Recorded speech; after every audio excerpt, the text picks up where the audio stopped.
Shi Sanxiang was clearly born to be a berserker, yet during the career transition ceremony, he somehow ended up becoming a priest, leaving everyone utterly dumbfounded. The moment he was squatting in the restroom, the unexpected happened was transported to another world without any warning. Memories flooded his mind, and he realized he had crossed into a parallel world where the Qing dynasty never existed, and the Ming dynasty had lasted for 400 years. It was now the year 206 of the Longxing era. To his surprise, in this world, he was an orphan. As he was lost in thought, one of his scrawny classmates poked him lightly. He looked up to see that the teacher on the high platform was calling his name, with both the principal and the formation master sent by Shi Sanxiang staring at him. Huh. Principal Zhang, no need to guess, this one's definitely going to transition into a main combat role. The formation master's eyes widened as he scrutinized Shi Sanxiang with a mix of awe and disbelief. Who would have thought a high school senior could look so intimidating? Nearly 2 meters tall, broad-shouldered, muscular, and with a lightning-shaped scar across his face, he was the very definition of a natural-born warrior. Principal Zhang was overjoyed. If Shi Sanxiang could indeed transition into a main combat role, that would make 20 main combatants in this graduating class.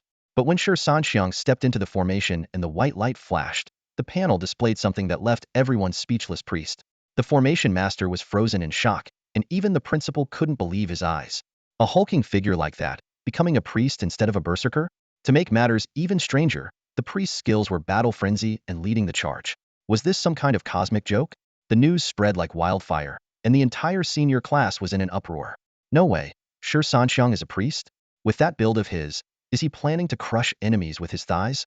What frustrated Shi Sanxiang even more was that the next student, Chen Tai, transitioned into the rare summoner class and didn't hesitate to flaunt it in front of him. Shi Sanxiang, you're just a support class. You better show me some respect from now on. Without a word, Shi Sanxiang grabbed a stool, ready to swing it, scaring Chen Tai into retreating while throwing out threats. Wait until I summon my creatures, then we'll see who teaches who a lesson. Even if you have summoned beasts, I could choke you out with my bare hands, you coward. Shi Sanxiang sneered, putting the stool down. When his teammates offered to take the front line for him, Shi Sanxiang exposed them without hesitation. Your strength is only 9. Mine's 15. Who's protecting who here? But isn't a priest's main attribute supposed to be intelligence? Why is your strength so high? What kind of nonsense is this? The person talking to Shi Sanxiang was his number 1 sidekick, Li Qi. At that moment, Li Qi was sticking close to Shi Sanxiang, following him as usual without missing a step. Brother Xiang, that Chen Tai guy is on a power trip now. I bet he won't just let things slide. Once he gets the hang of his skills and summons his beast, he's definitely going to cause trouble. Li Qi whispered. What's the matter? You scared? Want to sneak out the back door after school? Shi Sanxiang shot him a sideways glance. Brother Xiang, how could you insult me like that? Li Qi widened his eyes and puffed out his chest. People say heaven is on the left, and warriors go right. How could a proud warrior like me back down? Even if there are thousands against me, they'll still charge forward. Cut the nonsense. Shi Sanxiang smacked Li Qi hard on the back, nearly making him choke on his own spit. Geez, Brother Xiang, take it easy. You're supposed to be a priest. Li Qi grumbled, rubbing his back with a pained expression. Shut it. Shi Sanxiang changed the subject. I wasn't paying attention earlier. Who got assigned to the stronger classes? Let me think. Li Qi started counting on his fingers. Li Shuang from class 3 became a hunter. In our class 5, there's you and me, a priest and a warrior. That idiot Chen Tai from class 6 is a summoner. Hua Longhua from class 8 is a fire mage. And Yang Tao from class 10 is a shield warrior. Puffed, Shi Sanxiang, in the middle of drinking water, suddenly spat it all over the student in front of him upon hearing the last name. The student didn't even flinch, seemingly unfazed, and continued listening intently to the job assignment ceremony on the stage. Sorry about that. Want to swap uniforms with me? Shi Sanxiang, for once, showed a rare moment of apology. Despite his fierce and intimidating appearance, which made him look like a bully, he never picked on others and often stood up for his classmates.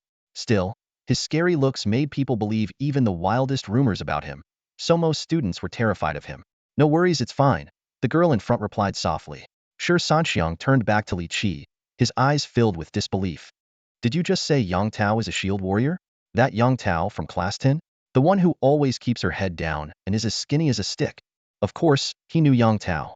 She was the girl with heavy bangs and oversized glasses, from a single-parent family. Her mother worked in a controversial profession, making her a well-known figure at school. While her reputation wasn't as notorious as his, she was still widely recognized. Shi Sanxiang harbored no prejudice against her though. He was an orphan himself, and besides, her mother's job was legal now, earning an honest living wasn't shameful. But still, just like how his burly frame seemed absurd for someone assigned the priest class. Yang Tao's frail appearance made it hard to imagine her even lifting a shield, let alone becoming a shield warrior. Shi Sanxiang could only sum up his thoughts with 2 words. You serious? Awesome. Li Qi exclaimed excitedly. Shanga, stop thinking about others for now. Once the ceremony is over, let's quickly find some decent weapons. I noticed that brat Shintai giving us a weird look earlier. Who knows, there might be a showdown after school. Shi Sanxiang glanced at his attribute panel, a sinister grin spreading across his face, causing Li Qi to shiver. What are you afraid of? I could crush him before I even had a class change. Now that I've changed classes, they'll still be able to grab him by the neck and kick him where it hurts. Shanga is mighty. Shanga is unbeatable. Shanga is so cool he doesn't even fart. Li Qi immediately chimed in with flattery. Just then, a mechanical voice suddenly echoed in Shi Sanxiang's mind. Suitable host detected. Binding the ultimate Berserker System. System modified. Binding the shiny, invincible, glorious priest system. Binding complete. Task issued. Test your skills. Make Chen Tai Sing conquer. Task reward. 5 free attribute points. Failure penalty. Ding ding length 1 centimeter. Shi Sanxiang let out a long sigh. Even though the system's name sounded a bit unreliable, it checked all the boxes. Transmigration, tragic backstory, and now a system. Everything was falling into place. Well, except for the lack of a satisfying ding sound effect. As for the task, it was just making Chen Tai sing a song. Head definitely cooperate after all. This kind of penalty wasn't something any man could take lightly. The class change ceremony finally concluded. Out of over 500 senior students, only around 20 had transitioned into primary combat professions. The rest were assigned to support roles like Formation Master, Hex Master, or Alchemist, or to life professions such as Farmer, Lumberjack, Blacksmith, or Fisherman. While life professions didn't sound as impressive, they weren't without potential. They were just a step behind combat professions in prestige. There was only 1 month left until the midterm exams. During this time, students had to review their academics in the mornings and focus on leveling up in the afternoons. To qualify for the college entrance exams, they needed to reach level 5 to 10 within a month. Leveling up before the first class change was relatively easy. Level 15 for the first class change, level 50 for the second, and level 90 for the third. Anything beyond the third class change was a distant concern. They were still far from that stage, as even the most powerful individuals in the country were only at the third class change. Reaching the second class change already marked someone as an elite. Outside the city, all kinds of monsters roamed. Defeating them not only granted experience, but also had the chance to drop equipment, making it the go-to choice for most people to level up. Wealthier individuals, however, preferred purchasing dungeon entry tickets, where the experience gain was higher, the drop rates for equipment were better, and there was even a chance for full gear sets. As primary combat professionals, Shi Sanxiang and Li Qi didn't need to worry about their future, even if they scored 0 on the academic exams. What mattered now was finding a decent weapon to ensure Chen Tai obediently sang conquer. The two headed to the school's boiler room, where Li Qi's eyes immediately lit up at the sight of a long-handled iron hammer used by the boiler operator. Shanga, I'll take this one. What about you? Get lost. Shi Sanxiang snatched the hammer from him. With your scrawny build, using this would just be a waste. He weighed the hammer in his hand. It's too light, but I'll have to do for now. Li Qi stared in disbelief. Then, what about me? I'm the real warrior here. Shi Sanxiang casually grabbed a shovel and tossed it to him. This suits your vibe. Just make do with it. Sure enough, as Shi Sanxiang and Li Qi stepped out of the school gate, they saw Chen Tai already waiting there with a group of boys from their class. Chen Tai wore a smug expression, his eyes gleaming with the thrill of revenge. Shi Sanxiang, today I'm going to turn you into a seasoning blend 13 spices. Chen Tai shouted confidently. As a summoner, he held a unique advantage. Not only could he summon a creature of equal level from the very beginning, but his talent allowed him to summon 2 simultaneously. Facing Shi Sanxiang, a warrior, and Li Qi, a seemingly intimidating but weak priest, Chen Tai brimmed with confidence. For 3 years, he had endured the humiliation of being overshadowed by Shi Sanxiang. Today, under the watchful eyes of their classmates, he was determined to restore his pride. To mark this moment, he had intentionally gathered every boy in the class to witness it. Hey, little runt, is that how you talk to your Lord Xiang? Forgotten how you've survived these 3 years? Li Qi, though clearly outnumbered, displayed the boldness of a warrior, showing no fear. Shi Sanxiang smirked coldly as he stretched his shoulders and cracked his neck. The hammer in his hand glinted with a chilling light. Chen Tai, feeling cocky? Huh? What a coincidence. This hammer of mine is perfect for pounding iron. His demeanor was eerily similar to that of a tyrant in a video game. His menacing expression sent shivers down the spines of everyone present, including his own companion, Li Qi, who couldn't help but gulp nervously. Chan Tai suppressed the fear creeping into his heart, repeatedly reassuring himself. Remembering the bitterness of the past 3 years, he gritted his teeth and began chanting a spell. His first summoned creature materialized: a half-human-sized rooster. The summoned beast, named Kung-Su Chicken, had a bright red comb atop its head, with fan-shaped patches of feathers on either side. It wore black and white overalls, its claws rhythmically tapping and crossing over the ground, while its wings slapped at basketball-sized egg-shaped objects. It really is the Kung-Su Chicken. Chan Tai's luck is insane. He summoned a dual-type beast right off the bat. Brother Tai came prepared for sure. A chorus of astonished exclamations erupted from the crowd. Chan Tai's second summoned creature quickly followed: a massive hound as large as a pit bull. Though its physique was imposing, its face was unexpectedly endearing. This creature, named Energetic Cutie, swayed its body playfully, almost as if it were trying to charm the crowd. Yet its eyes radiated a fierce determination that warned it was not to be underestimated. Holy crap, no way. The scene before them elicited gasps from the group. A poop dog, infamous for its super salty poop reputation, appeared before them. This was a level 1 summoned beast known for its revolting nature, capable of spewing nauseating poop at any moment. Shi Sanxiang and his companions' expressions turned grim. Even if they managed to win, getting covered in poop was an unbearable prospect. To make matters worse, their opponent also had a Kung-Su Chicken. The combination was enough to send chills down anyone's spine. Li Qi's eye twitched. The Kung-Su Chicken was manageable. As a warrior, he never shied away from tough battles. But the poop dog? That was a real headache. He remembered learning in class that while its attacks were mediocre and it had a decent appearance, its disgusting antics were what made it notorious. Brother Xiang, what do we do? Li Qi's voice wavered. He wasn't afraid of getting beaten up, was afraid of getting smeared in poop. Charge Hedon. Shi Sanxiang's eyes glinted with determination, his nearly 2-meter-tall frame seeming to grow even larger. I'll lead the assault. Before his words even finished, his body glowed faintly red as he lunged toward the Kung-Su Chicken. Isn't Brother Xiang a priest? Why is he charging in? Li Qi barely had time to process the situation as he instinctively activated his charge skill to follow. Though slightly slower than Shi Sanxiang, the short distance allowed him to catch up quickly. Both of them had chosen the Kung-Su Chicken, the stronger of their foes, as their target. Ji-itama, the Kung-Su Chicken let out a piercing screech, propelling itself into the air with a kick of its claws and a flap of its wings. Its sharp talons aimed directly at the two charging men. Shi Sanxiang raised his iron hammer and collided Hedon with the Kung-Su Chicken, with Li Qi close behind. With a resounding boom, the Kung-Su Chicken was sent crashing to the ground. The scene left Chan Tai in stunned silence. Aren't you supposed to be a priest? How are you? Never seen a priest fight? Shi Sanxiang retorted as he swung his hammer again, sending the lunging poop dog flying. 15 points in strength is no joke. He casually cast a blood boil buff on Li Qi before turning his attention back to the Kung-Su Chicken. The battle raged on. Despite getting hit by one of the Kung-Su Chicken's basketball-sized projectiles, Shi Sanxiang barely took any damage. Before long, he hurled the Kung-Su Chicken high into the air and slammed it back down with a powerful strike, reducing it to glowing particles as it disappeared. With the primary threat eliminated, dealing with the poop dog became significantly easier. Dodging its poop attacks carefully, they managed to finish the fight within a minute. As the song, Just Like That, You Conquered Me, Cutting Off All My Retreats, played in the background, the battle concluded, leaving their classmates standing in stunned silence. As Chan Tai belted out a high-spirited song, Shi Sanxiang completed his first task. 5 attribute points were instantly allocated to strength, and an invisible surge of energy swept through his entire body. His already muscular frame became even more defined, with sinews bulging and his physique more chiseled. The sleeves of his school uniform stretched taut, nearly on the verge of tearing. Students passing by were visibly stunned by the primal aura radiating from him. The male students instinctively stepped back, while the females were fixated, their gazes glued to his robust figure. Soft murmurs arose among the crowd, comparing him to ferocious characters from anime and video games, with some joking that his presence could end certain storylines prematurely. Shi Sanxiang, basking in the comfort brought by this transformative energy, snapped out of it only to find that Chan Tai had quietly slinked away. Li Qi stood nearby, a smug grin on his face. Brother Xiang, how about we level up this afternoon? Just as Shi Sanxiang was about to agree, his phone buzzed in his pocket.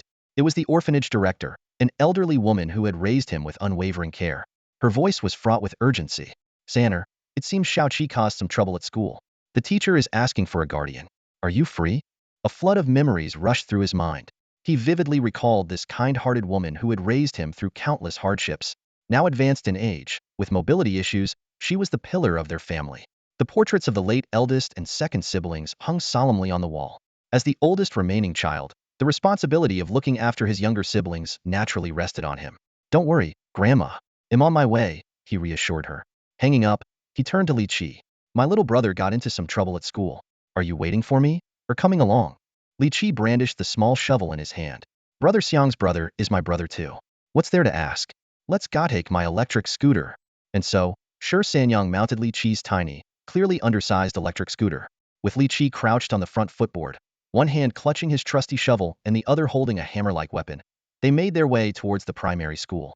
Before they even reached the school gates, they spotted the security guards fully equipped and on high alert.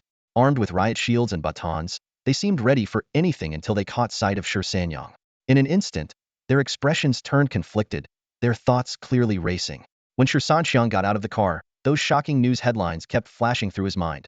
A violent attacker injures a security guard with a knife before storming into a kindergarten, leaving 7 dead and 13 injured. A disillusioned man takes revenge on society, causing multiple student casualties. A recently released man breaks into a school to take revenge on his ex-wife, resulting in a teacher's death. He had never imagined that he would ever be associated with such incidents. Despite the fear gripping his heart, his sense of responsibility refused to let him back down. He had even begun drafting a farewell letter in his mind. Li Qi also struggled to step down from the footboard. The security guard, seeing this scene, felt as if the sky was falling. Dealing with one intimidating figure was already nerve-wracking, and now another one appeared. The thought, "This is the end for me," instantly filled his mind. Shi Sanxiang immediately noticed that the security guard had mistaken him for a criminal. He tried to put on a gentle expression and was just about to speak. "Hello, I am." The security guard shouted to bolster his courage, trembling as he said, "Don't think I'm afraid of you too. Back, back, back, back. What's wrong with you? We're parents of a student, and it was a teacher from your school who asked us to come." Li Qi glared at the security guard as if looking at a lunatic. "Impossible. Absolutely impossible," the guard stammered, attempting to pull out his phone to call the police, but his hands and feet wouldn't cooperate. "I'm Shi Sanxiang's brother. He's a student in class 3 of grade 5. His homeroom teacher asked me to come. You can check," Shi Sanxiang said calmly. He was no longer surprised by such situations, and even felt reassured that the school had such a vigilant security guard. The guard cautiously retreated to the security booth, never taking his eyes off the two of them, and made a call to the class teacher to verify their claim. After confirming the details, he apologized profusely and opened the gate for them. The two headed straight to the office. At the staircase, they saw Shi Sanxiang standing outside with his head lowered. "Brother." The boy's face lit up when he saw Shi Sanxiang. "You little rascal. What trouble did you get into this time?" Shi Sanxiang asked. Shi Sanxiang just shrugged without saying a word. Inside the office, there was another student seated, and behind the desk sat a man who appeared to be in his early 30s, most likely the homeroom teacher. "Hello, I'm Shi Sanxiang's guardian. You don't know to knock before entering?" The teacher stood up abruptly, his tone displeased. But when he looked up and saw the imposing figure before him, a buzz cut, a scar across the forehead, and eyes sharp as knives, his voice got caught in his throat. What? You've come a long way. Thank you for coming. Please, have a seat, and let me pour you some water."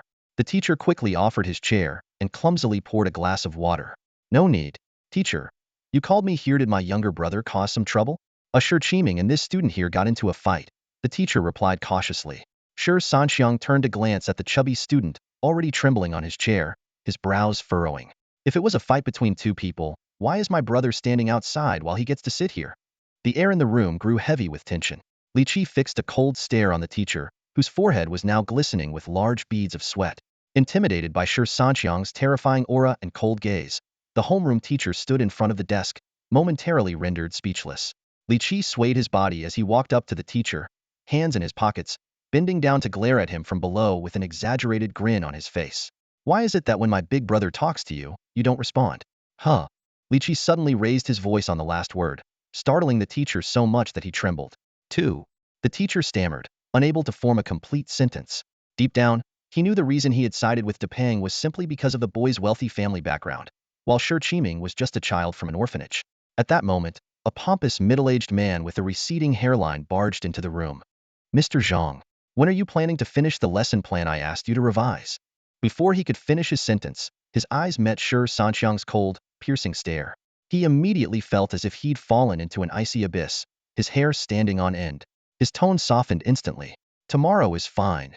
After glancing at Shi Sanxiang and Li Qi, he added, "Since you have parents here, I won't interrupt your meeting." The homeroom teacher quickly grabbed the lesson plan from the desk.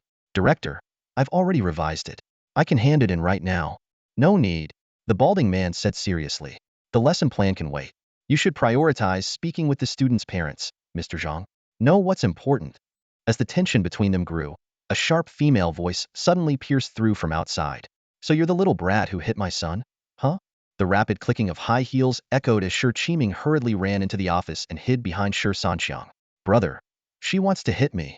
Shi Sanxiang squinted his eyes, fury boiling inside him. The woman stormed in, still cursing as her heels clacked against the floor. Running, are you? You little orphan with no upbringing. Today I'll teach you a lesson. Her words abruptly stopped when her gaze fell upon the towering, muscular figure of Shi Sanxiang, his face lined with menace. And who exactly are you planning to teach a lesson to? Shi Sanxiang's voice was icy and cutting. You are. The woman's bravado instantly deflated, and she swallowed the rest of her words. Who did you just call a stray? Shi Sanxiang's dark, threatening eyes locked onto hers. At this moment, Depang, who had been hiding in the corner, finally saw his savior. He burst into tears and threw himself into the woman's arms. Seeing her son sobbing uncontrollably seemed to restore a shred of her confidence. You hit my son? Is there no justice left in this world? The piercing scream of a woman shattered the calm in the office. Hands on her hips, she glared at everyone present with fiery eyes. So many of you adults, even with teachers around, dared to hit my son. I'll report this to the authorities. I'll find someone. I'll make sure you all pay for this. Before she could finish her rant, Shi Sanxiang clenched his fist and swung it toward the woman. Just as the punch was about to land on her face, Li Qi suddenly stepped in and blocked it. With a loud thud, Li Qi was knocked to the ground by the impact. Seeing that Shi Sanxiang was about to strike again, Li Qi gritted his teeth, enduring the pain, and quickly got back up. At this moment, Li Qi began his masterful performance. Big brother. No, big brother. Tears welled up in his eyes, and his voice trembled with emotion. You've just been released from prison. We haven't even avenged our brothers yet. You can't kill anyone again, big brother. His cries of big brother were heart-wrenching. I know you hate it the most when people mention those two words. This woman may deserve it, but we need to avenge our brothers first before dealing with her. Everyone in the room was utterly terrified by his words. This man has killed before, and he's just been released from prison. The thought struck fear into everyone's hearts. The accountant lady turned ghostly pale, her legs trembling with fright. Get the hell out of here, you damn idiot, Li Qi yelled as he propped up Shi Sanxiang, turning back to roar at the woman. The woman, her earlier arrogance completely gone, hastily grabbed her son and fled the office. In her panic, she twisted her ankle on the way out. Shi Sanxiang exhaled heavily and turned to the balding principal and the sweating homeroom teacher. You're a teacher, not a businessman, he said in a deep, commanding voice. Teaching is about responsibility and commitment, not just a job. Mr. Zhang, I don't expect you to give my younger brother special treatment, but at least treat every child fairly and equally. The two educators nodded repeatedly, promising to enforce stricter discipline. Shi Sanxiang left them with one final warning. If my brother makes a mistake, you can discipline him, but it must be fair. Otherwise, I won't be so easygoing next time. After leaving the school, Shi Sanxiang asked Li Qi why he had stepped in to block the punch. Big brother, that was a monitored office. Li Qi explained as he rubbed his sore arm. If you had landed that punch, she'd definitely end up in the hospital, and the surveillance footage would be solid evidence against you. If you're still mad, I can find out where she lives and take care of it somewhere without cameras or witnesses. Fine, Li Qi. You really are petty. It was a dark and quiet night, with a bright moon and sparse stars. The kind of night perfect for sneaky deeds, but not for wandering outside. For someone like Shi Sanxiang, known for his petty nature, being publicly insulted as a wild child with parents who never raised him was an unbearable humiliation. Revenge was the only way he could sleep peacefully. As one of the lovers of the classics, who, along with Li Qi, spent countless hours guarding the trash can in their classroom, their expertise lay in winning people over with virtue. Li Qi's knack for gathering information was remarkable. In just one afternoon, he had uncovered the woman's birth date, even the style of her undergarments, and most importantly, learned that she had a social engagement that evening. The woman, after 3 glasses of wine, had long forgotten the unpleasantness of the day. To her, it was merely a childish spat, and her own child hadn't suffered much. What lingered in her mind was the fear of that human-shaped beast. As she strolled alone down a quiet path in her neighborhood, she was blissfully unaware of the burly figure and the small, shadowy silhouette lurking in the holly bushes. Demacia! A sudden shout pierced the night. 2 dark figures leaped out of the bushes.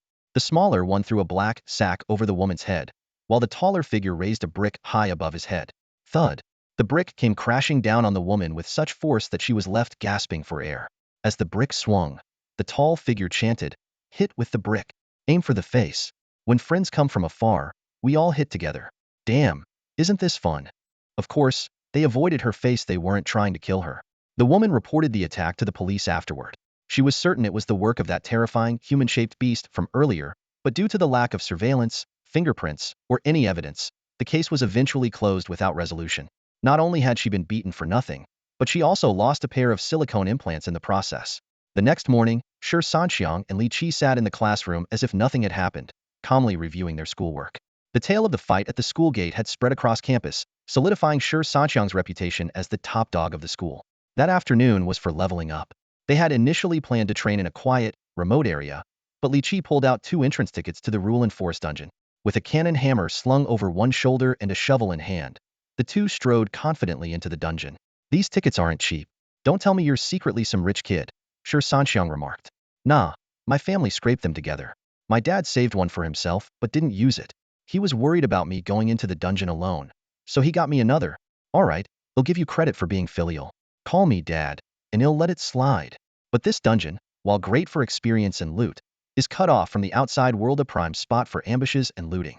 You're brave to enter at level 1. My courage has always matched the size of my, well, you know," Li Qi replied with a grin. "Think it's bigger than mine? Huh." Amid their banter, the two ventured deeper into the forest, weapons in hand. All dungeons are open instances, meaning they aren't limited to a single player per instance. The monsters near the entrance had already been cleared by other players. At that moment, Shi Sanxiang suddenly bent down, grabbed Li Qi's arm and whispered, "Shi, look over there." Following his gesture, Li Qi saw a massive, thick-skinned wild boar roaming nearby. This level 2 monster was notorious for its charge ability and tough hide passive skill, making it a challenging opponent. "What should we do?" Li Qi was about to ask when he noticed a sinister grin spread across Shi Sanxiang's face. "Take it down," Shi Sanxiang shouted. "Charge in." Before the words fully left his mouth, he transformed into a streak of red light, rushing toward the wild boar. Li Qi, though still processing the situation, instinctively followed suit, activating his charge skill. In the blink of an eye, Shi Sanxiang's hammer and Li Qi's shovel struck the boar squarely in its abdomen. While the creature's head and back were heavily armored, its belly was its glaring weak spot. Arg! The wild boar let out a blood-curdling scream. With Shi Sanxiang's explosive 20-point strength bonus, paired with Li Qi's damage, the level 2 wild boar was instantly killed on the spot. Naturally, such low-level monsters didn't drop any valuable gear. The two only gained a small amount of experience points.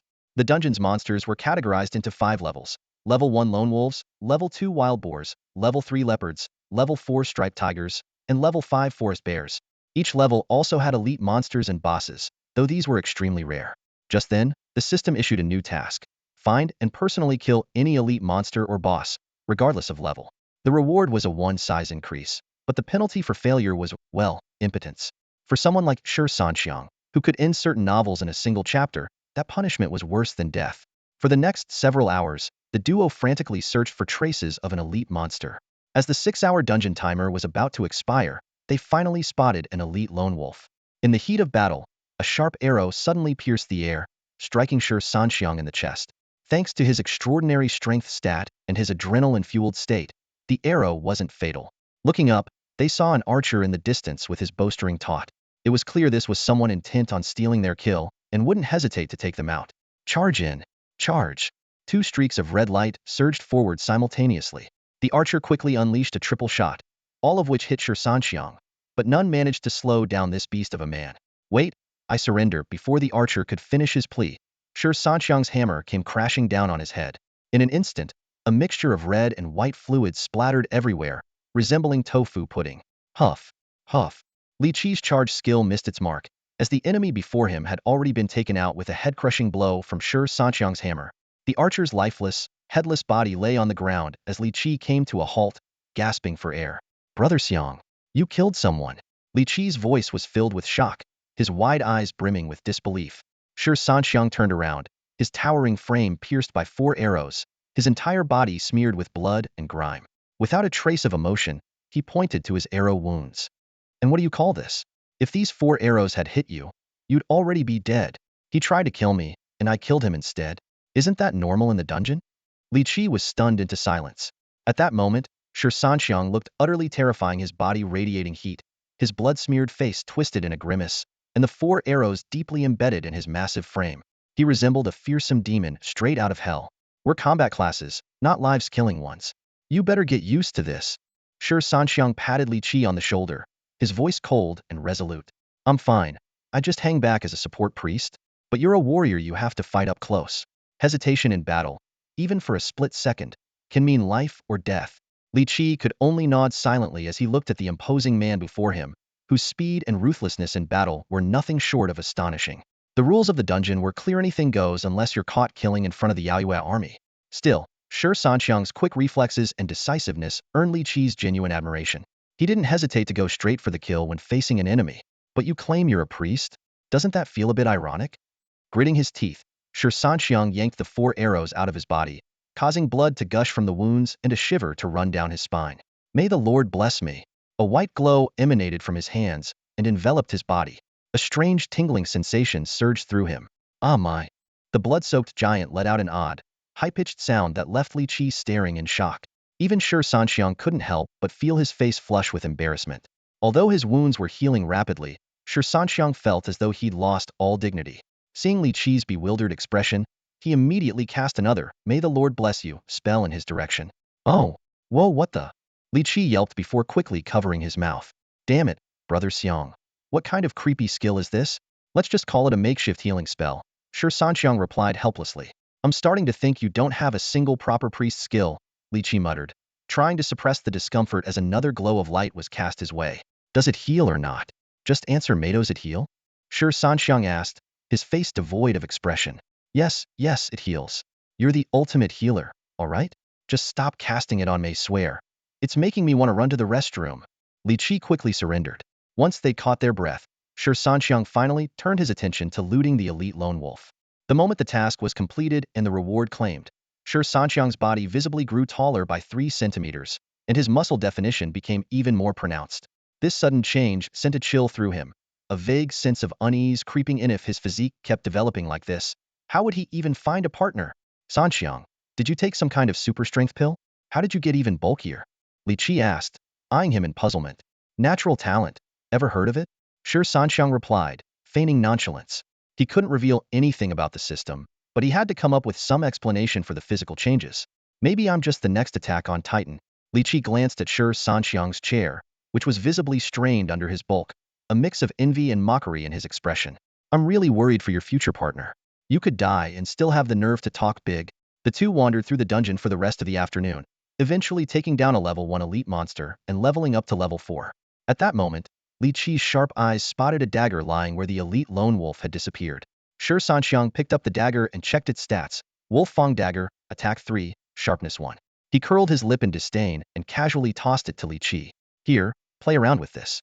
It's not even as impressive as my gear. Can we not go there? Li Qi sighed in exasperation. Your gear may be big, but you're still single. What else can it do besides pee? As they stood over the headless corpse of a fallen archer, Li Qi suggested burying the body. Shi Sanxiang sneered, rifling through the corpse for money before pointing to a distant, striped tiger prowling nearby. That thing will take care of cleanup for us. Watching from the side, Li Qi couldn't help but ask, Sanxiang, have you killed someone before? Don't get the wrong idea. I haven't even killed a chicken before. I'm just an ordinary high school senior. Shi Sanxiang replied, forcing a calm tone. Clearly, this fellow was just too low-level and got ambushed by the striped tiger. We're merely witnesses, offering our deepest condolences to the deceased. Once the tiger began its cleanup, Shi Sanxiang headed to a nearby stream, scrubbing the blood off himself until he was spotless. On the way, they kept busy, slaying any monsters they came across. Thanks to the dungeon's experience bonus, they managed to reach level 5 before the dungeon ended. Out in the wild, such progress would have taken at least 2 afternoons. By the time they parted ways, night had fallen completely. Shi Sanxiang found a secluded spot and finally couldn't hold it in any longer, vomiting until he was utterly drained. In his previous life, he was just an ordinary person. In this life, he was still just a high school student, taking a life with his own hands for the first time. Drenched in blood, there was no way he could remain unaffected. He was just putting on a brave face. Returning to the city, Shi Sanxiang headed toward the courtyard. Along the roadside, a young man was holding his phone, recording a video. He excitedly spoke to the camera. Let me tell you, our Shurching is a proper international metropolis. You don't believe me? Well, today I'll prove it to you. At that moment, a middle-aged man nearby noticed him, his eyes lighting up as he smiled and asked, "Hey there, young man, want a foot massage? The girls at my place are amazing." The young man froze, then hurriedly responded, "Uncle, I'm recording a video right now. What are you doing?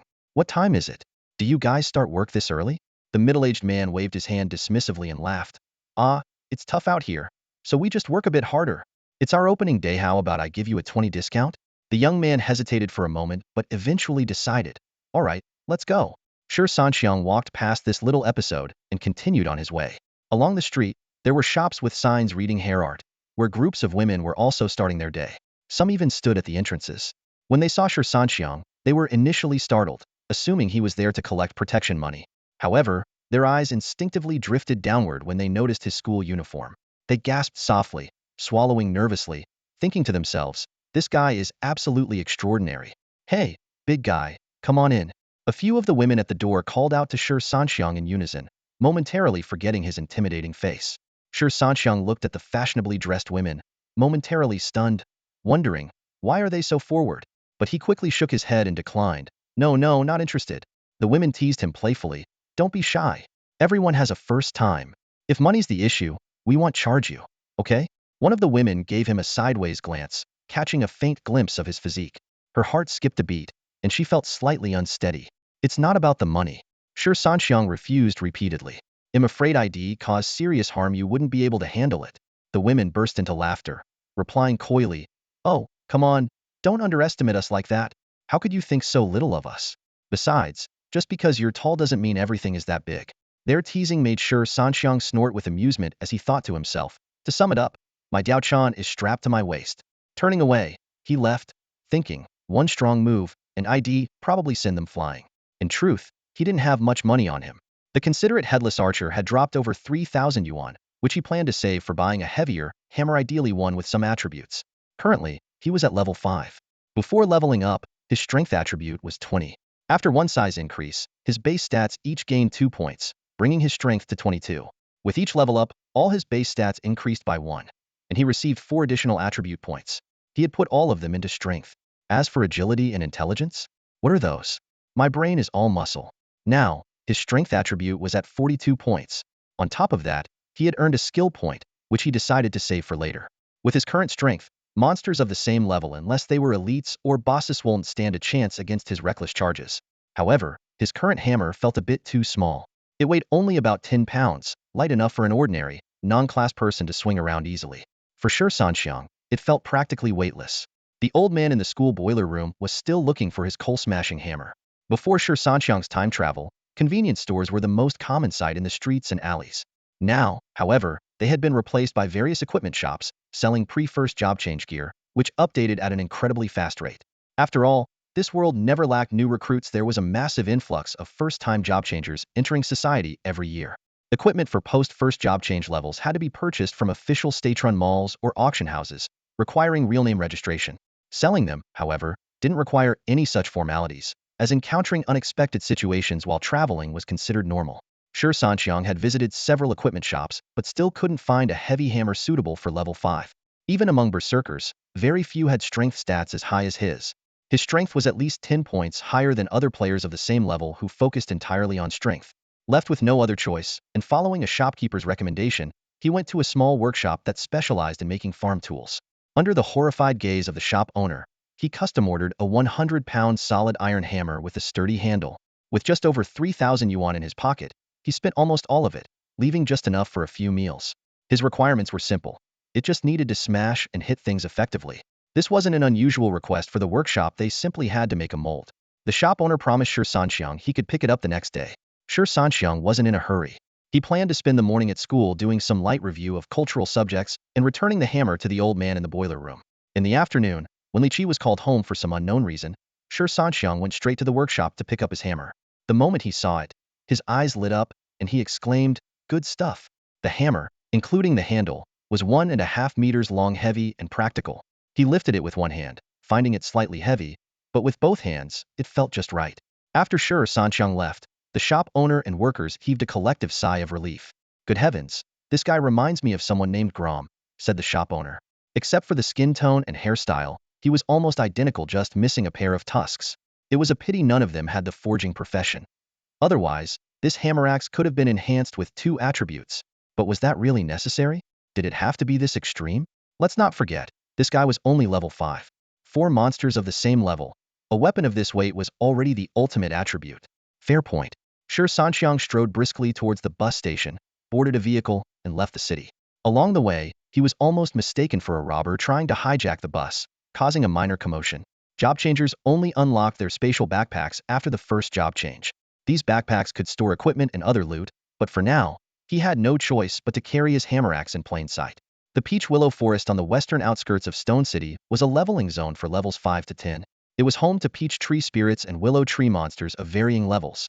Additionally, there was a special type of monster called the Charging Wild Boar. True to its name, this creature charged headfirst with its tusks, barreling forward with incredible momentum. The moment Shi Sanxiang entered the forest, he drew the attention of everyone present, including a freshly spawned Charging Wild Boar.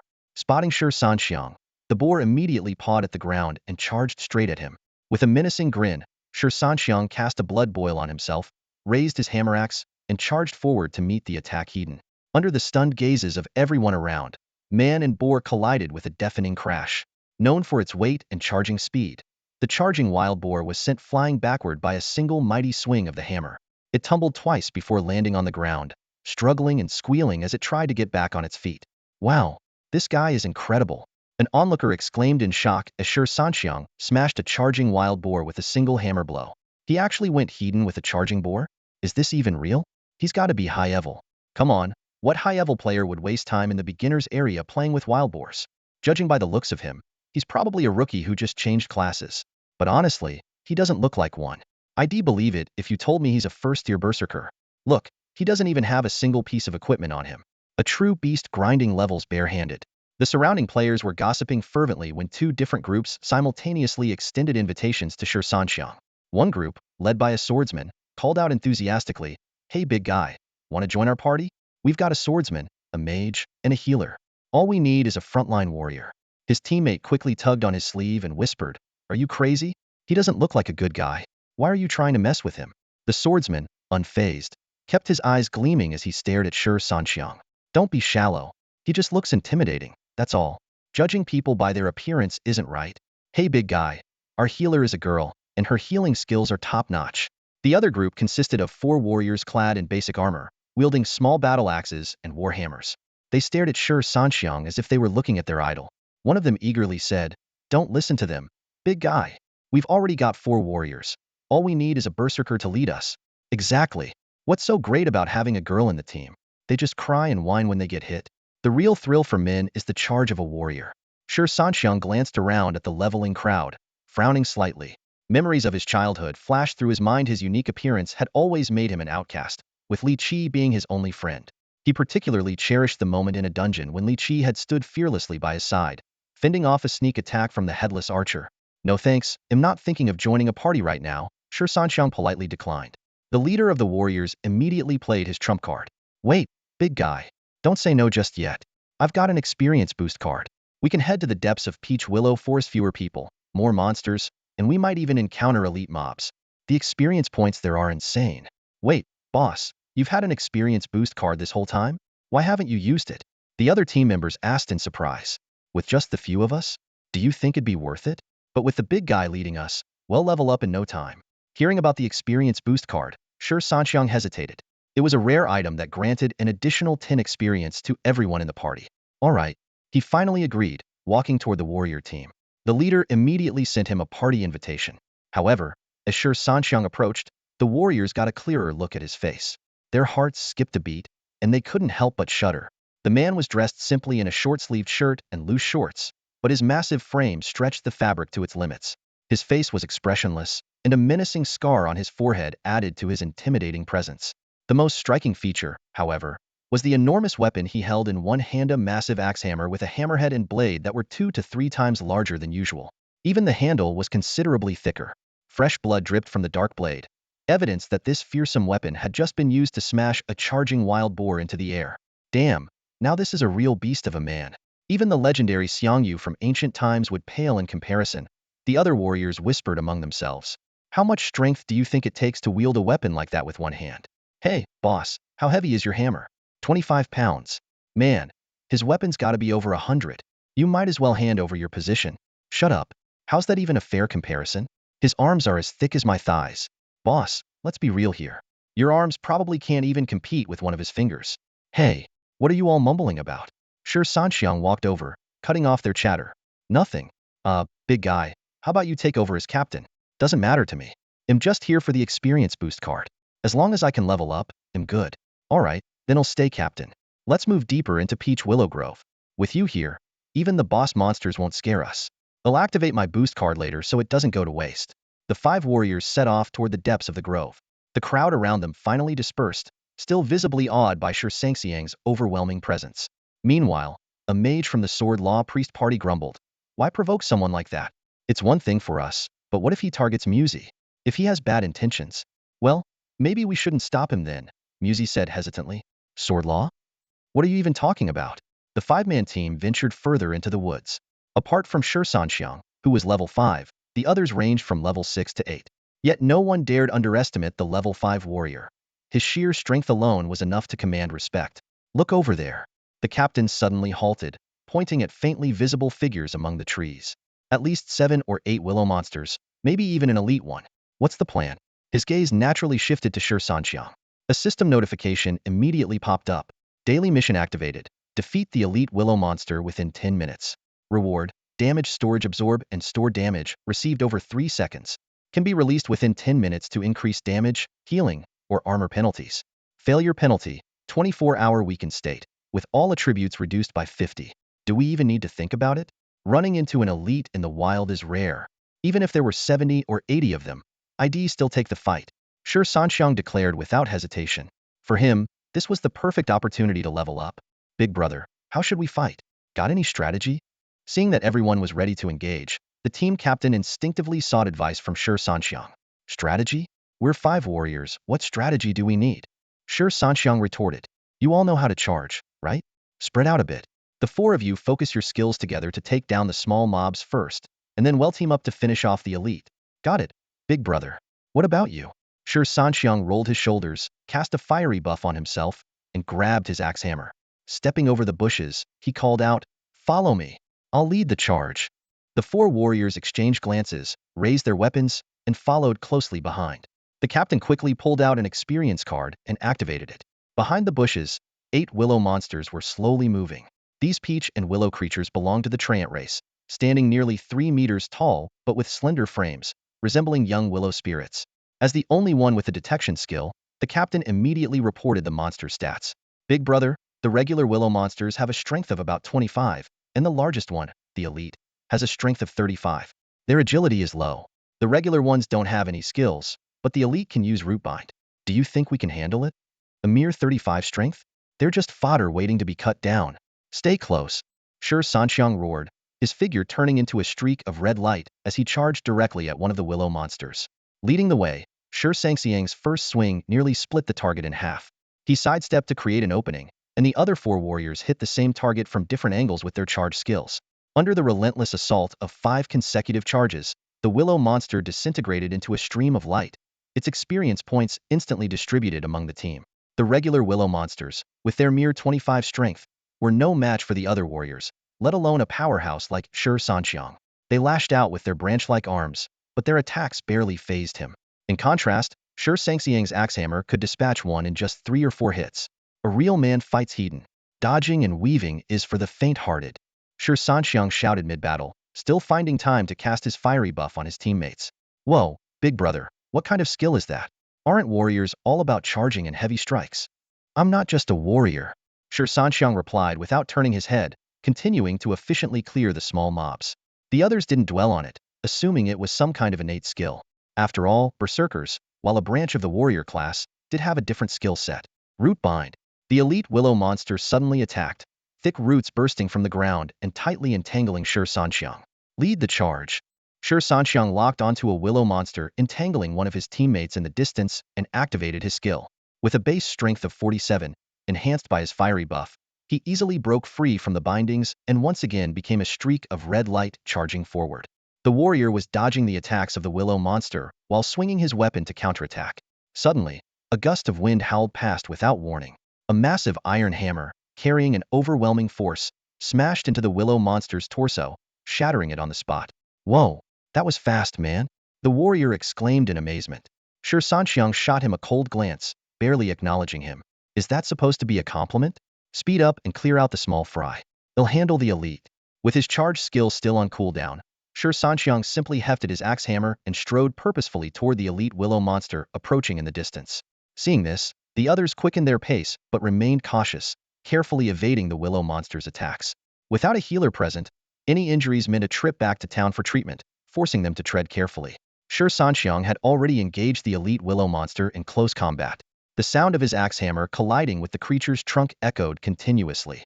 Facing an elite of this level was not something a single person could typically handle.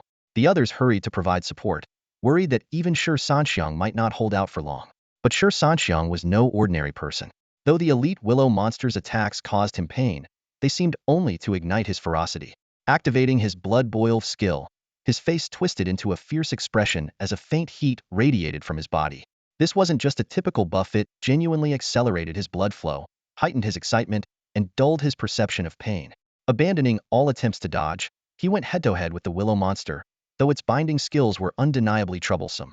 At that moment, the elite willow monster suddenly ceased its attacks, raising its branches to prepare a skill.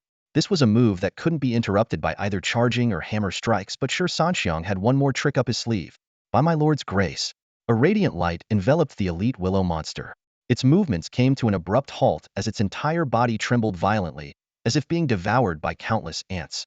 This skill, both a buff and a debuff, not only disrupted its casting but also plunged it into a peculiar state. Seizing the opportunity, Shi Sanxiang activated his charge skill. As he neared the target, he leaped high into the air, bringing his axe hammer down with tremendous force onto the bald crown of the elite willow monster. Holy crap! Damn! The boss is insane. That's some next-level stuff, no doubt. Quit your nonsense. Are you done yet? If you are, get over here now. Shi Sanxiang barked, standing atop the elite willow monster with his axe hammer embedded deep in its head. The other four immediately launched their charge attacks, mimicking Shi Sanxiang's Leppenstrike technique. The elite willow monster finally broke free from its bizarre state, letting out a deafening roar, but its demise was inevitable. The moment the elite willow monster fell, it unleashed a final surge of defiance, as if clinging to its dignity as an elite creature. After the battle, all the team members except Shi Sanxiang bore varying degrees of injuries. This fight against an elite monster accompanied by several smaller creatures would have been far more challenging without Shi Sanxiang's presence. The generous experience points earned from the battle allowed everyone to level up. Shi Sanxiang advanced straight to level 6 and unhesitatingly allocated all his attribute points to strength. This caused his strength stat to soar to 52 points, nearly 20 points higher than a typical full-strength warrior of the same level. His 5 consecutive charges were devastatingly powerful, often killing regular monsters in a single strike and even making elite monsters tremble. With Shi Sanxiang as the main tank, their monster-clearing speed rivaled that of teams with mages. Boss! Look, equipment dropped! A teammate exclaimed excitedly. Shi Sanxiang glanced down and saw a light gray robe lying next to the elite monster's corpse. Willow monsters do robe. Quality, green. Required level, 5. Required class, priest. Attributes, 1 wisdom, 1 healing effect. A priest's robe? Why not sell it and split the gold? A few warriors suggested. For them, this basic level 5 equipment could fetch several hundred gold coins at the store. This also explained why Shi Sanxiang only wore standard gear for leveling, had funneled all his money into upgrading his weapons. Give it to me. From now on, I want to take a share of the loot, Shi Sanxiang suddenly said. Boss, what do you need this for? You can't even wear it, the teammates asked, puzzled. To everyone's shock, Shi Sanxiang directly placed the robe in his equipment slot. The gray robe instantly enveloped his massive frame. How is this possible? Boss, how can you equip that? I've told you before, I'm not a warrior, nor a berserker, Shi Sanxiang said, smoothing the fine fabric of the priest's robe. No more pretending. I'm a priest. I'm coming clean. He explained that all non-weapon equipment in his inventory could automatically resize to fit him, no matter how his body changed. This can't be real. The team leader stood frozen in disbelief, completely unable to process the revelation. Big bro, were you using a charge just now? A few teammates gathered around Shi Sanxiang, their eyes filled with curiosity and a hint of confusion. One of them pointed at the massive hammer axe in his hands. With that weapon, your strength, your size, and your charge skill, you're claiming to be a priest? Even berserkers aren't as fierce as you. Shi Sanxiang casually rested the hammer axe on his shoulder. I only have 1 charge skill. The rest are buffs and healing skills. Doesn't that fit the priest role perfectly? Wait, big bro, you can actually heal? The group's gaze instinctively shifted toward Guerjin. Someone muttered, sure, the shape's all bulky, but this is just absurd. Without saying a word, Shi Sanxiang activated his divine blessing, skill to heal the captain. The wounds on the captain's body began to close, but at the same time, his entire body tingled, prompting him to cry out in surprise. The other three looked at the captain in bewilderment until, at his urging, they each experienced this peculiar healing sensation for themselves. This unique healing method left a deep impression on the group. Even later, when they searched all over Stone City for other healers, they couldn't find another with the same effect. While the healing was undeniably effective, that tingling sensation was unforgettable. Once they accepted Shi Sanxiang as a non-typical priest who could fight, tank, and heal, the team's coordination became increasingly seamless. The five of them pushed deeper into the Peach Willow Forest. When they encountered mobs, a single charge would clear them out, and any stragglers were quickly dealt with in a follow-up attack. Big bro, hit me with a heal. Big bro, one more heal. Big bro, love me with your skills. These cries gradually became the warriors' catchphrases. With the help of an experience boost card and the extra XP from an elite monster, the team leveled up 3 times in just one afternoon. As the sky darkened, they prepared to head back, fighting monsters they encountered along the way but not actively seeking them out. Just as the atmosphere had lightened, Shi Sanxiang suddenly received a quest notification. Quest: eliminate the malicious stalker. Reward: strength enhancement strength 10, lasts 60 seconds, cooldown 90 seconds. Failure penalty: death. Shi Sanxiang's expression shifted briefly before returning to normal. After finding an excuse to send the others ahead, he turned back and ventured deeper into the Peach Willow Forest alone. With his strength now at 67 points, he could easily wield the once heavy hammer axe with a single hand. Though this wasn't a dungeon, the dark forest provided the perfect setting to deal with the unknown stalker. If someone wants to die, I'll gladly oblige, Shi Sanxiang muttered, gripping his weapon tightly. As Shi Sanxiang ventured deeper into the desolate surroundings, the environment grew increasingly barren, and there were no other players leveling up in sight. He deliberately slowed his pace, creating an opportunity for the malicious stalker mentioned in the system notification. Suddenly, a cold glint flashed from behind, aiming directly at the back of his head. It was a razor-sharp dagger, and the attacker was evidently a rogue. Shi Sanxiang's eyes flickered slightly, and a knowing smirk curled at the corner of his lips. He had been vigilant throughout his journey but hadn't spotted a single shadow, leaving only one possibility: the opponent was a rogue with stealth abilities. Without the system's mission prompt, he would never have realized someone was tailing him in secret. The dagger struck the back of Shi Sanxiang's head with precision but emitted a crisp, ding sound instead. Damage absorbed. The lethal blow had been completely stored. Feeling the surge of pure energy coursing through his body, Shi Sanxiang quickly deduced that this was no ordinary rogue. Their level far exceeded his own, and they had intended to take him down in one swift strike. The rogue, hearing the unexpected sound, instantly realized something was wrong. Such an ability was far beyond what a first-tier class could possess. He immediately retreated and activated stealth, but the stealth state required a moment to fully take effect. And that fleeting moment was all Shi Sanxiang needed. Shi Sanxiang spun around abruptly, catching sight of the figure gradually fading into invisibility. A menacing grin spread across his face. Charge forward. His body, enveloped in a red glow, rammed directly into the rogue now entering stealth mode. Grabbing the rogue by the neck, he lifted him off the ground. Impossible! The rogue exclaimed, his eyes wide with disbelief. Surprised? Huh? Shi Sanxiang mocked. My skill has a locking mechanism. Once you're locked in my range, not even flying will save you. Unwilling to give in, the rogue swung his dagger at Shi Sanxiang's throat. May my deity protect me. But a burst of holy white light erupted from Shi Sanxiang's hand gripping the rogue. The rogue's body convulsed violently, his face shifting from flushed red to pale white, and the hand holding the dagger froze in place. After a fit of intense spasms, the rogue was rendered completely incapacitated. Shi Sanxiang slammed him to the ground and stomped on his right hand, breaking it with a sickening crunch. A blood-curdling scream echoed as the rogue gasped for air, tears streaming down his face from the excruciating pain. Spill it, woe are you? And why did you try to kill me? Shi Sanxiang asked coldly, towering over the rogue. Of course, you could choose not to talk. You've already had a taste of what I can do. I could make it so you enjoy yourself to death. Think it over carefully. The rogue, drenched in cold sweat, looked up at his bear-like opponent and deeply regretted his choices. Shi Sanxiang began to entertain the idea of becoming a ruthless figure, but the current situation forced him to think twice. Earlier, he had already lost billions of his future generations in one blow. If this continued, he would be drained dry before long. It was a woman who hired me, the thief blurted out hastily. She paid me 200,000 to kill you. A woman? Yes, a woman with a bruised and battered face.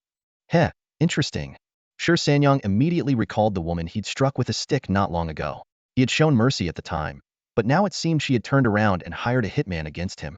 Clearly, his leniency had been misplaced. Where's the money? Boss, let me stand up first and I'll transfer it to you. No way.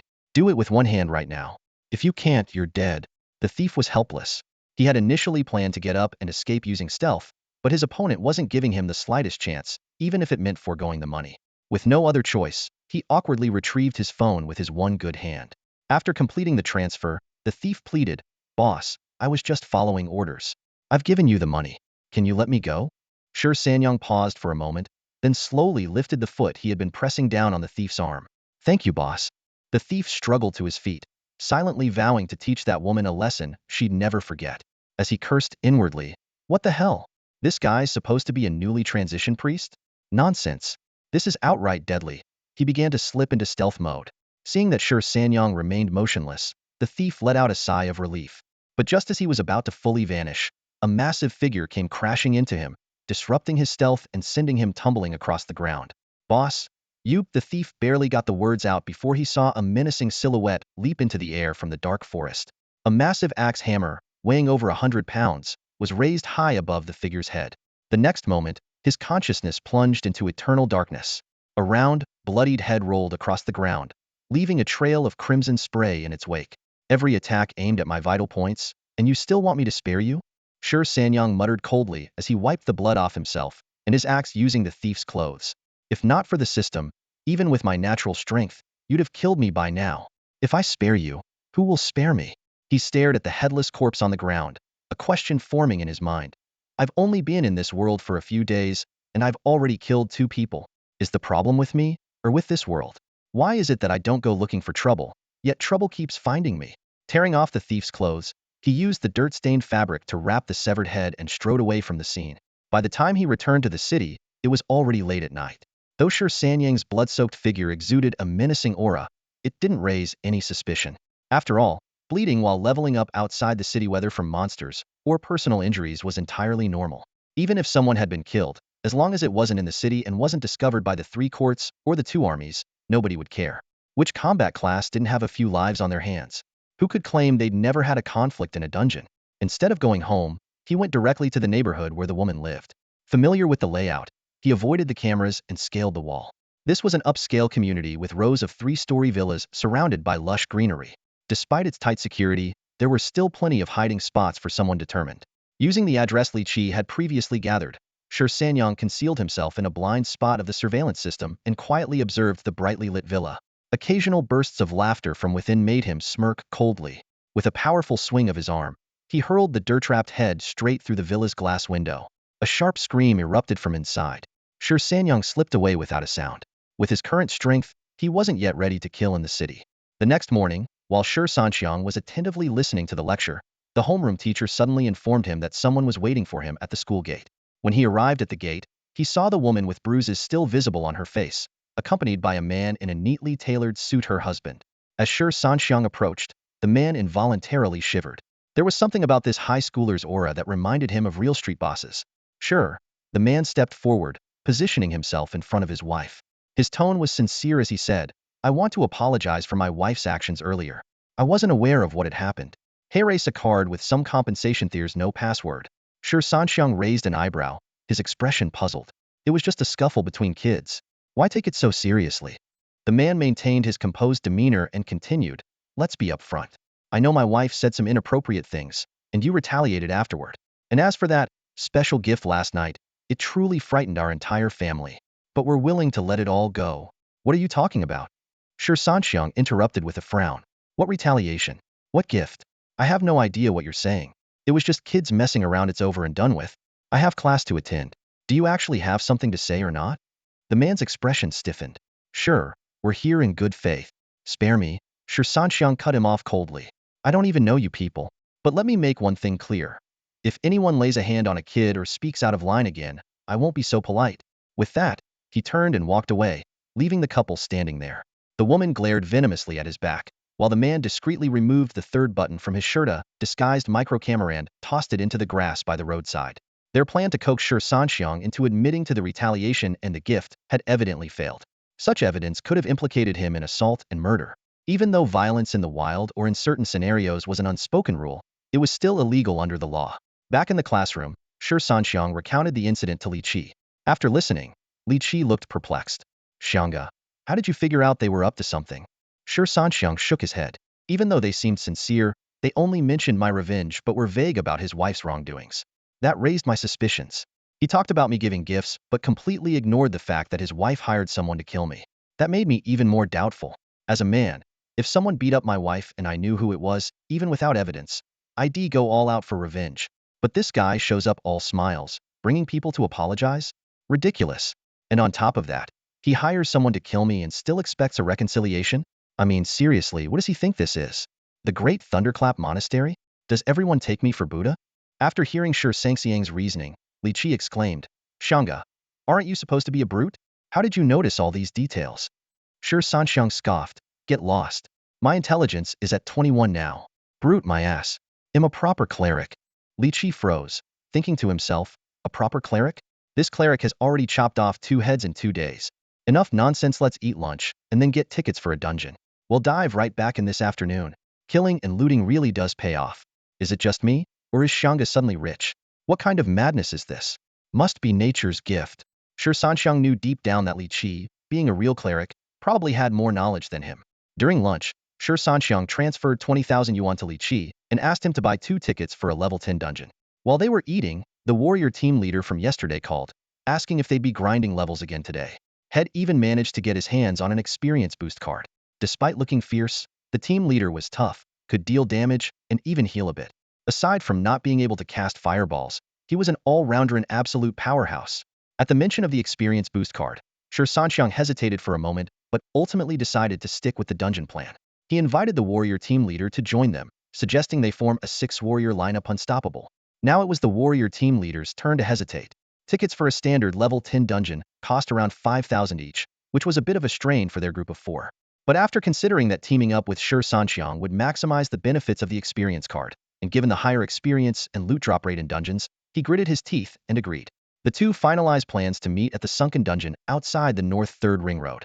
With the time set, Shi Sanxiang quickly called Li Qi to tell him to switch the tickets to the sunken dungeon instead.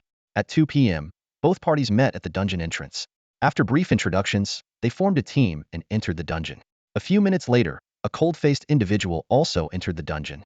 The sunken dungeon was a prairie-style dungeon, perpetually shrouded in rain and gloom, inhabited by countless fallen demons.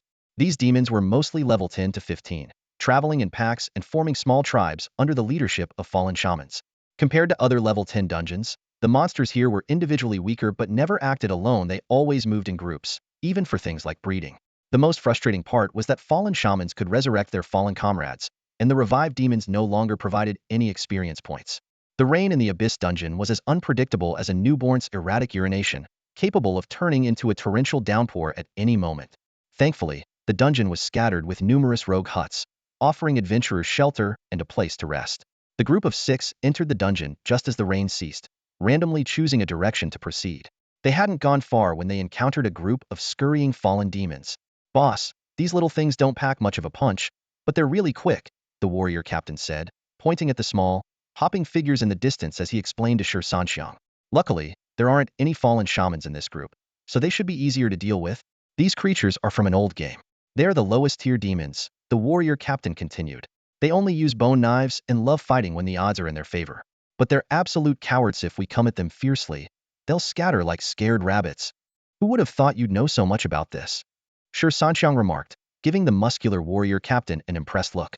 Boss, our leader's a top student when it comes to theory. His memory is incredible. Most monsters don't even need to be identified with detection spell. She recognizes them on sight. The other team members proudly chimed in.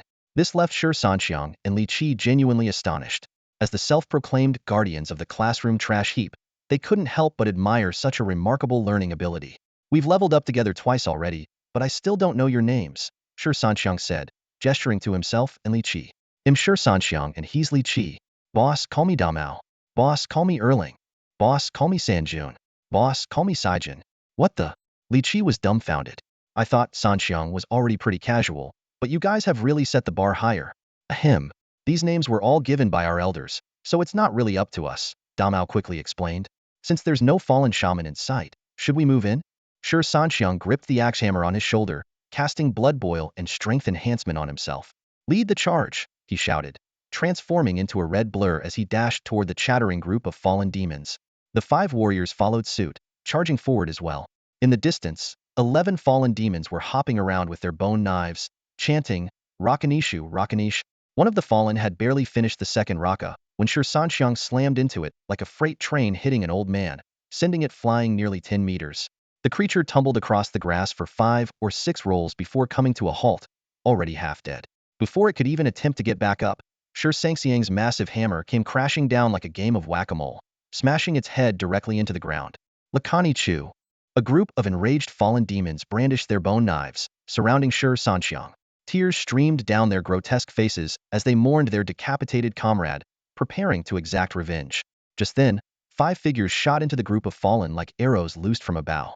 Though their charge lacked Shi Sanxiang's precision, the sheer force of their assault threw the scene into chaos. Several fallen were knocked over, letting out sharp cries like puppies caught stealing food, yelping Lakani Chu as they scurried away with their tails between their legs. Sensing the tide turning against them, the remaining demons scattered in all directions.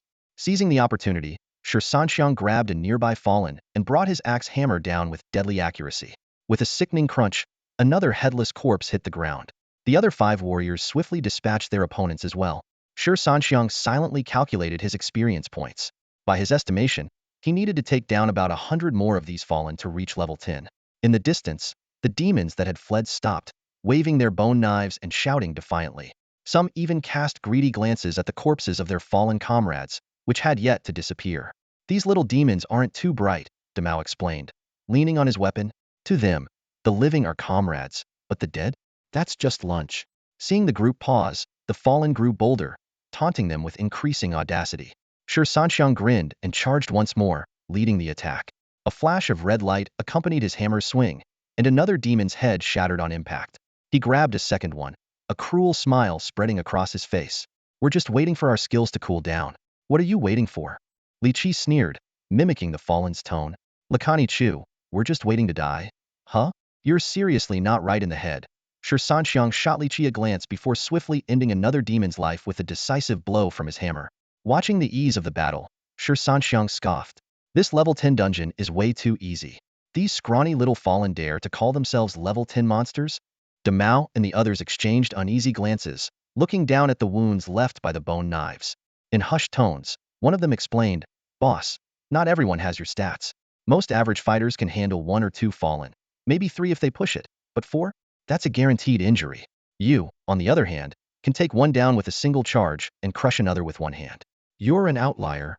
Shi Sanxiang shrugged, hefted his axe hammer, and strode off in search of more prey. The others trailed behind, still murmuring to each other. Hey, did you know him before this? Li Qi asked. A priest who can one-shot enemies like this, does that seem normal to you? You haven't seen him one-shot a person yet, Damao replied cryptically. Having only recently met Shi Sanxiang, he felt it wasn't his place to say too much. He could only mutter under his breath, Sanxiang, he's something else entirely. The group moved at a leisurely pace, occasionally stopping along the way, encountering mostly small clusters of fallen demons. Although they occasionally came across other players leveling up, both parties wisely kept their distance. After all, this area was a dungeon, both a haven for leveling up and a paradise for opportunists, not to mention a prime spot for ambushes and loot theft.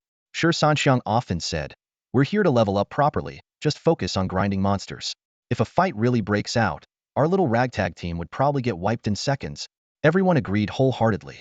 In truth, if it were just Shi Sanxiang and Li Qi, they wouldn't shy away from taking on 4 or 5 opponents, potentially wiping them out entirely.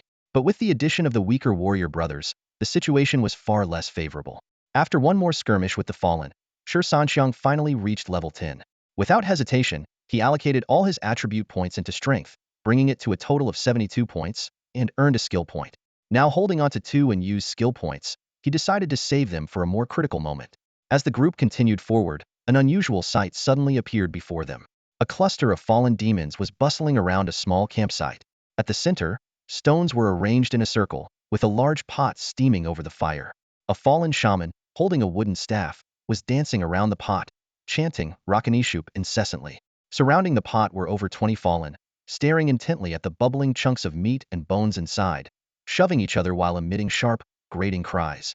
Brother Xiang, there's so many fallen here, plus a shaman. Should we find another spot? Da Mao asked hesitantly.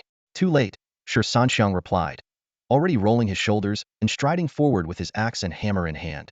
What? Da Mao blinked in confusion. Li Qi quickly caught up and explained. They've already spotted us. The fallen are faster than we are. We can't outrun them, so we'll have to fight side by side. If you want to leave, now's your chance. What the hell? Are you insulting me? Sure, Brother Xiang's a priest, but you think I can't hold my own? Da Mao spat, hefting his axe and charging forward, with the other three following close behind. Under the shaman's frenzied encouragement, the fallen demons charged at them, howling wildly and waving their crude bone knives like drunken maniacs. Brother Xiang, we've got to take out that shaman first. Otherwise, these little ones will just keep coming. Da Mao shouted in warning. Shi Sanxiang's gaze locked onto the fallen shaman wielding a staff and chanting fervently. Raising his massive axe hammer, he charged forward with the ferocity of an unleashed arrow, plunging directly into the midst of the fallen's ranks. The fallen along his path were sent sprawling by the sheer force of his impact. This was the power of a target-locking skill. Once a target was marked, nothing could stop him from breaking through and striking his enemy. A flicker of panic flashed in the fallen shaman's eyes as it shouted Rakanishu and frantically waved its staff, hurling a fireball the size of a fist. The fireball struck Shi Sanxiang, but it turned out to be the creature's final act of resistance. With the momentum of his charge, Shi Sanxiang swung his 100-pound axe hammer upward, smashing into the shaman and sending it flying 2 meters into the air. Before it could finish its anguished cry of Raka, his second strike came down with precision, shattering its skull. However, in its dying moments, the shaman released a cloud of pitch-black mist that instantly engulfed the surrounding fallen. Their eyes turned blood-red as they raised their bone knives and charged at Shi Sanxiang in a frenzy. Brushing off the embers on his priestly robe, he faced the oncoming horde without hesitation. In that brief moment, Li Qi and Da Mao, along with the others, finally reacted. Seeing all the fallen converging on Shi Sanxiang, they immediately launched a charge to support him. The cursed fallen had completely lost their senses. Even after Shi Sanxiang had crushed the skulls of 4 of their comrades in quick succession, they continued their relentless assault. As Shi Sanxiang smashed another fallen's head with his hammer, his strength momentarily waning, a dagger suddenly aimed for the back of his neck. Prepared for such an attack, Shi Sanxiang activated his stored damage skill, absorbing the surprise blow. A cold, shadowy figure flashed behind him, retreating swiftly after the failed strike. But on this rain-soaked plain, even a stealthy rogue couldn't hide the footprints left in the puddles. Seizing the opportunity, Shi Sanxiang grabbed a nearby fallen attempting to ambush him and hurled it toward the splashing footprints. The fallen collided with an invisible figure, causing it to crash to the ground. Grinning, Shi Sanxiang capitalized on the moment, hurling his axe hammer with all his might. A dark silhouette was forced to reveal itself, abandoning its stealth and rolling to evade the deadly throw. Just as Shi Sanxiang had anticipated while in stealth, a rogue couldn't make any sudden, drastic movements without exposing their position. Just as Li Qi and the warriors were locked in combat with the fallen demons, a mysterious figure suddenly appeared, startling everyone. But Shi Sanxiang was prepared. In an instant, his figure blurred into a shadow, launching himself directly at the unexpected intruder, his sturdy hand aiming straight for the opponent's throat. However, this thief was clearly more formidable than the one they had encountered before. The figure flickered and reappeared 5 meters away in the blink of an eye. Hidden beneath a veil, a pair of cold eyes stared unflinchingly at Shi Sanxiang. Shi Sanxiang wasn't in a rush. He knew full well that he couldn't match the thief in agility. Instead of attacking recklessly, he chose to wait for his skill to cool down. Spotting the thief this time hadn't been due to his vigilance, but because the system had triggered another mission prompt. Mission: eliminate the suspicious stalker 2. Reward: size 1, attribute points 5. Failure penalty: death. The mission had been triggered as soon as he entered the dungeon. He had been pretending to focus on leveling up, all the while quietly stockpiling damage, ready to strike back at any moment. Although the skill's duration was short, it was enough to ensure his invincibility during its effect. Brother Xiang. Li Qi tried to come to his aid but was tightly entangled by the frenzied fallen demons. This was the result of a curse cast by the fallen shaman before its death, driving all affected demons into a bloodthirsty frenzy. Fine. Shi Sanxiang raised his warhammer, a taunting smile playing on his lips. Focus on the fallen demons. Leave this one to me. The thief's eyes flickered with disdain. In a blur, they appeared behind Shi Sanxiang, their dagger plunging precisely into his back. The blade twisted, and blood gushed out. Feigning weakness, Shi Sanxiang slowly turned his head, a look of disbelief spreading across his face. He gently touched the wound with one hand while his other hand quietly clasped the thief's wrist holding the blade. Arrogant fool, the thief sneered in a hoarse voice. Seems like it, Shi Sanxiang replied coldly, his expression hardening as he clamped down on the thief's wrist with an iron grip. The thief hastily reached for a second dagger, but it was already too late. A blinding, holy light erupted from Shi Sanxiang's hand, surging through their connected arms and engulfing the thief entirely. The attack unleashed all of the stored damage he had accumulated. The thief froze, their grip on the dagger faltering as all strength drained from their body. The thief suddenly let out an unexpectedly soft gasp. Her previously stern gaze rolled back into her head, and her raspy voice disappeared, replaced by a sultry, alluring tone. This abrupt transformation left Shi Sanxiang and the other warriors frozen in place, giving the fallen demons an opening to strike, leaving several gashes on their bodies. The thief's body immediately went limp, collapsing to the ground in a helpless heap. Her legs flailed uncontrollably as her entire frame writhed on the ground. Shi Sanxiang quickly released his grip on her, and the moment she was free, the thief clawed desperately at the grass, as though enduring an unspeakable torment. Damn, Brother Xiang. What did you do to her? Li Qi and the others stared at the writhing thief in shock, their faces filled with disbelief. Just moments ago, she had been full of vitality. This unconventional healing seemed to have produced an utterly exaggerated reaction. Shi Sanxiang, as if he'd touched something unclean, hurriedly wiped his hands on his clothes and even made a quick prayer gesture. Fighting off his discomfort, he swiftly kicked the scattered daggers away and pressed his foot firmly against the thief's neck, finally allowing himself a sigh of relief.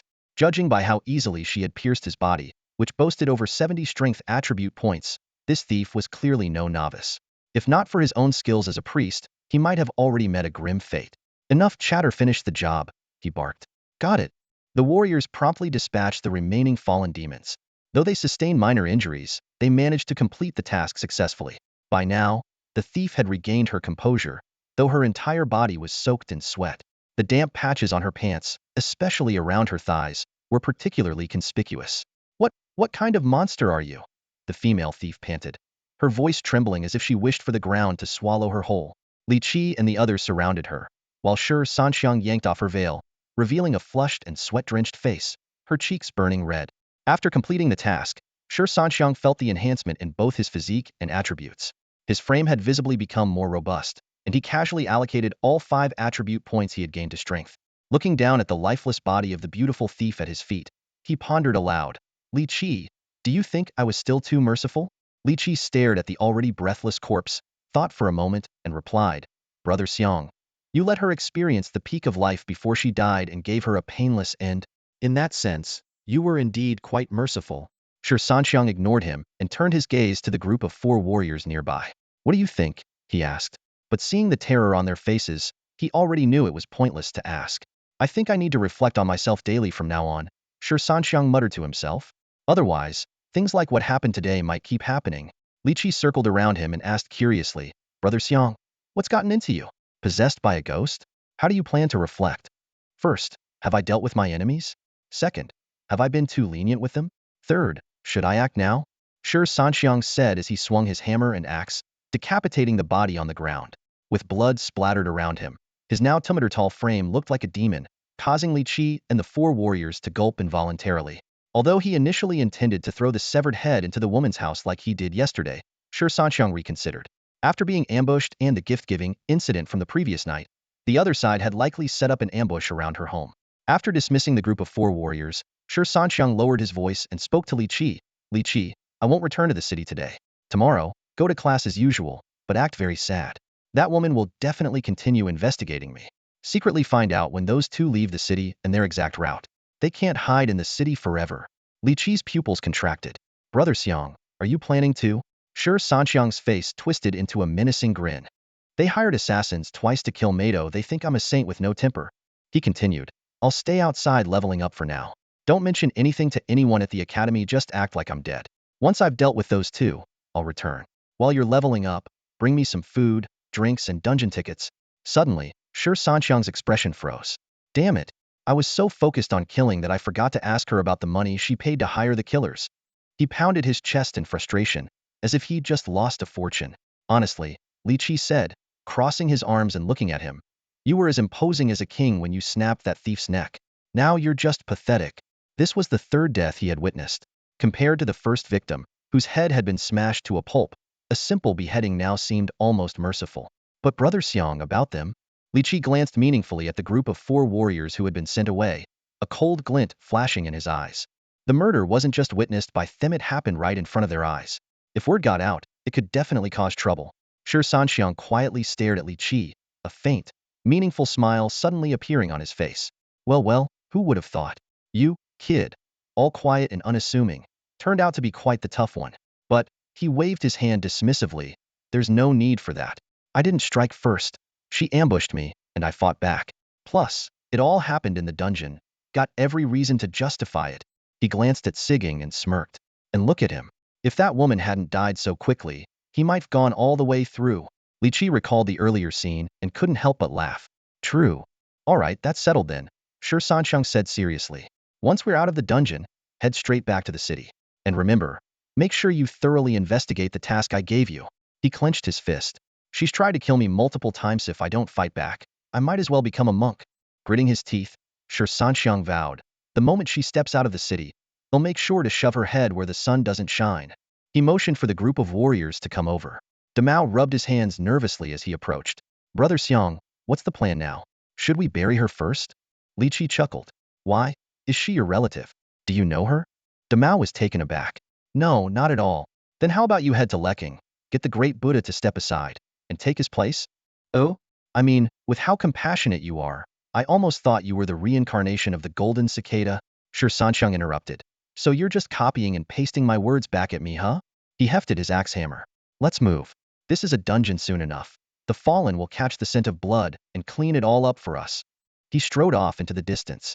The time for a dungeon run was limited, and there was no point wasting it here. He needed to focus on leveling up and strengthening himself. Only then would he stand a better chance against that woman. Li Qi and the others quickly followed. Siging quietly asked Li Qi, so, tell me, what's Brother Xiang's deal? I didn't expect him to be so ruthless, killing such a pretty girl without hesitation. The others perked up, eager to listen. Li Qi put on a wise expression. You guys are just too superficial. All you see is a pretty girl, but in Brother Xiang's eyes, she's an enemy. Showing mercy to an enemy is being cruel to yourself. You're all warriors. If you can't grasp that, you'll get killed in the dungeon sooner or later. Demao and the others looked puzzled. We're all just newly classed rookies. Sure, the logic makes sense, but theory and practice are 2 different things. Seeing something like that, anyone would be shaken, no matter how tough they are. I don't believe you didn't feel anything. Of course I did. It's just that I've seen worse, so it doesn't hit me as hard. But you guys. Li Qi gave them a once-over. Don't tell me you've also. Demao and the others exchanged uneasy glances. How long can you guys hold it in? Demao asked. I'm almost at my limit, Erlung admitted. Same here, Sanjun chimed in.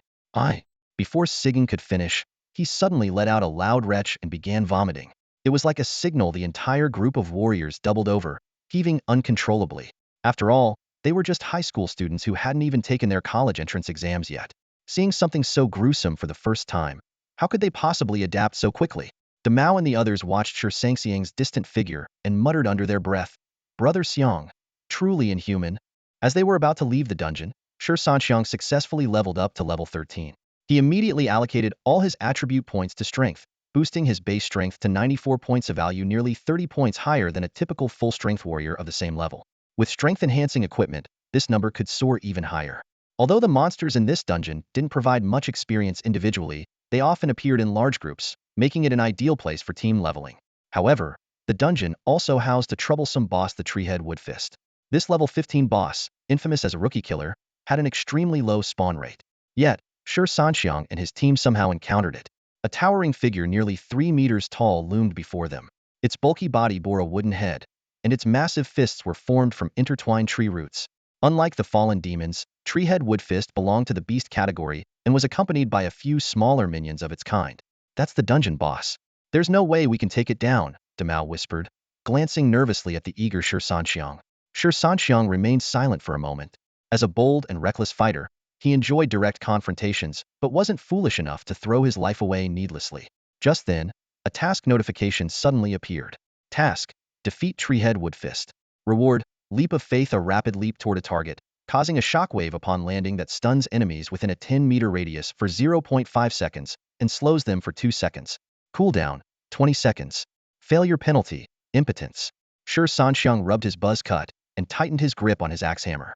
You guys handle the smaller mobs. They'll take on the boss. Li Qi and Damao exchanged glances and took a deep breath. We're almost out of time anyway. Even if we lose, we'll be forcibly kicked out of the dungeon. Let's give it everything we've got.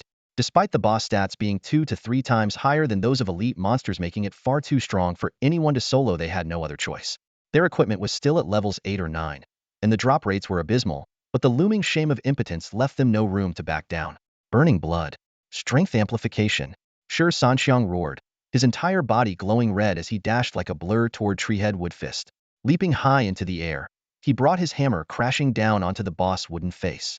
The enormous creature staggered slightly before swinging one of its gigantic, fan-like fists straight at him. Shi Sanxiang immediately assumed a defensive stance, activating a damage absorption skill to withstand the blow. Without missing a beat, he countered with a powerful blessing of the Lord's strike. Crack, crack, crack, crack. Treehead Woodfist's massive body suddenly froze in place, trembling slightly as if struggling to maintain control. Taking advantage of the opportunity, Shi Sanxiang converted all the damage he had absorbed earlier into attack power. His axe and hammer traced an arc through the air, smashing upward with ferocious force toward the tree-headed Woodfist's legs. Crack! The collision was accompanied by a sharp, shattering sound, and the tree-headed Woodfist let out a piercing wail filled with both anger and pain. Although a few of its minions tried to rush forward to assist, they were tightly held back by Li Qi, Damao, and the others, unable to get close. Seizing the moment, Shi Sanxiang rained down blow after blow on the tree-headed Woodfist's vulnerable spots with his axe and hammer. Ever since the game had merged with reality, combat was no longer rigid. If he couldn't reach the opponent's head, he'd simply target its lower body with relentless ferocity. Under the barrage of strikes, the tree-headed Woodfist's wooden face twisted and distorted. Clutching its wounded area with both hands, it collapsed to its knees, its forehead slamming heavily into the dirt as its entire body trembled violently. Shi Sanxiang ripped off the cumbersome priest's robe, revealing his muscular torso. His chest muscles bulged in the shape of the Chinese character for benevolence, while the sinews on his back nodded like the character for virtue. Gripping his axe and hammer in one hand, he grabbed the tree-headed Woodfist's head with the other, launching into a relentless storm of attacks. You call yourself a boss? He sneered, slamming the hammer down on its head again and again. Li Qi and the others were left dumbfounded by this unexpected method of dealing with a boss. Suddenly, the tree-headed Woodfist let out an earth-shaking roar and sprang to its feet. Its fist, glowing with red light, struck Shi Sanxiang with such force that he was sent flying. Brother Xiang! Li Qi and the others cried out in alarm. Shi Sanxiang propped himself up with his axe and hammer, spat out a mouthful of saliva, and rotated his arms to loosen them up. After casting a self-buff skill, Divine Protection, he charged at the tree-headed Woodfist with bloodshot eyes, ready for the final showdown. This was a raw contest of strength. The enraged tree-headed Woodfist sought to pulverize the human who had humiliated it, while Shi Sanxiang burned with equal fury. Within a matter of seconds, the two exchanged 7 or 8 earth-shaking blows. Shi Sanxiang's entire body was flushed red, blood trickling from the corner of his mouth, while the tree-headed Woodfist's body was covered in gruesome hammer marks. At that moment, Shi Sanxiang's charge skill finished cooling down. He became a blur of motion, charging at the tree-headed Woodfist with unstoppable force. His axe and hammer swung high before crashing down with tremendous power. With a final roar of unwillingness, the tree-headed Woodfist collapsed to the ground. Panting heavily, Shi Sanxiang leaned on his hammer and sneered, "Damn it, with my blood boiling and over 100 points of strength buffed, you think I couldn't take you down?" Shi Sanxiang received his reward for the incredible feat he just accomplished. Leap of faith. A swift leap toward a targeted enemy, creating a shockwave upon landing that stuns enemies within a 10-meter radius for 0.5 seconds and slows them for 2 seconds. Cooldown, 20 seconds. Shi Sanxiang had just achieved an unbelievable triumph, defeating a level 15 boss, Treehead Woodfist, 2 levels above him, all on his own. During the battle, if he hadn't cast my lord's blessing on himself in time, he would have been crushed under the boss's massive fists. With his help, Li Qi and Damao were also able to handle the remaining minions with ease. Brother Xiang, are you even human? You soloed a level 15 boss 2 levels above you. The group was still reeling from the shock. Shi Sanxiang, however, downplayed the achievement. Was it that hard? I think it was just a bit stronger, but nothing too special. While he admitted it was the strongest boss he'd faced so far, he didn't find it as overwhelming as the others described. In fact, he took it down before it even had a chance to use its special skills. Ugh, you're so infuriating. Acting all calm like that, Li Qi grumbled, but his eyes lit up moments later. The boss dropped loot. Treehead Woodfist had dropped a pair of green quality gloves, corrupted grip of Treehead Woodfist, with the following attributes: 15 strength, 5 hardening skin, and a 5 reduction in physical damage taken. Given that Shi Sanxiang was still barehanded, the group unanimously decided to give the item to him. Does anyone have a spare shirt? Shi Sanxiang asked, standing shirtless with the character for benevolence on his chest and virtue on his back, both glistening with sweat under the dim sky. The group glanced at their own clothing sizes and then at Shi Sanxiang's burly frame, shaking their heads in unison. Brother Xiang, it's not that we don't want to help, but nothing we have would fit you, someone remarked. As the dungeon timer ran out, the team was teleported back to the dungeon entrance. Still shirtless, Shi Sanxiang decided to let Li Qi and Damao return to the city while he headed toward a nearby leveling area. This decision had been carefully thought out. If he returned to the city, that troublesome couple would undoubtedly learn that the rogue had failed again. By staying in the wilderness, even if they knew he was unharmed, they wouldn't be able to pinpoint his location. As night fell, the silhouette of a shirtless, muscular man could be seen moving through the desolate wilderness. Meanwhile, the moment Li Qi returned to the city, he began reaching out to his friends. As a seasoned slacker, the boy had always followed Shi Sanxiang around, but unlike Shi Sanxiang, he made a point to build good relationships across the school. From elementary to middle school, he had a few close friends in every class. Now, these friends could come in handy while the couple had seen him and would be on guard against him. They wouldn't be as cautious around other students they hadn't met. These classmates were perfect for gathering information. As night fell, the couple sat intently watching the large screen in front of them. The screen was divided into multiple sections, displaying live surveillance footage of the area surrounding the house. Just as Shi Sanxiang had predicted, they had already set up a comprehensive monitoring system during the day, waiting for him to walk right into their trap. Still no news from Shadow? The woman asked with a frown, her voice tinged with unease. Shadow was a guild of pure thieves specializing in freelance jobs in the wilderness. The man exhaled a cloud of smoke, his expression grim. No, nothing. They must have failed. Why not just hire high-level thieves? It's not like we can't afford it, the woman said, her tone laced with dissatisfaction. They always send those mediocre, low-level thieves. It's the rules, the man explained. You think the higher-ups don't know about organizations like this? The rules are strict. Thief guilds can take contracts, but their members can't exceed level 10. Otherwise, high-level thieves would wreak havoc out in the wild. They're so elusive. Who would dare go outside? Who would dare cross them? He shook his head. Honestly, how did a simple fight between two kids escalate to this? What do you mean by that? The woman snapped, instantly defensive. Some orphanage brat beat up our son. Isn't he your biological son? Just focus on the surveillance, the man barked, stubbing out his cigarette. And don't go tossing severed heads around again. You scared our son half to death last night. Stop making things worse. The two of them took turns monitoring the screens throughout the night, not even daring to eat at the same time, for fear of missing the slightest clue. At dawn, the man yawned as he got ready for work. That kid's gotten smarter.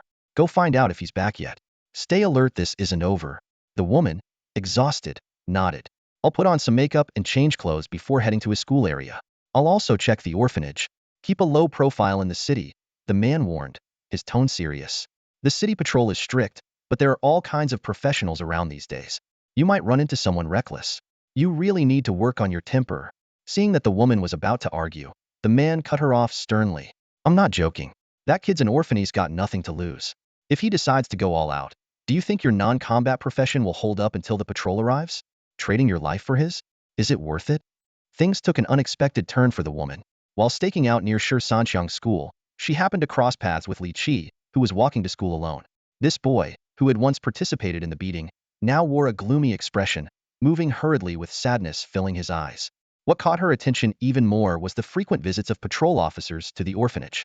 The elderly woman at the orphanage stood anxiously by the entrance, worry etched across her face. It turned out Shi Sanxiang had been missing for an entire night, with his phone remaining unanswered, something that had never happened before. Although the patrol officers responded quickly to the elderly woman's report, they were powerless in the face of a missing main combatant, as it had become commonplace for people to meet misfortune while leveling up in the wild. To confirm Shi Sanxiang's death, the woman spent 3 full days patrolling between the school and the orphanage. During this time, white mourning banners were hung at the orphanage, and the sound of crying echoed from within. Witnessing this, she excitedly pulled out her phone and reported to her husband, "Honey, that little bastard is probably really dead out there. We don't need to keep watching anymore." There was a brief silence on the other end before the man replied, "That's good. Baiching has been pushing for a meeting all day. He'll drive over there this afternoon. I want to come too." The woman immediately responded, "It's a good chance to see Luoluo. It's been so long since I last saw her." All right, the man agreed. In reality, everything was unfolding according to Shi Sanxiang's plan. To mislead the couple, he intentionally stayed out of contact, refusing to answer calls from his grandmother and the other children at the orphanage. He even instructed Li Qi to appear sorrowful in front of others. For the past 3 days, he had been active in the wilderness, grinding levels during the day in dungeons, with his companions taking turns delivering essential supplies to him in their backpacks. By now, Shi Sanxiang had reached level 25, while Li Qi and the others had already completed their first class advancement, gaining new skills. Unlike regular dungeons, class advancement required passing a solo trial in a secret realm, with the difficulty directly tied to the level of the skill being gained. Li Qi and the others had opted for the standard difficulty trial, as death within the secret realm meant real death. However, Shi Sanxiang, determined to deal with the couple, deliberately delayed his class advancement until level 25, even though this meant facing a much more challenging trial. Currently, Shi Sanxiang's strength attribute had reached an astonishing 154 points, making the axe hammer in his hand feel almost weightless. Today, Li Qi brought him news. The couple would be taking the highway from the West 3rd Ring Road later in the afternoon to head to Baiqing. This remote spot, devoid of foot traffic and surveillance cameras, was the perfect place for him to execute his plan. Shi Sanxiang had been waiting for this moment.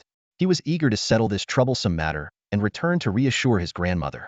The location had already been chosen, a stretch of highway 3 kilometers from Shiqing, devoid of any surveillance cameras, practically a prime spot. The white Aochuan 6 had already set off, license plate Shi A54250. Li Qi's message had been sent to Shi Sanxiang's phone. Shi Sanxiang sat just outside the highway, leaning against the guardrail, quietly waiting for the couple. The axe hammer in his hand seemed weightless as he twirled it absent-mindedly. Inside the Aochuan 6, the man looked irritated, grumbling, "Unbelievable. Was that even a human driving? Changing lanes across a solid line and turning on the wipers. Made me cross the line too, and the violation camera caught it. What's the point of having so many cameras? What bad luck." The woman, sitting in the passenger seat, was casually touching up her makeup in the mirror and replied indifferently, "You said it yourself, drives worse than a dog. Why bother getting worked up over it? Besides, without all these cameras, wouldn't scammers have a field day?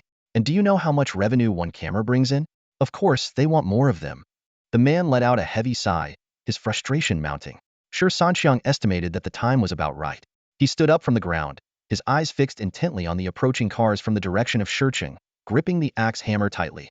Perhaps fate had destined this couple for such a calamity. The road was nearly empty, with only one car passing by every few minutes. Mission, Revenge Task Description. This couple sees you as their mortal enemy. They've hired assassins to kill you twice. Now's your chance. Mission Reward, 2 to body size, 5 to all defenses. Mission Penalty, gender reversal for 2 levels. A cold smile spread across Shi Sanxiang's lips as he vaulted over the guardrail onto the highway. It was as if his wishes were being granted one after another. Failure? Impossible. There was no room left for reconciliation between them. The Aochuan 6 sped toward him at 120 km/h. The road was almost deserted, and the couple was enjoying fruit and singing along to music, utterly relaxed. That was until the woman spotted the towering figure ahead and shrieked, "Honey, it's that bastard. He's not dead." The man saw Shi Sanxiang too, but there was no time to think. At 120 km/h, the 200-meter distance would be covered in mere seconds. He could already see the massive axe hammer in Shi Sanxiang's hand. "No cameras here, and it's just some lunatic. Just run him over," the woman said after glancing at the navigation system, which confirmed there were no cameras in this section. The man gritted his teeth and slammed the accelerator. The car, like a wild beast unleashed, charged straight at Shi Sanxiang. Perfect timing.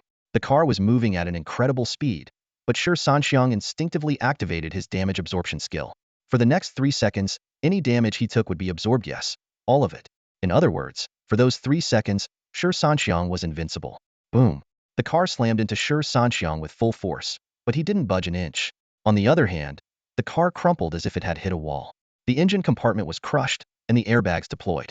The couple inside had their eyes tightly shut, their fate uncertain at such a high speed. But even if they were dead, Shi Sanxiang wasn't going to let them off easily. Without this skill, he wouldn't have dared to take the hit so brazenly. Surviving a collision at 120 km/h without advanced abilities was unthinkable. He hefted the axe hammer and walked to the side of the car. The interior was a wreck, blood splattered everywhere, and the couple was barely clinging to life. Shi Sanxiang raised the axe hammer high, ready to unleash the stored damage.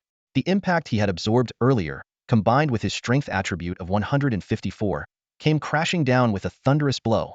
Thud. The ground seemed to tremble as the car was smashed flat. Blood and debris splattered everywhere.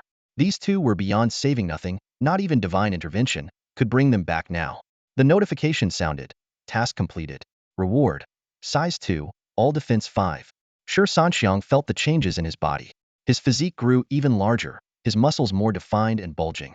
He had gained a full 10 centimeters in height since the start of the mission, his frame now noticeably more imposing. He quickly surveyed the scene to ensure no fingerprints, sweat, or blood traces had been left behind. Fortunately, no other vehicles had passed by during this time, and the couple's car had already left the area. Otherwise, he would have had to address the issue of potential witnesses. As for whether his actions were morally justifiable, Shi Sanxiang had never been one to dwell on such questions. She was no saint, no Confucius, no Mencius. A straightforward man, he lived by the creed. If I don't look out for myself, heaven and earth will strike me down. Not long after he left, a passing car caught sight of the horrific scene from a distance. A mangled Aochuan-6 surrounded by a mix of blood and gasoline. The frightened driver immediately called the authorities. After returning to the city, Shi Sanxiang made a call to the orphanage to let them know he was safe. He came up with a casual excuse, and Grandma Shi, relieved to hear he was unharmed, didn't press him for details. However, things took an unexpected turn. Before he could reach the orphanage, he was stopped by the city patrol. 2 officers in uniform got out of their vehicle, holding silver restraints, their eyes cautious as they sized up the shirtless young man wielding an axe and hammer. Though both officers were nearing their second-tier career advancements, they didn't dare underestimate Shi Sanxiang's intimidating presence. "I'm an inspector," one of the officers said, rubbing his hands together to conjure a transparent, spherical projection. Inside, footage of Shi Sanxiang counterattacking the Aochuan-6 played out. "This is my capability retrospection. Since we've come to you, it means the evidence is conclusive. Are you going to put the cuffs on yourself? Or will we have to do it for you?" Shi Sanxiang's heart sank. After a moment of silent contemplation, he set down his axe and hammer and extended his hands to accept the silver restraints. "Don't worry too much," the other officer reassured him.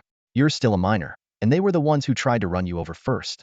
They were already dead from the collision. So as long as you behave during the proceedings, your sentence won't be too severe." Back at the city patrol headquarters, Shi Sanxiang was placed in a cell, his communication devices confiscated. Staring at the cold, iron bars, he let out a bitter laugh. He had underestimated this world after all, hadn't anticipated the existence of such investigative abilities, let alone their practical application in crime scene analysis. In their original world, at most, they might have been suspicious, but they wouldn't have any evidence. Outside the gates of the City Patrol Bureau, a military Humvee came to a halt. A burly officer stepped out with long strides. This captain, dressed in the uniform of the jury army, needed only to show a single ID to prompt the duty officer at the front desk to immediately call the director. Moments later, the towering figure was ushered into the director's office. After the customary salutes, the director's face was filled with confusion. "Captain Luo, what brings you to our little district office?" The caution in his tone was not unwarranted after all. The jury army was an elite force responsible for clearing dungeons, and a captain was equivalent to a company commander, a rank that commanded significant respect and power. Without a word, Captain Luo placed a photograph on the desk and tapped it with his finger. "For him." The director stared at the photo, his brows furrowing. "Isn't this the student we just brought in this afternoon?" "Release him," Captain Luo said, his tone calm yet leaving no room for negotiation. "Apologies," the director replied firmly. "Shi Sanxiang is a student, yet he killed 2 people with a hammer.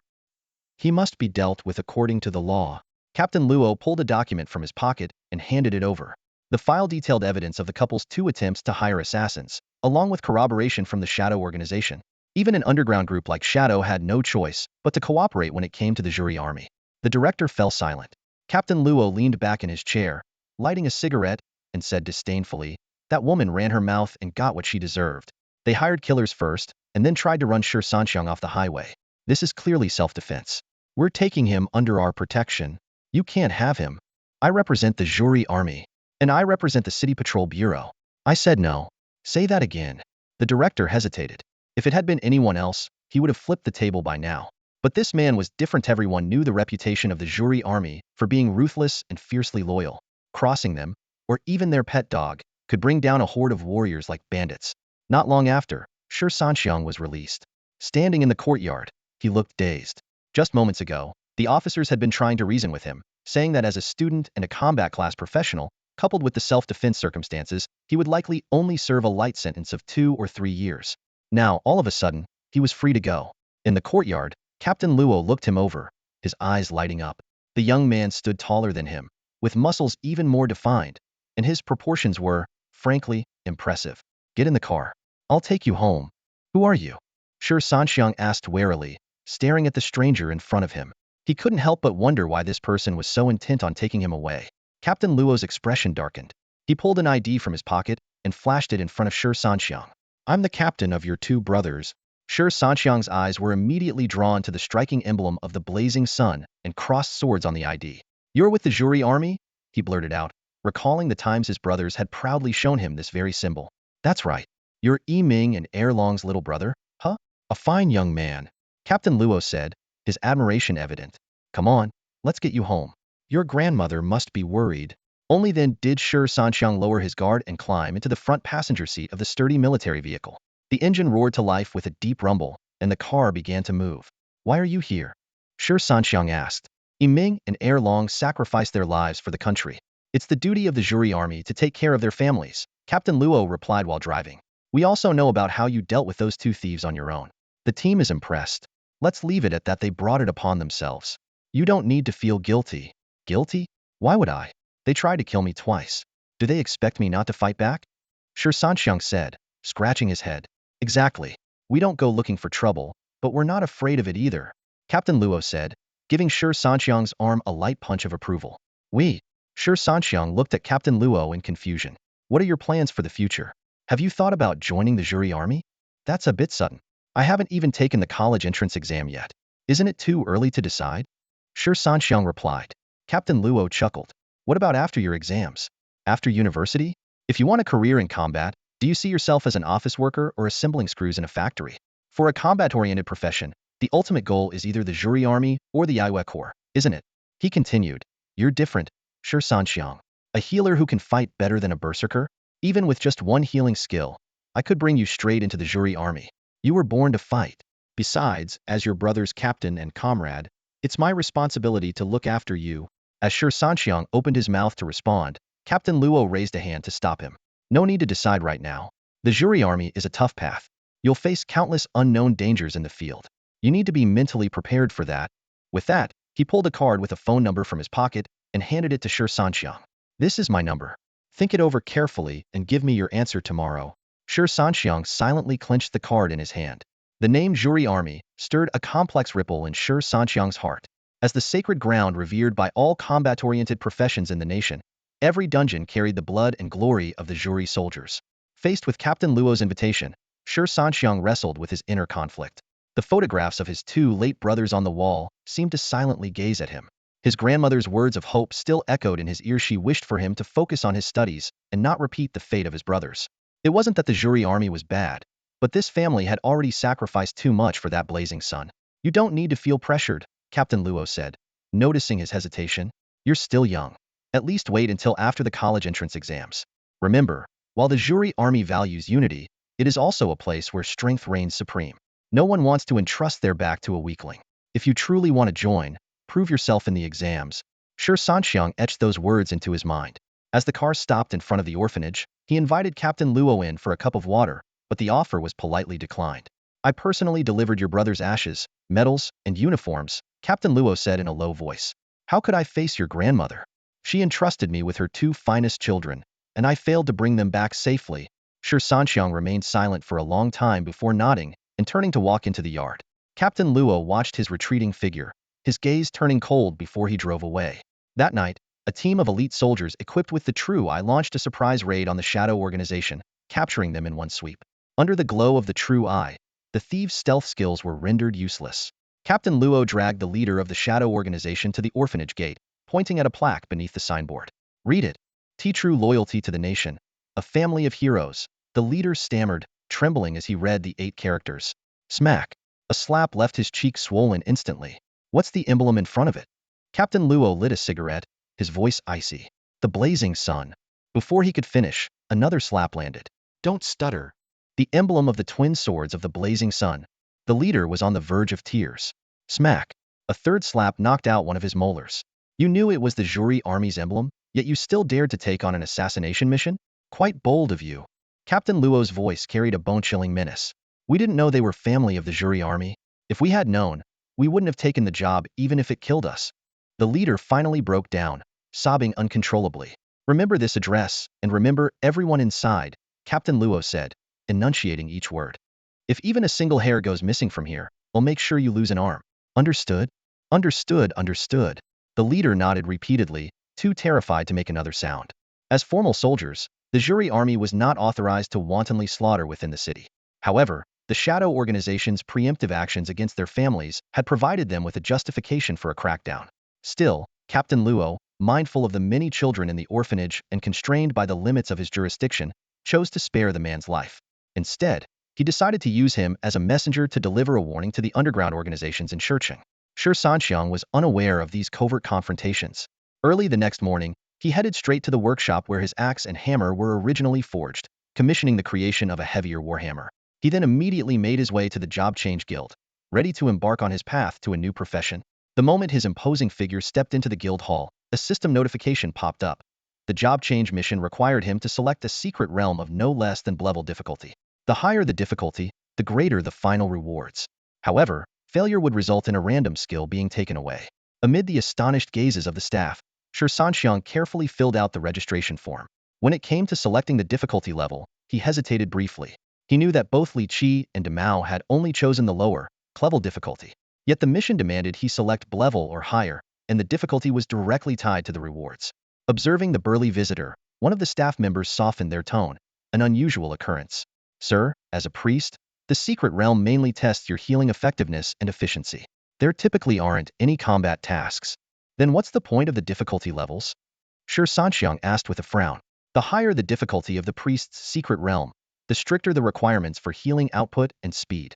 It's a crucial assessment of a priest's abilities, the staff member patiently explained. After weighing his options, Shi Sanxiang ultimately chose the S-level secret realm. He reasoned that while SS-level clearances were exceedingly rare, his all-out stat allocation as a priest left him with only one skill, blessed by the Lord, which barely qualified as a healing ability. S-level was already pushing his limits. Although the staff were shocked by his choice, they still guided him to step into the secret realm's magic circle. After selecting Priest SS, the teleportation sequence was activated. A flash of white light enveloped him, and Shi Sanxiang's consciousness was pulled into a war-torn world. He found himself standing atop the battlements of Bone Shard City, surrounded by the chaotic sounds of battle cries. Outside the city, countless orcs wielding crude siege ladders and massive weapons surged forward in relentless waves to attack. Through the city's amplification magic array, a commanding voice echoed orders. North Wall, A3 breach. Archer Unit 2, lay down suppressive fire for 3 minutes. Heavy Infantry Unit 13, prepare to advance. North Wall, B2 breach. Archer Unit 5, get ready. Spear Unit 15, stand by. West Wall, A1 breach. Mage Tower 1, provide covering fire. Greatsword Unit 9, move into position immediately. Every breach in the defense signified the complete annihilation of a battalion stationed at that position. On the city walls, battalions of 300 men each were fighting desperately, drenched in blood. Below the walls, formations of soldiers stood vigilant, ready for battle. Further away, towering arrow towers loomed, unleashing a relentless barrage of arrows like a torrential downpour. The orc warriors who dared to scale the walls were instantly turned into bloodied pincushions. Once the rain of arrows ceased, heavily armed battalions would swiftly charge to the front lines to engage the enemy. What are you standing there for? Start healing now. A hurried voice snapped Shi Sanxiang back to reality. At that moment, he received the details of his trial task in the secret realm raised the rate of injured soldiers from the current 3 to 20. This seemingly absurd task reflected the brutal reality of the battle. In this fierce clash between humans and orcs, there was hardly any room for injury. Soldiers either perished or took their foes down with them. Facing the physically superior orcs, the only advantage humans had was their tightly coordinated battle formations. Shi Sanxiang looked down at the injured soldier on the ground. The man's chest appeared as if it had been completely crushed by a car. An ordinary person would have long since died, but in this level-based secret realm, the wounded man was still groaning in pain. What are you waiting for? Heal him now. The urgent voice rang out again. Shi Sanxiang finally noticed the Speakera white-robed elder holding a staff. A soft, milky white glow emanated from the elder's hands, and the wounded soldier at his feet was visibly recovering at an astonishing speed. Shi Sanxiang quickly cast Blessings of My Lord on the injured man before him. The soldier gasped sharply, then displayed an expression of bliss, as if reliving the joy of his wedding night. Under the effects of the healing spell, his shattered internal organs rapidly mended. Even more miraculous, the process was entirely painless. In fact, it felt euphoric, as though he were drifting on clouds, experiencing a wondrous sensation. However, The injuries were so severe that a single blessings of my lord was far from sufficient. Shi Sanxiang had to cast the spell again. It was then that he realized a serious issue. With his intelligence attribute at only 38 points, it took him 2 spells to fully heal one severely injured soldier. His healing efficiency was terribly low. Worse still, the number of injured soldiers in the treatment area was actually fewer than the number of healers available. Watching the fully recovered warriors pick up their weapons and return to the battlefield, Shi Sanxiang found himself in a dilemma. How was he supposed to complete this task of increasing the rate of injured soldiers? In a battle where death was nearly inevitable and injuries were rare, his healing skills seemed utterly useless. After asking for the direction of the city wall, Shi Sanxiang picked up his axe and hammer and casually chose a direction to head toward. The priests behind him exchanged confused glances, their thoughts swirling with questions. Who is this man? We've never seen him before. He doesn't look like a priest. His build resembles that of an orc spy. Could it be? But he just treated an injured soldier. And orcs don't have priests, they only have shamans. That's true, but what is he planning to do? Not sure. He just asked for the direction of the city wall. Is he planning to go up there? Seriously? Even heavily armored warriors can't hold out long on the wall, and he's a priest, wouldn't he just be throwing his life away? Meanwhile, Shi Sanxiang's thoughts were much simpler. Since there were no injured soldiers down here, he figured he might as well head up. Worst case scenario, he would stay toward the back and retreat if things looked bad. Surely, as a priest, no one would expect him to fight to the death up there, right? Under the astonished gazes of the well-prepared troops within the city, Shi Sanxiang strode purposefully toward the city wall. Suddenly, a fully armored officer stepped in his path and demanded, "Which unit are you with? Why are you acting on your own?" With a sorrowful expression, Shi Sanxiang replied, "I'm a priest. But since no wounded soldiers can come down to receive treatment, I have to do something for them. That's why I've decided to go up to the wall to heal them." The officer's expression shifted from shock to skepticism. "A priest? Are you sure you're not from some Berserker unit?" Whoosh! A holy light surged into the officer's body, making him gasp in surprise, his heart skipping a beat. Action spoke louder than words. Nothing could prove Shi Sanxiang's profession better than this. The officer fell silent for a moment before clapping Shi Sanxiang on the shoulder. "You're a good man. On behalf of all the soldiers, I offer you my deepest respect. Hey, someone, go to the supply depot and fetch a full suit of armor for this brave priest." The officer then sized up Shi Sanxiang's hulking frame, which was even more imposing than that of a berserker, and clicked his tongue in amazement. "It's a shame you're not a berserker. If it weren't for the lack of tusks and your skin tone being off, I'd have thought you were an orc infiltrator." A short while later, Shi Sanxiang, now encased in heavy armor, hefted his axe and hammer and strode up the city wall. The battle on the wall was far more brutal than he had imagined. Orcs poured in relentlessly from ladders, their towering figures ranging from 2.5 to 3 meters tall. Their muscles bulged, their fangs gleamed, and their weapons very battle axes, massive hammers, spiked clubs, and more. Although the soldiers on the wall were well equipped, the disparity in size and strength between the two sides was staggering. For the orcs, human attacks were rarely fatal unless they struck a critical point. In contrast, the orcs' powerful blows, combined with their heavy weapons, rendered the soldiers' armor almost useless. A single strike from an orc was enough to leave a human soldier clinging to life or worse. Whoosh! Holy light flickered as Shi Sanxiang pulled a soldier back from the brink of death, a soldier who had been sent flying by an orc's hammer and was moments away from perishing. His healing skills were cast continuously, disregarding the blood and corpses that now covered the wall. But the sight of countless fallen human soldiers filled Shi Sanxiang with seething rage. The rescued warrior stared up at the wall in shock, his eyes fixed on the priest who had suddenly appeared there. A priest daring to climb the wall? Though he was alone, his courage greatly boosted the morale of the defending soldiers, reigniting their fighting spirit. Shi Sanxiang felt the rapid depletion of his mana and realized that healing these few people was barely making an impact on the dire situation along the wall. As more and more orcs surged onto the battlements, and the wall teetered on the brink of being overrun, a sudden realization struck him. "I'm a full-fledged healer. All I know is how to heal. Why the hell am I playing to my weaknesses here?" Shi Sanxiang roared, his blood boiling as his strength-enhancing skills activated instantly. Gripping his axe and hammer, he transformed into a red blur, clad in heavy armor, and slammed into an orc who had just climbed onto the wall. The orc had no time to react before being knocked off, taking several others clinging to the ladder down with him. Nearby, an orc who had just smashed a human warrior's helmet and head with a massive hammer witnessed the scene and roared with fury. Swinging his hammer, he aimed a crushing blow at Shi Sanxiang's head. With a resounding thud, the hammer struck Shi Sanxiang, but it was as if it had hit the wall itself. The orc looked on in confusion at Shi Sanxiang, whose bloodshot eyes burned with rage. The priest had already picked up the orc's hammer and brought it down with devastating force on the orc's skull.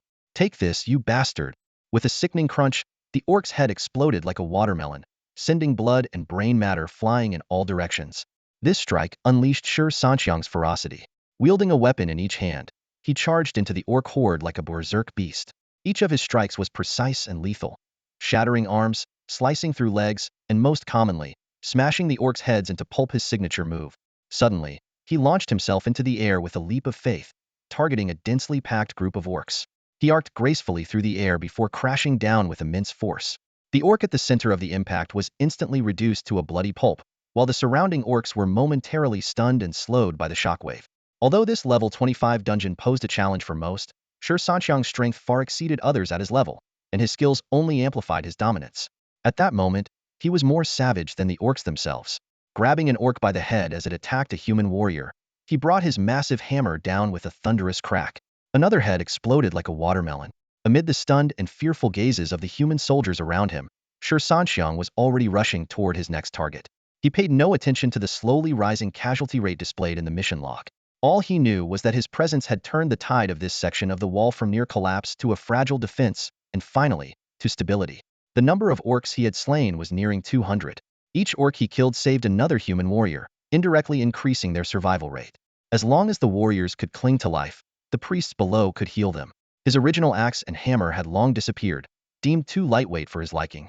Though the orcs' massive hammers weren't ideal either, they were far superior.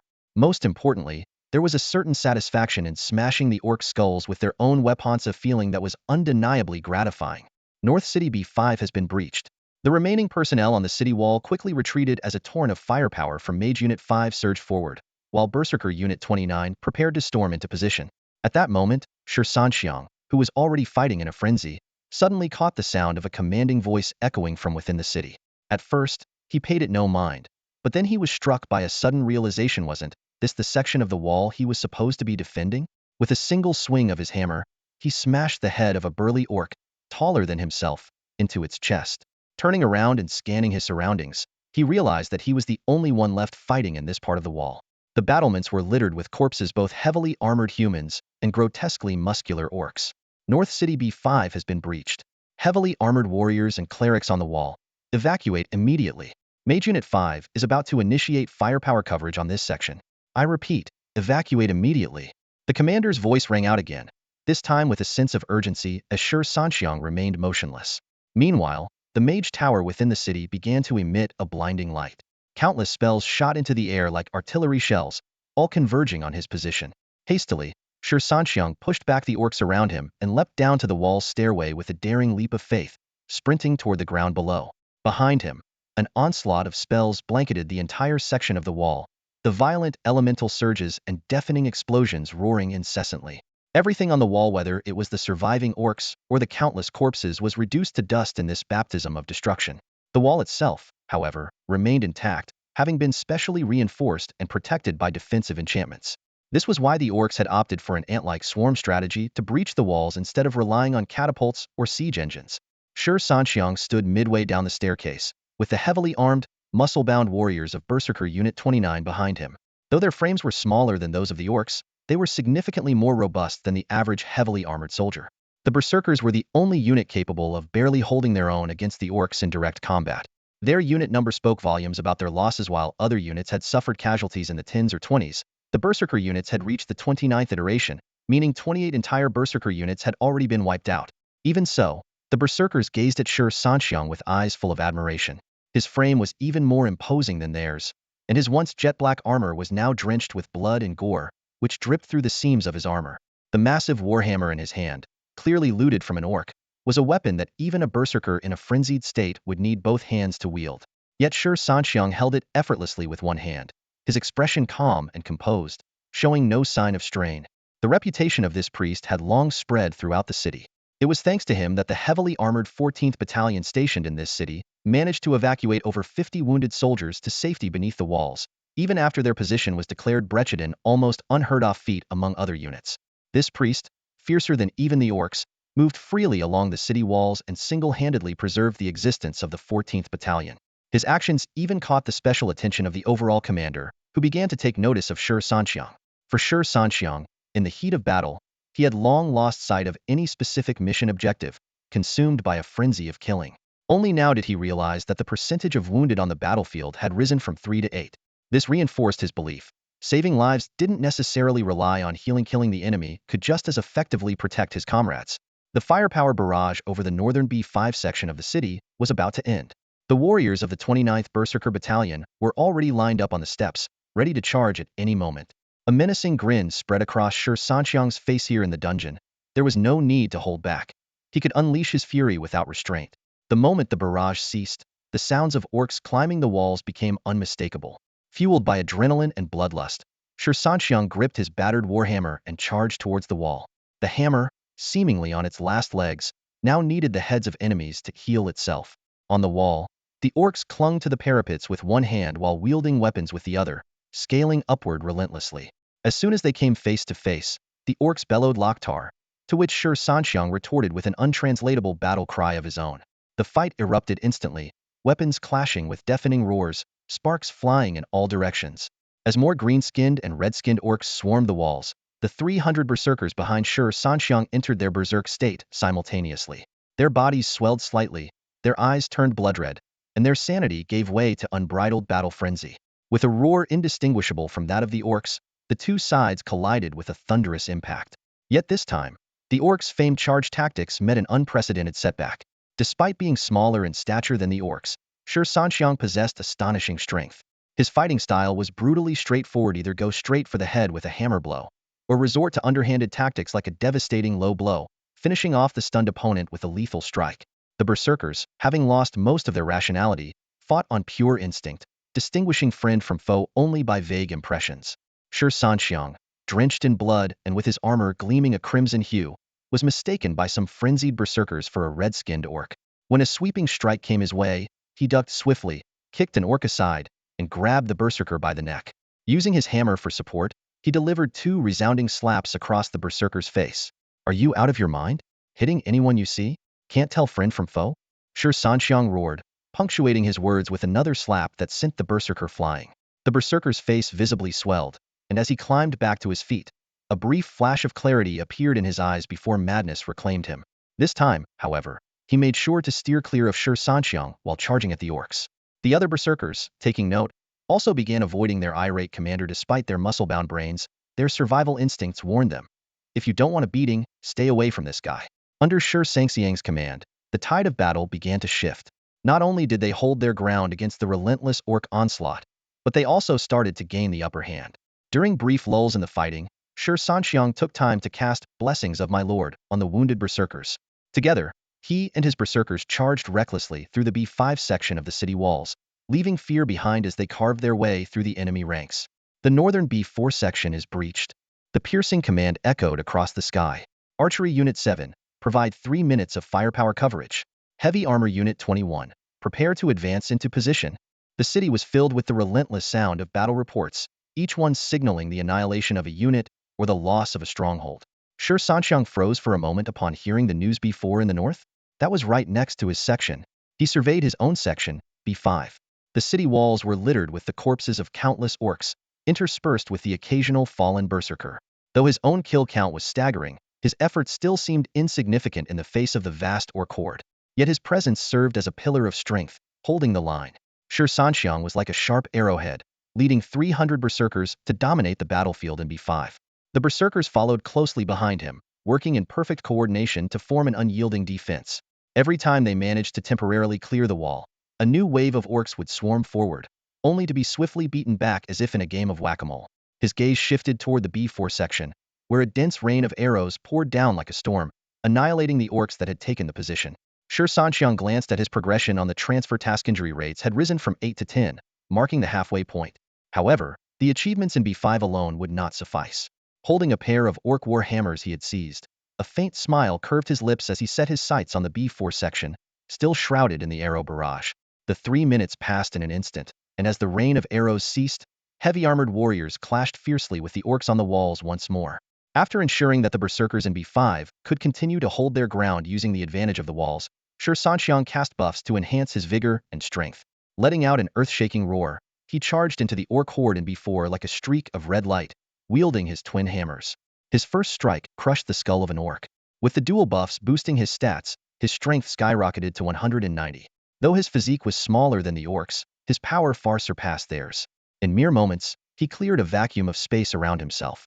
Next, Shi Sanxiang executed a leap of faith, his twin hammers carving deadly arcs through the air before slamming into another cluster of orcs. The impact obliterated one unfortunate orc, reducing it to pulp, while the shockwave stunned enemies within a 10-meter radius. Though the stun only lasted half a second, it was more than enough for someone with Shi Sanxiang's nearly 190 strength. The once cumbersome orc war hammers moved with the agility of the wind in his hands. His sudden intervention completely shifted the tide of battle in B4. The heavy-armored warriors, reinvigorated by his presence, fought with renewed morale, while the orc assault on the walls faltered noticeably. Just then, a deafening roar and the sound of fierce combat erupted from the orc's right flank, plunging the already chaotic battlefield into further disarray. In the B5 section of the city wall, the berserkers who had been enthusiastically playing whack-a-mole with the orcs suddenly realized their leader was missing. Instantly, they felt a wave of boredom. In their berserk state, the sliver of rationality they retained was solely focused on finding their commander.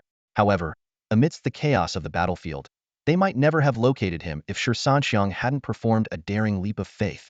Spotting Shi Sanxiang in midair, the berserkers immediately abandoned the orcs climbing the city walls, roaring as they brandished their weapons and charged straight toward the B4 section. Shi Sanxiang noticed them as well and frowned slightly when he saw the endless stream of orcs surging forward. The defenses of the B5 section had already been breached, and the archers had unleashed a sustained barrage of firepower for a full 3 minutes. Afterward, the Berserkers' 32nd Battalion finally reached the front lines. Although the commander's voice was loud and commanding, Shi Sanxiang couldn't shake the feeling that something was off. "Commander, this is the first time I've seen warriors on the walls pushing back the orcs while still managing to break through their defenses," he muttered as he watched the B5 section blanketed in arrows. Shi Sanxiang let out a sigh of relief. The hard-earned 10 progress couldn't be jeopardized by these muscle-for-brains berserkers in their berserk state. The berserkers launched an assault on the orc flank in the B4 section. After a moment of thought, Shi Sanxiang shouted, "Hey, you scrawny pups! Can you handle this, or do I need to step in and save you?" The berserkers, already in their frenzy, paused momentarily, steam almost visibly rising from their heads. With a roar, they tore through the orc flank, carving out a path and charging forward. Fired up, Shi Sanxiang casually tossed a skill boost to the lead berserker and fought his way toward their position. Along the way, he didn't waste any time, casting Blessing of My Lord on any injured, but not yet fallen berserkers or heavily armored warriors in the B4 section whenever he had a moment. The distance between the sections wasn't far, and before long, Shi Sanxiang caught up with the berserkers. As soon as they met, the lead berserker grabbed Shi Sanxiang's arm. "Who are you calling scrawny?" Shi Sanxiang chuckled. It seemed even the faint rationality left in their berserk state couldn't withstand the provocation of that term. All right, you're a big tough dog. Happy now? Focus up, we're in the middle of a battle. Be good." Shi Sanxiang patted the lead berserker's arm before hefting his warhammer and charging toward the orcs in the B4 section. The lead berserker's charge, combined with Shi Sanxiang's coordination, was a stark contrast like a blazing hot blade slicing through butter. Together, they split the orcs on the B4 walls in two. In the northern city, the commander's voice rang out for the first time, not due to a breach in defenses, but because of Shi Sanxiang, the priest. "Damn it, what do you mean by calling them troublemakers?" Shi Sanxiang muttered in exasperation. Still, being called a stick was better than being called nothing. While the berserkers could barely handle a unknown fight with the orcs, it was only under Shi Sanxiang's leadership that they could fully unleash their potential. Shi Sanxiang spared no effort in using his magic.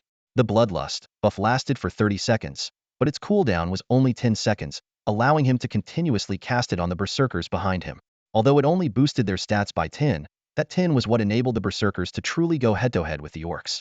As for Blessing of My Lord, Shi Sanxiang cast it on injured allies whenever he had a free moment. On these walls, there was never a shortage of wounded soldiers. Under the fierce battles led by Shi Sanxiang and the 29th Berserker Battalion, the orc attacks near Sector B5 were completely disrupted, significantly alleviating the pressure on the defense. Despite Shi Sanxiang's relentless efforts, utilizing skills that provided both buffs and healing, the 29th Berserker Battalion ultimately suffered near-total losses. More critically, the remaining dozen or so berserkers were nearing the end of their berserk state, after which they would face a debilitating day-long period of weakness. Leading the surviving berserkers, Shi Sanxiang fought his way back down the stairway to the base of the city walls. Along the way, the supervising troops did not intervene. Both Shi Sanxiang's remarkable performance and the valiant efforts of the 29th Berserker Battalion had earned everyone's respect. Moreover, This was the only Berserker unit since the start of the battle to survive until the end of their Berserk state, preserving the battalion's designation and honor. By this point, Shi Sanxiang himself was feeling the toll of exhaustion. After such prolonged combat, while his body could still hold up, his spirit was utterly drained. As soon as they set foot on the city wall, they were met with thunderous cheers from the defending troops below. Shi Sanxiang and the 29th Berserker Battalion had provided an enormous boost to the morale of all the defenders. The Berserkers were promptly taken away for treatment and recovery, while Shi Sanxiang sat down nearby to rest. Checking the mission progress, he noticed the injury rate had reached 15. He let out a sigh. His was truly an S-level secret realm. Even with a proper priest, completing such a mission would be no easy feat. At this stage, Shi Sanxiang felt somewhat powerless. His strength lay in charging into battle, and while his efforts had significantly increased the injury rate of the enemy, there were limits to what one person could do. After all, he was only an unadvanced novice priest. Just then, he suddenly noticed a white-robed elder approaching him, the same priest who had awakened him upon his entry into the secret realm. The old man, leaning on his staff, walked up to Shi Sanxiang and asked, "Why are you down here at the base of the wall instead of staying in the rear to treat the wounded?" A flicker of unmistakable admiration passed through the elder's eyes. "I've heard from the returning wounded," he said. "Young man, you did well. From the start of the battle until now, 2 whole days have passed, and the number of wounded has been lower since you joined the fight. You've truly done an incredible job." Shi Sanxiang grinned, though the blood and grime on his face made even the act of smiling a challenge. "I'm just a priest who's not particularly good at healing. Treating wounded soldiers or dealing with orcs, it's all the same, isn't it?" "You're absolutely right." The old man in the white robe smiled as he patted Shi Sanxiang's sturdy arm. "You've set a great example. Now the entire city of Bonecrack is joining the fight, and it doesn't make sense for our priest group to just sit around in the rear. After seeing your outstanding performance, we've unanimously decided to head to the walls and join the battle." Shi Sanxiang nearly choked on his own spit upon hearing this. He stared incredulously at the white-robed elder in front of him. "Are you serious? You guys, with your frail little bodies, aren't even as big as an orc's hammer." He pointed to the massive orc warhammer he was using as a makeshift stool.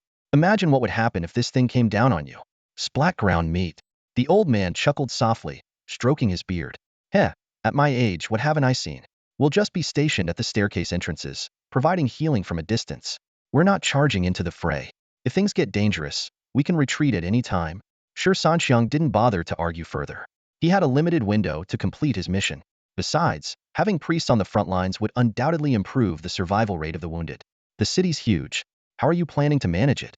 The old man gestured to the group of white-robed priests behind him. "Bonecrack only has 2 full priest groups. After leaving some in the rear for backup, we'll be able to send 8 or 9 to each section of the walls. It's not a lot, but as long as the injuries aren't fatal, we can save them." Most importantly, the elder's expression grew serious. Having priests present gives the soldiers hope. Defending the city isn't just about holding the walls, it's about holding morale. Shi Sanxiang couldn't help but clap his hands in admiration. No need for too many words, just one. "What's the word?" "Legendary." After a brief rest, Shi Sanxiang hefted his warhammer and returned to the walls. The priests followed in groups, climbing the staircases and spreading out across different sections of the city. As the holy light of healing began to shimmer along the battlements, cheers erupted throughout Bonecrack City. Shi Sanxiang continued to play the role of the chaotic disruptor, charging into the thickest clusters of orcs. His massive warhammer and ferocious roars were even more intimidating than the orcs themselves. Since the priests joined the battle, the commanding officer's desperate shouts were still loud but noticeably less frequent. Shi Sanxiang witnessed more and more severely wounded soldiers being carried down from the walls to the rear, and even without checking his mission progress, he could feel the treatment rate steadily improving. This, perhaps, was the key to completing this priest advancement trial, leading by example and inspiring Bonecrack City's priests to step onto the perilous battlefield atop the walls. In real combat, fighting without healers would be unthinkable.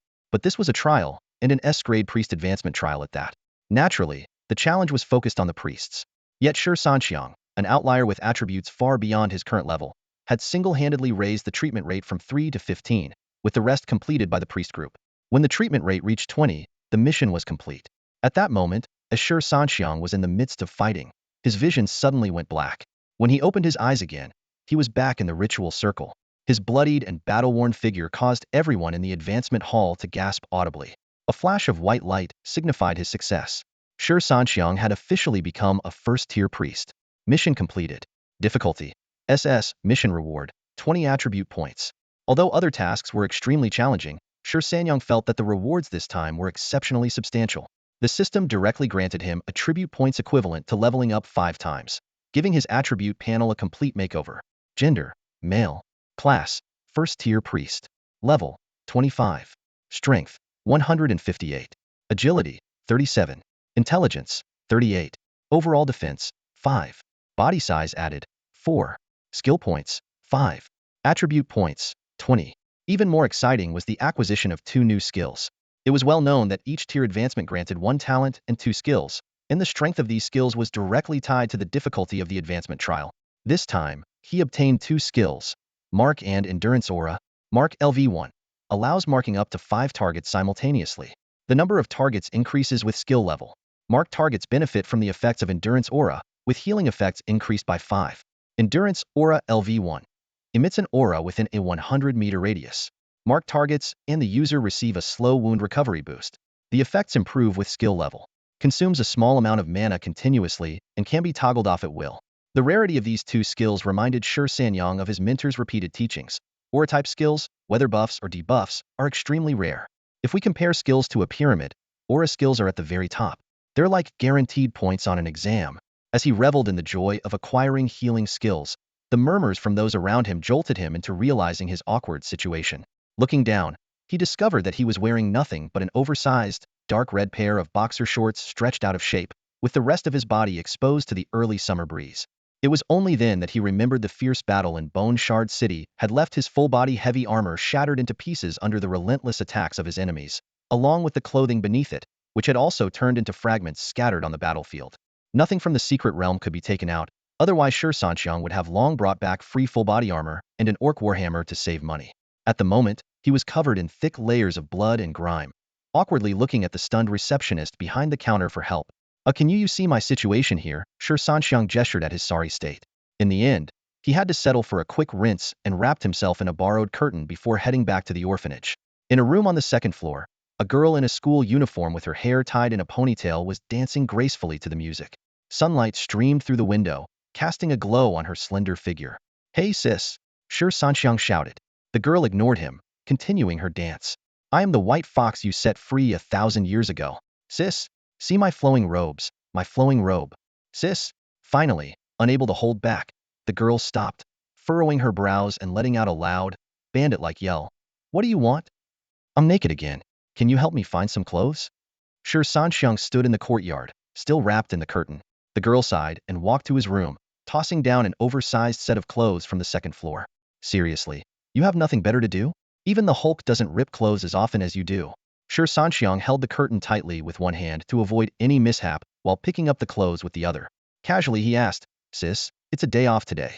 What's the plan for tonight?" Leaning against the railing, the girl raised an eyebrow. "Wow, seems like you've picked up a decent skill. Still have time to think about plans." "I got myself an aura skill."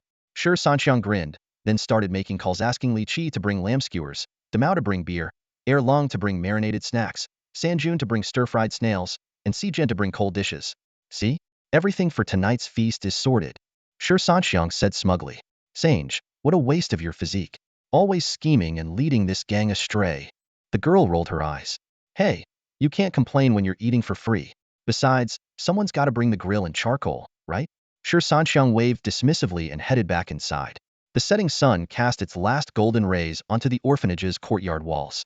Li Qi strode through the gate with a bundle of lamb skewers in hand, his voice booming as he called out, "Xiangge, Xiangge." Grandma Shi, the orphanage director, emerged slowly from the kitchen, leaning on her cane.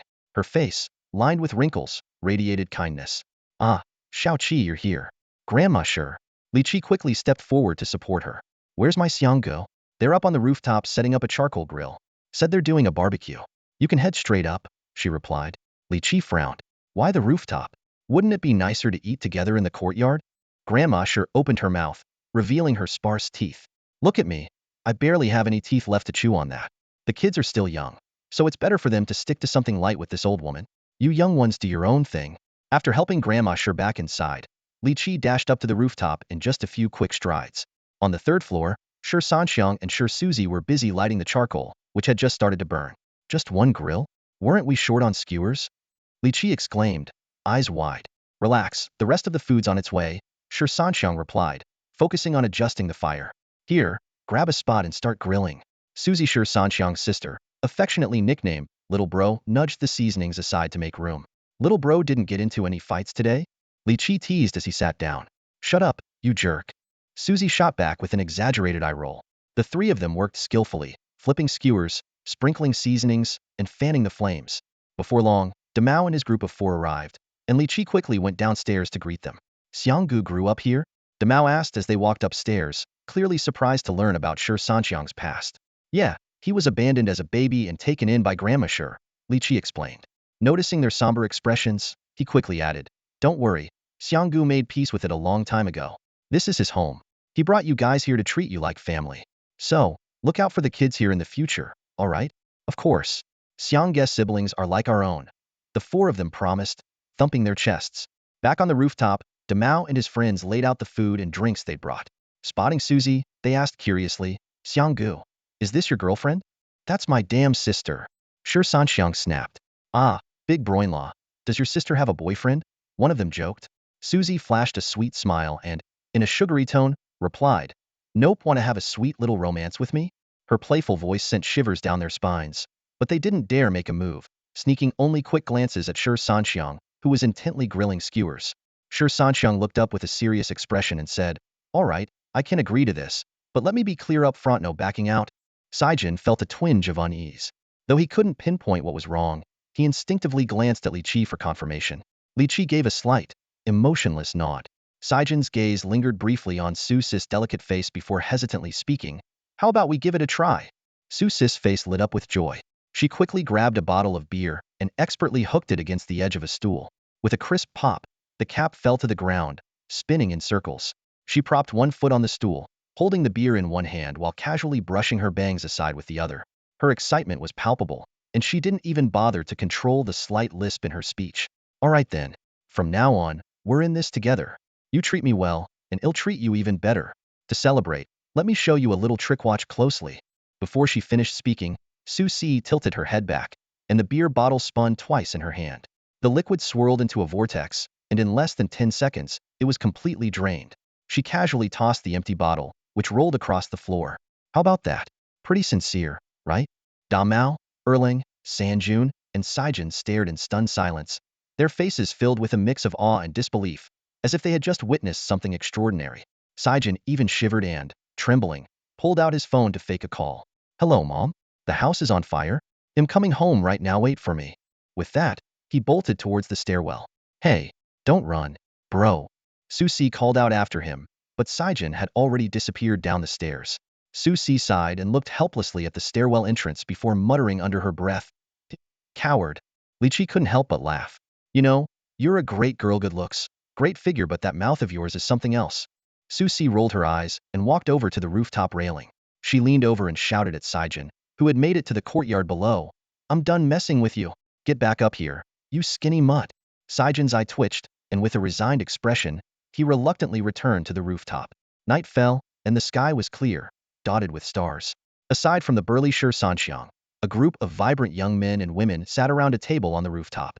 Thanks to introductions from Shi Sanxiang and Li Qi, no one saw Su Si as just an ordinary girl anymore. Especially after a few rounds of drinks while Damao and the others had already made multiple trips to the bathroom, Su Si remained entirely unfazed, her composure intact. Her impressive drinking ability left everyone in awe. As Damao and the others put it, Su Si's the kind of herohood rank high even on Liangshan. After several rounds, Li Qi put down his glass, his face slightly flushed from the alcohol. He asked, Brother Xiang, the midterm exams are just around the corner. We're not worried about the written tests, but do you have any plans for the combat trials? Well, Shi Sanxiang hesitated. He had been preoccupied with matters of revenge and wasn't too familiar with the school's arrangements. Li Qi grew serious. This year's midterm combat trials are divided into individual and team events. The individual competition will pit the 20 main combat professions in our grade against each other. The team event involves competing against other schools, with each team consisting of 4 members. We'll need to form our own team. So, what do you say, should we go for it? Shi Sanxiang held the skewer of meat in his hand, lost in thought as he glanced at the 20 unused attribute points he had yet to allocate. There's really no one worth comparing to here. Frankly speaking, in my opinion, the main combat professions in this year's senior class at our school are nothing but a bunch of no-hopers, he said bluntly. Li Qi shrugged helplessly. I like to think of myself as a reasonable person. Even though I feel slightly offended, I can't say you're entirely wrong. He paused, then grinned. Brother Xiang, you're truly one of a kind capable of dealing damage, taking hits, and even healing. If your class doesn't have any hidden professions this year, there's no way they stand a chance. Damao and the others exchanged glances, smirking mischievously, clearly agreeing with Li Qi's assessment. What's so funny? Laugh all you want. Li Qi snorted coldly. If you end up going against Brother Xiang in the team competition, let's see if you're still laughing then. At that, the smirks on Damao and the others' faces froze instantly. I'm definitely teaming up with Brother Xiang, Li Qi said, laughing triumphantly. Taking down you rookies would be a piece of cake. Shi Sanxiang stood up, raising his glass. Gentlemen, may the winds carry us to great heights. Cheers to this drink. See you all on the battlefield. Since his career change, Shi Sanxiang's life had picked up a relentless pace. Leveling up, dungeon runs, missions, and even killing his schedule was packed to the brim, leaving him with little time to attend school. Fortunately, the school wasn't strict with main combat professions. Theoretical knowledge for the first 2 years had already been completed, and the latter half of senior year was primarily focused on preparation for leveling up. As such, his absences were largely overlooked by the teachers. However, the midterm exams were mandatory, as they served as preparation for the college entrance exams. The written portion posed no challenge for Shi Sanxiang. Despite his rough and intimidating appearance, his academic performance was surprisingly decent. The reason was simple. As the eldest child in the orphanage, he had to grow up quickly to support the younger ones. Before becoming a main combat professional, education had been his most reliable and promising path to success. Thanks to his earnings from his first thief mission, Shi Sanxiang now had some savings. He sent small amounts to Granny Shi bit by bit, careful not to transfer too much at once to avoid raising suspicion. After the first day of written exams, the second day was reserved for the competition among the 20 main combat professions. While auxiliary professions with special abilities, such as formation masters, were allowed to participate, this midterm exam excluded all auxiliary roles from the combat trials. No matter how skilled an auxiliary professional might be, their abilities simply couldn't match the raw destructive power required in a direct fight. The annual senior year midterm combat trials took place on the school's backfield. The school declared a day off for the event, allowing freshmen and sophomores to watch. According to the rules, no real weapons were permitted.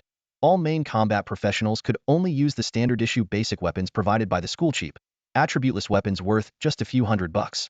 On the vast school field, Shi Sanxiang stood holding a wooden staff, looking somewhat bewildered. It was hard for him to believe that this featherlight staff in his hand was supposed to be his weapon. The contrast with his previous combat experiences was stark.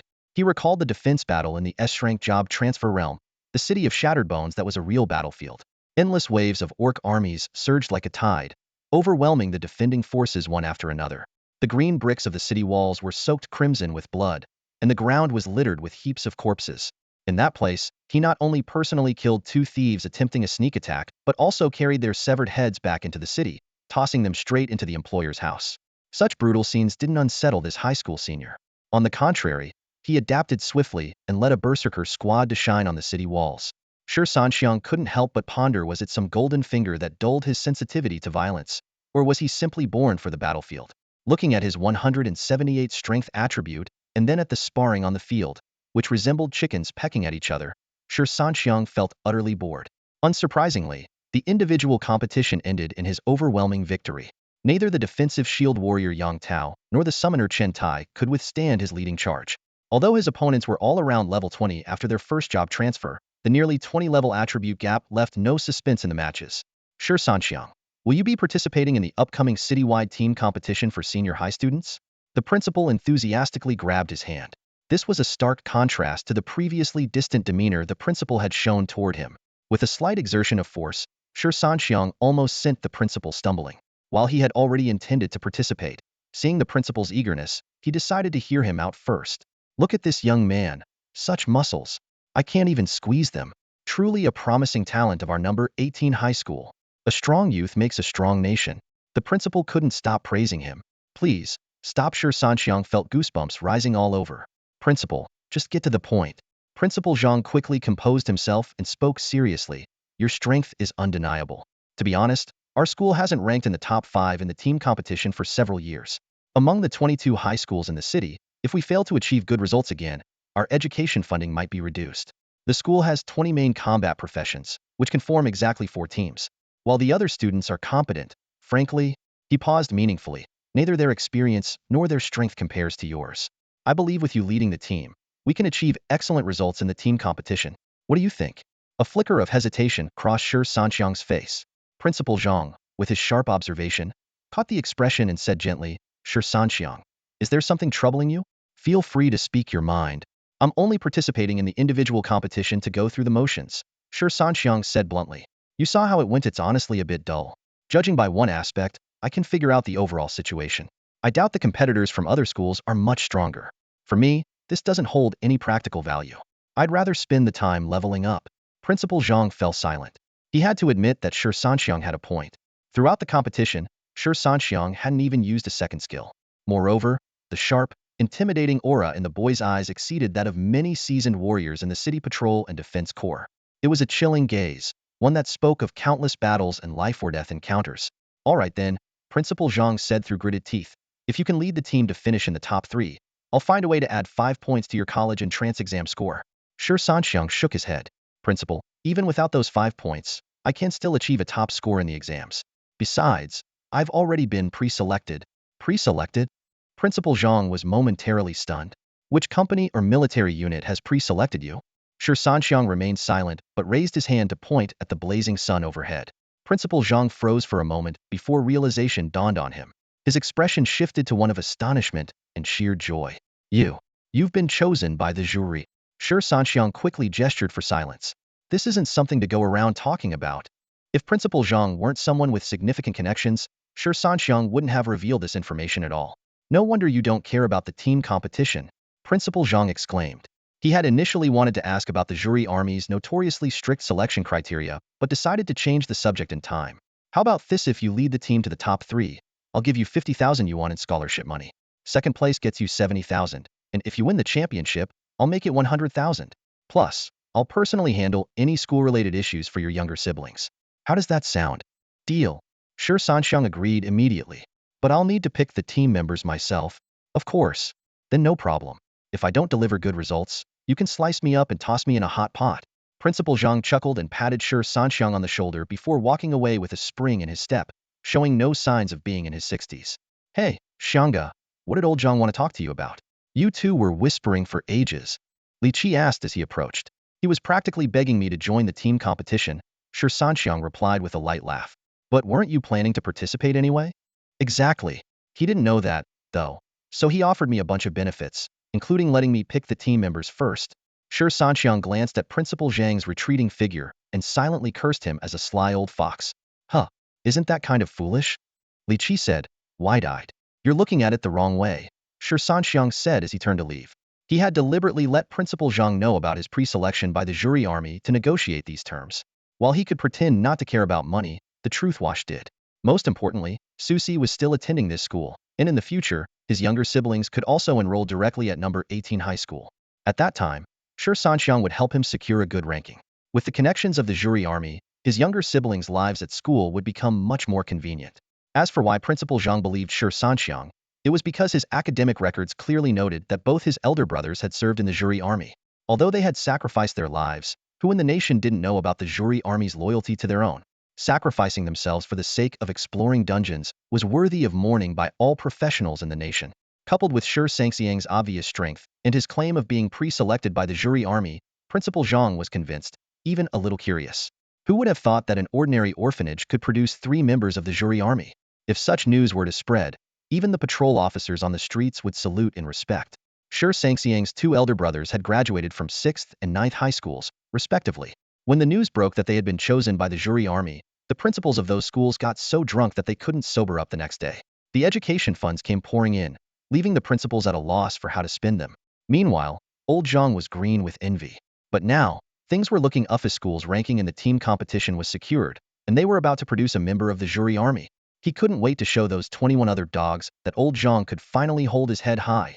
Li Qi followed behind Shi Sanxiang and asked, Brother Xiang, do you have any thoughts about the team lineup? Warrior, mage, priest, what could be more basic? Why even ask? Shi Sanxiang gave Li Qi a puzzled look. I'm the warrior, Hualonghua from class 8 is a fire mage, and you're the priest. What about the other 2 spots? Any ideas? After some thought, considering the earlier performance of the rookies, Shi Sanxiang replied, Zhang Ming from class Oni rogue, and Li Shuang from class 3 a hunter. That makes 5. A female rogue, huh? Li Qi's expression turned a bit odd. What? Is there a problem? Or do you have better recommendations? Shi Sanxiang asked. No, not at all. I just thought of that female rogue in the dungeon last time. Such a pity. Li Qi explained.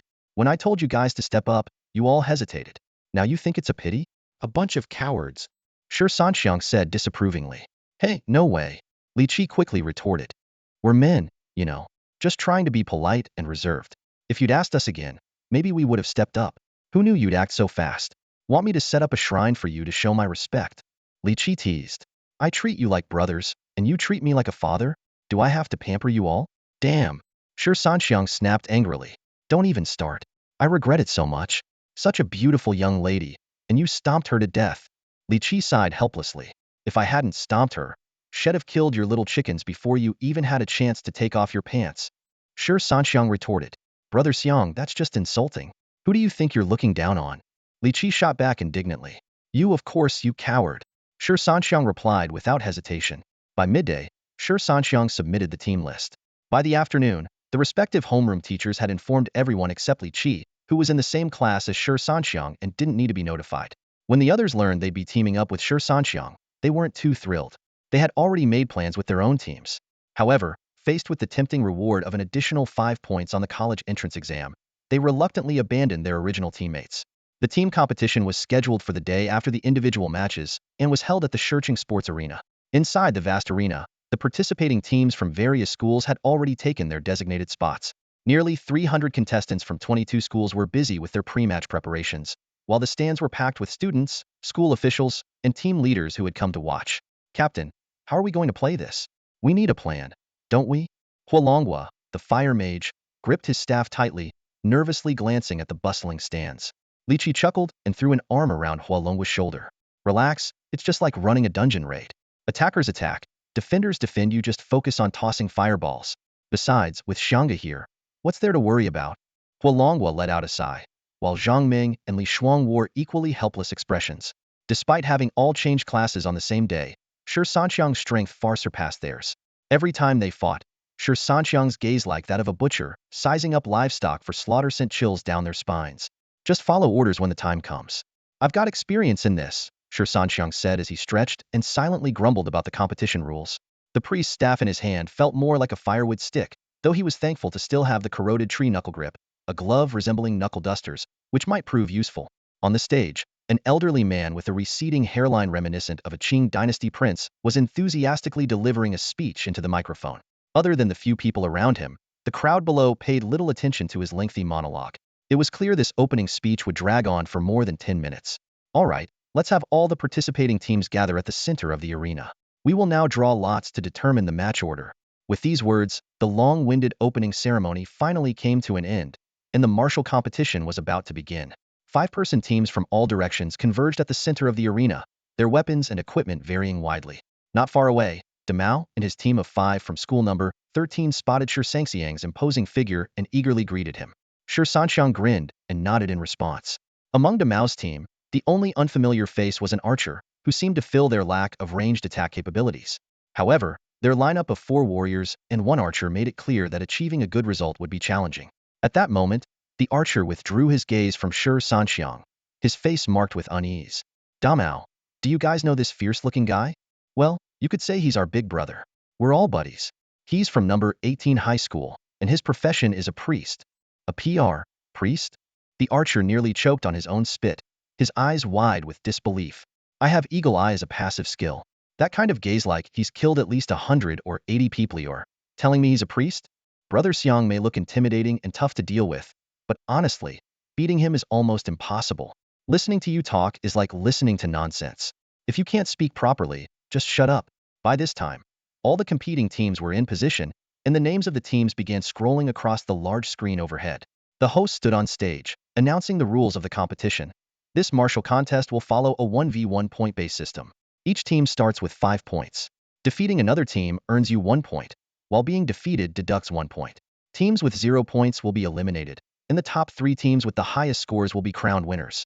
Rest assured, everyone, we have professional referees and medic priests on standby. Both fairness and safety are guaranteed. This will be your first large-scale battle experience, which will greatly benefit your future careers. Boom! A sudden clap of thunder interrupted the leader's speech. Instinctively, everyone looked up at the sky, only to see a clear, cloudless expanse. Just as confusion spread among the crowd, a ghastly green mist began to condense at the center of the arena. What is that? Before the exclamations could die down, the eerie mist rapidly expanded, engulfing the entire arena in moments. The area shrouded in fog fell into an eerie silence, with no sound escaping from within. A shrill alarm blared across the skies of Stone City, and everyone immediately understood the gravity of the situation. A brand new dungeon had appeared. Inside the stadium, the faces of 22 principals and vice principals turned ashen. This dungeon had directly pulled in all the senior high school students specializing in combat professions from Stone City's current graduating class. Within 10 minutes, the City Patrol, Defense Corps, and even 2 squads from the Sun-Chasing Army had arrived on the scene. Meanwhile, panic erupted among the students and parents in the stands, their cries and wails echoing throughout the stadium. Sure, Susie stared intently at the swirling mist on the field, her jaw clenched tightly. Whether Shi Sanxiang was alive or not, she couldn't afford to show any pain now. The newly appeared dungeon wouldn't open an exit for another 24 hours. This meant Shi Sanxiang and the others would have to survive inside for an entire day and find the exit to make it out alive. But this was an unprecedented dungeon. No one knew what dangers lurked within. Even the elite Sun-Chasing Army often paid a heavy price when exploring new dungeons. How could a group of high school seniors at level 20-something possibly handle it? Third brother. If you make it out alive, I'll cry my heart out with you. If you don't, then it'll be the family's only pillar left. When big brother and second brother sacrificed themselves, didn't you hold back your tears too? If you die, what will we do then? The team, which had been gathered together before entering the instance, was scattered the moment they were teleported inside. They could appear randomly in any corner of the instance. Pre-formed teams were teleported together, but those without a team could only rely on their luck. Fortunately, Shi Sanxiang and his teammates had already grouped up. After a brief but intense sensation of weightlessness, they finally found themselves inside the instance. The sky was shrouded in a dim yellowish glow, and the air carried the stench of decay and rot. Before them lay a vast basin, with the group positioned at its center. Surrounding the basin were endless mountain ranges, and atop the highest peak in the distance stood a towering black structure piercing the clouds. The basin itself was filled with withered grass and dead trees, and the occasional caw of crows sent chills down their spines. The sudden and unexpected circumstances left everyone, including Shi Sanxiang, feeling uneasy and anxious. Brother Xiang, what's going on here? Li Qi asked, leaning against Shi Sanxiang with his weapon already in hand. The others had also equipped themselves, scanning their surroundings warily. Only Shi Sanxiang remained lightly geared, wearing nothing but a corroded piece of armor named the grasp of tree trunk fists. He carefully observed the scene, staying alert for any potential monsters. This is insane. Taking an exam and ending up in a situation like this? And in the middle of the city? Instances appear randomly. How could anyone possibly get a heads up? Zhang Ming's expression grew serious. Enough talking. The textbook says that when a new instance appears, an exit will open within 24 hours. I'm sure measures are already being taken outside. What we need to do now is survive for the next 24 hours. She paused briefly before continuing. The unknown monsters are one problem. Another is that we came here for a competition, so we didn't bring any supplies. No water, no food, no medicine, nothing. Most importantly, with the randomness of this new instance, our location is unpredictable. From what I've observed, this looks like a massive instance. Even if we manage to survive the 24 hours, how will the rescue team quickly locate us? That's the challenge we're facing right now. Any thoughts? Shi Sanxiang, Li Qi, Li Shuang, and Hua Longhua exchanged glances, their expressions blank, before collectively shaking their heads. Zhang Ming frowned at their response. What's with those faces? Isn't this basic knowledge? Zhang Ming, right? We've only been here for a few minutes, and you've already thought of all this? Shi Sanxiang asked hesitantly. Zhang Ming looked puzzled. Isn't this just basic knowledge? Didn't the teacher cover this in class? Didn't you guys think of these things? The four exchanged another round of glances, their expressions still innocent, and once again shook their heads in unison. So, what do you all usually do? Zhang Ming asked. Me? I smash things, Shi Sanxiang replied. I fight, Li Qi added. I play with fire, Hua Longhua chimed in. I raise dogs, Li Shuang said at last. Zhang Ming raised an eyebrow in curiosity. Li Shuang, you raise dogs? You're a hunter, right? You should be able to contract a pet. Is your dog your contracted pet? Why haven't you summoned it? Li Shuang snapped his fingers, and a large, incredibly gentle golden retriever suddenly appeared. Zhang Ming was about to reach out to pet the golden retriever when he noticed its unusual reaction. Its tail drooped, teeth bared, eyes locked straight ahead, and a low growl rumbled from its throat. This sudden change immediately put everyone on high alert. Shi Sanxiang and Li Qi instinctively stepped in front of the other three. Xinhua duo, did you spot something? Li Shuang's words broke the tense silence. What kind of name is that for a dog? Everyone couldn't help but laugh. Embarrassed, Li Shuang explained. This guy ate and pooped a lot when he was a pup, so I just blurted out the name. It stuck. Before she could finish speaking, a rustling noise came from the ground ahead. The golden retriever lowered its head, taking an aggressive stance. What followed was a chilling sight. Over 20 skeletons began rising from the withered grass. Their eye sockets glowed with an eerie blue flame, and they wielded various weapons. A few of them even carried staffs. No wonder it felt so creepy here, someone muttered. Quit talking nonsense. These skeletons are at least level 20, and those with staffs are over level 30. None of us have even reached level 30. What do we do? Fight or run? All eyes turned to Zhang Ming. You're the smart one. You decide. After quickly assessing the situation, Zhang Ming said decisively, we can't run. Look, these skeletons crawled out of the grass. This entire basin is covered in grass. Who knows how many more are hiding? If we rush into the skeleton swarm, we're done for. Got it. Shi Sanxiang flexed his gloved hands, his expression steady. Then we'll take them down. They'll lead the charge. Li Qi, back me up. Huolonghua, focus on damage output. Zhang Ming, protect Huolonghua. Li Shuang and Xinhua duo, finish them off. After casting buffs for strength and adrenaline, Shi Sanxiang let out a battle cry. Charge. He became a streak of red light as he barreled toward the skeleton mages in the back row. His massive frame and high-strength stats, combined with his charge ability, were unstoppable. Skeletons along his path were knocked aside like bowling pins. Before the targeted skeleton mage could react, Shi Sanxiang had already grabbed its skull. With a leap of faith, Shi Sanxiang hurled the skeleton mage through the air, its body crashing into the skeleton horde.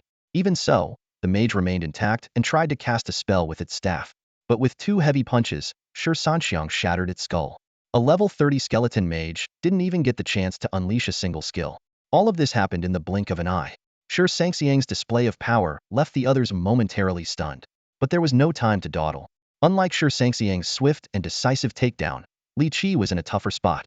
He had targeted another skeleton mage, but lacking Shi Sanxiang's strength, he was quickly surrounded by skeletons wielding axes and broadswords. Huolonghua's fireball came just in time, exploding on the skeletons and setting them ablaze. Li Shuang raised her crossbow, precisely shooting a steel bolt into the eye socket of a skeleton already weakened by the fireball. The most surprising performance, however, came from Xinhua duo. The golden retriever was not only agile but also displayed astonishing attack power. Shi Sanxiang suddenly remembered golden retrievers were, after all, exceptional hunting dogs. The battlefield was a scene of utter devastation after the fight. Scattered flames flickered among the dried trees and weeds, only to be extinguished by an eerie gust of wind. The skeletal warriors lay in disarray, their brittle bones scattered across the ground, and the once glowing soul flames had been snuffed out. Amidst the chaos, the golden retriever excitedly darted through the sea of bones, as if it had found its paradise. Li Qi's body was riddled with intersecting wounds, each one a stark reminder of the price of fighting enemies far beyond his level. He knew all too well that without Shi Sanxiang's intervention, the 4 of them alone would never have survived this ambush. As a high school senior who had just undergone his first class transition, assembling a full set of green-tier equipment was already an accomplishment, but it paled in comparison to the advantages enjoyed by wealthier students. Facing several level 30 skeleton mages, their power gap was glaringly obvious. Shi Sanxiang's performance had been pivotal. He had decapitated one of the skeleton mages with a single strike, then executed a daring leap of faith to draw the attention of several skeletal warriors, buying the team precious moments to regroup. The holy light of his healing spell enveloped Li Qi, gradually bringing color back to his pale face. If not for the pain of his wounds keeping him grounded, he might have cried out in relief at the warmth coursing through him. Man, when it matters most, you can always count on Brother Xiang. If it weren't for him, I'd definitely be done for this time, Li Qi remarked while receiving treatment, his voice tinged with both gratitude and lingering adrenaline. The memory of his charge into the fray, face-to-face with the oppressive aura of the skeletons, was still vividly etched in his mind. Despite their hard-won victory and the significant experience gained, the atmosphere among the group was unusually heavy. Zhang Ming voiced her concerns with a troubled expression. Those skeletons just crawled out of the bushes earlier. From such a small patch, suddenly there were over a dozen of them standing up. If not for the captain's heroic efforts, we wouldn't have stood a chance. So, what do we do next? Does anyone have any suggestions? The responses from the team varied. Shi Sanxiang shrugged nonchalantly. I'm good with whatever. These skeletons can't beat me anyway. Li Qi chuckled self-deprecatingly. I'm fine with anything too. Whether we go or stay, I can't beat these skeletons regardless. Hualongwa displayed his unwavering team spirit. "I'll follow orders. Whatever you guys decide, I'm with you. If we go down together." Li Shuang kept it straightforward. "You all know me, I'm just here for the dog. Thinking and planning aren't really my thing." Zhang Ming's expression froze for a moment, her once lively demeanor turning serious. She now resembled a seasoned commander, analyzing the situation with a grave tone. "To put it bluntly, we're surrounded by skeletons," she said, scanning the group. "We have two choices. Either we hold our ground and wait for reinforcements, though there's no telling Wiener if they'll find us. We might last a day or two, but if help doesn't arrive within 3 days, we're doomed. Or, we can take the initiative, fight our way out, and search for water and other resources. But that means constant battles." After speaking, she turned her gaze to the burly man who commanded respect from everyone back at school. Shi Sanxiang shrugged nonchalantly and said, "You handle the thinking. I'll handle the fighting." Hualongwa couldn't help but interject, "Captain, this dungeon is way above our level." The others also looked nervously at Shi Sanxiang. Shi Sanxiang casually ran a hand over his buzz cut and grinned. "I'm the one leading the charge anyway. If anyone's going to die first, it'll be me. What are you all so scared of? Stop acting like cowards." Zhang Ming rolled her eyes but quickly turned serious again. "Holding our position seems safe, but if no reinforcements come, it'll be a death sentence. As a healer, I'd rather die fighting. But we need to decide this as a team." "All right." Zhang Ming raised her voice. "Let's vote. Majority rules. Raise your hand if you want to stay and wait for reinforcements." A cold wind swept through, and not a single hand was raised. Shi Sanxiang stepped forward, extending his hand toward the group. "So, who's with me to carve a bloody path out of here?" Li Qi was the first to place his hand on Shi Sanxiang's. Then came Li Shuang, Hualongwa, and Zhang Ming. Even Li Shuang called over Shi Duo, who had been gnawing on a bone. The golden retriever reluctantly dropped its bone and placed a paw on top, drawing laughter from the group. Shi Sanxiang laughed heartily. "Wolves travel thousands of miles to feast on meat, while dogs eat scraps. These skeletons are nothing more than walking experience points. We'll survive and do it in style." "Let's do it!" the group shouted in unison, with Shi Duo barking enthusiastically alongside them. But as the adrenaline faded, Zhang Ming brought up a practical concern. "Which direction should we go? Everything looks the same out here." The group's excitement dimmed, but then Li Shuang's eyes lit up. "We can let Shi Duo lead the way. It's a hunting dog, its instincts for finding water are way better than ours." The group perked up at this unexpected solution. Who would have thought that the bone-chewing golden retriever would be their key to survival? Li Shuang patted Shi Duo's neck. "All right, no more snacking. It's your time to shine." Shi Duo tried to grab its bone, but Li Shuang laughed and said, "There'll be plenty more bones ahead. If there's one thing we won't run out of, it's those." The golden retriever reluctantly stood up, sniffed the ground, and began leading the way forward. Shi Sanxiang and the group followed closely behind Shi Duo, advancing slowly and cautiously. Everyone was on edge, their nerves tense as they vigilantly scanned their surroundings. Despite the tension, morale remained relatively high. Shi Duo had not only detected potential threats immediately upon being released, but had also demonstrated commendable combat prowess in previous battles, holding its own against individual skeleton warriors. At the front of the group, Shi Sanxiang maintained a calm exterior, though unease churned within him. The rewards for this triggered quest were extraordinarily tempting. With each attack received, a layer of the Titan's strength buff would be added, stacking up to 25 layers. Each layer granted a 1 boost to both physical and magical resistance, along with an increase in size. While the skill description didn't explicitly mention it, past experience suggested that the size enhancement would also bring significant boosts to strength, agility, and constitution. Moreover, as long as the battle continued, the effect would persist, and even after the fight ended, it would last for an additional 30 minutes. As he contemplated this, Shi Duo suddenly froze in its tracks. Its tail stiffened like a rod, and its eyes locked intently on something ahead. The group immediately understood the signal and tightened their grip on their weapons. From the dry grass came faint rustling noises, and the eerie glow of soul flames flickered in the darkness, heralding the start of another battle. Elsewhere in the area, other participating teams faced varying degrees of danger. The lucky ones encountered monsters below level 10, which they could handle with ease. Others, like Shi Sanxiang's team, ran into creatures in the level 20-30 range. Stronger teams could barely scrape through with coordinated efforts, while weaker teams faced complete annihilation. The unluckiest, however, was the team transported to the mountain peak. They materialized only to be greeted by a massive skeletal dragon circling overhead, a creature entirely composed of white bones, with a long neck, a menacing skull, sharp glinting horns, powerful claws, and enormous bony wings. The moment the skeletal dragon spotted them, it dove down in a deadly assault. The 5 team members didn't even have time to let out a scream of terror before they were all crushed and slain beneath the dragon's claws. More than half of the 400 students were lost in the first wave of the dungeon battle, and most of the survivors were injured. This highlights the fundamental reason why priests are even rarer than main combat professions. Not every team can have a priest, let alone a powerful one like Shi Sanxiang, who can turn the tide of battle in critical moments. At this moment, Shi Sanxiang and his group had just finished a fierce fight. Everyone was wounded, even the formidable Shi Sanxiang, who bore multiple injuries. Fortunately, he had activated the endurance aura in time and marked everyone for healing. Though its recovery effect wasn't as dramatic as my lord's blessing, it had the advantage of continuously healing the entire group. Among the monsters they encountered this time, a level 30 elite skeletal warrior proved especially troublesome. During the fight, Shi Sanxiang single-handedly faced the elite while casting Blood Boil on Li Qi. The other 4 members, despite their injuries, desperately cleared out the regular skeletons. Finally, they combined their efforts to take down the elite skeleton. This hard-fought victory leveled everyone up and rewarded them with a skeleton warrior's battle axe. The green quality battle axe required 30 strength points and came with 7 armor penetration and a 5 stat bonus.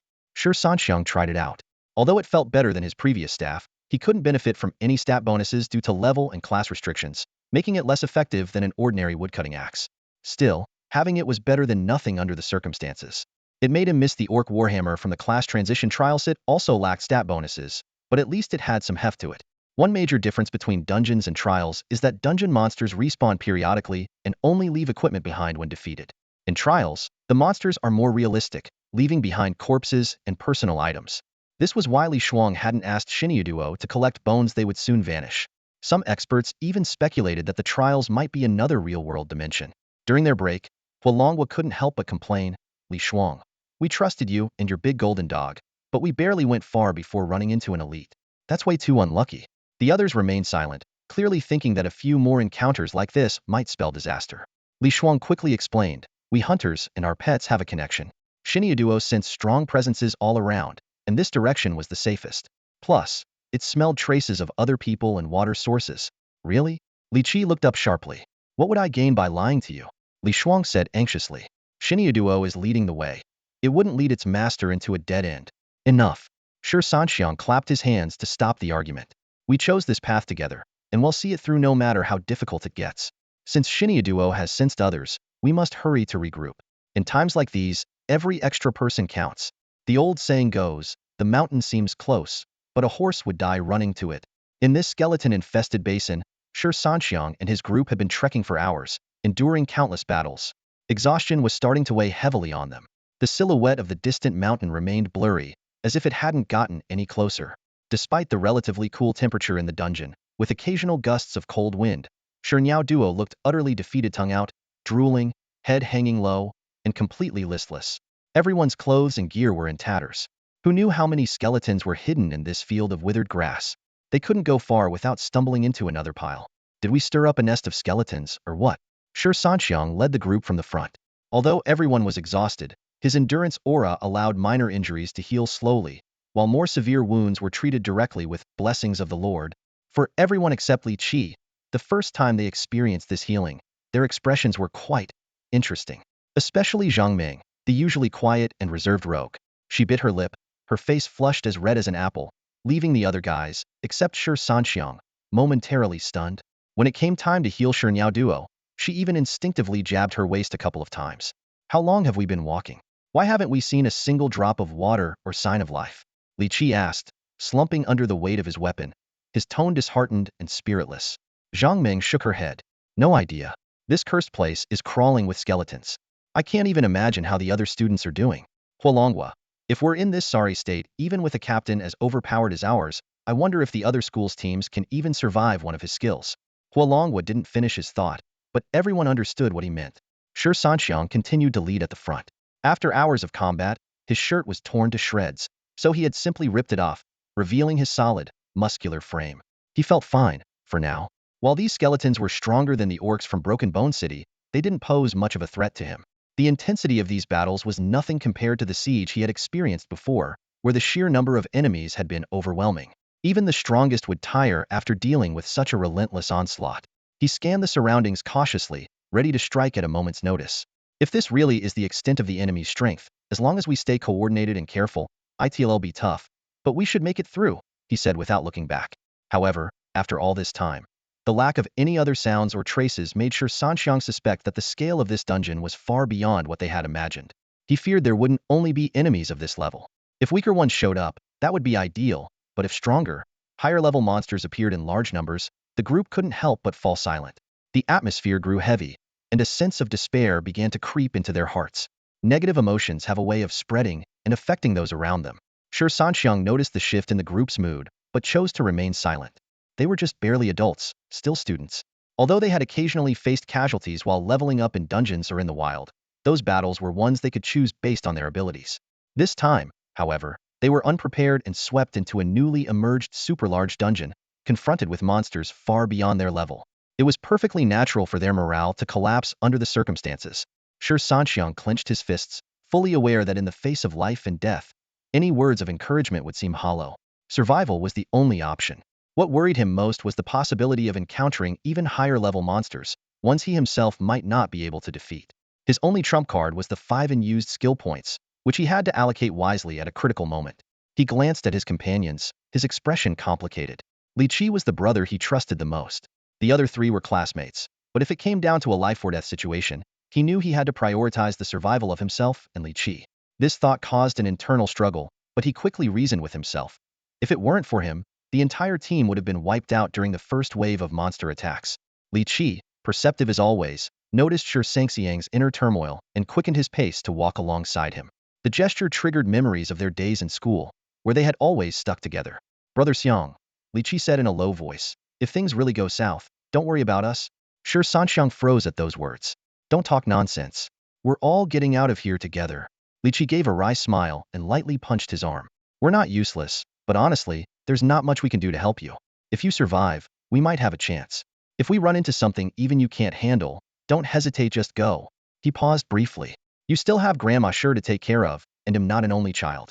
My family has others to rely on." Faced with Li Qi's heartfelt words, Shi Sanxiang fell silent. "Brother Xiang, I've always listened to you. This time, you have to listen to me," Li Qi said with quiet determination. "Let me make the call for once. Being this close to death for the first time, aren't you scared?" Shi Sanxiang asked softly. "How could I not be?" Li Qi replied with a self-deprecating laugh. "To be honest, I'm already a bit desperate. This dungeon is massive. External help finding us is almost impossible. We're out of supplies, and the monsters are so strong. But if at least one of us can survive, it's worth it.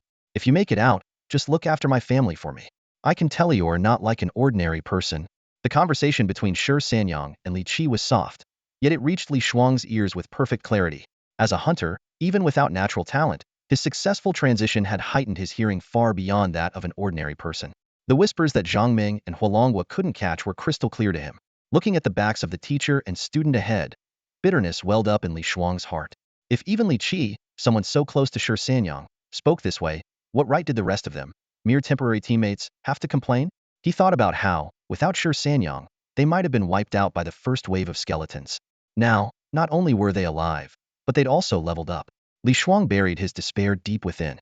Through their battles over this period, they'd improved significantly compared to when they first entered. If they were to face that initial wave of skeletons now, they could likely handle it with much more ease. Such is the growth that comes from real combat experience. While everyone was lost in their own thoughts, Shiniaduo suddenly let out an excited bark, its tail wagging joyfully as it briskly headed toward the right. Everyone immediately turned their gaze to Li Shuang. "Shiniaduo has picked up traces of other people, and it seems like there's water too," Li Shuang said in surprise. "Are you serious?" "No way," the group exclaimed, even Shi Sanxiang's voice betraying a hint of uncontainable joy. "Let's go." Quickly, the atmosphere of despair lifted instantly, and everyone followed closely behind Shiniaduo. Since it hadn't given any warning, this direction was likely safe. Over this time, Shiniaduo had always alerted them to danger in advance, and its judgment was entirely trustworthy. They jogged after Shiniaduo for nearly 20 minutes. Strangely, they encountered no skeletons along the way, not even scattered bones in the grass.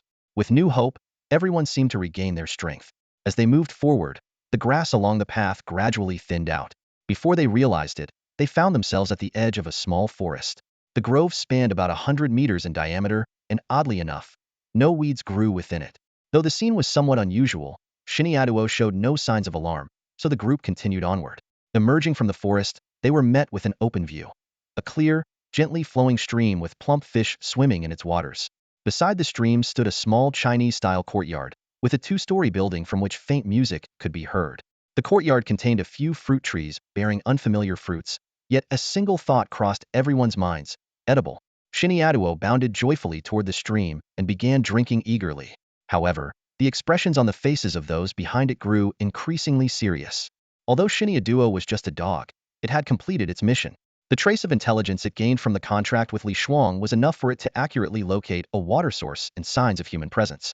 However, this discovery plunged the group into a dilemma. In this newly emerged, monster-infested megadungeon, how could anyone possibly survive? If it were an older dungeon, there might have been a camp set up by Yao Yu, but it would never resemble the elegant courtyard and small building before them. But whether it's a blessing or a curse, we can't avoid it, Zhang Ming said gravely. We're out of water and already starving. Whatever's inside that house, we must replenish our energy. If we don't, we'll either die of thirst and hunger or fall to the monsters. She quickly made arrangements. The four of us will go drink water first and try to catch some fish while we're at it. The captain will keep watch over the courtyard. During breaks between battles, Zhang Ming always managed to stay calm and make the most rational decisions. No one, not even Shi Sanxiang, objected. They immediately set out to follow her plan.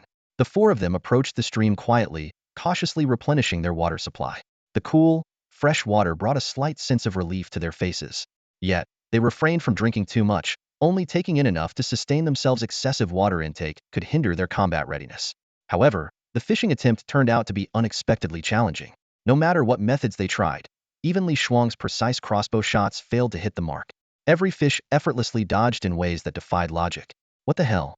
This makes no sense, Li Shuang exclaimed, staring suspiciously at the bizarre fish. Something's definitely off, Zhang Ming said, her expression tense. Fall back and stay alert. Let the captain drink his fill. Once Shi Sanxiang had also finished drinking, their attention shifted to the peculiar fruit tree in the courtyard. It bore strawberry-sized fruits that resembled tiny apples. What do we do? Should we go in and check it out? Shi Sanxiang asked. Zhang Ming analyzed the situation cautiously. There are signs of a female boss living inside. Entering might alert her. Do you all think it's worth the risk? After a brief discussion, considering Shi Sanxiang's larger size requiring more energy and the fact that he still had 5 skill points as a trump card, they decided he would scout the area alone. The rest of the group retreated to the edge of the woods to stand guard. Shi Sanxiang quietly vaulted into the courtyard and approached the fruit tree. Just then, a second-floor window suddenly swung open, and a doll-faced girl dressed in a black gothic dress with twin ponytails leaned out. In a teasing tone, she said, "Stealing is naughty. You know, big guy with all those muscle." Shi Sanxiang's body stiffened, and he abruptly turned around. His gaze landed on a small window on the second floor, where a deeply unsettling figure stood. The person by the window had a doll-like face, resembling a little girl at first glance. However, the aura in her eyes starkly contrasted with her youthful appearance. She was dressed in a black and white gothic dress, its hem eerily fluttering on its own as if it had a will of its own. What was even more chilling was the staff floating behind her, its skull-shaped tip continuously opening and closing its jaw. Ghostly blue flames flickered within its eye sockets, as though mocking silently. As a combat-focused professional, Shi Sanxiang was well-versed in dungeon rules. Each area could only house one boss, and bosses were categorized into 3 tiers: elite, leader, and lord. Elites were 2 to 3 levels higher than regular mobs and had 1 or 2 extra skills. Leaders were even stronger, exceeding the level cap by 5 and possessing unique skills and minions. As for lords, they required a fully equipped team to challenge, being 10 levels above the norm, armed with advanced intelligence, diverse abilities, and exclusive aura buffs. In this basin, the ordinary skeletons were already on par with their levels, with countless skeletons in their 30s. This meant that the seemingly harmless gothic girl before them was, at the very least, a leader-tier boss. Shi Sanxiang immediately activated his bloodlust and strength boost skills, gripping his axe tightly. Although the axe had no additional attributes, it was his only weapon. His muscles tensed, resembling a prehistoric beast ready to strike. However, the gothic girl on the second floor seemed entirely unfazed by his defensive stance. Instead, she leaned on the windowsill with her hands, resting her chin on them, and spoke with amused curiosity. "Oh, don't get so worked up. I haven't had a proper conversation with anyone in days. This godforsaken place doesn't even have internet. If I hadn't downloaded a ton of TV shows and single-player games in advance, I would have gone insane by now." The muscular man gave a slight smile, his tone carrying a hint of ease. "How about we put down our weapons and have a chat? Who knows, if I'm in a good mood, I might just let you intruders leave." Shi Sanxiang's mind raced with thoughts, realizing the man had conveyed a lot in just those few words. He grew cautious internally, but tried to relax his tense muscles outwardly. Since no one had made a move yet, perhaps there was still room to maneuver. However, if it did come to a fight, Shi Sanxiang wasn't confident he could win. After all, this unknown boss's attributes and skills were untested, and everything would have to be figured out as they went. You said this place doesn't have internet? Does that mean you came from the outside? Shi Sanxiang asked. The Gothic Lolita's expression shifted slightly. That's right, but we probably aren't from the same world. Have you heard of parallel worlds? Parallel worlds? Shi Sanxiang's heart skipped a beat. Experts had speculated that secret realms might be parallel worlds, but it had never been confirmed. He hadn't expected to encounter someone claiming to be from a parallel world in this newly discovered instance. Still, she was the boss of the instance, and their paths were destined to clash. Whether it was secret realms, instances, or other monsters in the wild, they were all considered invaders to his world. He couldn't voice these thoughts, so he feigned confusion. Parallel worlds? Honestly, I thought I ran into a fellow countryman. But why do you speak our language? Hey, hey, hey. The Gothic Lolita knocked on the window frame, her expression disdainful. This is our language. We've been speaking it for 5,000 years, okay? I should be asking why you know our language. What the? Shi Sanxiang was taken aback. 5,000 years? We've been speaking it for 5,000 years too. The Gothic Lolita froze. No way, that's too much of a coincidence. Changes are odd, constants are even. Shi Sanxiang blurted out. Signs determine quadrants. She replied immediately. Imperial jade wine. Shi Sanxiang exclaimed. 180 a glass, she gasped. What the? They both shouted in unison. Wait, are you from Longwutu? The Gothic Lolita asked. I'm a born and raised Longwu native from Shicheng. Shi Sanxiang replied, feeling a bit relieved. So, fellow countrywoman, how did you end up in this instance and become the boss? That's a long story, and there's no way to make it short. What about you guys? The Gothic Lolita sighed softly. I only arrived a few days ago. How did you get here? We were in the middle of our senior year midterms when your instance suddenly appeared and pulled us all in, Shi Sanxiang explained, spreading his hands. A glimmer of hope appeared in his eyes. Speaking of which, since we're from the same place, could you sell us some food? We've been fighting non-stop since we got here and haven't eaten in half a day. According to the rules, that's not allowed. The Gothic Lolita replied coldly. Oh? Shi Sanxiang's heart sank. The camaraderie of being from the same place seemed to vanish in an instant. I have my own mission in this instance, she continued. You're all here to clear the instance, and I'm the boss you have to defeat. If I gave you food, wouldn't that be aiding the enemy? She held the same indifferent expression, propping her chin on her hands as she leaned on the windowsill. Besides, I have superiors to answer to. My task is to eliminate all outsiders. How could I willingly give you resources? Have you ever seen a boss voluntarily drop loot? Well, what? Shi Sanxiang pressed. Never mind, it's nothing. Even if I told you, you wouldn't understand, and you don't have the strength to, she said softly. Yeah, right, Shi Sanxiang muttered in frustration. Shi Sanxiang stared longingly at the Gothic Lolita on the second floor, all for the sake of a few fruits. The Gothic Lolita shook her head, her expression serious. I've already said, according to the rules, I can't provide you resources proactively. Shi Sanxiang's eyes suddenly lit up, as if a brilliant idea had struck him. You just said you can't give them proactively, so as long as you're not proactive. The Gothic Lolita's lips curled into a satisfied smile. Ah, you catch on quickly. When the time comes, we can have a fight. If some fruit trees get damaged in the process, isn't that just a natural consequence? Real fight or fake fight? I mean, the two of us. Shi Sanxiang scratched his head, hesitating. Of course, a real fight. The Gothic Lolita's expression turned serious. Give it your all. Don't hold back for my sake. The fact that I'm standing here already proves my strength. Besides, I'd like to see the capabilities of someone from another world. Shi Sanxiang nodded firmly and ruffled his short-cropped hair. If that's the case, then I have to take this seriously. Otherwise, wouldn't I be embarrassing myself and my side? Good, give it your best. As long as I don't surrender, you can use all your abilities. And I'd like to see how powerful a boss in this dungeon can really be. Shi Sanxiang let out a roar, his entire body glowing red. His massive frame suddenly launched from the ground, charging straight at the Gothic Lolita. In an instant, a pale bone shield materialized in front of the Gothic Lolita, effortlessly absorbing the impact of his charge. Without missing a beat, her Gothic dress transformed into a streak of black light, striking toward Shi Sanxiang's chest like a bolt of lightning. The sudden shift in her attack left Shi Sanxiang no time to dodge. With a sharp thud, the seemingly soft hem of her dress pierced straight through Shi Sanxiang's body. The Gothic Lolita withdrew her attack and refrained from pressing further, letting Shi Sanxiang's body crash heavily to the ground. May my lord bless me. Shi Sanxiang immediately cast a healing spell on himself. A surge of vitality burst forth, quickly repairing both his external and internal injuries. You can heal yourself? That's way too overpowered. The Gothic Lolita exclaimed in astonishment.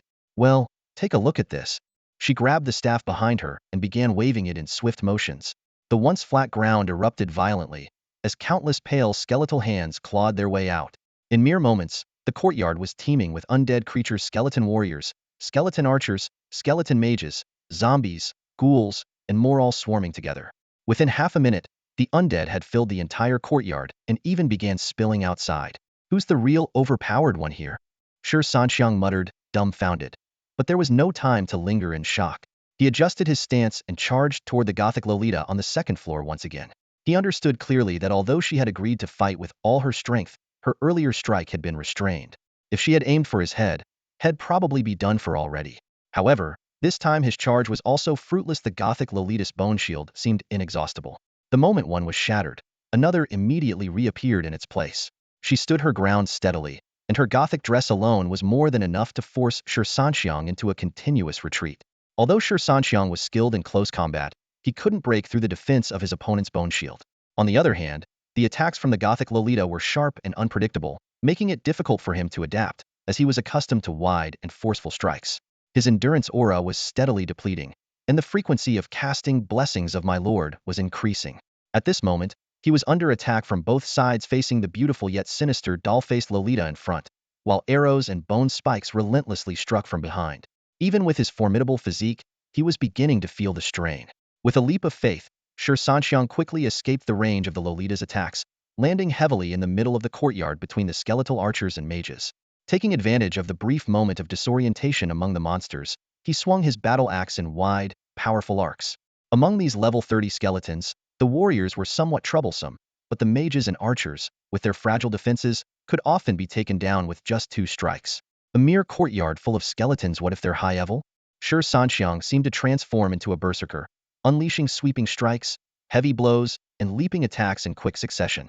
Skeletons fell one after another. Clap, clap, clap. The Gothic Lolita leaned casually against the shattered window frame, watching him with interest as she applauded. Impressive. There's something so satisfying about that raw, visceral combat. Unlike us, who have to rely on underlings to fight while we just throw spells from the back. She lightly waved her staff, and the scattered bones reassembled. The ground churned as more skeletons emerged. At that moment, reinforcements arrived. Li Qi shouted, "Brother Xiang, we're here," and charged directly into the skeletal horde on the outskirts. His battle axe moved like the wind, executing beheadings and whirlwind strikes in rapid succession. Hua Longgua's firewall spell erupted, forming a 5-meter-long barrier of flames, while his fireball spell bombarded the trapped skeletons in relentless bursts. Li Shuang's crossbow bolts struck with precision, either piercing through eye sockets or landing in rapid 3-shot bursts, perfectly complementing the fire mage's offensive. Meanwhile, Shi Nyodwa darted through the skeletons with ease, gnawing on bones as he went. Zhang Meng displayed remarkable cunning, vanishing and reappearing to deliver backstabs, targeting skeletal mages with lethal precision. Seeing this, Shi Sanxiang quickly regrouped with his teammates. The 5-member squad rallied, showcasing the classic configuration of warrior, mage, healer, hunter, and rogue. This was the most reliable setup in competitions, though in dungeon raids, the rogue's usefulness was somewhat diminished. Still, Zhang Meng's keen observational skills and tactical leadership were invaluable. If the sole purpose was simply clearing dungeons, Shi Sanxiang might have preferred to swap in another class, even Qintai, the eccentric summoner. If the opponent wasn't an otherworldly ally but truly a boss, the wisest choice for Shi Sanxiang and his group at this moment would have been to fight while retreating, gradually withdrawing from the battle. However, since communication was possible and their lives were no longer at risk, surrendering wouldn't be the worst option. Everyone kept a wary eye on the Gothic Lolita figure on the second floor, their weapons ready to strike at any moment. Shi Sanxiang raised his hand to signal his teammates to lower their weapons and briefly explained her identity, a fellow Longua native from a parallel world, and coincidentally, also from Shurcha. After hearing the explanation, the group visibly relaxed. "You've got quite the entourage here. Mind if we team up and take them on together?" Shi Sanxiang asked, looking up at the Gothic Lolita figure. She nodded. "Of course. Numbers mean nothing to someone with my abilities." Shi Sanxiang gave her a thumbs up and turned back to his group. "Let's give it our all. Don't let her think we're pushovers." Speaking in a low voice, Zhang Meng analyzed the situation. Based on the captain's earlier fight, This boss has the ability to summon monsters and can use nearly instant defensive skills, comparable in strength to the captain's charge ability. She seems to be the summoner type, which usually means a weakness in close-range combat. But that skirt of hers is a real problem. It kept even the captain from getting close. Noticing the group's concern, she added, however, she doesn't seem to have strong offensive abilities herself, which is good news for us. While dealing with her summoned monsters is tough, it's not impossible. Shi Sanxiang grinned. Then let's have a good fight. Try to keep the battle near the fruit trees. We can knock down some fruit while we're at it. Makes perfect sense, doesn't it? The team agreed in unison, understanding the subtle hint from their opponent. This was an opportunity they couldn't afford to miss. Shi Sanxiang then opened his skill panel, allocating 3 of his 5 skill points to Battle Frenzy, raising it to level 4, and the remaining 2 points to Leading Charge, upgrading it to level 3. Battle Frenzy LV4. Increases target strength, agility, and intelligence by 16. Lasts for 35 seconds, cooldown, 9 seconds. Leading Charge LV3. Locks onto a target within a 100-meter visible range and charges at high speed, ignoring terrain. Cooldown, 28 seconds. With level 4 Battle Frenzy combined with Strength Enhancement, Shi Sanxiang gained a 26 boost to his stats. His base strength skyrocketed from 183 to 230 points.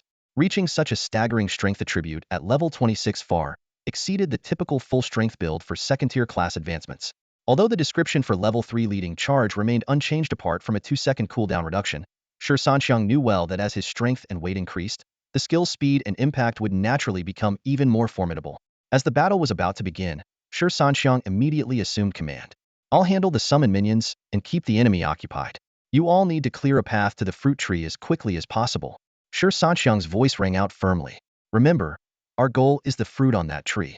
Take this chance to show our strength to our comrades in the other world. Don't worry about getting hurt. Even a fatal wound is fine. As long as you're still breathing, I can bring you back. The group nodded solemnly, responding in low voices. Understood. All right, I'm going in. Shi Sanxiang's eyes gleamed with determination. In front of the Gothic Lolita, he cast a buff on himself, instantly boosting his strength to 230. As a battle-hardened warrior, the fact that he couldn't break through an opponent in a Gothic dress weighed on him. Since the sneak attack had failed, he decided to go all out. Shi Sanxiang erupted with power, launching his upgraded charge. His figure became a streak of light, tearing through the courtyard air as he aimed directly at the Gothic Lolita. She immediately summoned a pale bone shield to block him, while her Gothic skirt transformed into sharp, black streaks aimed straight for Shi Sanxiang's face. Whoa, seriously? You're going all out. Shi Sanxiang swung his battle axe with his right hand, while instinctively shielding his face with his left. You wanted me to go all out, didn't you? What? Not ready for it. That's on you. The Gothic Lolita retorted with a teasing edge to her voice. Fair enough. The clash was explosive. Shi Sanxiang's upgraded charge packed immense power, and with 230 strength, he shattered the bone shield in an instant. The Gothic Lolita hadn't anticipated such a sudden increase in his strength, and his battle axe struck her squarely. At the same time, the black streaks pierced through Shi Sanxiang's left arm, grazing dangerously close to his ear. The Gothic Lolita was sent flying, crashing heavily into a table. Although her Gothic dress emitted a mournful sound, it managed to absorb most of the blow. She spat out a mouthful of blood but still managed to stand. You all right? Shi Sanxiang asked, panting slightly. This? It's nothing, she said, wiping the blood from the corner of her mouth. What about your arm? No big deal. Shall we continue? Sure. The Gothic Lolita suddenly waved her hands, sending a barrage of black streaks toward Shi Sanxiang. Instantly, 7 debuffs: damage amplification, vulnerability penetration, agony, aging, slowing, torment, and blindness took effect. Though he tried to dodge, the black streaks landed on him with eerie precision. A wave of excruciating pain surged through him, as if his very soul was being scraped with steel nails. His vision plunged into darkness, and his once strong body felt as if it had aged 20 years in an instant, sluggish and weak. Arg! He roared in agony. What the hell is this? Are your skills on an unlimited budget, or what?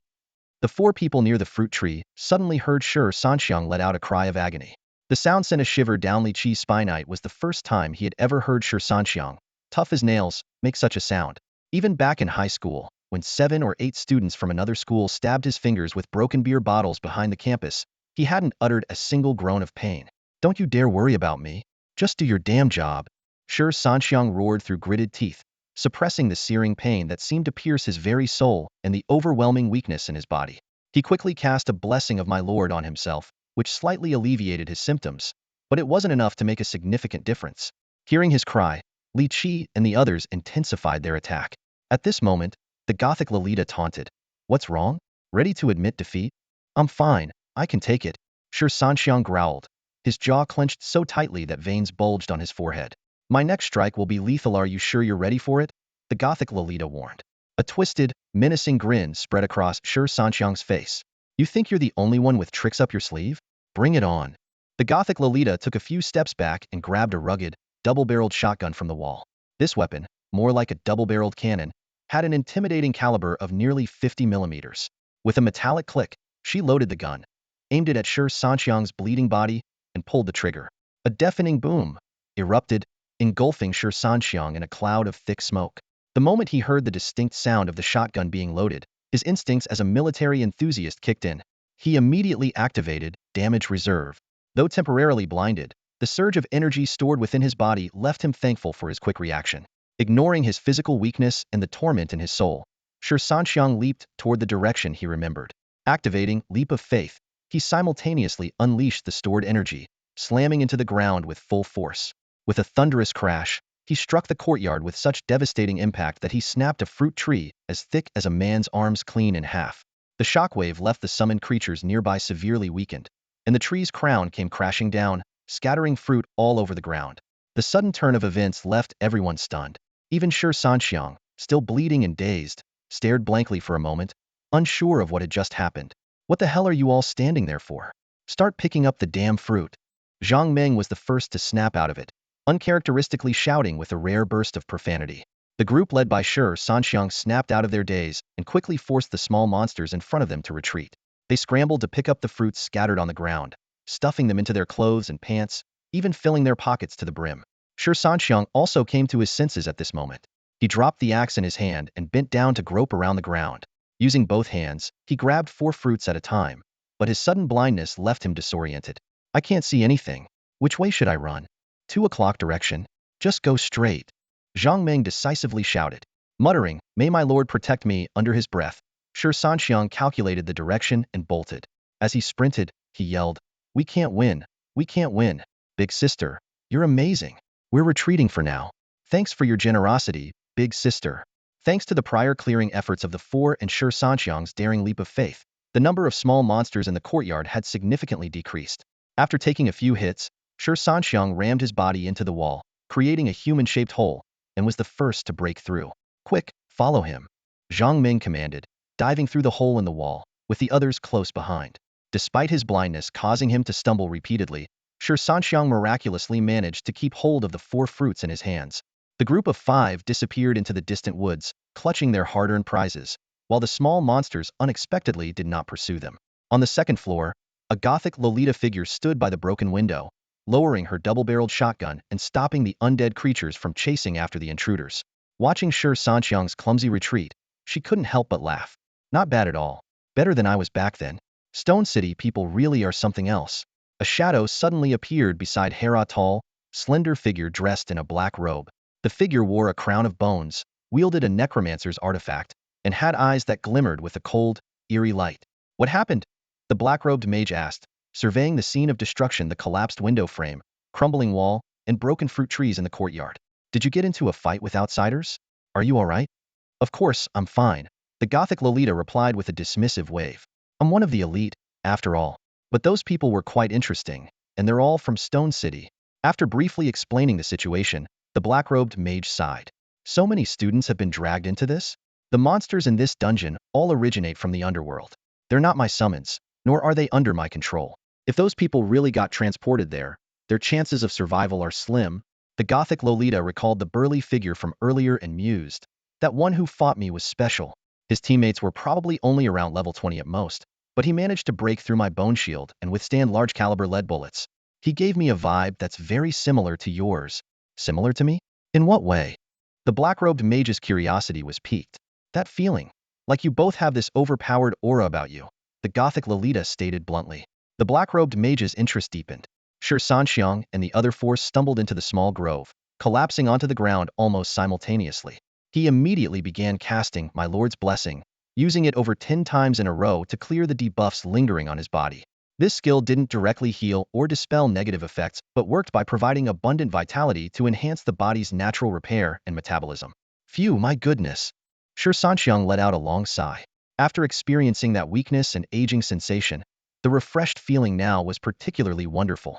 Brother Xiang, are you all right? Li Qi asked while pulling some fruit from his belongings. The others also took out their fruit and piled them on the ground. Shi Sanxiang waved his hand dismissively.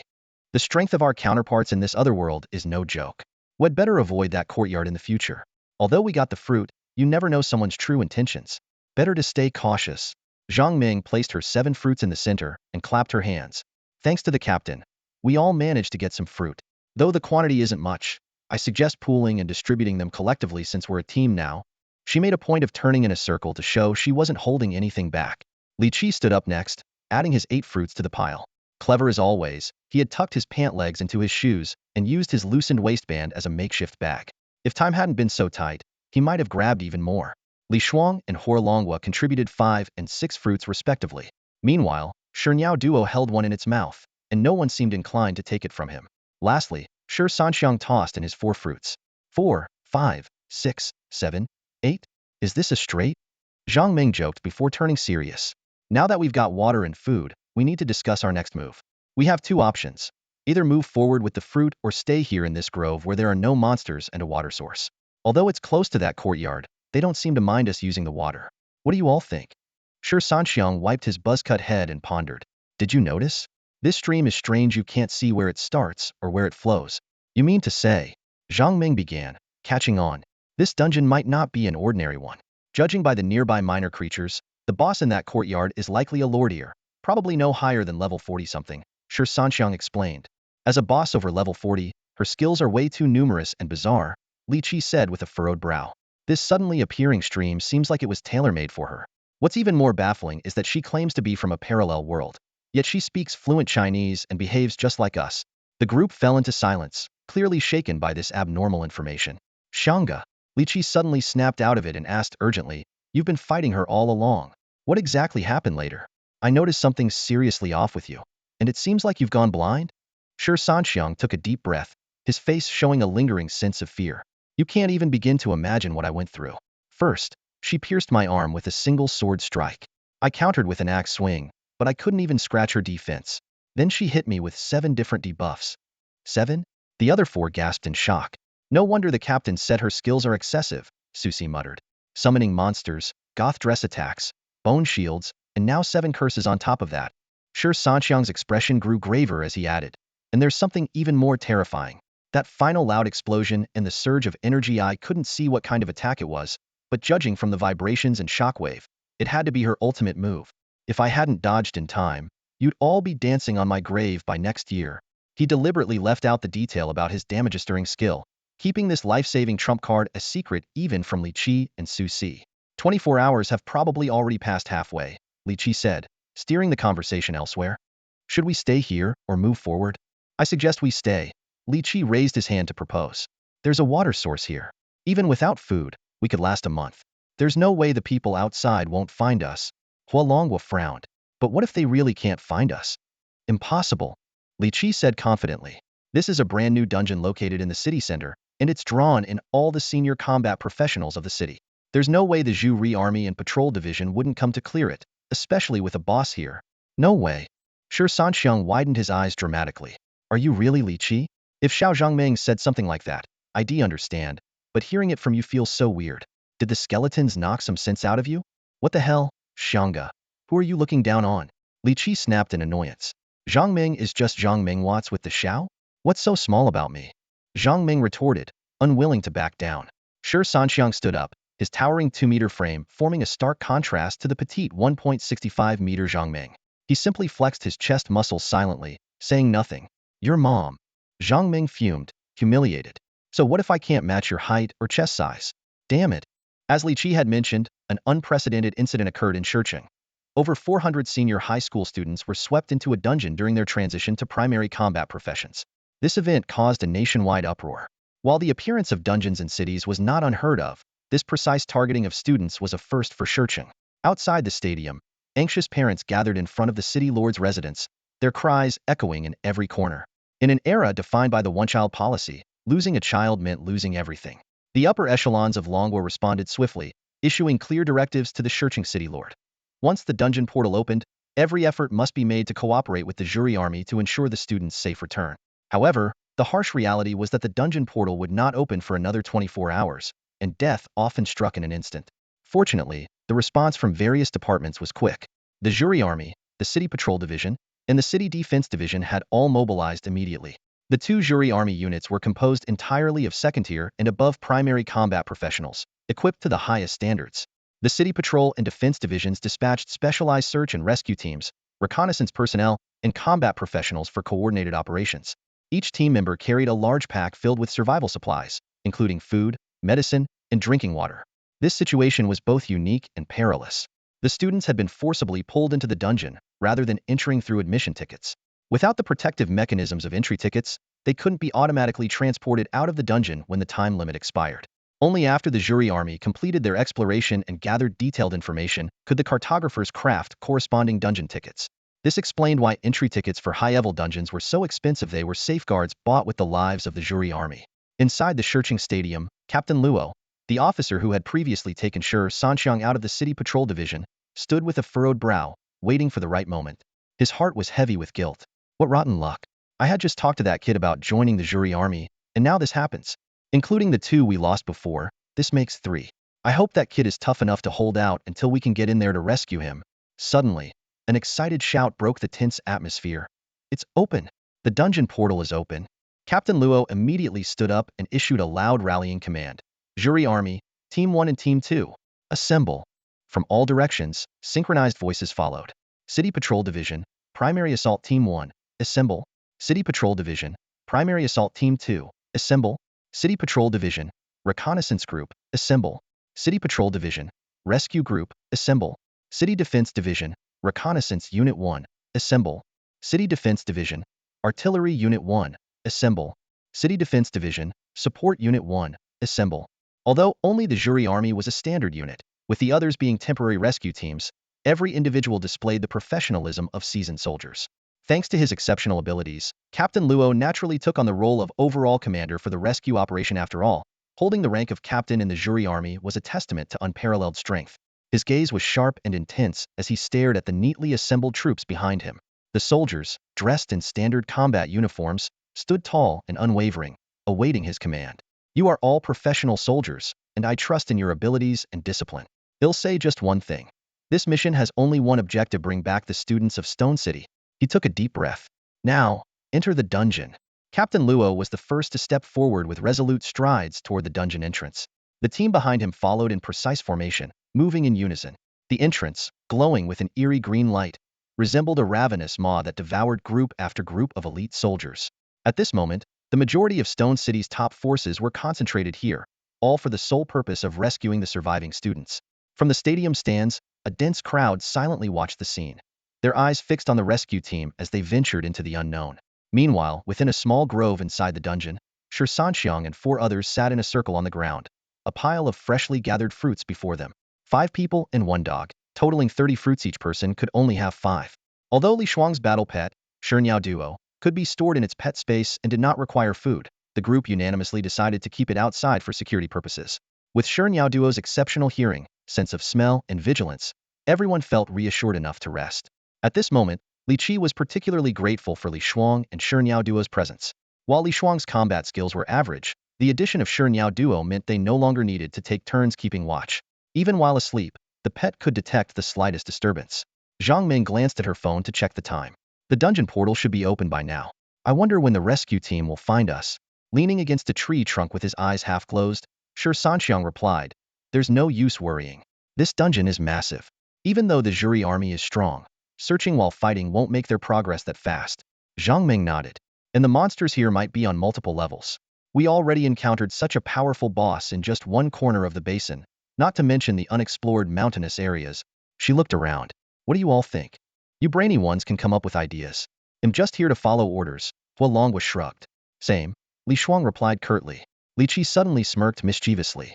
"Speaking of ideas, I do have one." "Let's hear it," Zhang Ming said, intrigued. Even Shi Sanxiang lifted his eyelids slightly. If we can't wait for the rescue team and we're about to die." Li Qi trailed off, casting a meaningful look at Zhang Ming. Would you let me before I die? His suggestive words left Li Shuang and Huolongguo wide-eyed in shock, while Shi Sanxiang closed his eyes in exasperation. Zhang Ming's expression darkened, and in a flash, her dagger flew toward Li Qi, aiming directly at his vital spots. I'd rather be killed by monsters than let you have your way, you idiot. After the commotion settled down, everyone regained a bit of their spirit, but the heavy atmosphere still loomed over them, as if awaiting the final judgment. Even someone as seasoned as Shi Sanxiang could only helplessly stare at the predicament before them. He knew very well that if they had enough supplies, he was confident he could lead the team to keep fighting, given the current level of monster strength. With their levels and experience gradually increasing, survival would become easier. However, the harsh reality was that their supplies were critically low. Although there was still a water source nearby, everyone had already deeply felt the agony of dehydration. It was like eating 3 pounds of sunflower seeds and then running 5 kilometers without a single drop of water. At that moment, Zhang Ming seized the slight lift in morale and shared her idea. Since the rescue team has entered, we can't just sit here and wait. This dungeon is so large. We need to figure out a way to let them know where we are. There's no signal on our phones. What brilliant idea could you possibly have? Li Qi rolled his eyes dramatically, clutching his groin in pain. Zhang Ming ignored his sarcastic tone and continued analyzing. We currently have 2 advantages. There are no monsters nearby for now, and that boss hasn't followed us in. This means she won't come in at all. How do you know that? Li Qi had barely finished speaking when a dagger landed firmly 2 inches above his head. Suppressing her anger, Zhang Ming snapped. The captain already explained the boss' strength. Don't tell me you actually think we pose any kind of threat to her? She's not like those brainless monsters from earlier dungeons. She's a rational and intelligent being. If she hasn't followed us in, it's because she doesn't even consider us worth her time.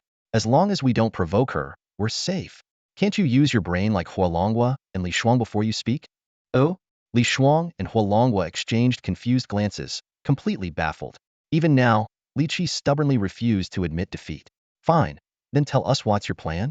Pointing to the ground beneath her feet, Zhang Ming sighed in exasperation. I seriously wonder if your brain is filled with intestines. We're in a basin, meaning the terrain is relatively low. Do you get it? Nope. Li Qi replied with shameless confidence. How are you so proud of being clueless? Because I have no shame. What about it? Am I not allowed to be proud? You've got to be kidding me. Zhang Ming, usually a quiet and unassuming girl, had ended up cursing more since joining the team than she had in the past 18 years of her life. Whether it was Shi Sanxiang or Li Qi, they both had the ability to lead those around them down an extraordinary path. In the sophomore year sports division, nearly everyone knew about Sister Shi. Even her younger brother, Shi Suzi, was deeply influenced by her. Shi Sanxiang opened her eyes and glanced at Zhang Ming and Li Qi, who were messing around. A thoughtful look flashed in her eyes. Are you talking about smoke signals? The captain actually guessed it? Zhang Ming froze, her face full of surprise. She had always thought Shi Sanxiang was just a strong, straightforward fighter, passionate but rational in battle, yet not particularly quick-witted in everyday life. She hadn't expected her to arrive at the same conclusion. Zhang Ming explained somewhat awkwardly, there's water and trees here. We can put wet wood on the fire to create black smoke. Since this area is low-lying, the jury army, the patrol division, and the defense division will definitely see the signal. Wait a second. Huolongguo raised his hand with a question. None of us smoke. So how are we going to light the wood? The other 4 turned to him with looks that could only be described as incredulous.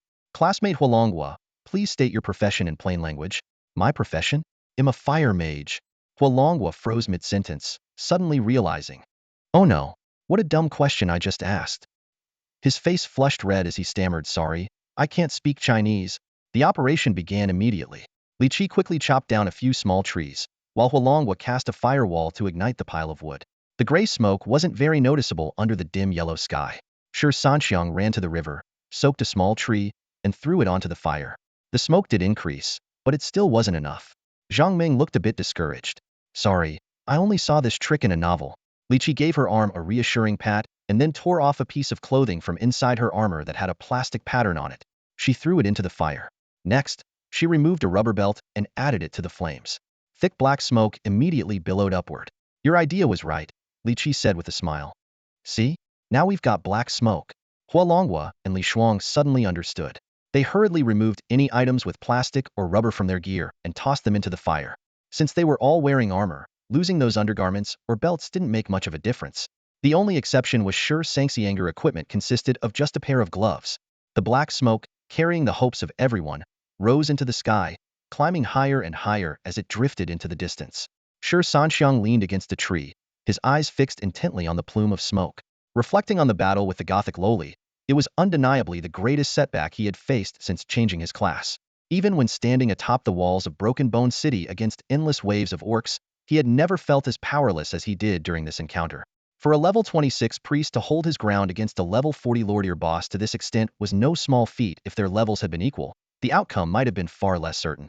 This defeat had tempered his sharpness in recent days, but it also granted him valuable experience. If he could make it out alive, he would undoubtedly achieve significant growth. The group sat down on the ground one by one. The perpetual dim light of the dungeon cast an eerie atmosphere. There were no crows in sight, yet their mournful cries echoed in the distance. As they anxiously awaited rescue, a sudden burst of gunfire and explosions erupted from afar. Everyone jumped to their feet. In the flesh mill of the bone wasteland, towering abominations nearly 5 meters tall swung their chain hooks and cleavers like living mountains. These undead war machines, stitched together from the remains of corpses, were infamous for their brutality and resilience. Leading them was scythes, a massive abomination standing nearly 10 meters tall. Intruders! Die! Scythes roared, his gaping maw bellowing as his abominations charged forward with heavy, thunderous steps. Captain Luo suppressed his anger and issued orders with a calm precision. Sun Chaser Squad 1 and 2, City Patrol Division Attack Squad 1 and 2, melee units to the front. Ranged units, focus fire on the first monster at 12 o'clock. Probe their strength for me. The City Patrol Division, a city-level field combat unit, swiftly executed the deployment. Recon Company 1, equipped with enchanted semi-automatic rifles, lacked high single-shot damage but compensated with dense firepower. If Sun Chaser and Moon Gleam were the sharp tips of the blade, the Patrol Division formed the sturdy body of the weapon. Artillery Company 1 deployed. Firing parameters adjusted and ready. The battle erupted instantly. The level 50+ Sun Chaser forces and the slightly less skilled but equally strong City Patrol Division melee units clashed head-on with the abominations. After the first collision, both sides suffered casualties, though the humans bore slightly heavier losses. Captain Luo silently assessed the situation before him. Judging by the strength of their offense and defense, these monsters must be around level 60. Though fighting higher-level opponents was nothing new for the jury team, the sight of the distant flesh mill filled his heart with dread. Suspended above the factory were over 20 corpses, their broken bodies impaled on iron hooks. Even though they were mangled beyond recognition, the familiar Stone City uniforms were unmistakable. Captain Luo took a deep breath, suppressing the rage boiling within him. So many students had already perished. This debt would not go unpaid. Target the monsters in the rear. 5 rapid volleys. Captain Luo barked, his voice sharp and commanding. Adjust coordinates. 1, 5, 3. Fire 5 rounds. In just 30 seconds, the 10 mortars of the 1st Artillery Company unleashed a concentrated barrage. 50 enchanted shells detonated among the abominations with deafening force. The mages followed closely behind, unleashing powerful spells one after another. Arrows rained down ceaselessly from the archers' longbows, while the priest's hands glowed softly, channeling healing energy to the frontline warriors. The melee fighters charged forward without hesitation, fully trusting their comrades behind them and staying focused on the battle ahead. Useless worms. A thunderous roar shook the battlefield as Scythes emerged from the flesh mill, his massive frame towering over the chaos. The surrounding abominations instinctively scattered as he strode forward, wielding an iron hook twice the size of an ordinary monstrosity's weapon. He aimed directly for the frontline warriors. Captain Luo instantly summoned his dual-handed crescent battle axe, his body glowing with a crimson aura. Roar of fury. Charge. He became a blur of black shadow, hurtling straight toward the lethal iron hook, an attack no ordinary warrior could withstand. With a deafening clash, axe met hook, sending a shockwave that left everyone's ears ringing. The iron hook recoiled, forcing Captain Luo's charge to a halt. He clenched his teeth, suppressing the blood threatening to surge from his throat, and glared at the towering behemoth before him. Pathetic ants. Scythes sneered, swinging his chained hook with disdain. Damn it. Berserk mode. Captain Luo roared, his body swelling as his crimson aura intensified. He charged again, his figure radiating raw power. 3 supportive enchantments, sharpness, haste, and turtle shell descended upon him, courtesy of the rescue team's spirit language caster. Standing before the nearly 10-meter-tall Scythes, Captain Luo seemed minuscule. Despite the priest's continuous healing, each clash left him narrowly escaping death. Seizing a brief opening, he executed a reverse charge to retreat from the fray, his voice steady but grim. This boss is above level 70. It's beyond what we can handle. Cover each other and retreat alternately. Get out of the combat zone. Captain Luo issued the command with a flicker of unwillingness in his eyes. The tragic deaths of over 20 students had ignited a burning fury for revenge in his heart. At the very least, he wanted to cremate and bring back the bodies of these children. Otherwise, they would simply become raw materials for these monsters. However, the immediate priority was to find any survivors they could not afford to linger in battle. The team adopted a rotational cover strategy, retreating slowly. Although the abominations were immensely powerful and had incredible defense, their bulky forms severely restricted their mobility, making it difficult for them to catch up with the retreating team. Suddenly, a swampy mire appeared beneath the feet of the abominations. Their bloated bodies sank into the mud, further hindering their movement. Realizing their prey was slipping away, the abominations let out deafening roars and hurled their iron chains in an attempt to ensnare the rear soldiers. However, the well-prepared warriors either dodged or blocked the attacks, neutralizing every assault. At last, the team successfully exited the range of the blood-soaked grinder. The expressions on Captain Luo and the squad leaders' faces were grim. They were still so close to the entrance, yet they had already encountered such a powerful boss. Even the regular monsters here were at the second-tier level. For the students who had only recently reached the first tier, with levels below 30, survival in this place was simply impossible. Although this battle had ended without casualties, it had drained their resources significantly. The priests, in particular, were nearly out of mana. Without healing support, the frontline warriors would inevitably suffer losses. While the well-equipped Sunseekers could handle an abomination in an unknown fight, in this endless grinder that continuously spawned monsters and with the looming presence of Scythes were undeniably outmatched. Everyone, look! A sentinel soldier suddenly pointed into the distance. The group followed his gesture and saw a thin wisp of black smoke rising slowly. Though it was far away and somewhat blurry, it was unmistakable. How long have we been in here? Captain Luo asked. About an hour, a Sunseeker soldier promptly replied. It's likely the surviving students. They might be signaling with smoke now that the dungeon entrance has reopened, a sentinel squad leader analyzed. Captain Luo, should we go check it out? Another squad leader asked. Yes. Captain Luo responded without hesitation. Even if there's only a sliver of hope, we have to investigate. If it's the students, we'll rescue them. If it's monsters, we'll fight.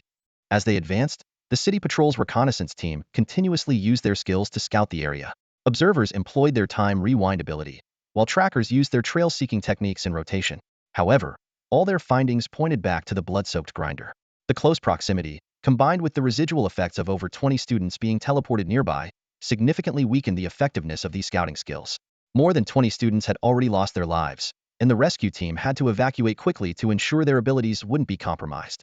Captain Luo made a decisive order. Squads 1 and 2 of Jury, take the lead. Patrol Division, focus on the main attack while Groups 1 and 2 assist. Target the beacon fire, begin reconnaissance, and advance. Everyone promptly formed ranks according to the command, moving in an orderly manner toward the beacon fire. Meanwhile, in another location, Zhang Ming gazed at the dissipating black smoke with a sense of despair. Captain, we've burned everything we could, and it's been quite a while already, she lamented. What's the rush? Li Qi leaned casually against a tree.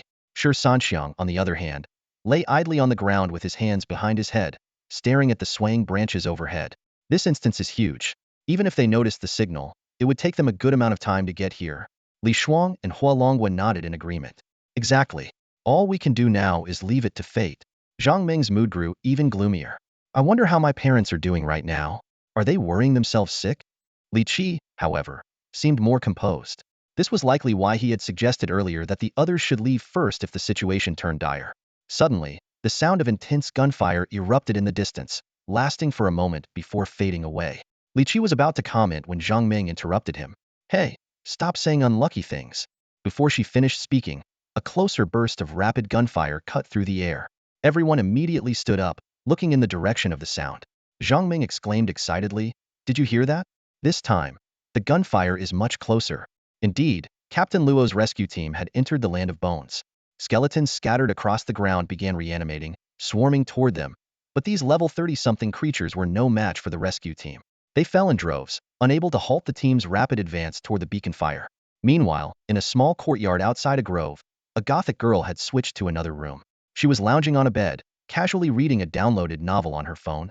Her computer had been shattered when Shi Sanxiang barged in, and she now had to wait 3 more days before leaving the instance and returning to her world. As she swung her legs leisurely, the distant sound of gunfire caught her attention. As a soldier, she could tell that the gunfire sounded eerily similar to the weapons she had encountered during her time in the military.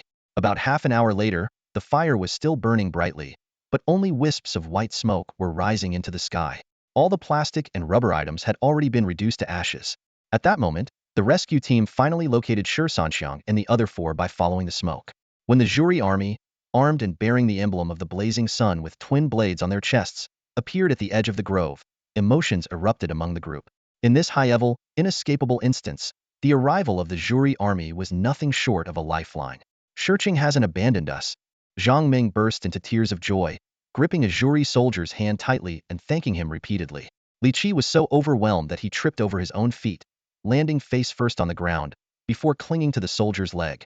The sudden gesture startled the soldier, who quickly exclaimed, Hey, calm down, buddy. We don't do that here." Li Shuang and Huolongwa were no better at containing their emotions. The sheer relief of being saved was too overwhelming to hold back. Only Shi Sanxiang managed to remain relatively composed. With his abilities, as long as there was enough water and food, dealing with minor monsters here was not a problem. In fact, it could even be an opportunity to level up. However, the lack of food was a pressing issue, and the only source of sustenance was controlled by that fearsome Gothic Lolita boss. The mere thought of the torment from the 7 debuffs head endured earlier sent a shiver down his spine. Shi Sanxiang. A loud voice broke his train of thought. Looking up, Shi Sanxiang's face lit up immediately. "Captain Luo? Are you leading the team this time?" Captain Luo strode over, his eyes scanning the hulking priest whose build was even more imposing than his own as a second-tier berserker. Satisfied, he patted Shi Sanxiang on the shoulder. "Good job, kid. I was worried you might run into trouble here, but your whole team made it out unscathed. That's impressive." Li Qi eagerly stepped forward, curiosity written all over his face. "Brother Xiang, you know this jury army officer? This is Captain Luo, my two brothers' team leader." Shi Sanxiang introduced proudly. Having finally found the 5 students, especially the one he had been particularly concerned about, Captain Luo was in high spirits. "All right, you've probably gone a day or more without proper food, haven't you? We've got supplies in our packs. Eat up and regain your strength, and then we'll get you out of here." The rescue team immediately stepped in to perform a quick checkup on the group and handed out self-heating military rations and water. Although they had eaten some fruit earlier, everyone was starving by now. Amid this heartwarming display of camaraderie between the military and civilians, the 5 finally got to enjoy a hot meal. In the cafeteria, 5 students were devouring their steaming hot meals. "Wow, this is amazing. My dish is braised pork with potatoes," Li Qi exclaimed as he wolfed down a piece of meat. "Mine's eggplant with garlic sauce." Zhang Ming chimed in. "Gongbao chicken is the best." Li Shuang praised enthusiastically. Huolongwa gave a thumbs up, while Shi Sanxiang shouted boldly, "3 more servings, please." The captain of the city patrol looked at the 5 students, their equipment tattered and worn, especially the shirtless tall guy, and couldn't help but feel a pang of sympathy. "You kids are really lucky to have been teleported here and still managed to find water and fruit." The last group of students had already ended up hanging on the boss's iron hooks. Li Qi, feeling slightly indignant, retorted, "That's not fair. We walked a long way to find water. Surviving in a zone full of level 30 skeletons as level 20 students, how is that just luck? We even had to fight the boss to get those fruits." Captain Luo chuckled and explained, "Kid, don't take it the wrong way. You should count your blessings. The monsters in this area are generally around level 20 or 30. The last group of over 20 students? They ran into monsters starting at level 50. If that's not lucky, I don't know what is." The revelation left everyone, including Shi Sanxiang, gasping in shock. They had anticipated stronger monsters, but the gap in strength was far beyond their expectations. Li Qi begrudgingly lowered his head and kept eating. Shi Sanxiang tried to ease the tension, saying, "Captain Luo is right. Being teleported here was luck, but surviving this long, with water and fruit to eat, hats all thanks to our skills." "Exactly," Li Qi said through a mouthful of food. "And don't forget about that woman's incredible. Fired off 7 skills in one go. Absolutely fierce." Intrigued, Captain Luo asked, "What's the story? Was it a humanoid boss?" "Not just that," Li Qi mumbled, his words garbled. "Apparently, she's from a parallel world, from Longwa. Her speech and habits are just like ours. If she hadn't gone easy on us, we wouldn't have gotten those fruits." Hearing this unprecedented tale, Captain Luo immediately stood up. "Where's the boss? Take us to her." Li Qi pointed toward a small courtyard. "By the stream beyond the grove, there's a 2-story building. She's staying there." Captain Luo nodded and turned to his team, shouting, "Squads 1 and 2, move out." Before long, they arrived at a dilapidated courtyard with crumbling walls and a 2-story building with broken windows. "Stay alert," Captain Luo ordered in a low voice. The team quickly assumed a combat formation and cautiously advanced. As soon as they entered the courtyard, several skeletons emerged from the soft soil. Although the skeletons posed no real threat to the sun chasers, the expressions of the soldiers in the front line twisted, and their movements slowed. It's a curse-type debuff, one soldier analyzed. It's weak though. Judging by the skill intensity, the boss should be around level 40. Just then, an irritated voice called out from upstairs. Hey, why do you start attacking the moment you show up? The gothic Lolita upstairs sighed and pushed open the window. Her voice carried a distinct tone of resentment. Before, when students came to steal fruit, I tried to reason with them kindly, considering they were my compatriots. But you adults? You just resort to violence right away? Captain Luo's pupils contracted, his gaze fixed. So you're actually a person? No kidding. The gothic Lolita rolled her eyes dramatically. What? Did you think I wasn't? Captain Luo narrowed his eyes, his tone stern. If you're human like us, why are you acting as a boss in this instance? This instance is going to leave those so-called experts dumbfounded again. Uncle, we don't even know each other. Why should I explain anything to you? She retorted coldly. Captain, she's just a level 40 little girl, growled one of the soldiers behind Captain Luo, his eyes burning with hatred. But she's also a boss in this instance. Don't forget the 20+ students from that previous battle. Captain Luo was silent for a moment before flipping his right hand to produce a scroll. He tore it open, and the gothic Lolita's attribute panel immediately appeared before his eyes. Name, Huang Yuzi. Level, 40 Lord level boss. Class, Necromancer. Strength, Agility, Intelligence. Skills, Summon skeletons. She really is a boss. Captain Luo frowned. But how could a living person become an instance boss? That makes no sense. If not for witnessing the tragic condition of those students firsthand, Captain Luo would have preferred to have a proper conversation with this fellow human. But now, everyone was livid. He waved his hand. Since you refuse to cooperate, don't blame us for being harsh. The Sunseeker army soldiers behind him immediately formed ranks and began advancing toward the second-floor building. What's wrong with you people? The gothic Lolita asked helplessly. I didn't steal, rob, or even attack you. Both times, it was you who barged into my yard. And now you want me to cooperate? What, are you Buddha's neck? So unreasonable? Unreasonable? Captain Luo, a berserker, exploded in anger. Your instance suddenly invaded our world and abducted hundreds of students preparing for their college entrance exams. Their fate is unknown, and we've already seen over 20 student corpses hung like slabs of pork by the bosses in your instance. And you call us unreasonable? Oh. The gothic Lolita paused, realizing her guess was correct, then sneered. Why don't you go take revenge on that boss then? Can't beat them? Huh? So you come after me, the easy target, to vent? By now, 2 teams from the Sunseeker army had cleared the skeletons in the courtyard and were closing in on the first-floor entrance. They were known for siding with their own and had no patience for reasoning. Captain Luo pulled out a cigarette, lighting it with a flick, and looked at the gothic Lolita with disdain. What are you going to do about it? The gothic Lolita tilted her head, gazing down at everyone below with a mysterious smile playing on her lips. After all this back and forth, did you really think I didn't have my own tricks up my sleeve?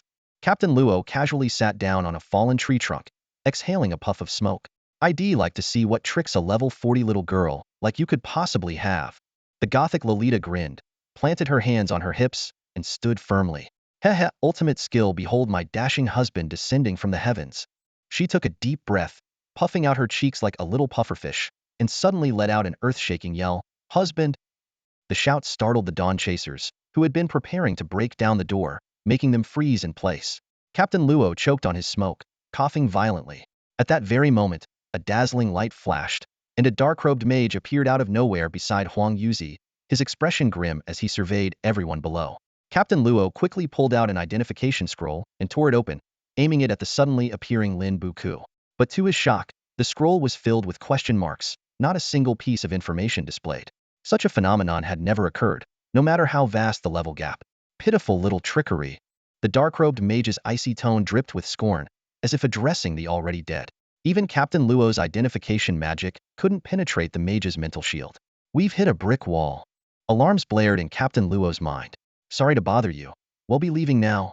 He hastily tore open a teleportation scroll, the glowing barrier enveloping him and both squads. In an instant, they vanished from the scene. When they reappeared in a small forest with their rescue team, Captain Luo didn't waste a second. He grabbed his backpack from the ground and bolted in the opposite direction. The Dawn Chasers, known for their strict discipline, immediately followed suit.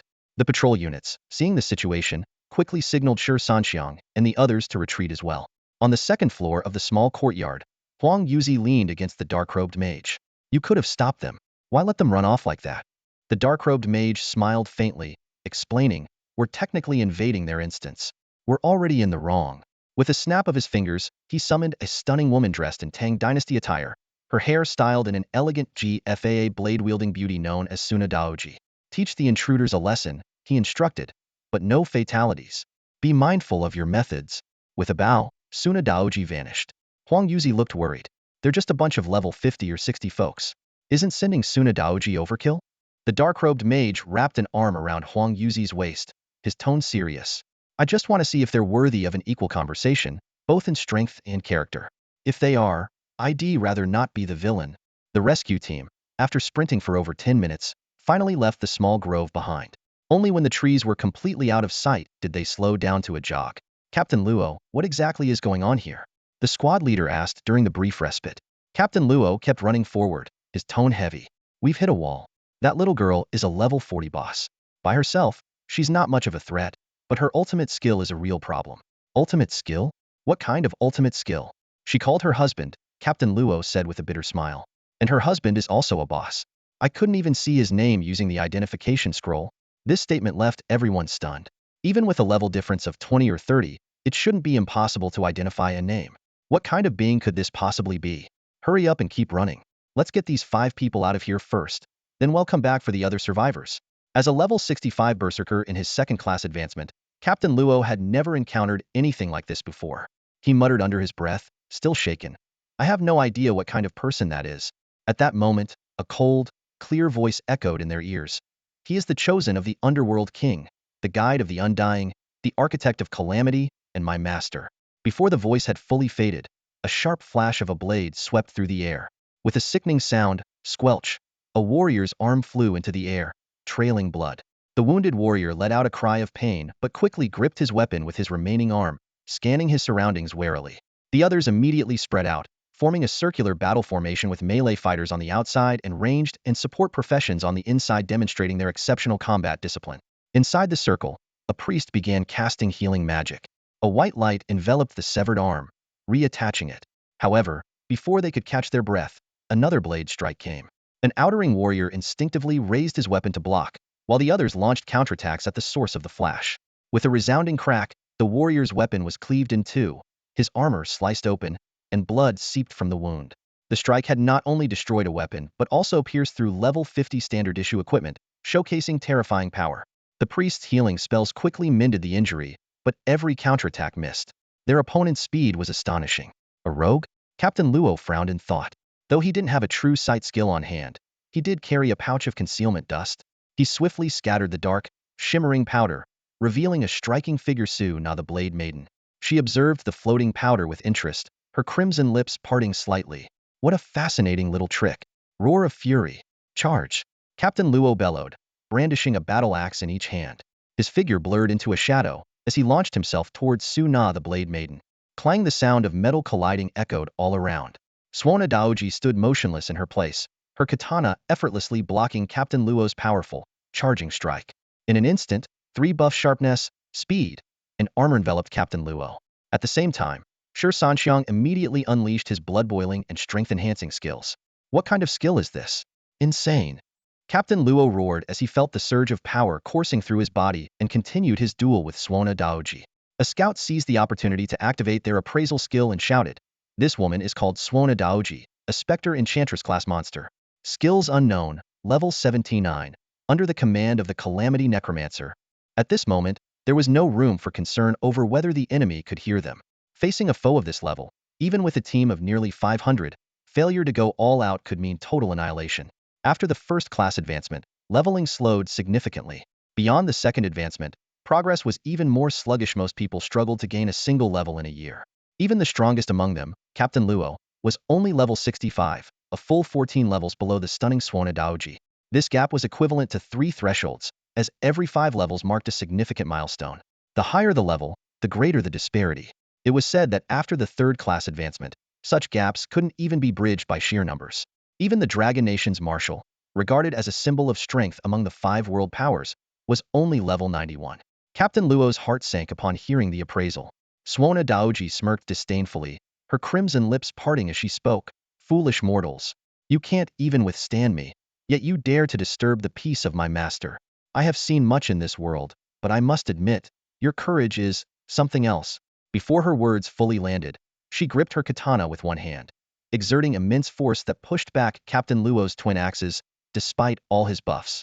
With a single motion, she sent him stumbling back over 10 steps, axes and all. Captain Luo's eyes turned bloodshot as he roared in fury, activating Berserk mode. His muscles swelled, and his body grew larger. Wielding his massive war axes, he charged at Suona Daoji like a storm.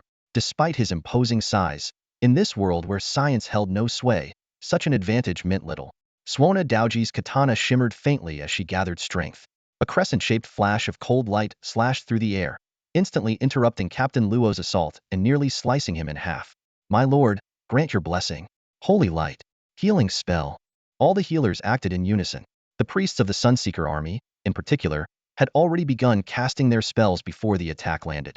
Shi Sanxiang's quick reaction even surpassed that of the city patrol's rescue unit priests. In a moment, Captain Luo's grievous injuries were fully healed, with his health slightly overflowing. Suona Daoji sneered. I had thought that the intruders my master mentioned might possess some real power. But it turns out you're all utterly pathetic. Captain Luo's eyelid twitched. Shift. Shi Sanxiang stood amidst the team, witnessing an awe-inspiring scene firsthand. The strongest among them, Captain Luo, a level 65 Berserker of the Chasing Sun Army, unleashed his full power in an attack, yet it failed to move the seemingly delicate and enchanting woman standing before them even an inch. Initially, after finding water and fruit, Shi Sanxiang had naively assumed this mission was not as difficult as imagined. But who could have guessed that what appeared to be a minor boss, insignificant in the eyes of the Chasing Sun Army, would lead to the appearance of such a terrifying entity? Even with Captain Luo's full strength, supported by the team's combined efforts, they could not shake the immovable Sukuna Blade Maiden. However, Captain Luo showed no sign of panic in the face of this predicament. Instead, he adopted an even more aggressive stance, ready to strike. The Sukuna Blade Maiden raised an eyebrow slightly. Oh, knowing you stand no chance, yet throwing yourself into the fire like a moth to the flamites is futile as an ant trying to stop a cart. Truly, a path to self-destruction. Your confidence is quite remarkable. Learning idioms now, are we? Captain Luo frowned, retorting. Though I have no idea where your confidence stems from, I must admit, I do admire your courage, however ignorant it may be. The Sukuna Blade Maiden teased, her tone laced with mockery. Captain Luo chuckled lightly. There's an old saying in Longwa. Adaptability is the hallmark of a hero. I believe that with the combined support here and my own life, we can at least hold you off for a moment. Cutting off the tail to save the lizard? Sacrificing the pawn to protect the king? The Sukuna Blade Maiden sneered coldly. Ignoring her sarcasm, Captain Luo kept his sharp gaze locked on her every move. With a commanding voice, he issued orders to the team behind him. Chasing Sun Army Team 1 and 2. Patrol Division Main Strike Teams 1 and 2. Patrol Division Recon and Rescue Teams. Defense Division Recon Unit 1, Artillery Unit 1, and Support Unit 1. By my authority as a captain of the Chasing Sun Army stationed in Stone City, I command you. Activate all buff skills on me immediately. Once the buffs are complete, they'll hold off the enemy. Your mission is to lead the 5 students out of this battlefield safely. Ensure their survival at all costs. The Sukuna Blade Maiden watched with amusement, her interest piqued. With her overwhelming power, she could easily eliminate everyone present in less than 5 minutes. Yet, at this moment, she simply wanted to teach them a lesson and see how long this captain could endure. The Chasing Sun Army soldiers responded without hesitation. Yes, sir. They promptly began casting their buff skills. Members of the patrol and defense divisions hesitated briefly, but soon joined in to provide support. As one buff skill after another was applied, Captain Luo felt an increasing surge of power coursing through him. He slammed his massive axe into the ground, sparks flying, and with a feral grin, roared, I'm going in. You brats better make sure those 5 students get out of here alive. Before his words had even faded, Captain Luo launched himself forward in a ferocious charge, unstoppable like a battering ram. A dark shadow surged forward with overwhelming force, charging directly at Suona Daoji. The moment Captain Luo launched his assault, the jury troops behind him immediately dispersed and shifted according to his orders, leading Shi Sanxiang and the other 4 away from the battlefield at top speed. The patrol forces and defense units followed closely behind. This was not a retreat in the face of battle, but a precise execution of the Supreme Commander's tactical strategy. For soldiers, obeying orders is their ultimate duty. They bore the critical responsibility of rescuing the surviving students. Confronted with an enemy far stronger than anticipated, Any hesitation could squander the invaluable time Captain Luo was sacrificing his life to secure. On the battlefield, the clashing sounds of the Xuanhua battle axe and the katana rang out incessantly, accompanied by Captain Luo's fierce battle cries. The rescue team quickly distanced themselves until the sounds of combat faded into silence. By now, Captain Luo's body was covered in deep, bone-exposing wounds, with blood pouring from him. In stark contrast, Suna Daoji remained motionless, standing firmly in place without so much as shifting a single step. Ignorant fool. While your courage is commendable, daring to offend my mistress deserves nothing less than 1,000 cuts. As a sentient demonic blade, Suna Daoji had long abandoned all emotions except unwavering loyalty to her master. Captain Luo, weakened by severe blood loss, could no longer hold himself up and collapsed to his knees, his axes falling to the ground. He panted heavily, his vision beginning to blur. Ha ha ha, monster like you is no different. As long as I hold you here, my comrades can finish the mission. Even if I die, you've already lost. Suna Daoji frowned slightly. Those 5 students you saw are nothing more than insignificant ants. Are they truly worth such a sacrifice? Captain Luo forced his eyes open, glaring at her with disdain. A monster will always be a monster. We are the honorable jury army. Even if it's just to protect a baby in a cradle, we will give our all. Because we are soldiers of the people, and protecting civilians is our mission. Now that the mission is complete, damn right it's worth it. And damn satisfying too. At least this death earns me a first-class merit. When they burn incense for me, I'll get the best spot. Just then, a resounding military trumpet suddenly echoed through the air. It was the unmistakable charge call known to every citizen of the Dragon Nation. Didi, didididi, didi, didididi, didi. Captain Luo's head snapped around, his eyes wide open. Standing atop a rock, a jury soldier was blowing the trumpet, while behind him, the 1st and 2nd units of the jury army who were supposed to have retreated were now rushing back at full speed. A radiant holy light descended, pulling the dying Captain Luo back from the brink of death. The bugle call, a simple yet stirring melody, awakened the fiery spirit buried deep within the marrow of every citizen of the Dragon Nation. Captain Luo's body trembled slightly as he gripped the Xuanhua battle axe that rested on the ground, veins bulging on the backs of his hands. The bugle call, how many years had it been since he last heard it? He suddenly raised his head, his gaze sharp and unyielding, locking onto the Sukuna blade maiden before him. Though these young men disobeyed orders, the fire in his heart was ignited. Charge! With a powerful push of his legs, Captain Luo became a blur, hurtling straight toward the Sukuna blade maiden. Behind him, the warriors of Sunseeker Squad 1 and Squad 2 followed closely, launching a united charge. Clang! Clang! Clang! 3 crisp clashes of weapons rang out as the Sukuna blade maiden struck 3 times, effortlessly repelling the charge of Captain Luo and 2 other warriors. Arrows and spells rained down on her with pinpoint precision, yet she sneered, unleashing a sweeping slash. A translucent wave of sword energy formed a wind wall, blocking all incoming attacks. The skills of second-tier main combat classes couldn't even penetrate this seemingly fragile wind barrier. Amidst the chaos of flashing blades and roaring voices, with holy light spells raining down, the full 5-member Sunseeker team fought with all their might. Yet every strike from the Sukuna blade maiden left Captain Luo and his comrades gravely injured. In contrast, their combined efforts only forced her to take a few steps back.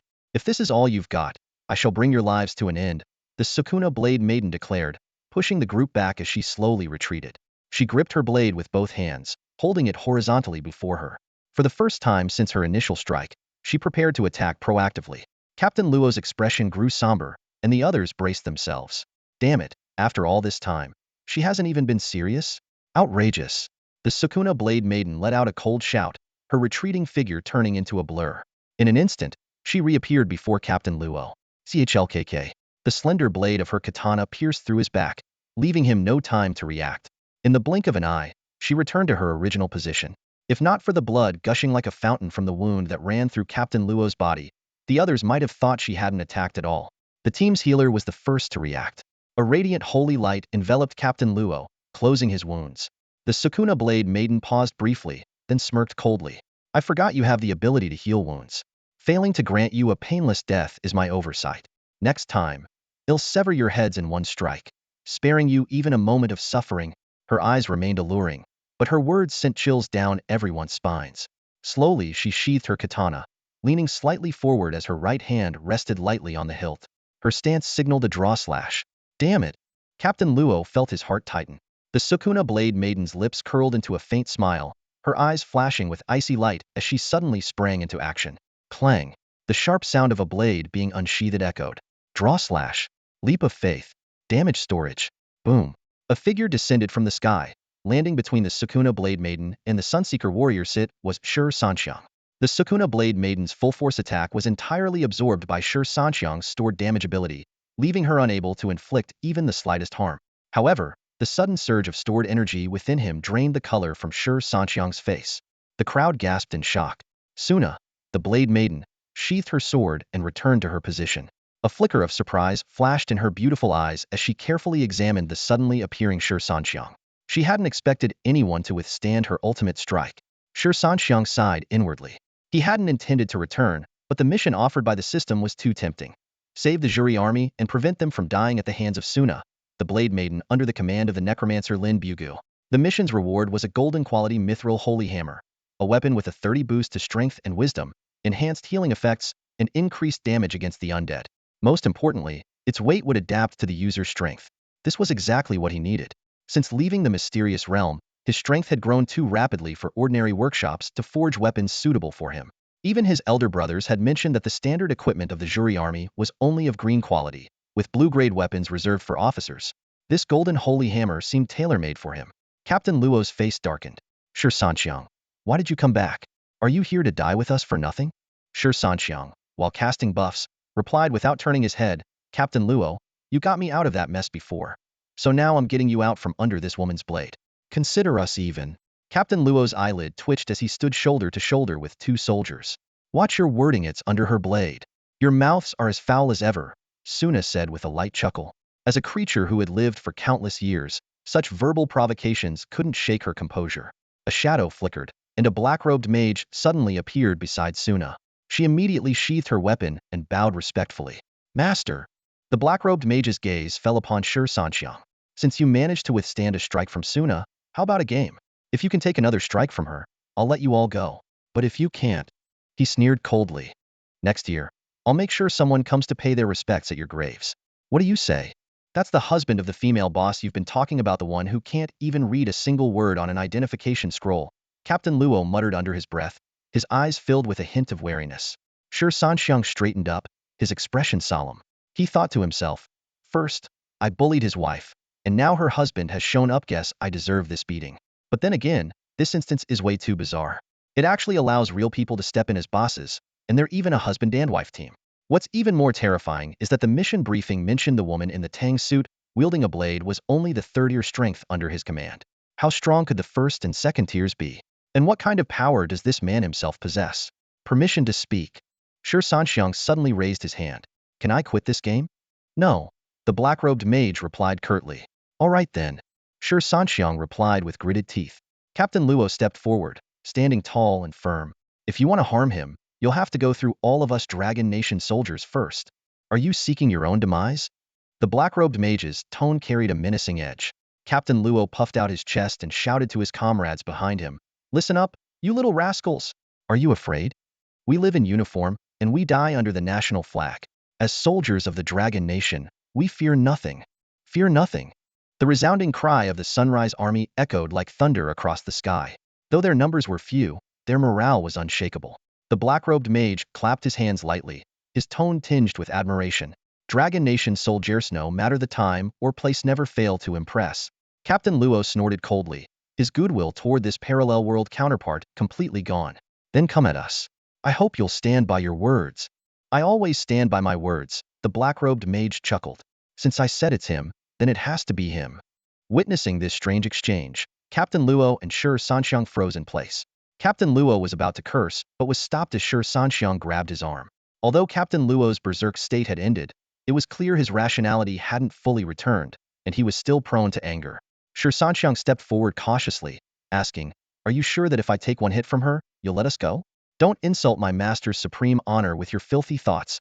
The blade-wielding woman, Suna Daoji, snapped coldly. My master always keeps his word. If he says hell kill your entire family, then hell leave no one alive. Shi Sanxiang breathed a small sigh of relief, but still pressed further. Are you absolutely sure your master always keeps his word? Of course, Suna Daoji replied firmly. The last time he went back on his word was, well, the last time. You've got to be kidding me, Shi Sanxiang muttered under his breath. The black-robed mage declared from above, I stand by my promise. If you can truly withstand it, then out of respect for our shared heritage, they'll let you all go."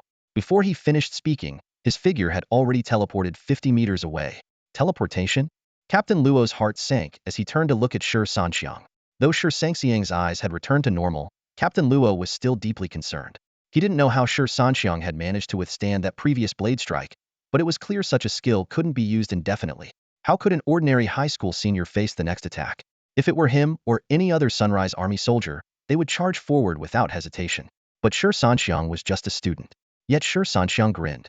If it's my turn, then it's my turn. A man can't admit defeat in front of a woman, can he? Without further ado, the others quickly cleared a space for the two to fight. At this moment, Shi Sanxiang's buff had already expired, and he quickly reapplied it to himself. Blood boil, strength enhancement. Clutching the plain, attributeless axe in his hand, his mind raced to devise a strategy. Even Captain Luo couldn't withstand her strike. With his meager stats and physical strength, there was no way he could hold his ground. His only skill, damage storage, had also been used up. Glancing at the few remaining skills in his arsenal, Shi Sanxiang suddenly had an idea. Facing this woman Hedon was clearly a losing battle, have to resort to some unconventional tactics. Swona Blade Maiden, I don't know what's going through your mind, but I can sense your ill intent. A sly smile tugged at the corner of Shi Sanxiang's lips as he felt a flicker of confidence. Go ahead. With that frail frame of yours, there's no way you could withstand one of my blade draw strikes. I don't believe it. I don't know how you managed it before, but I'd like to test you again. Swona Blade Maiden raised one hand in front of her, ready to draw her sword at any moment, while her other hand stretched back. Her body leaned forward, this time at an angle far lower than before. Shi Sanxiang bristled with anger, thinking to himself, who are you calling frail? Despite his indignation, his vigilance soared to its peak. He vaguely recalled a movie he had once seen about swordsmen from a distant land. In the film, both duelists would lean forward when preparing for their first strike. There was even a saying, the lower the angle of the lean, the stronger the strike. The steep angle of Swona Blade Maiden's posture caught Shi Sanxiang's attention, and through her traditional attire, he couldn't help but notice the majestic, snow-white peaks she concealed. With life and death hanging in the balance, Shi Sanxiang dared not let his focus waver. Blade draw, may my lord protect me. The moment Swona Blade Maiden charged forward with her sword, Shi Sanxiang raised his hand and cast Divine Blessing. A burst of pure, radiant light descended upon Swona Blade Maiden. A soft gasp escaped her lips as her body trembled slightly. An unfamiliar, tingling sensation rippled through her, causing her voice to take on a delicate, alluring tone that sent shivers down the spines of every man present. However, Shi Sanxiang had no time to dwell on this. Though Swona Blade Maiden's body seemed to weaken, and even her lips were slightly parted, she still unleashed her strike. Yet compared to before, its power was noticeably diminished. Charge. Release stored energy. Shi Sanxiang became a streak of red light, surging forward with a thunderous roar as he swung his axe to meet Swona Blade Maiden's sword. Boom. The two clashed Hedon. On one side was Swona Blade Maiden's weakened strike, dulled by an indescribable sensation. On the other was Shi Sanxiang's full-force charge, releasing all the energy he had stored from her previous blade draw. Though Shi Sanxiang spewed blood and was sent flying backward, he had successfully withstood her attack. Holy light continuously rained down upon Shi Sanxiang, clearly the work of the priests from the Jury army casting healing spells. A flicker of disbelief and embarrassment crossed Swona Blade Maiden's eyes. Were it not for her master's prior orders, she might have immediately drawn her sword again to finish off the man before her. Yet the strange sensation she had just experienced seemed to open a door to an entirely new world for her. As a sentient demon blade, her true form was a cursed sword, and even her little sister was made of sharp steel. Such sensations were entirely foreign to her. Shi Sanxiang struggled to his feet, spitting out blood as his gaze locked onto the black-robed mage standing 50 meters away. I've taken your blow. Can we leave now?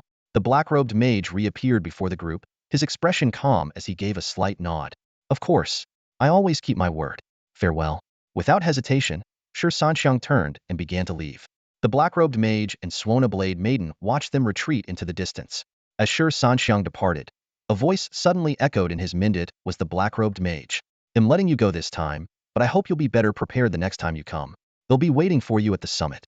Shi Sanxiang didn't look back, his thoughts lingering on the meaning behind the mage's words. Coupled with his earlier conversation with the Gothic girl, it seemed these two might not be true enemies after all. Lin Buku, as the final boss, transformed into a beam of light and vanished on the spot. Swona Daoji gave Shi Sanxiang a deep, lingering look before her figure gradually turned transparent, eventually dissipating like morning mist. The moment the battle ended, everyone present let out a collective sigh of relief. Captain Luo and the soldiers of the Zhuri army wore expressions of gratitude for surviving the ordeal. While soldiers see honor in dying on the battlefield, no one actively seeks death. Captain Luo strode over to Shi Sanxiang, stood silently for a moment, then gave him a firm slap on the shoulder. "Good job, kid," he said with conviction. Turning to face the Zhuri army soldiers who had defied orders to return, he shouted, "Attention! Salute Shi Sanxiang." Including Captain Luo, all 11 soldiers of the Zhuri army stood tall and saluted Shi Sanxiang in perfect unison. The scene was utterly surreal for Shi Sanxiang, who had been feared and disliked his entire life.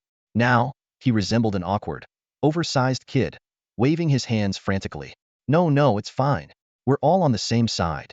At ease," Captain Luo commanded, and everyone lowered their hands.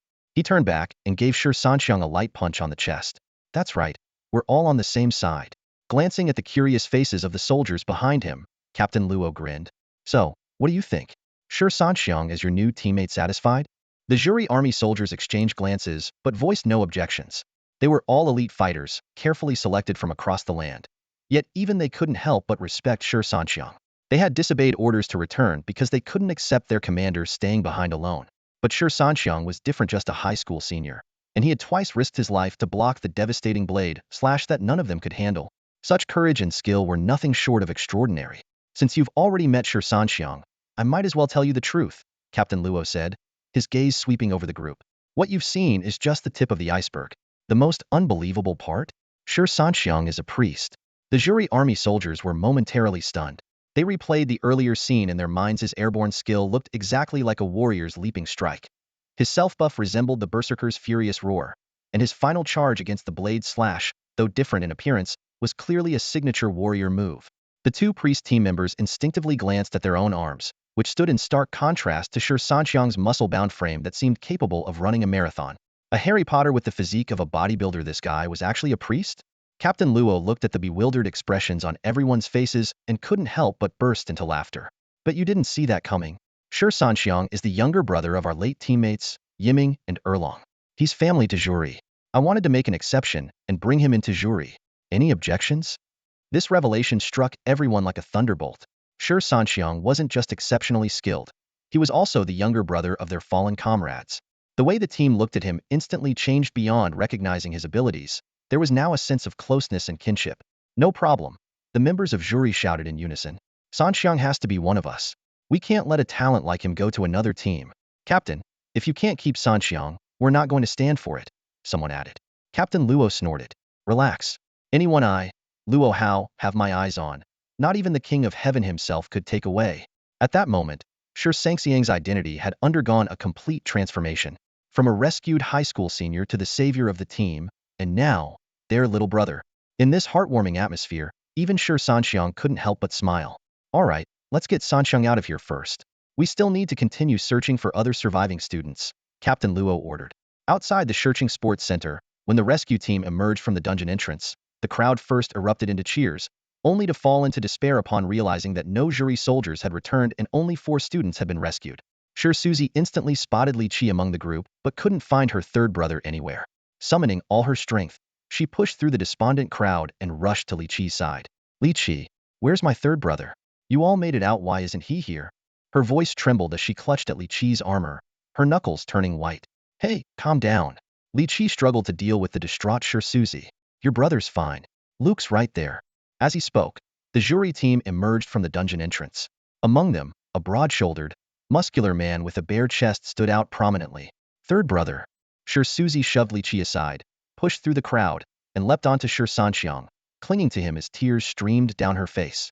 "You scared me to death. I thought you were gone." Shi Sanxiang looked helplessly at the stunned Zhuri soldiers around him and introduced her. "This is my younger sister, Suzy." He gestured toward the others standing beside Li Qi. Over there are Li Shuang, Zhang Meng, and Hua Longhua. Unlike the despairing atmosphere in the stands outside, the command center of the Searching Stadium was heavy with tension. Around the long table sat key figures from the Zhuri Army, Searching Patrol Division, City Defense Bureau, and the City Lord's office. The air felt as if it had frozen. "Captain Luo, as the vanguard of the Zhuri Army in exploring unknown instances, your perspective carries significant weight. Please provide a detailed report on this newly emerged instance," the city lord of Shurching said gravely from the head of the table. Captain Luo adjusted his posture slightly in his seat, his gaze sweeping over the influential figures gathered in the room. With a somber expression, he began his report. First of all, this is an unprecedentedly large-scale instance. This has been unanimously confirmed by our jury army and all the rescue forces involved.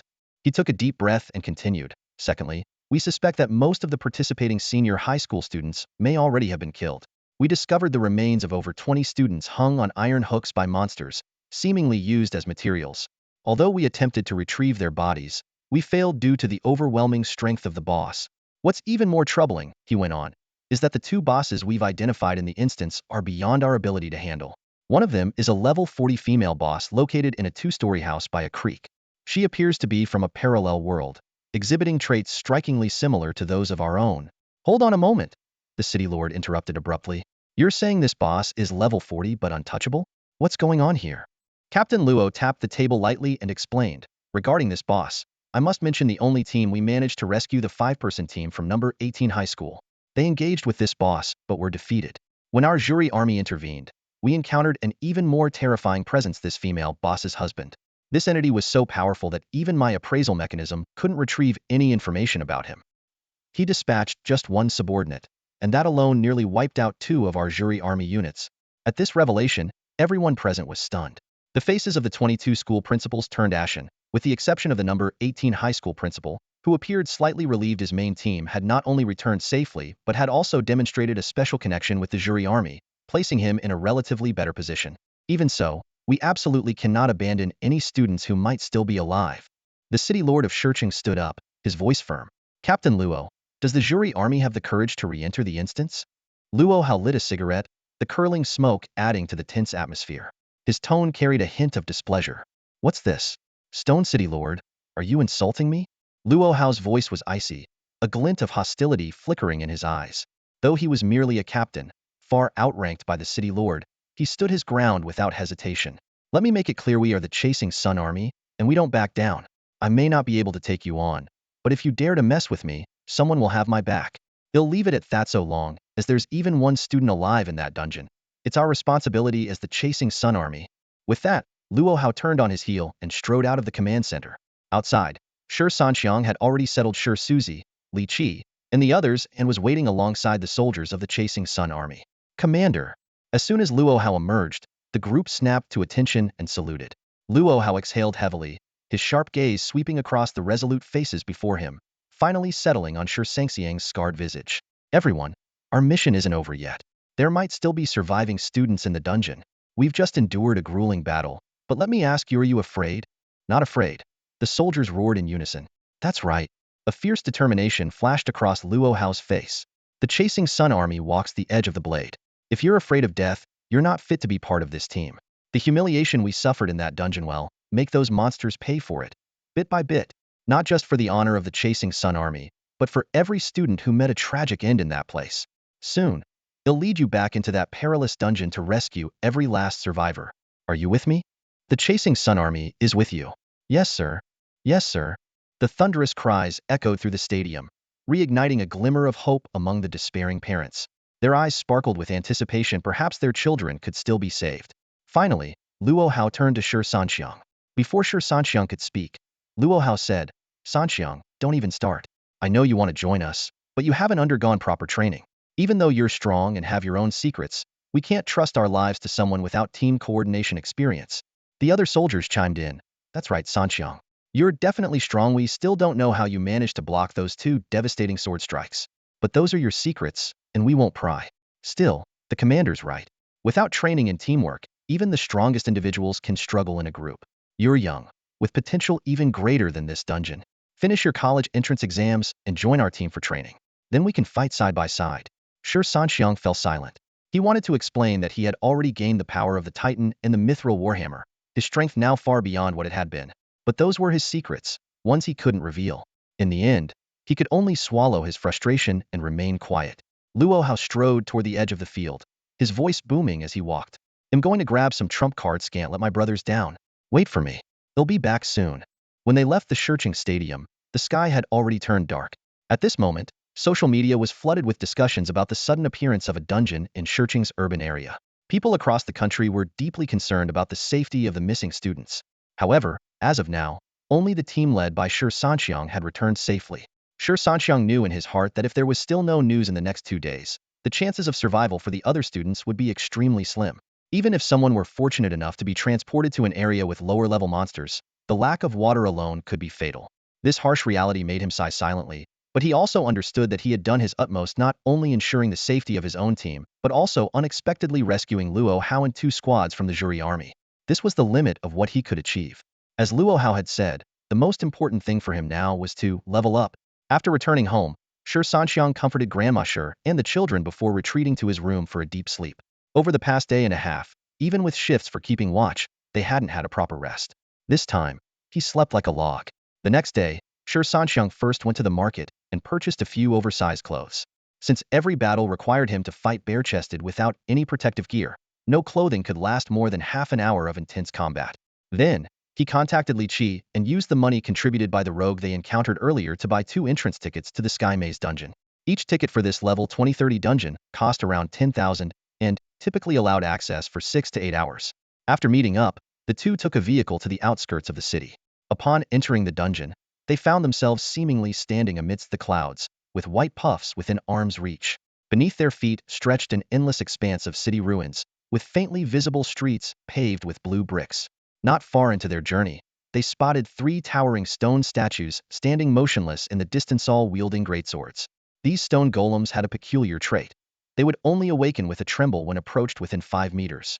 Moreover, only by defeating these reanimated statues could they earn experience points. The monsters in the Sky Maze fell into 2 categories, stone golems and dragonkin.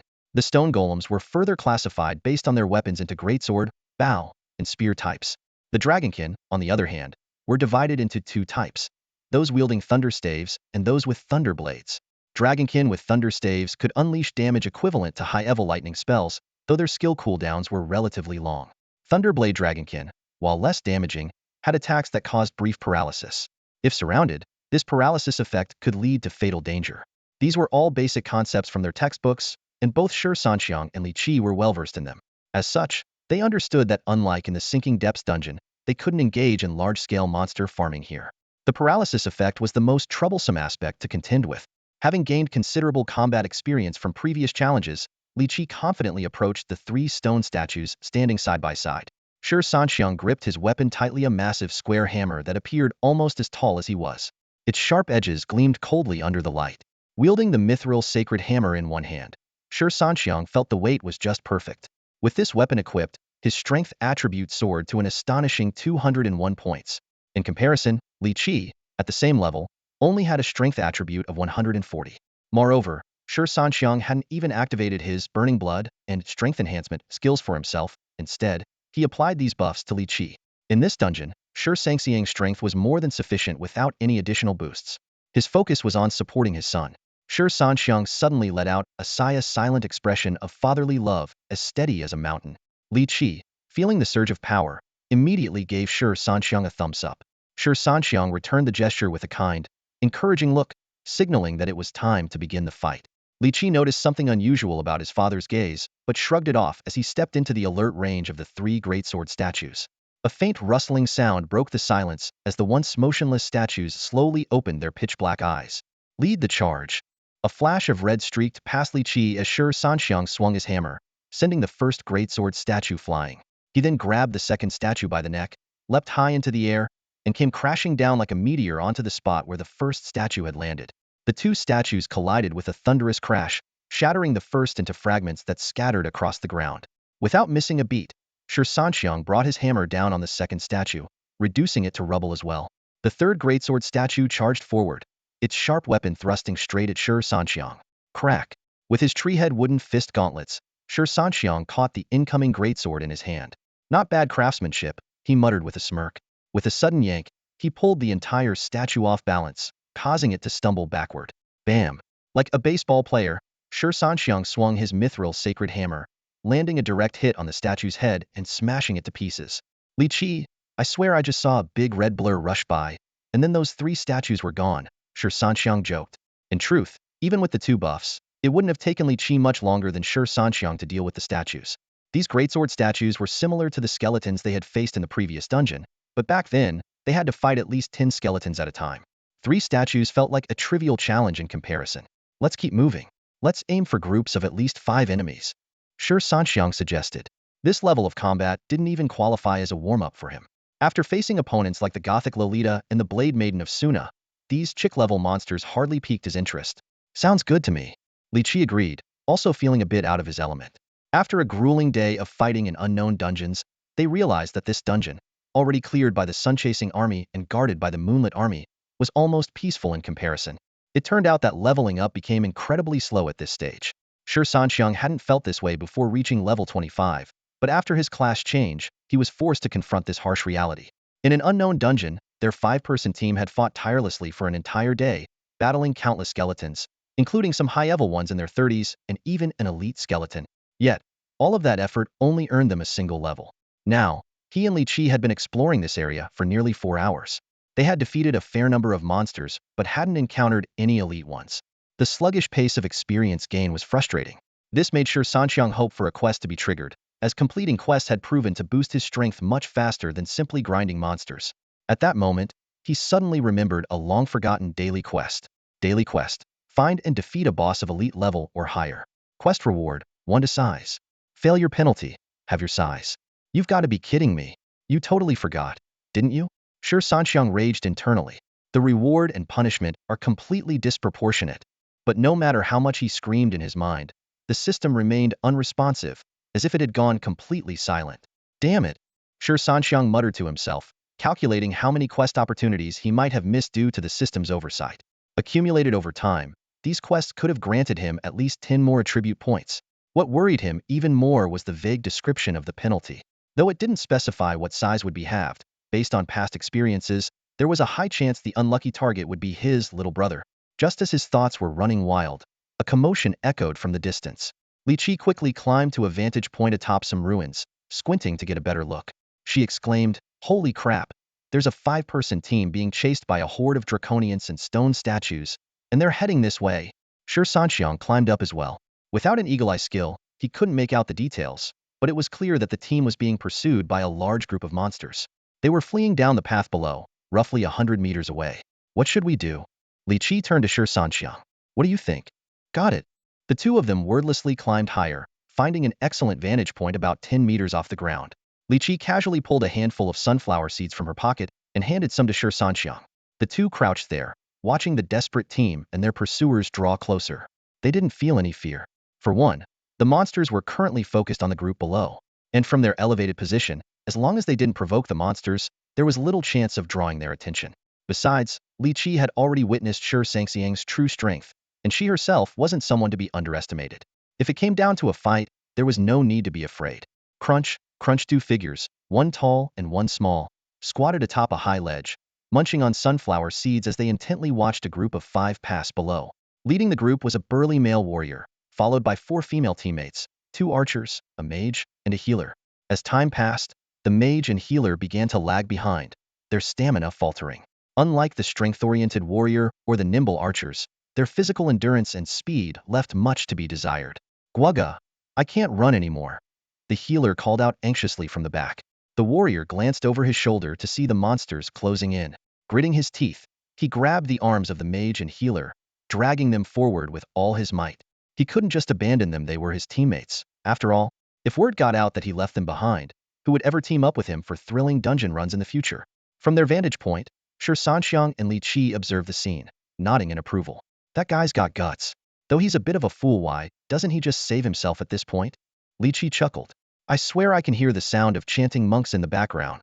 As the group of 5 drew closer, one of the archer girls suddenly noticed the duo on the high ledge. "Guaga, there are 2 people up there," she exclaimed, her voice filled with hope. The other archer also spotted them and smiled faintly. "That guy looks so strong, maybe he can save us." The warrior, called Guaga, finally noticed the 2 figures above. Seeing them leisurely snacking on sunflower seeds, he nearly stumbled in disbelief. "Brothers, hey, you 2, are you strong? If you are, help us out," Guaga shouted desperately. Shi Sanxiang and Li Qi shook their heads in unison. Nope, we don't know you." Guaga wasn't stupid.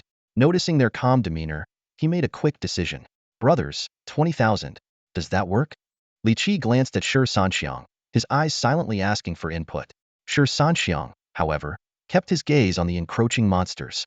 Guoga, those monsters are about to catch up. Think fast and name a better price. Seeing how close the monsters were, Guoga yelled in panic, 50,000. Save us. That's all the pocket money I have left this month. Shi Sanxiang and Li Qi exchanged a look, silently thinking, did he seriously just say that out loud? You deserve this, honestly. Still, 50,000 was no small amount. It was enough to cover their dungeon expenses and leave them with a handsome profit.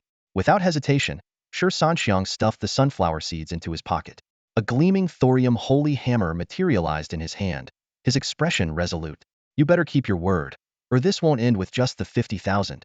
Guoga shouted back, 50,000. I swear. A Dragon Nation brother never deceives another. Shi Sanxiang ran a hand over his buzz cut, a fierce grin spreading across his rugged face. He cast dual buffs and marks on Li Qi before activating the endurance aura. Lead the charge. Let's go. Two figures, one clad in black, the other in red, bolted into the swarm of monsters like thunderbolts. The pursuing monsters numbered over 30, a formidable crowd. As soon as Li Qi charged in, he unleashed a whirlwind attack, his battle axe flashing with cold steel as it tore through the mob. Shi Sanxiang, leading the charge, performed a faith leap, chaining his skills together seamlessly. The move reminded him of the ultimate combo from his gaming days. He leaped high into the air and came crashing down, his thorium holy hammer smashing into the heads of surrounding monsters. The impact caused a brief stun, but the nearby dragonkin and stone statues quickly retaliated, their attacks landing on Shi Sanxiang. This triggered the Titan's power effect. In an instant, the Titan's power stacks reached the maximum of 25, and Shi Sanxiang's form swelled to nearly 4 meters tall. His increased size amplified everything about him. His once 1-meter-long hammer now stretched to 2 meters, with a head so massive it dwarfed the petite healer girl watching in stunned silence from afar. The 25 boost to dual resistances, combined with his enlarged stature, made Shi Sanxiang look like a fearsome war god. At this moment, Shi Sanxiang felt as though he were standing atop a skyscraper, gazing down at the ground. His body suddenly expanded to a height of 4 meters, making the surrounding stone statues and dragonmen appear diminutive in comparison, barely reaching his waist. The power of the enemy's attacks on him had significantly diminished. This was thanks to the newly acquired 25 dual resistance boost, combined with the previous mission reward of 5 overall resistance, raising his total defense to an impressive 30.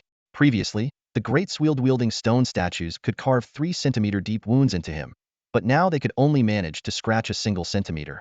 Even the paralyzing lightning effects of the dragonmen were reduced by a third, not to mention the constant healing provided by his durability aura, which steadily repaired his injuries. However, this sudden gigantification brought some amusingly awkward changes. One particular part of Shi Sanxiang's body had also grown disproportionately larger, now estimated to be 50 centimeters in length. The thought made him worry about potential life issues in the future. Big bro, stop spacing out. There are still over 30 monsters around us, shouted a warrior named Guogu, his tone laced with urgency. Shi Sanxiang turned to look at the warrior, who was accompanied by 4 female companions, his gaze flickering with an indescribable expression.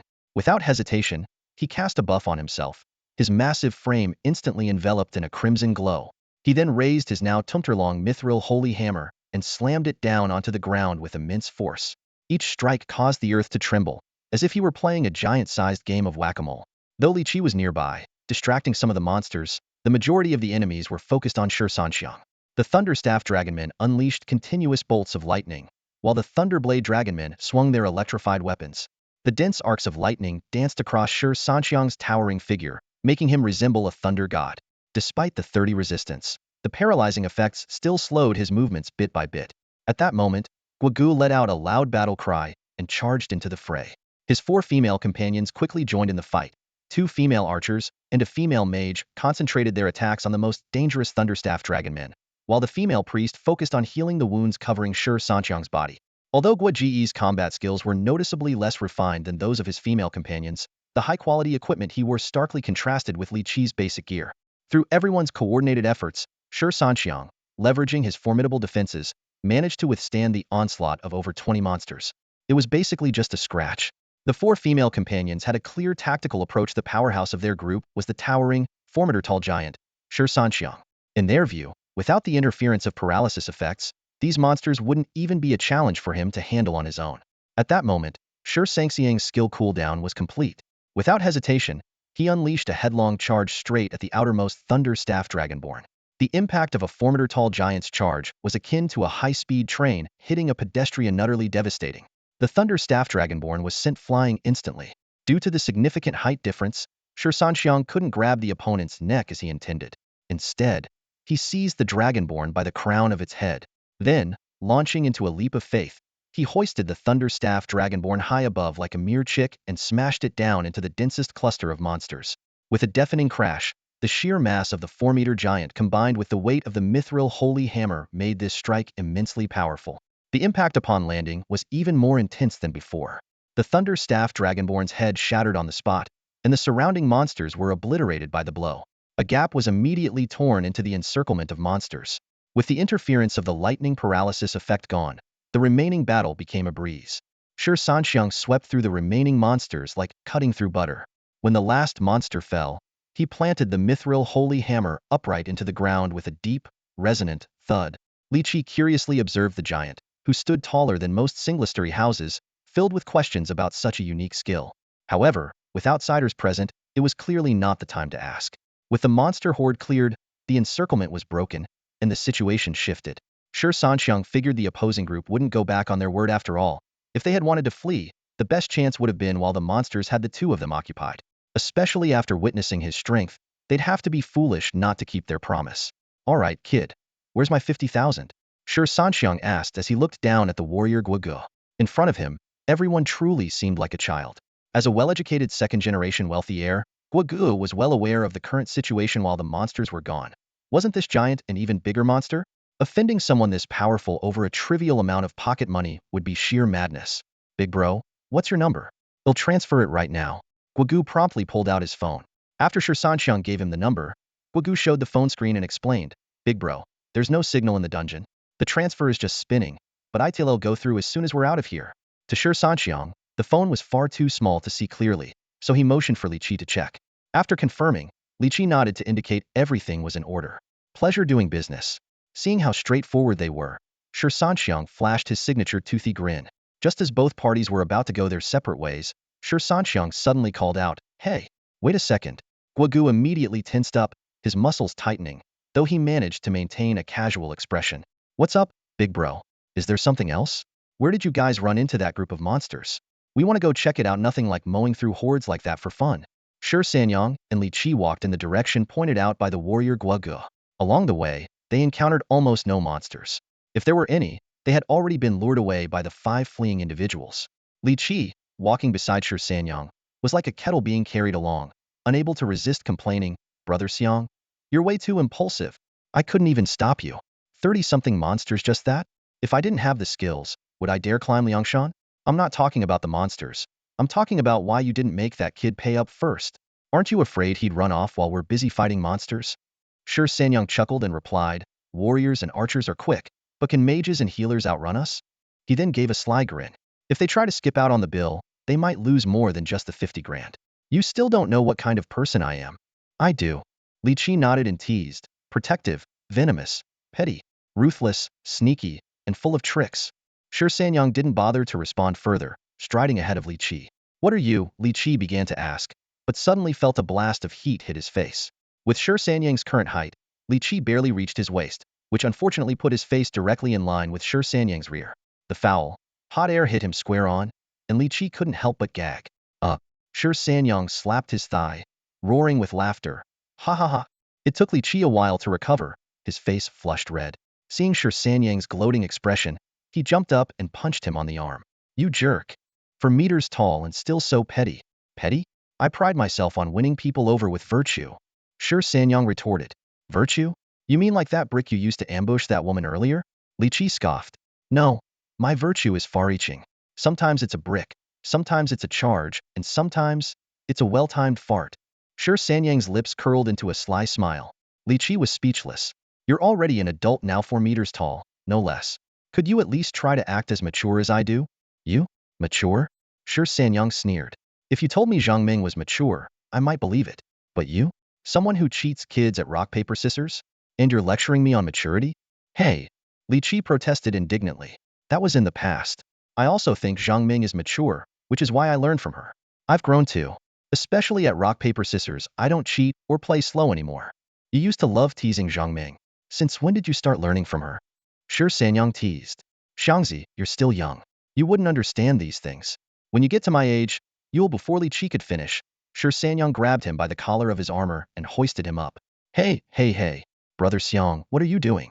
Li Qi exclaimed in alarm. Shi Sanxiang held Li Qi out horizontally in front of him, positioning his head forward and his feet toward his own face. Out of courtesy, Shi Sanxiang blew on his feet. Let's go. Then, like throwing a paper airplane, he hurled Li Qi forward. What the heck? Li Qi flailed wildly in the air, soaring 8 or 9 meters before managing to adjust his posture and roll upon landing. Standing up proudly, he grinned at Shi Sanxiang. You thought I'd land face first like a fool? Nope, nope, nope, I've trained for this. Bet you didn't see that coming. Shi Sanxiang raised an eyebrow dismissively. I don't even know what you're so proud of. Zzzt Li Qi was about to retort when a sharp clap of thunder interrupted him. A dazzling bolt of lightning transformed into chains that tightly bound Li Qi, electric currents crackling across his body. Numb, numb, numb, Li Qi exclaimed, caught off guard, his body involuntarily trembling under the shock. 3 beams of light suddenly illuminated the scene. Blood boil, power boost, and healing buffs were cast on Li Qi in quick succession. The continuous lightning damage was evidently no trivial matter for him, but with the support of these skills, his complexion finally improved slightly. Following the trail of the lightning chains, a massive figure easily twice the size of an average dragonkin stepped out slowly from behind the ruins. It was the leader-level boss, the dragonkin Hokini. Li Qi's face, which had just regained some composure, instantly darkened again. Brother Xiang, be careful. Despite being restrained, Li Qi shouted out a warning. This guy's just as crazy as you are. He's a heavy-armored summoner and the toughest among the 3 leader-level bosses. Lead the charge. Shi Sanxiang roared, transforming into a streak of red light as he instantly appeared in front of Hokini. Wielding his mithril holy hammer, he slammed it down with immense force. Hokini staggered backward under the impact, retreating over 10 meters before crashing into the ruins behind him, sending dust and debris flying into the air. The lightning chains shattered in the process, and with his freedom regained, Li Qi immediately tightened his grip on his battle axe, standing at the ready. Shi Sanxiang's expression also grew serious. His earlier strike had felt as though it landed on solid iron. Even though he was currently in full Titan strength mode, with his strength stats nearing those of a second-tier full-strength build warrior, this opponent was clearly no easy foe. Amid the swirling dust, flashes of electricity flickered, and several humanoid creatures, their bodies crackling with lightning, emerged. They were Hokini's summoned beasts, the lightning elementals. Moments later, Hokini himself stepped out of the haze, his armor severely dented, blood trickling from the corner of his mouth. Doesn't seem so tough after all, Shi Sanxiang scoffed with a cold laugh. Hokini let out a hoarse roar as an electrified whip materialized in his hand. He lashed it violently against one of the lightning elementals, which shrieked in response before charging ferociously toward the 2 men with claws extended. Brother Xiang, dodge! Li Qi yelled, rolling repeatedly to evade. Dodge? Shi Sanxiang sneered, putting away his holy hammer. He grabbed a massive chunk of debris, 3 to 4 meters wide, with both hands. I never dodge. Unless I can't win. And Yuri not in that category. Take this. Avalanche crush of doom. With a furious roar, Shi Sanxiang leaped high into the air, launching a faith leap. As Hokini's eyes widened in terror, Shi Sanxiang came crashing down with the enormous rock. Boom. The rock shattered into pieces as it smashed into Hokini, slamming the boss to the ground.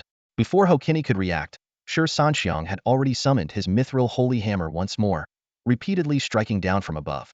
The relentless thud of heavy blows echoed through the battlefield. Hu Sanxiang stood firm, gripping his hammer tightly. Sweat from his intense exertion trickled down his face, and the lightning-shaped scar on his forehead glimmered faintly under the sheen of moisture. Get up, Hokini. Where's all that bravado from earlier? He called out to his opponent, who remained motionless on the ground. A flicker of doubt crossed his mind as he observed the still figure. Just then, Li Qi's wailing echoed from a distance. Damn it, these lightning elementals just won't stop chasing me. If he dies, they'll disappear too. Seriously? Just a few summon minions and you're losing it? Hu Sanxiang teased. Are you kidding me? When those lightning elementals get hit, they latch onto you and self-destruct. They paralyze you. If they all blow up on me, I'll end up wetting myself. Li Qi shouted back indignantly. Hu Sanxiang was about to crack another joke when Li Qi quickly snapped. I swear, if you try anything funny, I'll have Grandma sure beat you senseless. Suddenly, Hokini's body began to glow with arcs of electricity, some of which lashed out and struck the ground near Hu Sanxiang's feet, sending tingling jolts up his legs. He instinctively stepped back, realizing that his silver holy hammer had become more of a liability in this situation. Hokuni slowly rose to his feet, clutching his lower back with one hand. Blood dripped from the corner of his mouth, and his bloodshot eyes locked onto Shi Sanxiang with a deadly intensity. With a flick of his wrists, 2 lightning whips, over 2 meters long, materialized out of thin air. Though Hokuni's frame, just over 3 meters tall, was significantly smaller than Shi Sanxiang's, the aura of a master radiating from him was nothing short of intimidating. Careful, Brother Xiang. This is his close combat form. Those lightning whips can strike up to 5 times in quick succession. His attack speed is insane. Li Qi shouted urgently, all while dodging the relentless pursuit of the lightning elementals. Before the words had fully left Li Qi's mouth, Hokuni had already made his move. The whips lashed out with blinding speed, their arcs almost invisible to the naked eye. The crackling sounds filled the air as Shi Sanxiang, acting on instinct, activated his damage-stirring ability. Energy surged within him, rapidly intensifying. Though it didn't match the destructive force of Goth Loli's final shot, it was enough to put him on high alert. Faced with an electrified opponent, even with a 30 damage resistance, the paralysis effect was a serious problem. During the 3 seconds of energy charge-up, Shi Sanxiang's mind raced to find a solution, his eyes scanning his surroundings. Suddenly, an idea struck him. As soon as his charge was complete, he swiftly retreated, dodging the range of the lightning whips.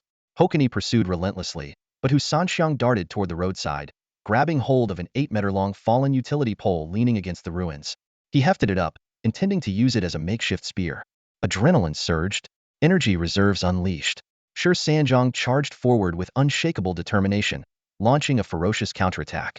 The devastating lightning whip previously wielded by Hokuni now came back to haunt him. In a flash of red light, Shi Sanxiang, wielding a utility pole like a launched cannonball, rammed into Hokuni, slamming him back into the ruins from earlier. Without pausing, he swung the pole relentlessly, delivering a barrage of thunderous strikes. The ordinary utility pole could not withstand such force and shattered into pieces almost instantly. From the point of impact, dense white electrical sparks erupted from Hokuni, transforming into clusters of lightning elementals upon hitting the ground. In the distance, Li Qi quickly adjusted his strategy. Darting forward like a shadow, he intentionally collided with one of the lightning elementals, drawing the attention of the others. Oh crap, crap, crap! Li Qi shouted as he sprinted wildly, leading an increasing number of lightning elementals away from the fray. Meanwhile, the battle on Shi Sanxiang's side grew even more intense. Though his mithril holy hammer was unusable, he grabbed chunks of debris from the ground and hurled them at Hokuni with relentless force. Each strike resounded like a thunderclap, sending dust and debris flying while streams of electricity spilled out, spawning new lightning elementals. This was Hokuni's final gambit, his desperate last stand. Like a game boss entering a berserk mode at critical health, every hit he took generated a self-destructing lightning elemental. These elementals needed no commands. They would lock onto a target and detonate on contact. Several lightning elementals instantly swarmed around Shi Sanxiang, glowing brightly before detonating with a deafening explosion. Arcs of electricity surged across his body, crackling with intensity. Though the damage had been mitigated by a third, the numbing sensation was still overwhelming. While not deadly, the paralysis effect was a significant hindrance. To take him down with such explosions, it would likely require hundreds of these elementals. Shi Sanxiang took a deep breath, gritting his teeth to endure the discomfort as he quickened his attack tempo. As the paralysis worsened, he was forced to temporarily retreat from the battle zone, letting the pursuing lightning elementals detonate on their own. After a brief moment to recover, he grabbed another utility pole and swept away the approaching elementals with a powerful swing. Leading the charge, just as Hokuni began to crawl out of the ruins, Shi Sanxiang rammed him back down with the utility pole once more. He was like an unstoppable pile driver, each strike causing the entire ruin to tremble violently. Suddenly, a sharp crack echoed through the battlefield, like a circuit breaker being flipped. The electric crackling ceased abruptly, and all the lightning elementals vanished in an instant. Experience points surged. Hokuni had finally been shut down for good. Li Qi, leaning on his knees and panting heavily, exclaimed, "Oh man, finally! Was I fighting a boss, or running a marathon here?" Sanxiang, taking down one boss took this long feeling a little rusty. Huh? Weak? My kidneys are made of pure muscle. Shi Sanxiang straightened his back and said disdainfully, "Let me tell you, I've always been disciplined, never overindulged, not even as a reward to myself. Weak? No way." Shi Sanxiang, senior of Class 5, Grade 12, Stone City number 18 High School in Longhua, declares it. All right, you're amazing. Your kidneys are incredible, okay? Li Qi replied with a face full of indifference as he walked over to the corpse of the fallen Hokuni. Suddenly, his eyes lit up. "Brother Xiang, loot dropped." "Oh." Shi Sanxiang immediately squatted down to examine the loot carefully. The first item was Hokuni's Thunder Armor. Blue quality, level requirement 25, restricted to summoners, mages, priests, clerics, and bishops. Attributes: 10 intelligence, reduces physical damage taken by 2. Special effect: thunder counter when attacked in melee. The attacker suffers a minor paralysis effect based on the wearer's intelligence attribute.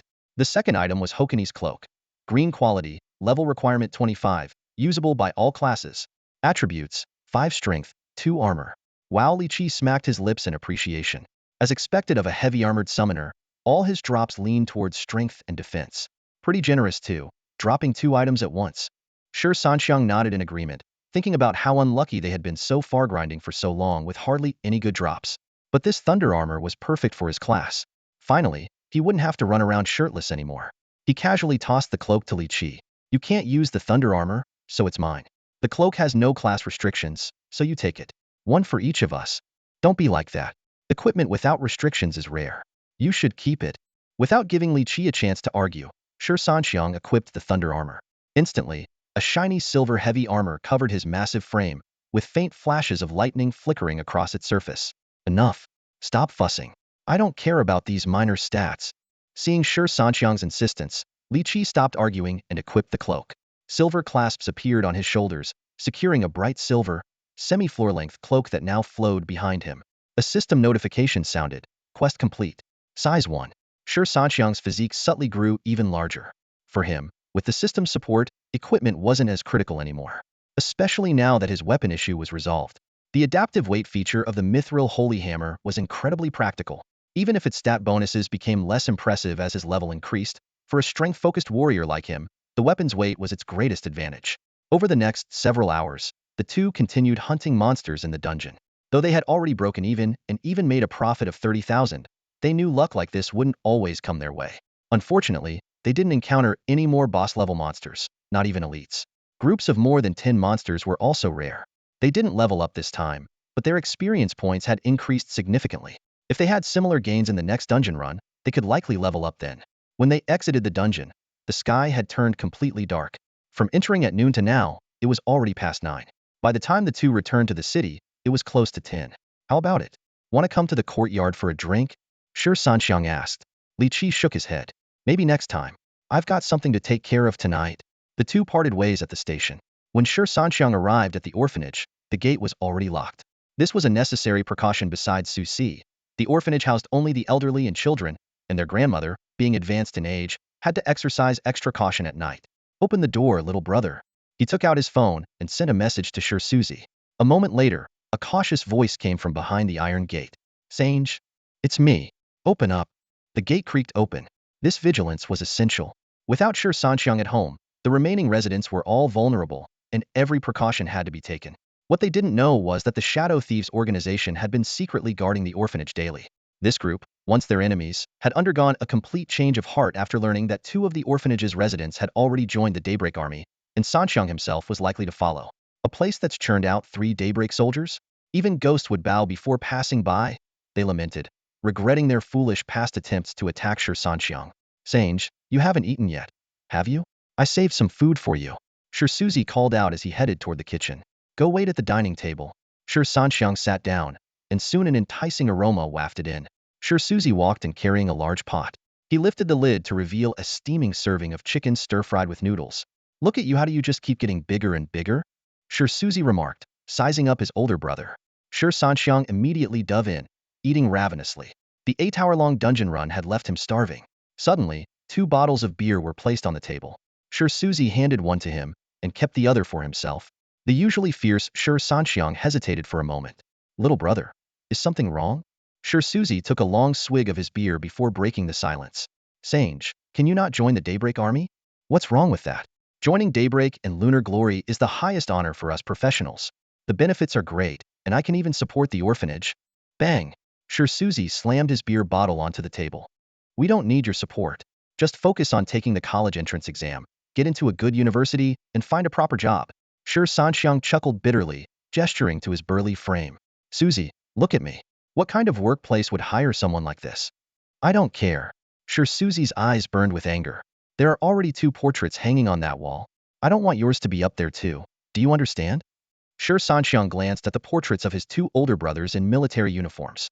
He silently moved his chair back a bit, lowered his head, and focused on the food in front of him, eating in large, hurried bites. Shi Suzy finished the remaining half bottle of beer in one gulp, leaned back in her chair, her gaze fixed on the corner of the table, her expression heavy with concern. Third brother, the jury army rescued 13 people from the dungeon today, Shi Suzy said in a low voice. I asked around. Although the place where they were teleported had low-level monsters, they were severely dehydrated and unconscious. Even with the jury army's timely rescue and rehydration efforts, they still haven't regained consciousness. Shi Sanxiang's chopsticks froze midair. What about Damao and the others? They're not among the 13, Shi Suzy said softly. They didn't make it out. It's okay. The jury army will definitely go back in. Shi Sanxiang pressed his lips together and let out a deep breath. Third brother, stop deceiving yourself. Shi Suzy suddenly raised her voice. Everyone knows today was the last chance. This dungeon is massive. Those 13 students were already on the brink of death from dehydration. By tomorrow, even if the people inside don't die from the monsters, they'll die of thirst. Shi Sanxiang put down his chopsticks, his appetite gone. He prided himself on being ruthless. Those 3 headless corpses in the dungeon were proof enough. He had no hesitation dealing with even the most cunning of thieves, and had shown no mercy to the bodies of a couple who had died in a collision. But as Li Qi once said, Shi Sanxiang was fiercely protective of those he considered his own. He didn't trust many people, but once someone earned his trust, he would go to unimaginable lengths for them. Damao and the others, though they had only known each other for 2 months, were already part of his circle. Who could have predicted that the cheerful competition would end up like this? So, third brother, even after a class change, people are still fragile. Don't go to Zuri, it's too dangerous. Live well. Grandma can't handle any more heartbreak. Shi Sanxiang chuckled softly and downed the rest of his beer in one go. Suzy, I keep calling you little brother. I almost forgot you're a girl. Third brother, just listen to me. You've seen what happened this time. Shi Sanxiang interrupted. We were just participating in a midterm competition, and something like this happened. Honestly, if your third brother didn't have strength above the average for my level, along with a bit of luck, I wouldn't have made it back either. Without strength, even staying at home might not keep you safe. In this world, strength is everything. Only with strength can you face the unexpected. I don't want to leave my fate to chance. I trust my own fists more. Remember, the weakest point of the rope always breaks first. The more you fear something, the more likely it is to happen. Shi Suzy silently picked up 2 empty bottles. Eat your meal, she said, then got up and went upstairs to her room. Shi Sanxiang sat alone for a long time, sighed, and resumed eating. The next morning, just as Shi Sanxiang stepped out the door, he saw Li Qi pulling up on an electric motorbike. Hop on. I've got all the info we need, Li Qi said, stopping beside Shi Sanxiang. As soon as Shi Sanxiang settled onto the back seat, the bike's suspension let out a groan in protest. Li Qi had no energy to worry about anything else as the two of them silently rode through the city streets. They stopped and started along the way, and Shi Sanxiang's large hands gradually became loaded with various gifts. Half an hour later, they stopped in front of an urban village. Li Qi pointed to a spacious courtyard and said, "This is the place." Shi Sanxiang got off his bike and strode into the courtyard, with Li Qi following closely behind. The scene in the courtyard was heart-wrenching. 2 elderly people with heads full of white hair and 2 middle-aged couples were seated around a dining table.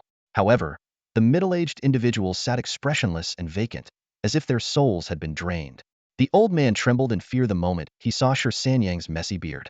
Beard. He has a beard, he stammered. The old woman was so frightened that she tried to hide under the table, while the 2 middle-aged couples abruptly stood, staring at the newcomers in alarm. Uncle, aunt, grandpa, grandma, please don't be afraid. Li Qi quickly stepped forward to explain. We are classmates of Damao. We're seniors from class 18. This statement immediately shifted everyone's attention. They anxiously wanted to know about the children. Did you also participate in the midterm trial? A middle-aged man asked. Shi Sanxiang set down the gifts, his tone heavy. Yes, but we weren't in the same team as Damao. We were rescued on the first day. Are the monsters in the dungeon very strong? Someone asked hesitantly. Shi Sanxiang paused for a moment before replying. I don't want to lie to you. The monsters vary in strength, but we were too low level. Almost all the monsters were stronger than us, especially the bosses. Damao's parents clung to hope. Since you were able to wait for rescue, does that mean Damao and the others might have? Uncle, aunt, Li Qi interjected. We were able to hold out because we found water and food. The highest level monsters in our area were only in their 30s, but even so, the rescue team almost got wiped out during the evacuation. Shi Sanxiang quickly added, but Damao has always been lucky. It's possible they were sent to a lower level area. The real challenge, though, is the issue of water. If you found water, that means there are water sources in the dungeon, right? The middle-aged man grasped at this sliver of hope. Yes, Shi Sanxiang said firmly. As long as no one has seen the worst outcome with their own eyes, you have to believe they're still alive. Hearing such words from a survivor of the dungeon clearly brought some comfort to the family. Shi Sanxiang continued, Uncle, Aunt, the jury army is doing everything they can to rescue everyone. What's most important for us right now is to take care of ourselves and stay healthy while we wait for them to return safely. That's what Mao and the others would want to see the most. As they stepped out, Li Qi paused, looking at Shi Sanxiang hesitantly. Brother Xiang, why did you give them hope? I mean, I also hope Mao and the others can come back safely, but it's practically impossible. Giving them hope now might make it harder for them to accept the outcome later. Shi Sanxiang turned around, his gaze lingering onto Mao's yard for a moment before speaking. You understand this, so you think they don't? Deep down, they know Mao and the others won't return. What they want now is just a sliver of hope, even if it's completely intangible. Damn this world. Li Qi grumbled, ruffling his hair in frustration. I really regret choosing the normal difficulty mode back then. Why didn't I take the risk and aim higher? Take the risk? Shi Sanxiang questioned sharply, his tone carrying a hint of reproach. With what? Your life? Some say playing safe is cowardly, but you need to understand your strength determines your limits. You pick your difficulty based on your capability. Staying alive is the only way to keep endless possibilities open. Recklessly pushing beyond your means isn't bravery, it's stupidity. Li Qi tilted his head back, staring at Shi Sanxiang's towering figure. Then what about you? How did you dare choose doubles difficulty back then? That's just one step below the highest level, and only a handful of people nationwide have ever cleared it. Shi Sanxiang's imposing figure loomed over Li Qi as he replied confidently, because I knew I had the strength for it. Though, inwardly, he added to himself, and because I had cheats. He recalled how even with his advantages, he had barely managed to complete the doubles transfer mission. He couldn't help but wonder how those who cleared the triples difficulty managed to pull it off. Li Qi glanced at Shi Sanxiang's arms, which were thicker than his thighs, and wisely swallowed the sarcastic retort that had been on the tip of his tongue. Being thrown out of the village like a paper airplane was not something he wanted to experience. So, what's our plan next? Li Qi asked. Level up? Shi Sanxiang responded decisively. Can I bring someone along? Who? Zhang Ming. Shi Sanxiang. 2 months flew by. The midterm exams ended in a mess, leaving heavy losses. Feeling the pressure, Shi Sanxiang and Li Qi spent nearly every day grinding monsters to level up. They used their earnings to enter dungeons whenever they could. When funds ran low, they ventured into the wild. Any equipment they didn't need was sold off to save up for their next dungeon run. Most of the time, Zhang Ming joined them in their leveling efforts. Her rogue class boasted impressive burst damage, and her skillful techniques allowed her to one-shot monsters of the same level. Even Shi Sanxiang, who initially didn't want to bring her along, had to admit she was impressive. What caught Shi Sanxiang's attention even more was the unmistakable stink of romance, as he called it, between Li Qi and Zhang Ming. Their budding relationship was so obvious that even a dog could sense it. When Shi Sanxiang brought it up later, Li Qi shyly admitted his feelings for Zhang Ming. Shi Sanxiang responded with a stern, disapproving expression. Cheesy, you've changed. Shi Sanxiang looked at Li Qi with a mix of heartbreak and exasperation. With dungeons invading and monsters running rampant, how can you? A proud child of the Dragon Nation, born under its flag and raised in its prosperity, focus your energy on dating? That's a slippery slope to ruin. Li Qi looked utterly confused. Brother Xiang, what are you even talking about? Shi Sanxiang straightened his face, adopting the air of someone who had seen it all. As someone who has conquered a doubles difficulty class change dungeon, I can tell you this. Your top priorities right now should be leveling up, improving yourself, and getting into a good university. That's how you repay your country and your parents. As for dating, he paused for effect. I've never even been in a relationship. You're upset. You're so upset. Li Qi teased him, giving him a thumbs up. By now, the 13 students from other schools who had been rescued earlier had mostly recovered. Apparently, after their ordeal, they all made it a habit to carry at least 2 days' worth of drinking water while leveling UPA clear psychological scar from their past experience. Shi Sanxiang, now at level 30, had triggered 3 side quests along the way, each granting him a body size 1 reward. His height had reached an astonishing 2.2 meters, his muscles bulging like coiled steel. Even his younger sister, Shi Suzy, could sit comfortably on one of his broad shoulders. With his massive frame and a base strength stat of 213, he stood out among strength-based classes of the same level, resembling a human bulldozer. However, when it came to equipment, his situation was rather bleak. While Li Qi and Zhang Ming had already upgraded to new gear, Shi Sanxiang remained stuck with his old equipment. It wasn't due to a lack of loot rather. All the drops he received were intelligence-boosting priest gear, utterly useless for his build. Now, with the college entrance exams looming, Shi Sanxiang and the other 4 surviving senior year players were summoned back by Principal Zhang. Interestingly, Shield Warrior Yang Tao had managed to avoid trouble by skipping the written exams altogether. Meanwhile, Chen Tai, who had clashed with Shi Sanxiang in the past, had yet to return and was presumed to have logged out permanently. The dungeon known as the Realm of the Dead was infamous for its hordes of undead creatures. Apart from an unapproachable and terrifying couple, all the enemies in the dungeon were undead. The Dawn Army was preparing for an expedition, organizing equipment and supplies for the assault. Shi Sanxiang still harbored a personal grudge against the dungeon that had once humbled him. He had already submitted a request to Captain Luo Hao, asking to join the expedition as a priest. After all, his mithril holy hammer had special bonuses against undead creatures. Captain Luo's response was straightforward. Finish your college entrance exams, get a good score, and pass the Dawn Army's assessment. Then I'll take you with me. Truth be told, Captain Luo was intrigued by the idea. Having a priest like Shi Sanxiang, who wasn't afraid of close combat, would save the team the trouble of assigning dedicated protectors for healing support. After all, if you were to compare Shi Sanxiang to the monsters, it was hard to say which of them seemed more like the real beast. Shi Sanxiang and his group were summoned back to the principal's office of number 18 high school by Principal Zhang. Principal Zhang carefully observed Shi Sanxiang, noting that he had grown even stronger, and a trace of relief flickered in his eyes. He was already aware of their experiences in the dungeon. Without Shi Sanxiang, the other 4 might not have survived. Thinking about how the only remaining shield warrior in the senior year was Yang Tao, Principal Zhang's gaze unconsciously shifted to the petite figure standing in the corner. Yang Tao wore a faded but clean and tidy school uniform, shrinking at the back of the group. Her heavy bangs covered most of her face, almost entirely hiding her in the shadows. Among the 6 people present, her presence was the most negligible. Principal Zhang sighed inwardly. He was well aware of Yang Tao's family situation. Her mother earned a meager income as a sex worker, her father had passed away, and the mother and daughter struggled to make ends meet. Such a challenging upbringing had shaped Yang Tao's deeply insecure personality. She had been a target of bullying for as long as she could remember and had never experienced genuine friendship. While Principal Zhang couldn't focus extensively on every student, Yang Tao, as one of the 6 remaining core combatants, could no longer be overlooked. The arrangements for this year's college entrance exams have been finalized, Principal Zhang said seriously. The written exam will proceed as usual. For the combat exam, there are 2 options. Either we merge with Tiancheng and participate in city battles based on rankings, or Shicheng conducts its own combat exam and forms teams for city battles based on rankings. As the parties involved, I'd like to hear your opinions. As soon as he finished speaking, everyone except the still silent Yang Tao turned their eyes toward Shi Sanxiang in unison. Why are you all looking at me? I'm not your dad. Shi Sanxiang exclaimed, his eyes wide. The group looked helpless.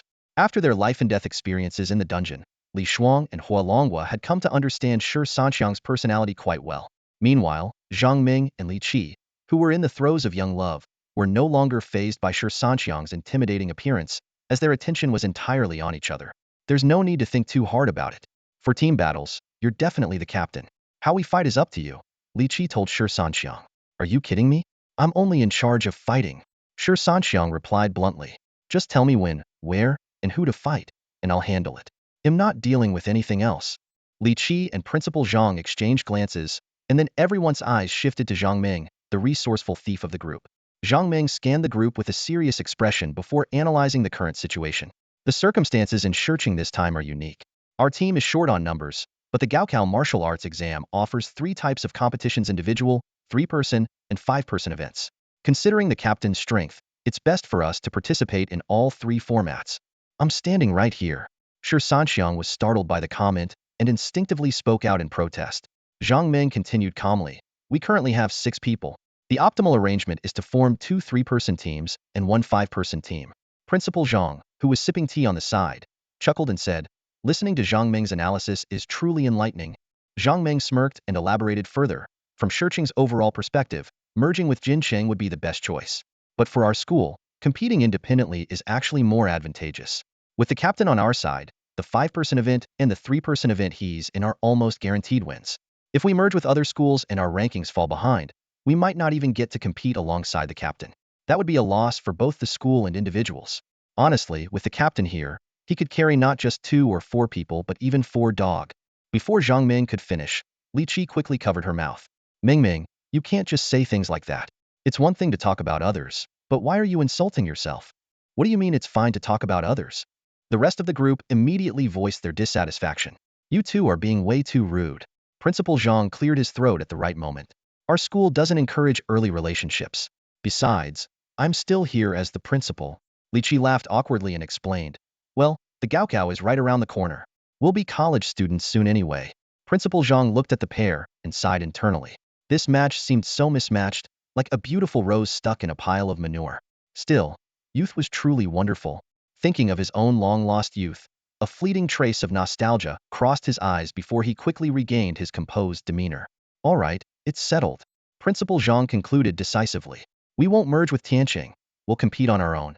I'll handle communication with the other schools. With someone like Sanxiang in our ranks, who would dare criticize us? And if Sanxiang gets a great result, would the honor belong to Shiqing or Tianqing? Sanxiang, we're counting on you. He walked over to Shi Sanxiang, and since he couldn't reach his shoulder, he patted his arm instead, his expression unusually solemn. After everyone else had left, Principal Zhang kept Shi Sanxiang back to discuss another matter. About Yang Tao. Her situation is a bit unique. Lacking a sense of security since childhood, she recently transitioned to being a shield warrior. However, unlike others, her stats include a defense option but lack an agility option. To feel secure, she's allocated all her attribute points to defense. What does this have to do with me? Shi Sanxiang asked, clearly confused. The principal patiently explained, normally, shield warriors allocate some points to strength to ensure basic offensive capabilities. But Yang Tao has zero counterattack ability and can only take hits passively. The bigger issue is her psychological barrier. She can't even make eye contact with others. Is she supposed to compete? I heard you're resourceful. Can you think of a way to help her improve her mental state?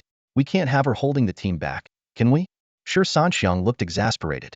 Principal, setting aside the issue itself, I'd really like to know where this reputation of being resourceful came from. How come I, the person involved, know nothing about it? And by the way, I'm a legitimate, officially certified priest, not some wishing fountain turtle for you to make requests to.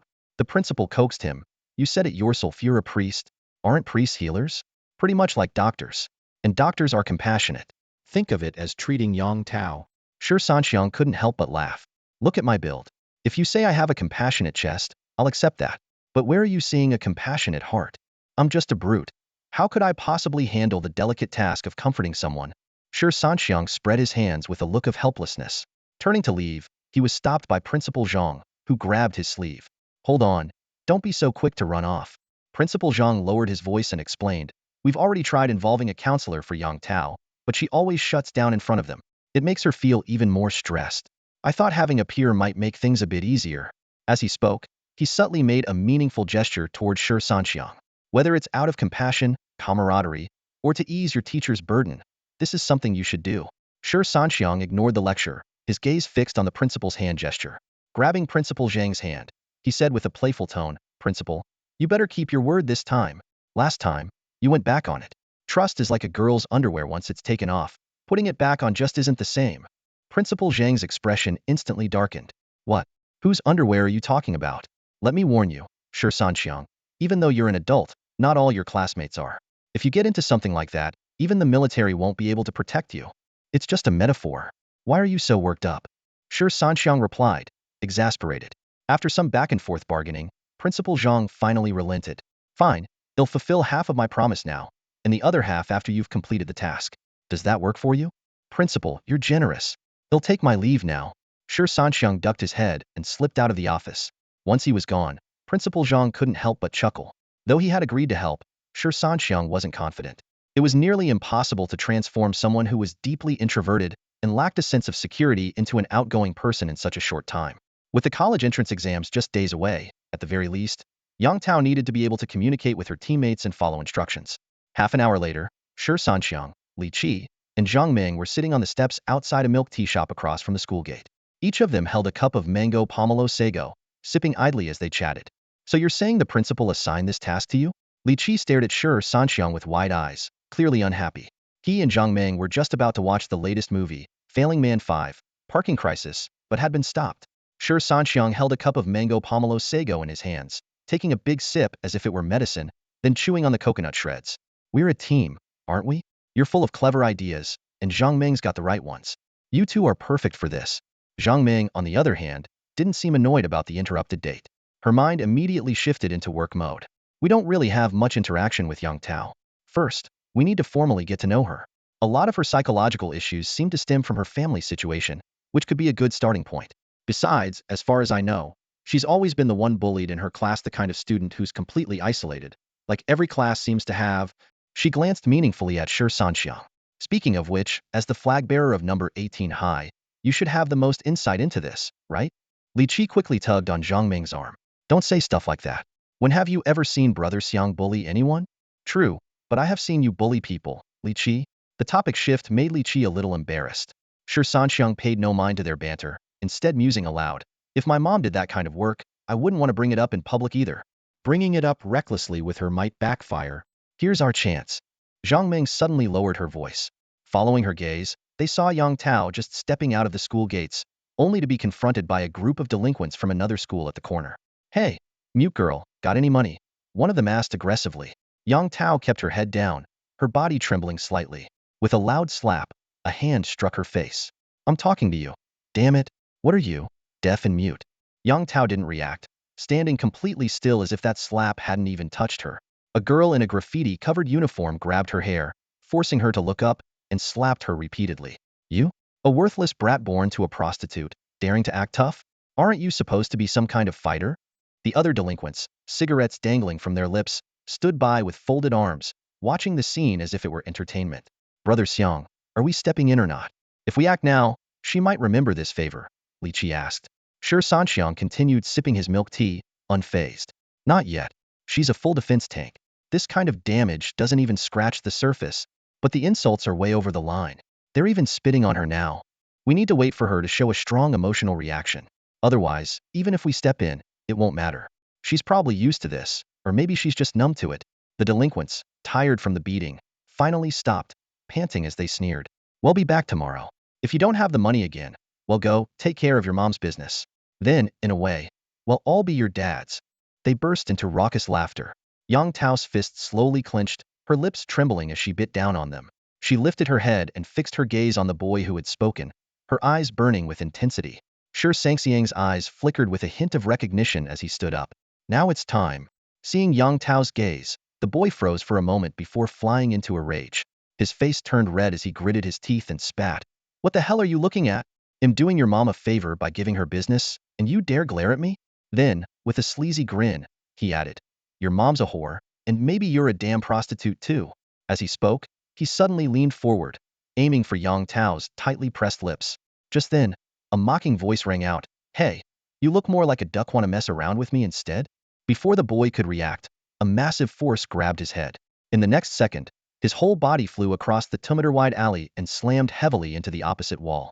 Shi Sanxiang, now like a furious beast, towered over everyone present, his gaze sharp and menacing. The others immediately trembled like leaves in the wind, stammering, Sanxiang, boss Sanxiang. You know me? Shi Sanxiang asked coldly. Funny, because I don't know you. No one dared to answer. Shi Sanxiang's brows furrowed as he barked, speak. The once arrogant girl immediately collapsed to the ground, her legs giving out. Another boy, trembling violently, stuttered, everyone in the nearby schools knows not to mess with boss Sanxiang of 18th High. The boy who had been thrown lay on the ground, gasping in pain, unable to cry out despite the agony.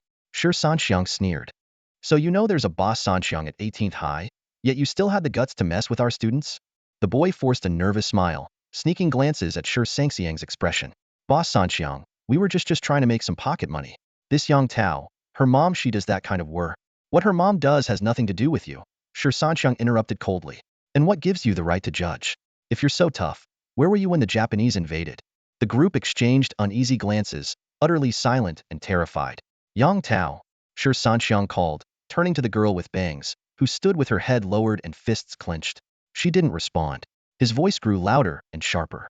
Yang Tao. This time, he finally got a faint in reply, barely audible, like a mosquito's hum.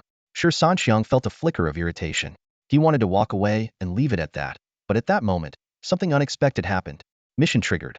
Save Yang Tao from her darkening mindset. Help her resolve her psychological issues and prevent her from withdrawing further. Mission reward. Falling Phoenix hammer after jumping, slam the weapon into the ground to create a shockwave, damaging enemies within a 10-meter radius. Damage scales with the user's strength attribute. Cooldown, 10 seconds. Mission failure penalty, 1 month of constipation. This system keeps getting more ridiculous. Shi Sanxiang groaned inwardly. Damn system, You never trigger missions when I need them, but now you're all fired up. I'm not even the kind of person who likes meddling in others' business, okay? If it weren't for the principal's bribe, I wouldn't even be here.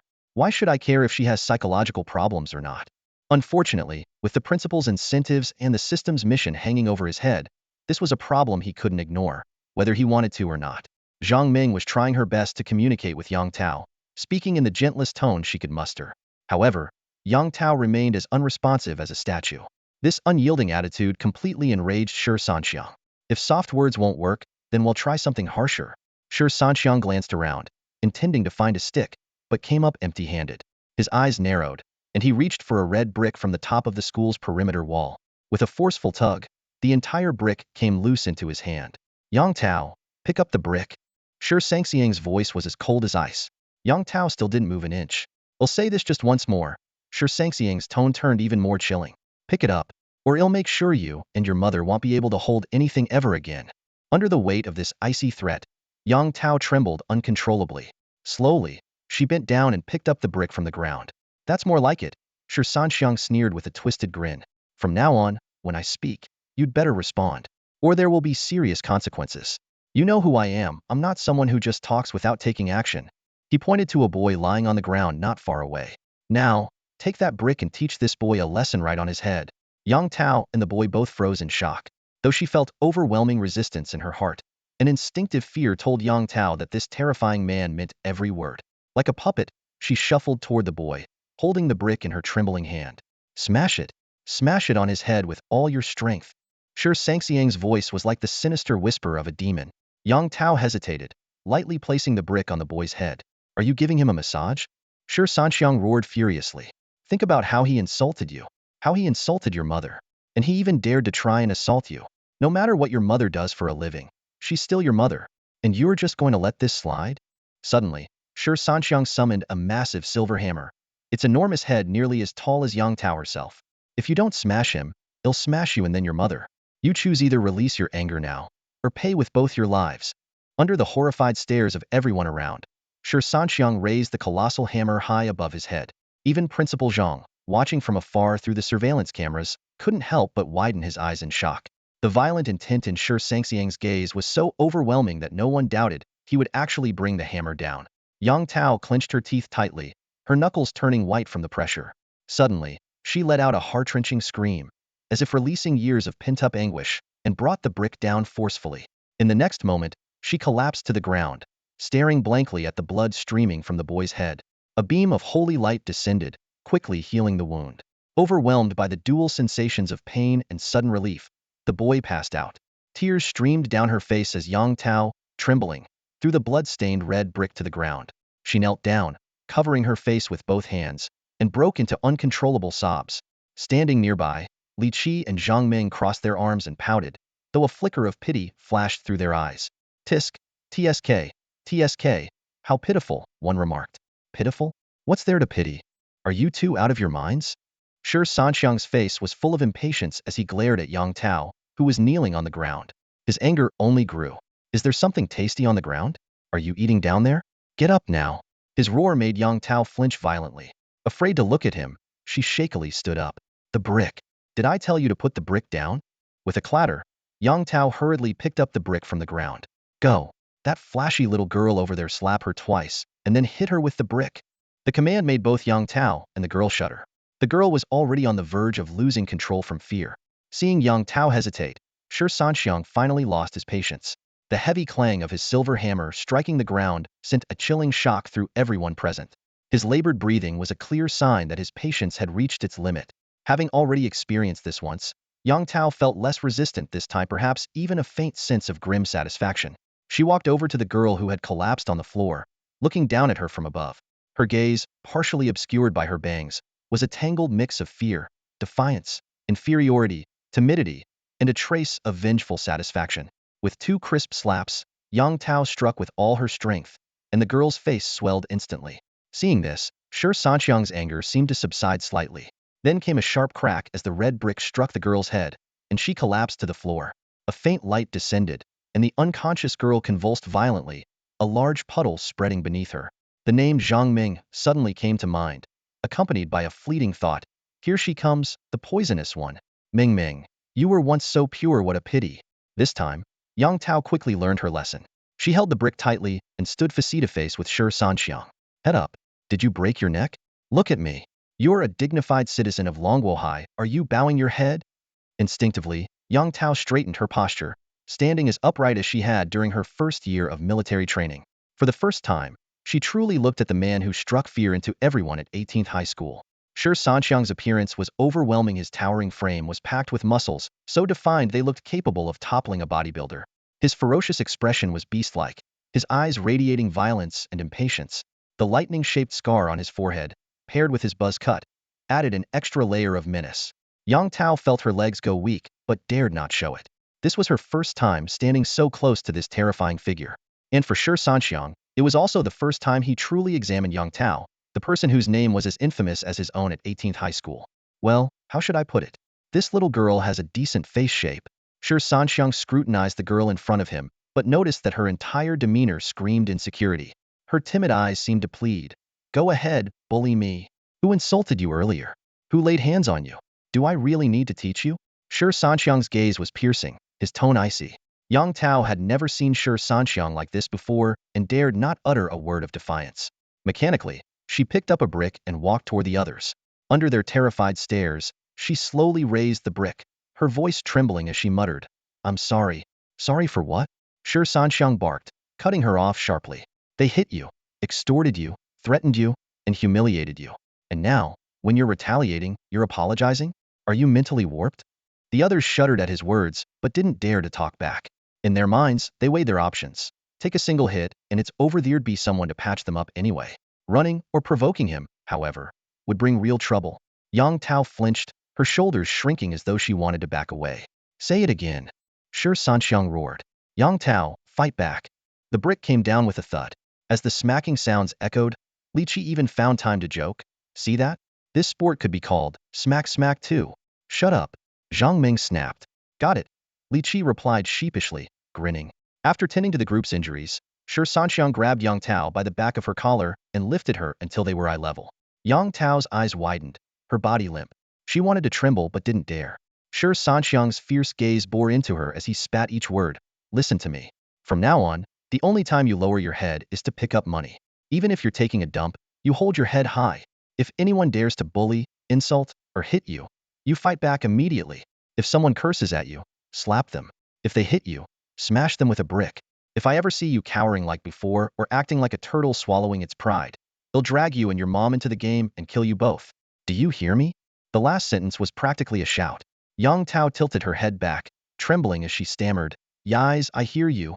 Shi Sanxiang snorted coldly, about to set her down when she stuttered. But what if I can't find a brick? Shi Sanxiang stared at her, half amused, half exasperated, as though she were an idiot. You're a main fighter, aren't you?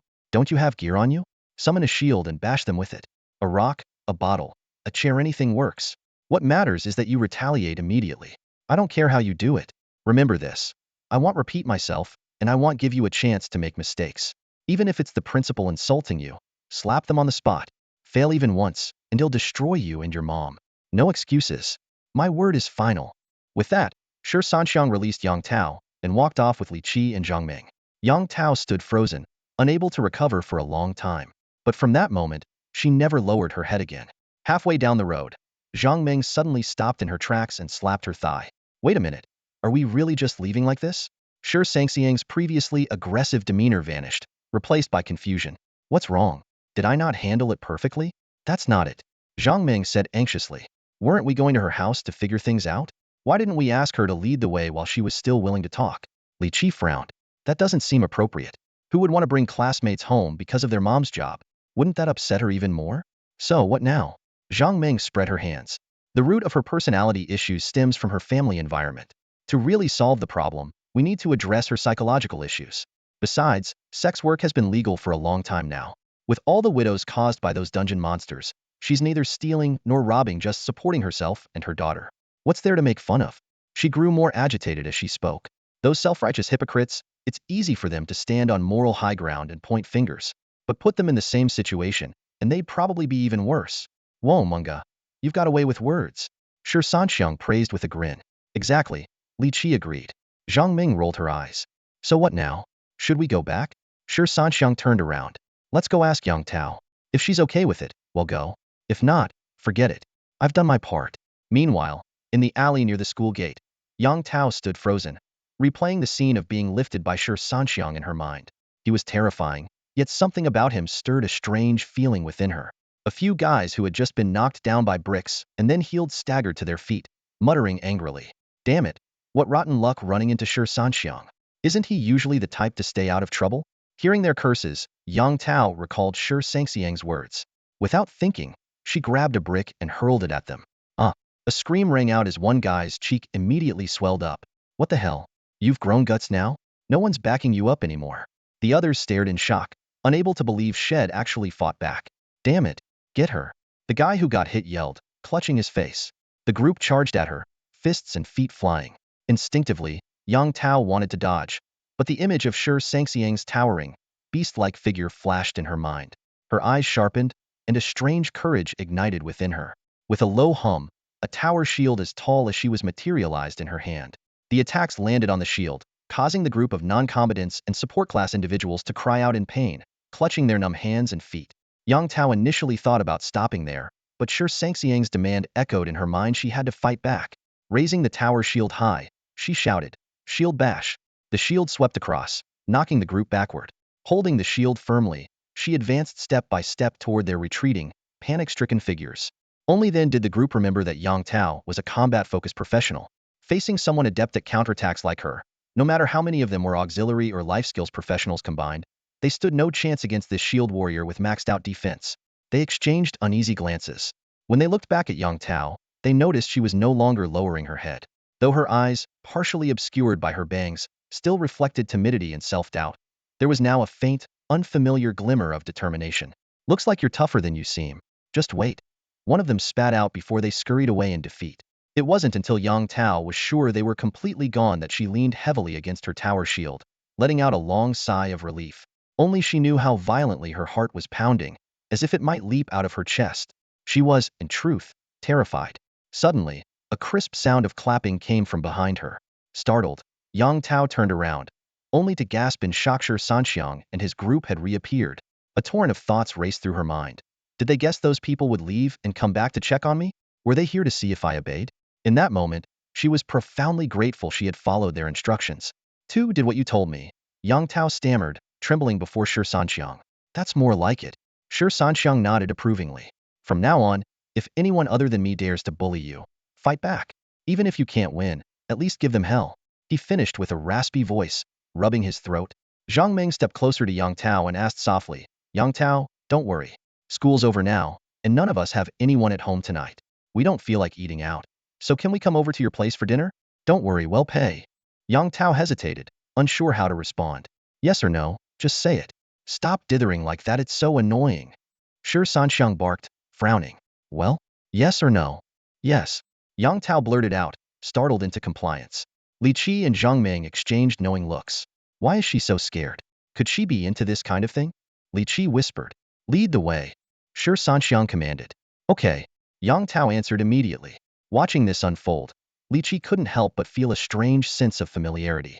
It reminded him of a scene from a war movie. He bent down, extended his right hand theatrically, and said, "This way, honorable officer." Shi Sanxiang and Zhang Meng both shot him a glance as they passed. "Idiot," they muttered in unison. "Hey, don't think I didn't catch that look." Li Qi protested indignantly. Yang Tao's home was in an old residential complex with just a few red brick buildings. The stairwell was dusty and dimly lit. When they opened the door, they were greeted by the sight of a middle-aged woman in an apron, setting a steaming pot of soup on the dining table. "You're back." The woman began to address Yang Tao, but her gaze quickly shifted to the imposing bully behind her.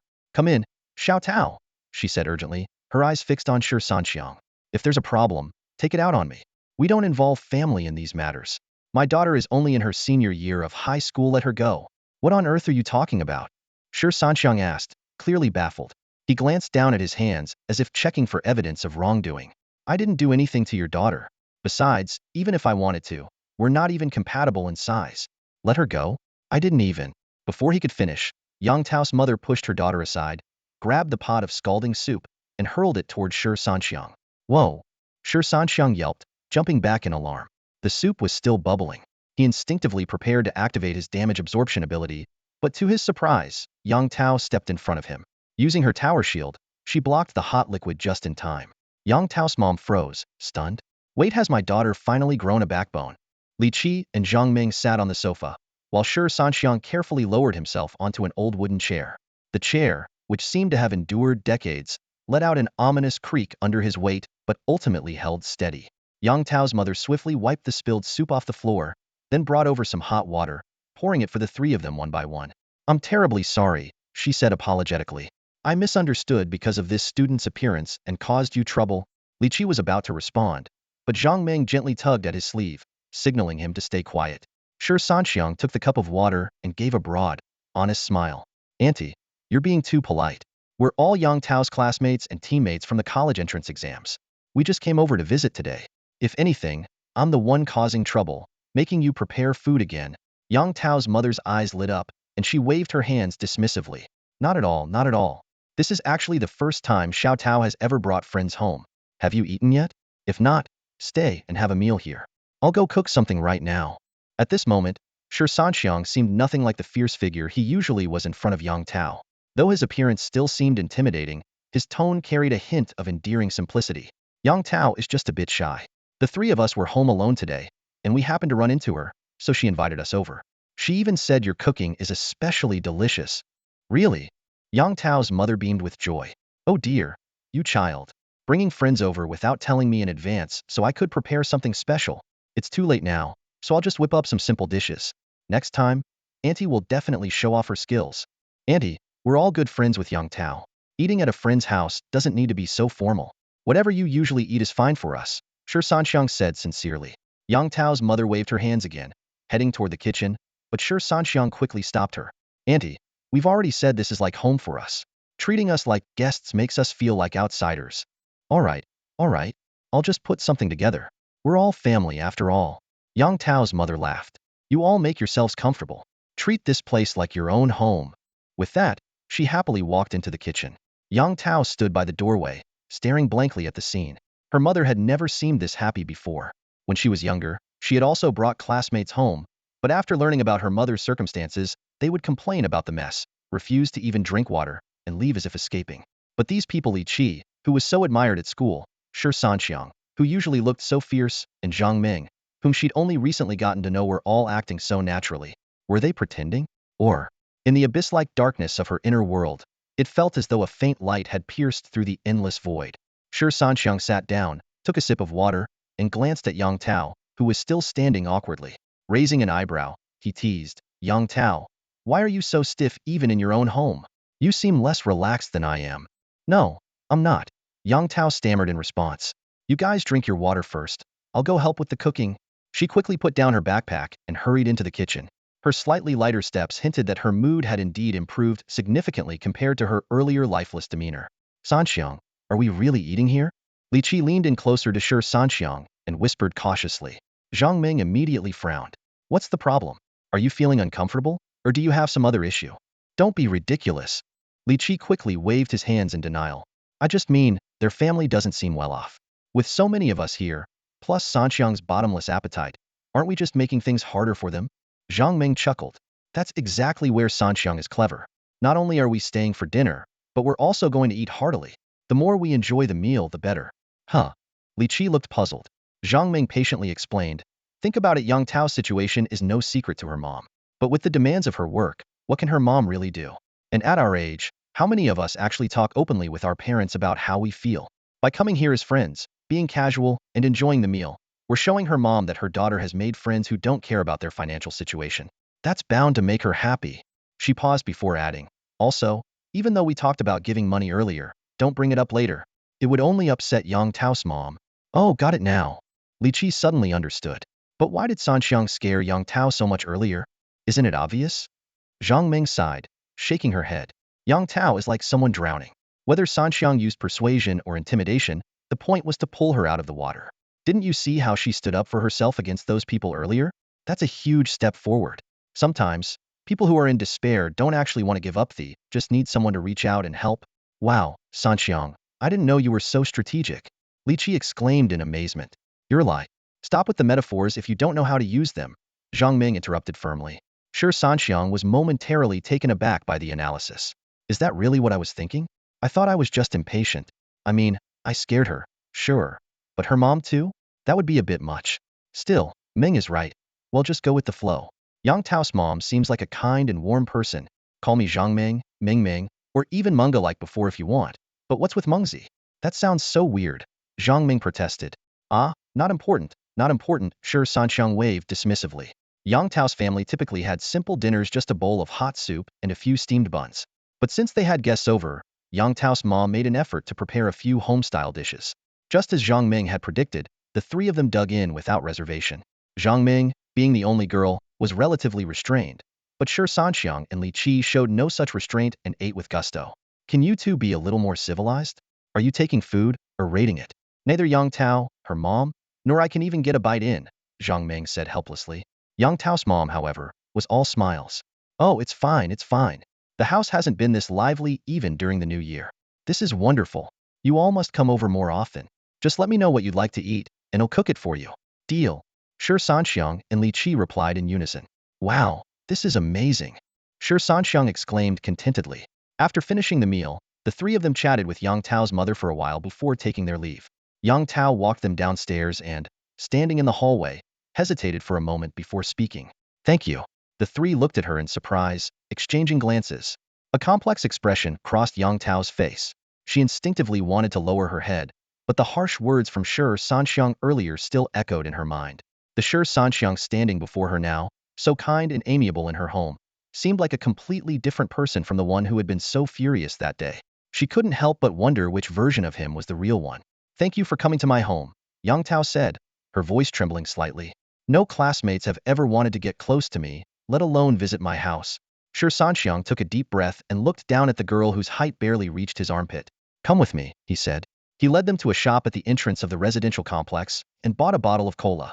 The others watched his actions in confusion. Shi Sanxiang then removed his student ID badge and used the pin to poke a small hole in the bottle. This bottle of cola represents you. And this pin represents bullying, he explained, pointing to the hole. Now it has hurt you. He then pointed to the cap. You see, you've been bullied, but you choose to stay silent and keep everything bottled up. But the wound is still there. As he spoke, he twisted the cap open, and a thin stream of cola immediately sprayed out from the pinhole. Only by speaking up can others know where you're hurt. These others could be your family or your friends. Silence and endurance only make bullying stronger. Yang Tao stared silently at the spraying cola, thinking that if she were that bottle, she would already be riddled with holes. I don't have any friends, she murmured. You shut yourself off so tightly, how could you possibly make friends? Shi Sanxiang frowned. Even if you don't have friends, you still have your mom. She's the person closest to you. If you won't even communicate with her, it will only hurt her more. Zhang Ming spoke gently. Yang Tao, you looked so happy just now when you were with your mom. But when you shut yourself off and say nothing, she sees it and feels powerless. That must be the most heartbreaking thing for a mother. Yang Tao was about to respond when she suddenly noticed a middle-aged man walking down the street. Her face turned pale in an instant. You need to leave now, she said urgently, pushing at the group. Only Zhang Ming was slightly moved by her efforts, leaving Yang Tao on the verge of tears in her panic. What's wrong? Why are you so anxious? Zhang Ming held her hand and gently wiped away the tears on her face. The middle-aged man had already reached the entrance of the complex. He greeted Yang Tao casually. Hey, little Yang Tao, hanging out with your classmates? But when he noticed Shi Sanxiang turning around, he visibly flinched and hurriedly disappeared into the residential area. Shi Sanxiang seemed to connect the dots. That was Li Qi, a client. The words seemed to crush the last bit of strength Yang Tao had. She crouched down and broke into uncontrollable sobs. Even though she knew Shi Sanxiang and the others were aware of her mom's job, seeing it unfold in front of them was an entirely different matter. During the meal, she had been on edge, worried about running into one of her mom's clients. But in the end, she hadn't been able to avoid it. Shi Sanxiang frowned. Are you made of water or something? Why do you cry so much? Zhang Ming quickly nudged Shi Sanxiang's arm with her elbow, signaling him to watch his tone. Catching the hint, Shi Sanxiang shot Zhang Ming a knowing look before turning his gaze to Yang Tao. Suddenly, he barked. Stand up. Startled, Yang Tao shot to her feet as if on reflex, her tear-streaked face flushed red. What's with that expression? And those tears, what are they for? Shi Sanxiang's voice grew sharper. Are you ashamed of your mom's job? It's not only a legitimate profession here in Longhua, but it's also her way of sacrificing so much so you can go to school. And you feel inferior because of that? Embarrassed? Yang Tao choked on her words, trying to explain. I am afraid you all will also. That's nonsense. Shi Sanxiang interrupted her furiously. Not only do we not care about that, we actually respect you for having such a loving mother who's willing to give everything for you. You're worried about this and that, but the one thing you should really worry about is whether your mom's heart aches because of your feelings. Life is about making yourself and your loved ones happy. Why should you care what others think? Does their opinion have anything to do with you? Does their happiness or unhappiness affect your life in the slightest? Zhang Ming chimed in, her tone gentle. There are so many people in this world, it's impossible to please everyone. Especially for us combat professionals who knows what comes first, tomorrow or the unexpected. That's why we have to cherish what we have now, work hard to bring happiness to our families, and live in the moment. That's what truly matters. Exactly. Li Qi added in agreement. Through her sobs, Yang Tao asked, You really won't look down on me, hate me, or avoid me like others do? Of course not, Zhang Ming said softly, wiping the tears from Yang Tao's face. We're teammates. We've eaten at your house. We're friends. And when we go to college, we'll still be high school alumni. Besides, your mom's cooking is amazing. Don't believe me? Ask those two foodies. Delicious. Shi Sanxiang and Li Qi exclaimed in unison. Zhang Ming smiled. Yang Tao, having a mom who loves you so much already makes you luckier than many people. What you need to do isn't just endure it to shine. Get into a good university, find a great job, and make your mom proud. Got it? Yang Tao nodded firmly, her lips pressed tightly together. Shi Sanxiang grinned. I'm looking forward to seeing how you perform on the field. As teammates, don't hold us back. He raised his hand to pat Yang Tao on the shoulder to encourage her, but realized he couldn't reach due to their height difference. Awkwardly, he shifted and patted her on the head instead. The golden glow of the setting sun streamed through the narrow alley, accompanied by the endless chirping of cicadas. A warm summer breeze gently lifted Yang Tao's bangs. Standing side by side with the towering figure of Shi Sanxiang, Yang Tao felt the icy walls around her heart begin to thaw. A system notification appeared, indicating the task was complete. The reward. The falling phoenix hammer, skill jump, and strike the ground with a weapon to trigger a shockwave within a 10-meter radius, dealing damage based on the user's strength. Cooldown. 10 seconds. On the way home, the three walked side by side in silence. Suddenly, Li Qi broke the quiet. Ming was so gentle just now. It made me miss my mom. She really was gentle, Shi Sanxiang agreed. That's the real me, okay? Zhang Ming retorted. Then who was it throwing knives at me in the dungeon? Your twin sister? Li Qi teased. Zhang Ming sighed helplessly. Why do I even like this idiot? Early the next morning, Shi Sanxiang headed straight to the principal's office. Principal Zhang was organizing some files when he entered, a flicker of doubt crossing his face. You're saying you solved Yang Tao's problem in just one night? Principal Zhang put down the files in his hand. Even her teachers were at a low show. Could you possibly manage it so quickly? His expression suddenly turned serious. You didn't, by any chance? Old man, stop spouting nonsense. Shi Sanxiang's eyes widened. What are you even talking about? Although Principal Zhang was skeptical, he decided to see the situation for himself. In the classroom, he saw a very different Yang Tao from the one he was used to. Though she was still quiet and reserved, she no longer hung her head low like before. Even more surprising, when she encountered Shi Sanxiang and his two friends, she actively greeted them. At lunch, as usual, the students of Class 10 began their daily routine. They took the chicken leg from Yang Tao's lunchbox, dumped leftovers into it, and laughed obnoxiously. This kind of bullying had long been their way of relieving the stress of senior year. But this time, things went completely differently. Just as they were about to leave triumphantly, Yang Tao suddenly grabbed the arm of the ringleader. Before anyone could react, she had pinned the boy down onto the table and was forcefully stuffing the leftovers they had dumped into her lunchbox into his mouth. Despite his frantic struggle, he was no match for Yang Tao, who had the strength of a shield warrior. The others rushed forward to help, but their punches and kicks seemed to have no effect on Yang Tao. After dealing with the first boy, she immediately turned her attention to the rest of the bullies. Some tried to flee, only to find their paths blocked by Li Qi and Zhang Ming, who had appeared out of nowhere. The two simply stood there, neither intervening nor allowing anyone to escape. From a distance, Principal Zhang watched the entire scene in stunned silence. Well, Principal?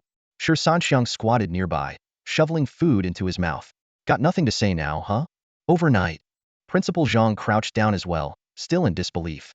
How on earth did you manage this in just one night? A lot can change overnight, Shi Sanxiang replied after a pause. Like the night my two older brothers' ashes were sent, Hamami grandma's hair turned completely white in just one night. Principal Zhang let out a sigh, and agreed to transfer the remaining money to Shi Sanxiang. The latter calculated in his mind 15 grand meant 15 dungeon runs. This deal had been well worth it. Sanxiang, do you have any thoughts on the team assignments for the college entrance exams? Principal Zhang asked. Shi Sanxiang didn't even look up, his tone calm. No, it doesn't matter who I'm with. The result will be the same. Good. Principal Zhang said thoughtfully. If it's necessary, well, put Yang Tao in your team. She seems to talk more with you than with others. I'm worried she might not get along with other teammates and affect their performance. That's fine. I don't mind who I'm assigned to, Shi Sanxiang replied, still focused on what he was doing. Principal Zhang nodded with satisfaction. All right, it's settled then. 18th High, or rather, the whole of Shicheng, is counting on you for this year's exams. Take your time eating. He'll head out. As he turned to leave, Shi Sanxiang suddenly called out, oh, by the way, the exams are just a few days away. I need to make the most of my time farming dungeons, so I won't be coming to school. Suit yourself. I've always been lenient with both top scholars and top fighters, Principal Zhang said, waving his hand. Just don't forget the post-exam interviews. Shi Sanxiang gave an okay gesture. Don't worry, I know the drill. That afternoon, Shi Sanxiang was about to head home and then straight to the outskirts to grind levels when he encountered a visibly annoyed Captain Luo sitting in a military armored vehicle outside his house. Where have you been? I've been trying to find you for days. Captain Luo complained. Do you know how ridiculous it is for a sunrise captain to be staking out in front of your house every day? What's going on? Did the Japanese invade? Shi Sanxiang asked, puzzled. Captain Luo chuckled and tossed him a badge. Relax, they'll never get the chance in this lifetime. This is for you. Shi Sanxiang caught it and looked at it, stunned. Blazing Sun dual blades? But I haven't even taken the assessment yet. Is this even allowed? If anyone else could earn the approval of a captain and 2 full action squads under his command like you did, they'd get a free pass too. Captain Luo said with a hearty laugh. Just go through the formal assessment. We don't expect much from a cleric anyway. With your skills, you're more than qualified. The armored vehicle roared to life as Captain Luo drove off. A soft sigh came from behind. Shi Sanxiang turned to see an elderly figure leaning on a cane, slowly making her way to the hall. On the second-floor railing, Shi Suzy stood, watching everything with a complicated expression. Shi Sanxiang clenched the sunrise badge in his hand. I'm sorry, Grandma. I can't settle for mediocrity. I just hope Suzy chooses a non-combat role next year, so she can be the perfect child for you. In the hall, Grandma Shi stood before the altar, gazing at the 2 photos placed there. She let out a long sigh. Such good children. At the train station, Li Qi, Zhang Meng, and Yang Tao were already waiting. Did you get the tickets? Shi Sanxiang asked. All 4, Li Qi replied. What about the dungeon passes? Also 4, for the Gale Valley dungeon, levels 30 to 35. Gale Wind Wolf? Shi Sanxiang raised an eyebrow at Yang Tao. Are you high enough level? Yang Tao nodded shyly. I just reached level 30. Shi Sanxiang gave her a thumbs up. Keeping pace with them under these circumstances was no small feat. As the train slowly pulled into the platform, Shi Sanxiang clenched the sunrise badge in his hand, his gaze resolute. Let's board. The entrance to Gale Valley is located 5 kilometers west of Stone City. It used to be an ordinary village until one day, it was suddenly overtaken by the Gale Valley dungeon, pulling most of the villagers into its depths. The dungeon features only one type of monster, the Gale Demon Wolves. These wolves, ranging from levels 30 to 35, are not only vicious and cunning by nature, but also excel at organizing large-scale pack attacks. Their hierarchy is strict, with even the smallest wolf pack consisting of over 20 wolves. When the Dawn Legion first attempted to clear the area, they encountered a massive pack of nearly 1,000 wolves, led by a Lord-level Alpha Wolf. Under its command were 5 leader-level wolves and more than 20 elite-level wolves, making the expedition a grueling challenge. After hearing this explanation, Shi Sanxiang scoffed dismissively. A lot of them? Can they compare to the number of orcs outside the strength difficulty dungeon, Bone-Crushing City? Before anyone could retort to his show of bravado, a sudden, piercing screech of brakes interrupted everyone's thoughts. Screech, the passengers were thrown forward against the seats due to the inertia. Ow! My head! Li Qi groaned, clutching his forehead in pain. Shi Sanxiang, being sturdily built, seemed unscathed and asked curiously, what happened? The driver in the front stammered nervously. A bear monster suddenly spawned. It looks like a boss. Is there a high-level player on board? Everyone turned to look ahead, only to see a giant brown bear standing in the middle of the road, its shoulder height towering at 3 meters. Its back was covered in blocky armor plates, and its sharp claws sparked against the ground as it scraped them menacingly. What the hell is that? Where's the patrol division? Someone call for help, someone shouted in panic. I'll check, a man claiming to be an appraiser said with a trembling voice. This is a level 45 elite armored brown bear. The bus erupted in chaos. This road wasn't even close to any level 40 grinding zones, let alone a monster of this caliber. Under the bear's greedy and predatory gaze, the passengers were plunged into despair. The strongest among them was only a level 35 mage, hardly a match to even scratch the beast. Li Qi whispered nervously, "What do we do? Should we make a run for it?" Shi Sanxiang gripped his dawn emblem tightly, lost in thought.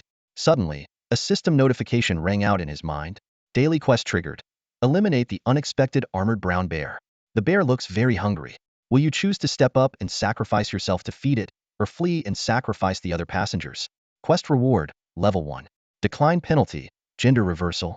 Failure penalty, become bear feces. Shi Sanxiang let out a resigned sigh. Damn it.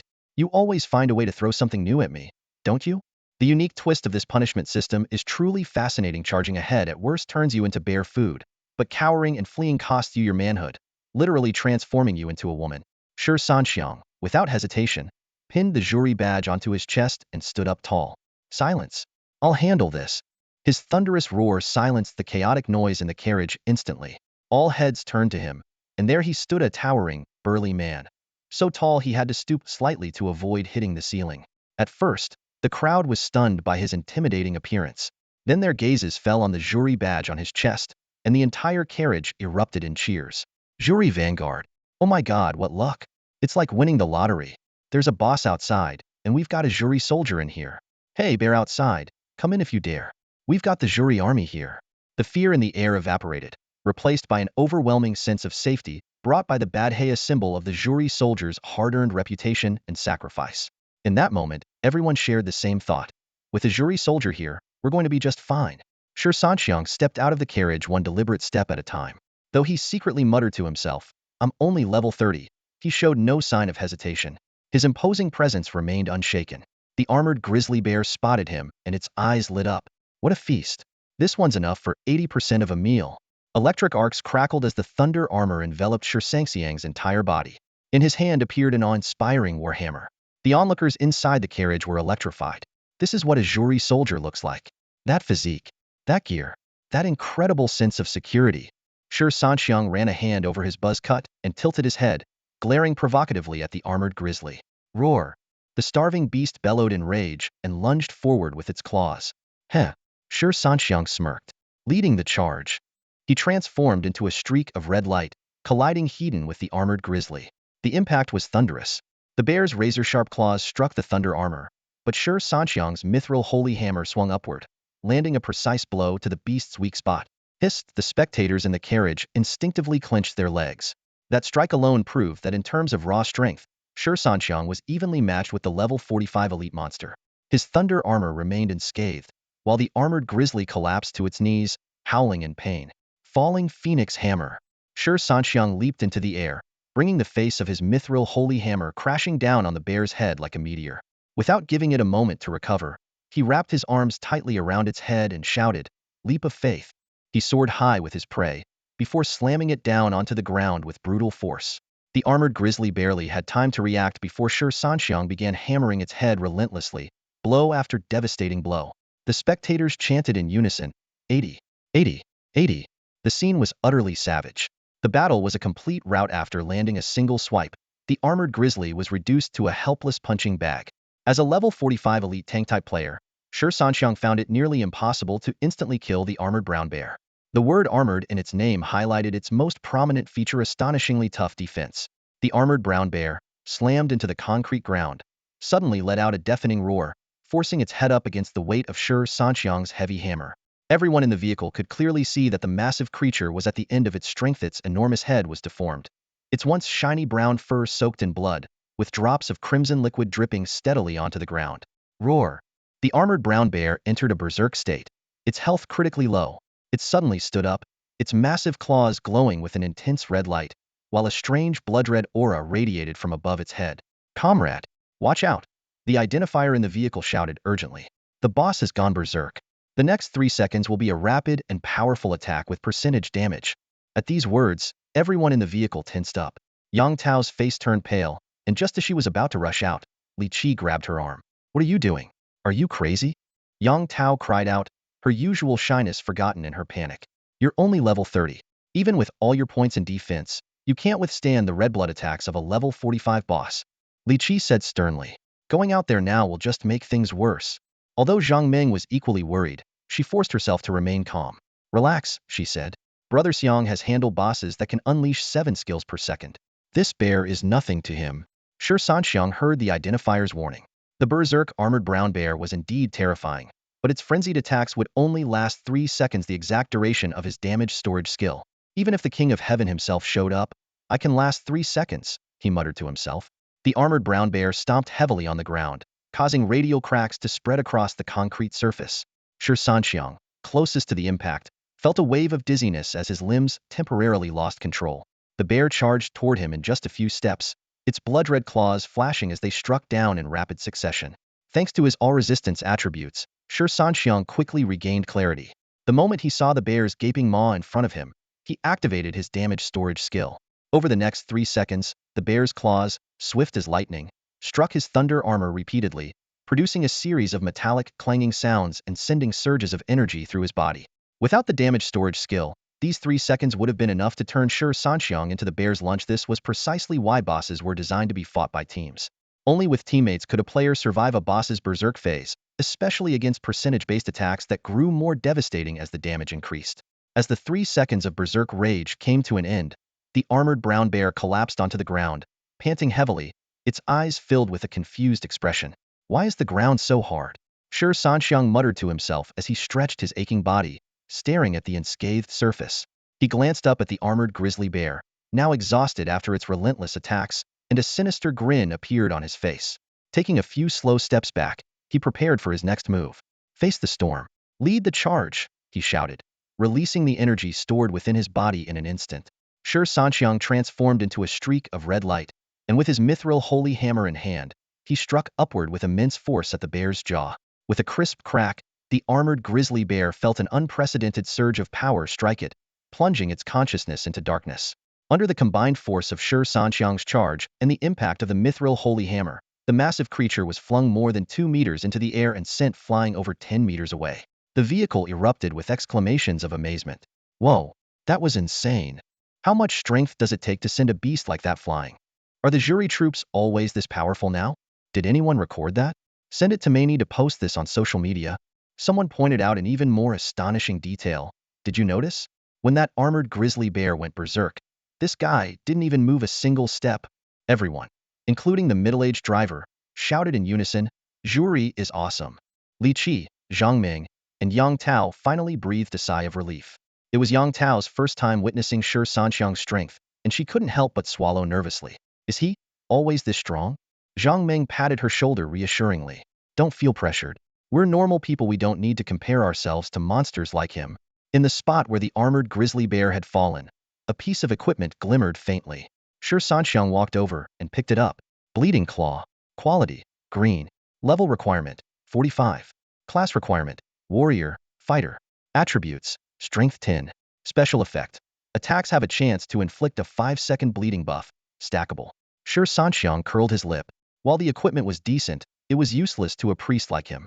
He grumbled internally. Why doesn't anyone ever advocate for full-strength priests? Back on the vehicle, greeted warmly by everyone, he casually tossed the equipment to Li Qi.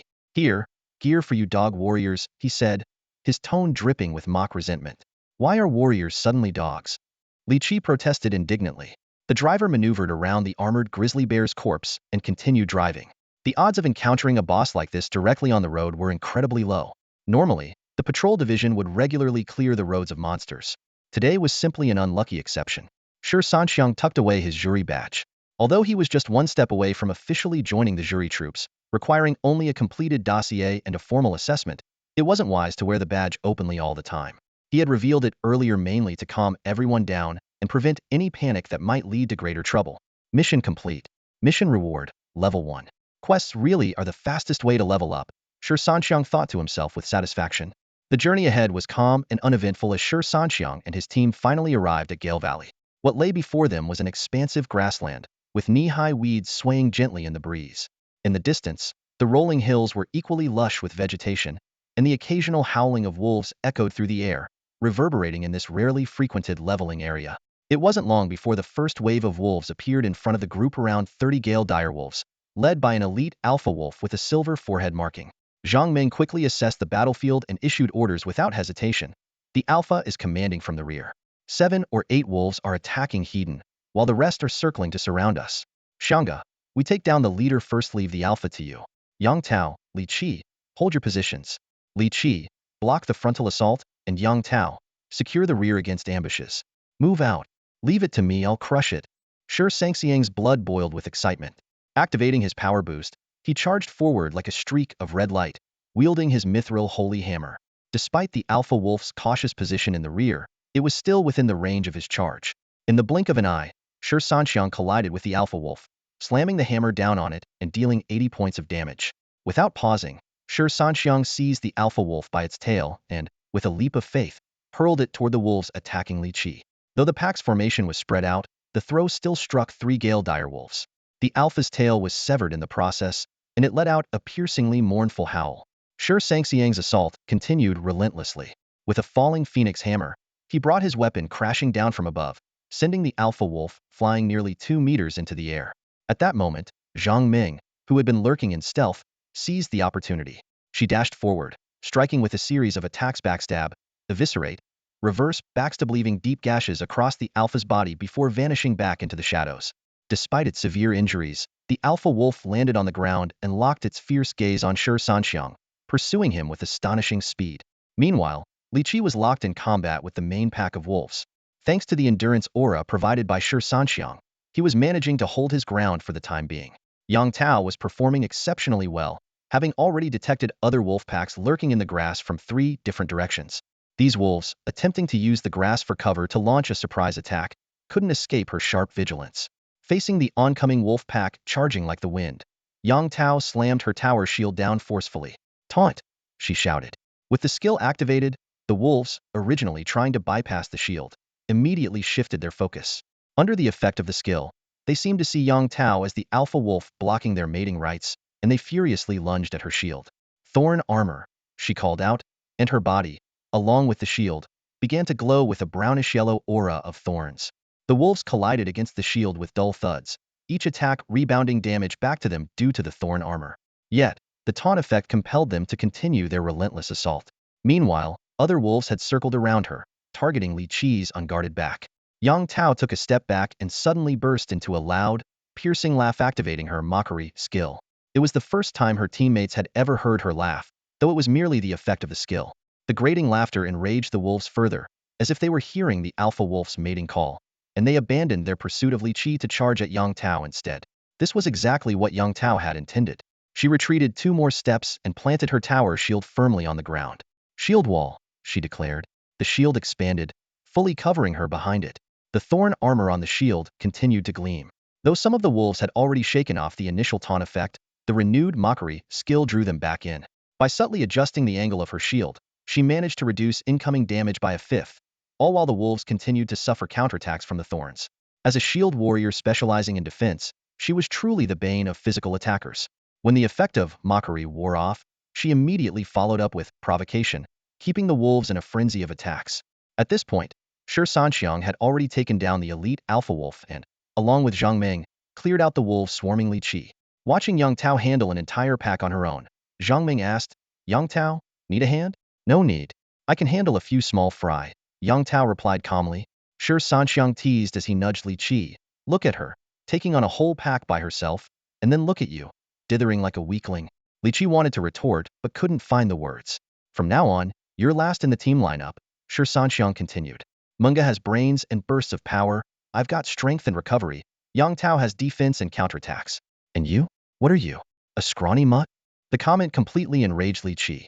Meanwhile, Shi Sanxiang had already charged into the wolves, executing a leap of faith followed by a phoenix hammer combo. Zhang Ming joined in right after, finishing off a wolf with a swift chain of attacks. "Who's the scrawny mutt now?" Li Qi roared, charging forward with a charge. Heavy strike. Whirlwind slash. With everyone's combined efforts, the taunted wolf pack was quickly annihilated. While Shi Sanxiang was leading his team to train and bond in Gale Valley, a video of him soloing a level 45 elite armored brown bear had already caused a sensation across major platforms. The video quickly spread from social media circles to platforms like Weibo, Douyin, and Kuailu. The name Jury Army propelled the video's rapid circulation. Unlike the low-profile Yaoyue, The Zhuri army was known for its bold and flamboyant style. Naturally, the video caught the attention of the Zhuri army's higher-ups. At the Zhuri army headquarters in the capital, several officers gathered in a conference room to watch the video. Which branch in Shurching is this kid from?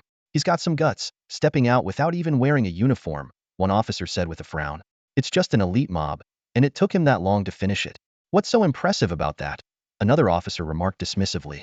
Suddenly, a more senior officer stood up. Wait a moment. There are only so many people in the Shurching Zhuri army, and it's not even recruitment season. I've never seen anyone with this build before, even though he's wearing the badge. An imposter in the Zhuri army? The air grew tense. Who in the entire country would dare to pull something like that? Are they tired of living? The capital's headquarters immediately sent an inquiry to the Shurching branch. Meanwhile, at the Shurching Zhuri army headquarters, Captain Luo was gleefully boasting to two other team leaders. See? I knew my judgment was spot on. Level 30. Soloing a level 45 elite. Tanking through with a sliver of health and bursting it down. Though the other two leaders outwardly wore expressions of disdain, they couldn't help but feel a twinge of envy. Just as Luo Hao was smugly humming, "Invincibility is so lonely," the call from headquarters interrupted his moment of triumph. During the call, Luo Hao explained point by point. He's a family member of two Zhuri army members. He's only level 30. He's a priest. At level 25, he once tanked 2 critical hits from a level 79 monster and saved 2 small teams.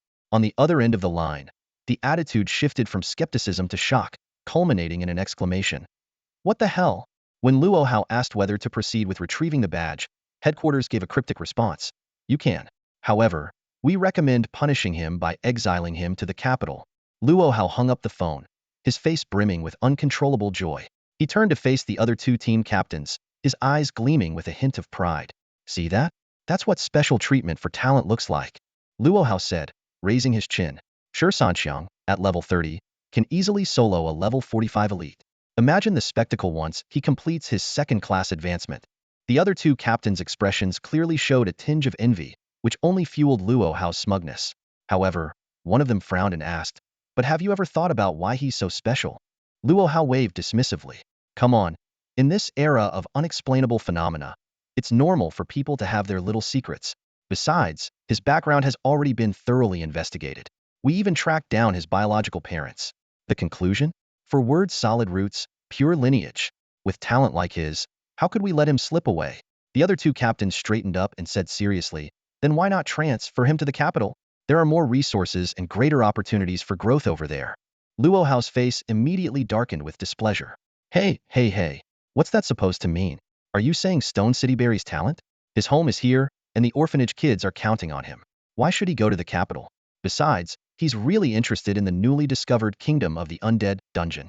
The monsters there are perfect for him to level up, and his weapon even has special bonuses against them. At this point, Luo Hao's eyes lit up. And let's not forget, next year is the Triennial National Sunchasing Tournament. Just imagine Shi Sanxiang, a priest, stepping into the arena. Hell obliterate the competition. This statement instantly ignited the enthusiasm of the other two captains. Even though Shi Sanxiang wasn't part of their teams, as members of Stone City's Sunchasing army, his performance would directly reflect the city's honor. Exactly. As soon as he finishes his college entrance exams, we'll start recruiting immediately and get Shi Sanxiang into the team as soon as possible. Agreed. Let's submit a joint request to the higher-ups right now. This year's recruitment must be moved up. Seeing the two of them more excited than himself, Luo Hao was momentarily stunned. Are you guys serious? Let me make this clear. Shi Sanxiang is part of my team. Doesn't matter. We're all part of the Stone City division, they said in unison. Luo Hao slammed the table. He's in my team. Don't even think about it. Your perspective is too narrow, old Luo, one of them teased. What's yours is Stone City's. Sure, we've got good people on our teams, but someone as outstanding as Shi Sanxiang is rare. During the tournament, he'll be representing the face of Stone City. Exactly.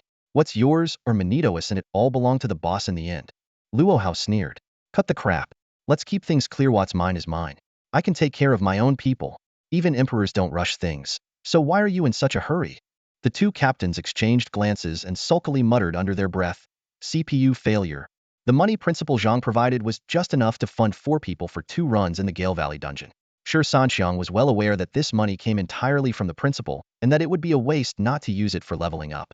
However, dungeon grinding was undeniably a heavy financial burden for ordinary families. Whether it was Li Qi, Zhang Meng, or Yang Tao, who came from an even poorer background, none of them could afford the frequent costs of running dungeons. reality was harsh. While becoming a frontline combat professional was exciting, the cost of nurturing one was astronomical. Even an entry-level dungeon for level 30 players required a ticket costing 30,000. A relatively cheaper but challenging dungeon like Gale Valley still cost 25,000. Spending 25,000 for 6 to 8 hours of leveling time was an extravagant expense for an average family. This explained why the vast majority of combat professionals could only struggle at regular outdoor leveling spots. Thinking of this, Shi Sanxiang couldn't help but feel grateful once again for that first rogue who had tried to assassinate him. The generous donation of 200,000 gold from the rogue still left a vivid impression on him. The only regret was not being able to leave that guy a complete corpse. The high entry fee, however, unexpectedly highlighted Yang Tao's incredible strength. Her performance far exceeded everyone's expectations, which explained how she managed to keep up with Shi Sanxiang and the others in terms of levels. Thanks to her exceptional defensive capabilities and shield, the attacks of ordinary Gale Wind Wolves inflicted negligible damage on her. With someone to lure the mobs, she alone could firmly control a group of Gale Wind Wolves. Although she lacked active offensive skills, her thorn armor's reflective damage eventually wore down the wolves over time. Upon discovering Yang Tao's special abilities, the team quickly adjusted their strategy. The agile Zhang Meng took on the role of luring monsters. With her impressive speed, she could sometimes bring in 2 groups of wolves at once if she got lucky. Yang Tao focused on taunting, using her shield to pin all the lured wolves in place. Even with her high defense, facing so many monsters at once was challenging. However, with Shi Sanxiang's durability aura and his timely Lord's Blessing skill, the situation was always manageable. Yang Tao's gaze at Shi Sanxiang when he cast Lord's Blessing was rather peculiar, as if she were looking at a lunatic. But the strategy worked. With Yang Tao's flawless crowd control, Shi Sanxiang and Li Qi were able to unleash their full offensive potential. Shi Sanxiang's triple axe strikes became even more devastating in densely packed groups of monsters, while Li Qi's whirlwind slash turned into an unstoppable force. With Yang Tao's taunts and Shi Sanxiang's control skills, Li Qi resembled a perpetually spinning top, delivering relentless blows like the legendary cranes returning to the Golden Roosters, with one whirlwind slash following another, dealing immense damage. The entire dungeon felt as though it had just been freshly opened. There were no other players in sight. Every few steps, they encountered a pack of wolves, their density almost defying logic. So many wolf packs crammed into a single dungeon clearly violated natural laws. But in a world with professionals and dungeons, who cared about science? Instead of dwelling on such thoughts, it was better to think about having an extra bowl of rice for lunch. After running the Gale Valley dungeon twice in a row, the entire team leveled up together. Shi Sanxiang finally reached level 32, thanks in no small part to Yang Tao's contributions. Through their teamwork over this period, Yang Tao completely shattered everyone's preconceived notions about him. Judging by his base stats alone, his strength had already reached an astonishing 223 points. With the addition of 2 buffs, combined with the Mithril Warhammer and Thunder Armor, his strength could even break past the 300-point mark, a number that places him among the top tier even in the main combat professions. However, the leveling grind had to come to a temporary halt. The primary reason was financial constraints. The high costs of dungeon runs forced them to reconsider their leveling strategy. Secondly, the college entrance exams were fast approaching. As per tradition, the exams are divided into 2 phases, Onadi written test and a practical combat competition for main combat professions. This competition would draw the attention of major organizations like the Patrol Division, Defense Division, Chasing Sun, and Shining Moon. Performance in the competition would directly influence the candidates' future career paths. For main combat professions, the college entrance exam serves as a critical turning point. Exceptional candidates can directly enter the system, while those with solid abilities are admitted into elite combat academies. The rest are left with standard institutions. This stratification is akin to the distinction between top-tier universities like the 985 and 211 programs and regular colleges in the past.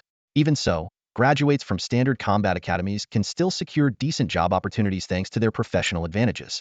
Since this year's cohort of main combat profession candidates had dwindled to just 19, and given Shi Sanxiang's outstanding performance in the Armored Grizzly battle, which everyone acknowledged, the school leaders unanimously decided to send him to lead a team to the capital city for the urban championship. The final roster comprised 6 students from the 18th high school: Shi Sanxiang, Li Qi, Zhang Ming, Hualonghua, Li Shuang, and Yang Tao. The team registered for all competition categories. All members participated in the individual matches. The 3-on-3 matches were divided into 2 groups, with Shi Sanxiang, Zhang Ming, and Yang Tao in one group, and Li Qi, Hualonghua, and Li Shuang in the other. For the 5-on-5 matches, Li Qi voluntarily stepped aside, as his warrior role overlapped somewhat in a lineup featuring both Shi Sanxiang and Yang Tao. Nonetheless, as long as he performed well in the individual and 3-on-3 matches, he could still secure solid prospects. The day after the written exams, under Principal Zhang's guidance, Shi Sanxiang and the team boarded an armored train bound for the capital. In just one day, they would step onto the stage of the National Urban Championship, showcasing the combat prowess of Stone City's main combat professions. The High School Martial Arts City Championship is an annual grand event. The rules of the competition are straightforward. Apart from prohibiting fatal injuries, participants are free to fight as they wish, with no restrictions on equipment. This emphasis on realistic combat has drawn the attention of major institutions across the nation. To ensure the safety of the contestants, the organizers have assembled a highly skilled medical team. Their expertise is astonishing, able to heal severe injuries like comminuted fractures in an extraordinarily short time, ensuring that contestants can proceed to the next match without delay. The team from Shurching arrived at a top-tier hotel in the capital on the first day. Teams from other cities gradually arrived as well, with those nearby traveling by armored trains and those farther away escorted by fighter jets and private planes.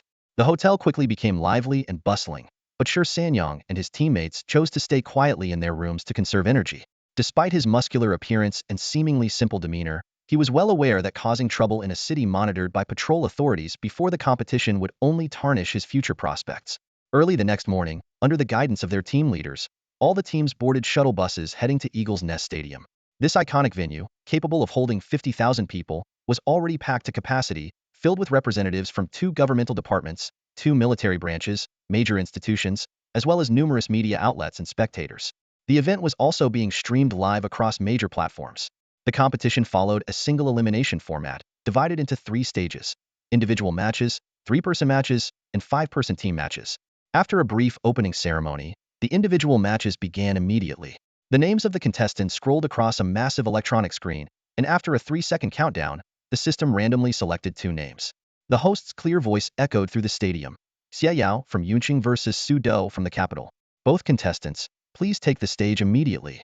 After repeating the announcement, a young man and woman confidently strode onto the expansive arena to the thunderous cheers of the audience. The Cloud City team kicks off with a strong start. Xie Yao, make us proud. The capital city team, Su Do, we're on home turf. We can't lose. Take down that kid from Cloud City. On the battlefield, the shaman Xie Yao stood tall, the totem behind him glowing with a mysterious light. The tribal markings on his face added an air of enigma.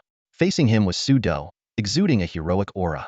With a sharp whistle, a fully armored warhorse appeared out of thin air. She mounted it gracefully, long spear in hand, embodying the spirit of a knight. As the countdown hit 0, the battle erupted instantly. Su Do charged forward on horseback, her spear striking like a dragon, aiming directly for Xie Yao's vital point. Xie Yao remained calm under pressure, quickly planting a totem into the ground. Just as Su Do was about to strike, the totem unleashed a dazzling yellow light, freezing her in place. However, the momentum of her spear still sent Xie Yao flying. After tumbling twice on the ground, Xie Yao swiftly got back on his feet and planted a healing totem. A warm green light surrounded him, gradually healing his injuries. As Su Do recovered from her stun, her spear flashed like lightning, thrusting straight towards Xie Yao's face. Xie Yao planted another totem, and golden chains instantly bound Su Do. Taking advantage of the moment, he set up multiple totems in quick succession, their purple and red energy lashing out and leaving visible wounds on Su Do. But the top contender from the capital city team was no ordinary opponent. Su Do and her horse transformed into a blur, breaking free from the restraints. Her spear rained down strikes, leaving fresh wounds on Xie Yao. In response, Xie Yao summoned a fire serpent totem, which spewed scorching flames. Su Do twirled her spear, forming a protective barrier around herself that not only neutralized the flames, but also inflicted more injuries on Xie Yao. After placing his final lightning totem, Xie Yao had no cards left to play. Su Do, on the other hand, revealed her true strength, activating a knight's advanced skill that granted her immunity to all magic attacks for 2 seconds. As her spear closed in on Xie Yao, he raised his hands in surrender. I concede. A white light descended, signaling the end of the match. Victory goes to Su Do of the capital city team. After the match, the audience buzzed with discussion. Some felt Xie Yao's skills were mediocre, but Zhang Ming pointed out, Xie Yao's use of control, healing, and damage skills was well executed. With proper teamwork, the outcome could have been entirely different. The situation doesn't look good, Zhang Ming analyzed. Aside from Xiang Gu, the gap between us and the champion team is significant. The individual matches might be a lost cause. We'll have to pin our hopes on the team competition. Huolong was sighed. At the end of the day, apart from Xiang Gu, the rest of us are just average professionals. All the elites from Stone City have already joined the realm of the dead. The first to step into the arena for the Shurching team was the hunter, Li Shuang. His opponent, Zhang Yimou, a martial artist from Chuanqing, stood at an impressive 1.85 meters tall, with bulging muscles. His arms and calves were wrapped in bandages as he performed warm-up jumps in place before the match. As the match began, Li Shuang summoned his battle pet, Shirnyao Duo. At the sound of the starting signal, a sharp crossbow bolt whizzed through the air, aimed directly at Zhang Yimou. Although the martial artist lacked any dash skills, Zhang Yimou let out a powerful roar and, relying on the explosive strength of his glutes and thighs, leapt over Shirnyao Duo and lunged straight at Li Shuang. Reacting swiftly, Li Shuang fired a massive arrow, far larger than a standard bolt, which struck Zhang Yimou midair and sent him flying. Taking advantage of the opening, Shirnyao Duo launched its own attack. Precision shots, double strikes, and multi-shot volleys followed in rapid succession as Li Shuang's crossbow rained down a relentless barrage, resembling machine gun fire, pinning Zhang Yimou in place. Meanwhile, Shirnyao Duo stayed close, keeping him entangled. Zhang Yimou attempted several breakthroughs but was repeatedly intercepted by Shirnyao Duo. Changing tactics, he shifted his focus to the battle pet itself. With a series of fierce combo attacks, he struck Shirnyao Duo so hard that it was sent flying several meters into the air. When it landed, the pet limped away, tail between its legs. Although Li Shuang's crossbow bolts inflicted significant damage on Zhang Yimou during this time, the tide of the battle had clearly turned. Seizing the final opportunity, Zhang Yimou charged at Li Shuang with blinding speed before Shirnyao Duo could recover. After a few heavy punches, Li Shuang was sent airborne, prompting him to concede the match. After the match, Zhang Yimou extended a hand to help Li Shuang up and complimented him, saying, "Brother, that golden retriever of yours is impressive." Rubbing his aching jaw and stomach, Li Shuang proudly introduced, "Its name is Shirnyao Duo. I've raised it since it was a pup. Shirnyao Duo, come, make a new friend." However, as Shirnyao Duo approached Zhang Yimou, it suddenly lifted its hind leg and thoroughly soaked Zhang Yimou's pant leg. Both men froze in shock. Li Shuang immediately shouted, "I told you to come over and make a friend, not soak him. Damn it, this is a live national broadcast." He quickly dragged Shirnyao Duo off the stage as the audience erupted into laughter. Li Shuang wished he could disappear on the spot. This was even more humiliating than losing the match. Next up was Huolonghua, but he too was defeated, completely overwhelmed by a rogue opponent. As a fire mage without the repel fire ring skill, he was utterly powerless against his counterclass. 2 consecutive losses in the individual matches left Principal Zhang looking increasingly grim. Now, his last hope rested on Shi Sanxiang. As if answering the principal's prayers, it was finally Shi Sanxiang's turn to take the stage. Shi Sanxiang from Shicheng is set to face Song Yang from Liaoqing in the upcoming match. With Principal Zhang's eager gaze, Shi Sanxiang stood up decisively and stepped onto the arena. The large screen displayed Shi Sanxiang's level and class information. Song Yang, a berserker from Liaoqing, felt a pang of anxiety upon seeing his opponent but quickly suppressed it. However, when he noticed that Shi Sanxiang was a priest, he nearly burst out laughing. There was a specific rule for fighting priests. If the opponent failed to defeat the priest within 10 minutes, the priest would be declared eliminated. The match would ultimately come down to a battle of attack versus healing who could overpower the other. Both competitors took their positions. Song Yang gave his hands a shake, and 2 battle axes materialized in his grip. Although Shi Sanxiang's imposing appearance had startled him, it didn't diminish Song Yang's confidence. "Hey, buddy, ready for this? My axes are itching for action." Song Yang smirked mischievously. Shi Sanxiang, in his signature move, ran a hand over his buzz cut, and with a heavy thud, the massive mithril holy hammer appeared in his hand. Song Yang's expression froze as he stared at the enormous hammer, feeling as though a herd of wild horses was stampeding through his mind. A priest? With a hammer? He glanced at his own battle axes, then back at the colossal hammer in Shi Sanxiang's hand, thinking to himself, these are toothpicks in comparison. Something about Shi Sanxiang seemed familiar, but Song Yang couldn't quite place it. The match began. At the signal, Song Yang wasted no time and immediately launched an attack, activating his bloodlust and roar buffs. His body glowed red, his blood surged, and his strength visibly increased. Shi Sanxiang also activated his buffs, his frame seeming to grow slightly larger, with faint heat radiating from him. Seeing his opponent's similar actions, Song Yang hesitated for a moment, baffled. Is he really a priest? Or a berserker? Charge. Lead the charge. Both fighters simultaneously launched their attacks, colliding with a thunderous crash. The disparity in strength and size sent Song Yang flying backward. As he hit the ground, he immediately activated his Berserk mode. His eyes turned blood red, his body glowed even brighter, and he let out a ferocious roar as he charged forward. Falling Phoenix Hammer. Shi Sanxiang leaped into the air, adjusted his posture, and brought the hammer down with devastating force. Song Yang's heightened reflexes in Berserk mode allowed him to narrowly evade the strike. However, the shockwave from the hammer's impact sent him flying several meters and left him flailing midair. Leap of faith. Shi Sanxiang closed the gap in 2 strides, grabbed Song Yang, and launched them both into the air. Arcing through the air, they slammed into the arena floor with a deafening crash. The impact was so intense that cracks appeared on the stage. From the stands, gasps of astonishment erupted. Shi Sanxiang's performance had exceeded everyone's expectations. Holy crap, that move, that weapon, that build. Isn't he the guy from that viral video, the one who soloed a level 45 elite as part of the jury army? No way, it really is him. A jury army member joining a competition like this? That's just bullying. Exactly, this is so unfair. It's rigged. Totally rigged. The audience buzzed with heated discussions, and some even exclaimed, "Wait, can't you see he's only level 32? That's even scarier. A level 32 soloing a level 45 elite? What the heck?" Clearly, not everyone could withstand Shi Sanxiang's relentless onslaught. Song Yang felt as though he was seeing his great-grandmother beckoning him. As the holy light descended, the match referee, a priest, pulled Song Yang back from the brink. Even the king of hell seemed to notice a shadow flicker momentarily at his gates. Shi Sanxiang of Shiqing emerged victorious. Shi Sanxiang from Shiqing number 18 high school made a stunning debut, instantly reaching his peak. The scene caused quite a stir among the audience, from elderly spectators with silver hair to toddlers just learning to walk. Gasps of surprise rippled through the crowd. "Isn't that Shi Sanxiang, the one who can solo level 45 elite bosses?" someone exclaimed, recognizing the figure frequently featured in Jury Army's videos. The surrounding spectators quickly pulled out their phones for confirmation. Meanwhile, the debate at the judges' table grew increasingly heated. A contestant capable of taking down high-level elite monsters was clearly an unfair match for ordinary high school exam candidates. Fortunately, this round of the competition had concluded, leaving the judges ample time to discuss countermeasures before the next round. As the tournament progressed, Shi Sanxiang observed the strength of champion teams from various regions. Witnessing the exceptional performances of these prodigies, he couldn't help but reflect to himself. If not for the system's support, he might not have been able to surpass these opponents. When it was Li Qi's turn to compete, he drew a rogue as his opponent. This matchup was perfect for Li Kai just as rogues counter mages. Warriors are natural counters to rogues.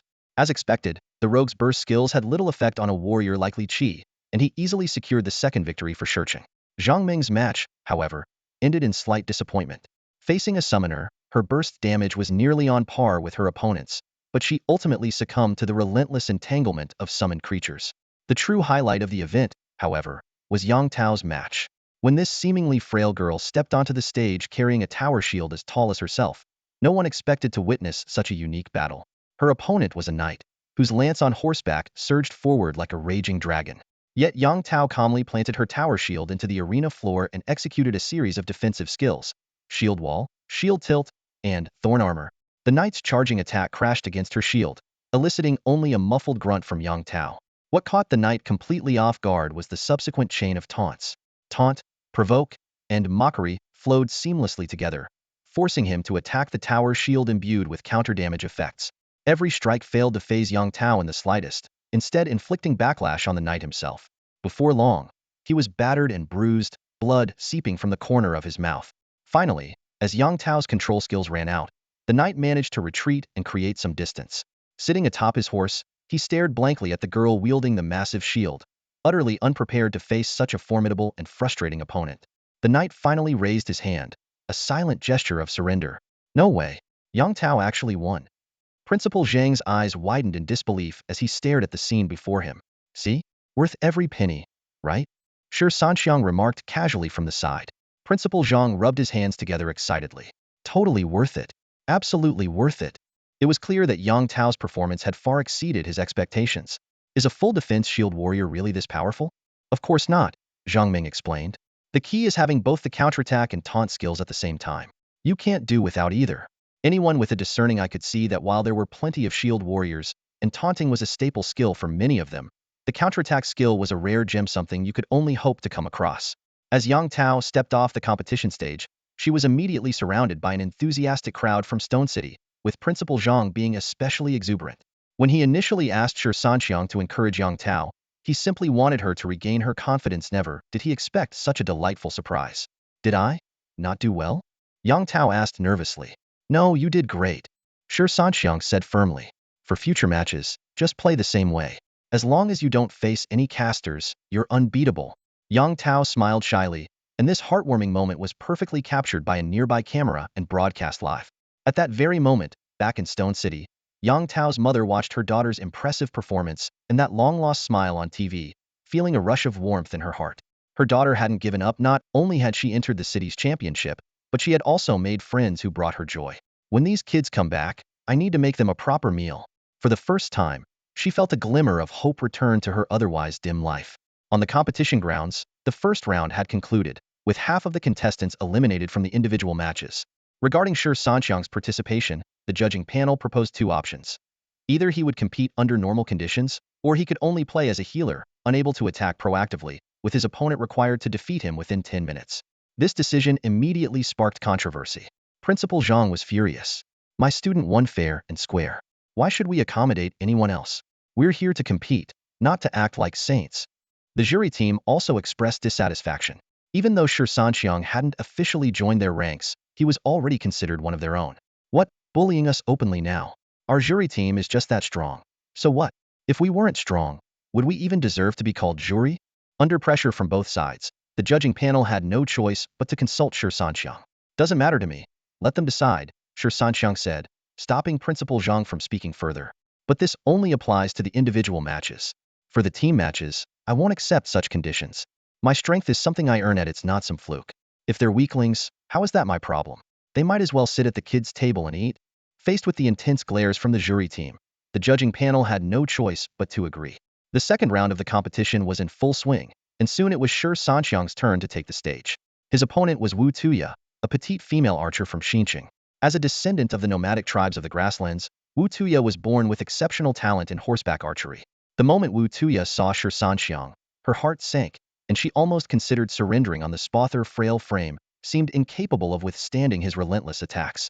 However, when the referee announced a special rule, her eyes lit up. Without hesitation, she chose the second condition.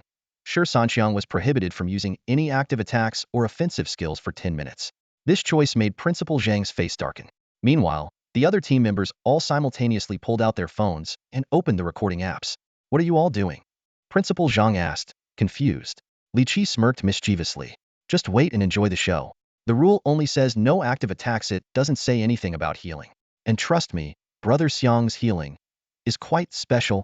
Although Zhang Meng rolled her eyes at Li Qi, she still quietly adjusted her phone's focus. On the stage, Shi Sanxiang stood expressionless while Wu Tuya had already drawn her bow, ready to fire. Shi Sanxiang, today you're just going to have to play the target, Wu Tuya said smugly, silently mourning for Song Yang, who had been brutally defeated in the first round. Bet you didn't see this coming this time. I'm the one standing here shooting at you. Shi Sanxiang remained silent, habitually rubbing his buzz cut. As the referee gave the signal, Wu Tuya's arrow shot out like lightning. At that very moment, a holy light emanated from Shi Sanxiang's hands. Wu Tuya initially smiled in satisfaction, but her expression quickly changed. A soft, involuntary gasp escaped her lips, and the entire arena fell silent.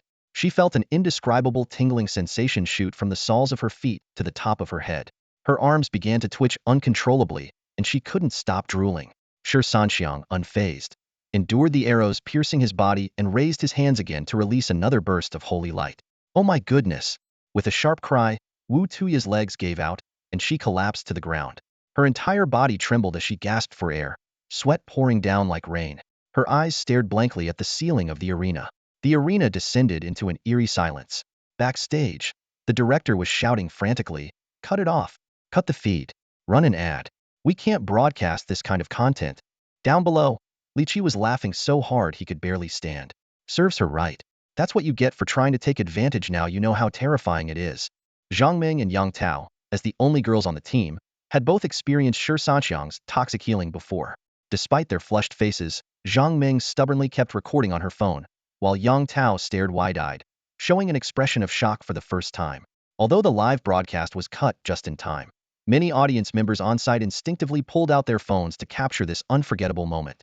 Wu Tuya slowly came back to her senses, feeling as if the world was spinning around her. A surge of shame and anger overwhelmed her. Right now, she wished Shi Sanxiang would use his giant hammer to finish her off with a combo, one without any chance of recovery, just end it all.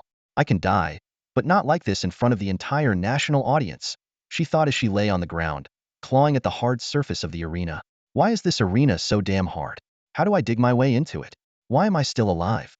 Shi Sanxiang tilted his head and glanced at the stunned judges. The judges' eyelids twitched violently as they tried to maintain their composure. One of them spoke up, Wu Tuya, please stand up immediately, or you will be disqualified. Wu Tuya remained motionless, lying there while screaming internally, stand up? Over my dead body. If you could just sentence me to death right now and shoot me on the spot, I'd bow and thank you in the afterlife. Seeing no response from her, the judges had no choice but to declare Shi Sanxiang the winner. Shi Sanxiang shrugged, swiftly pulling out the arrows lodged in his body and tossing them aside. He cast a healing spell on himself, suppressing the lingering pain as he walked off the stage. As he passed by Wu Tuya, he muttered under his breath, this was your choice. If you want to blame someone, blame the judges. This was their stupid idea. I promised some people I'd get a good score, so I had to win. With that, he hummed a little tune and left the stage. Under her tightly shut eyelids, Wu Tuya's bloodshot eyes burned with fury, resembling those of a raging berserker. Half of it was shame, and the other half was pure resentment toward the judges. She screamed internally, thank you so much. Because of you, my social life is in ruins. Couldn't you have just let me get taken out with a proper combo? This is being broadcast nationwide. For crying out loud. There are 50,000 people here in person, and within half an hour, they'll be trending on social media. I'm sorry, Mom, I'm not clean anymore. Shi Sanxiang's wounds healed quickly. When he reached his seat, he saw Li Qi laughing so hard he could barely breathe. Rolling his eyes, Shi Sanxiang said, what's wrong with you? That poor girl's utterly humiliated now, and you're still laughing. Li Qi straightened up, trying to look serious. Hey, you're wrong. That wasn't the sound an ordinary girl would make. Only a battle-hardened knight could pull that off.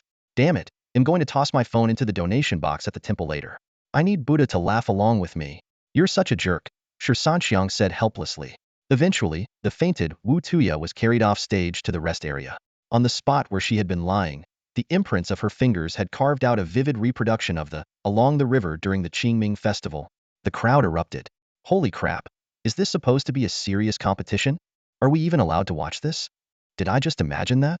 I didn't go deaf, did I? Is this show going to get banned? Wow, young people these days, damn. Hey, don't you want to know what that felt like? Why do I suddenly want to try it out? Outside the arena, Song Yang felt relieved that he had been the first one eliminated.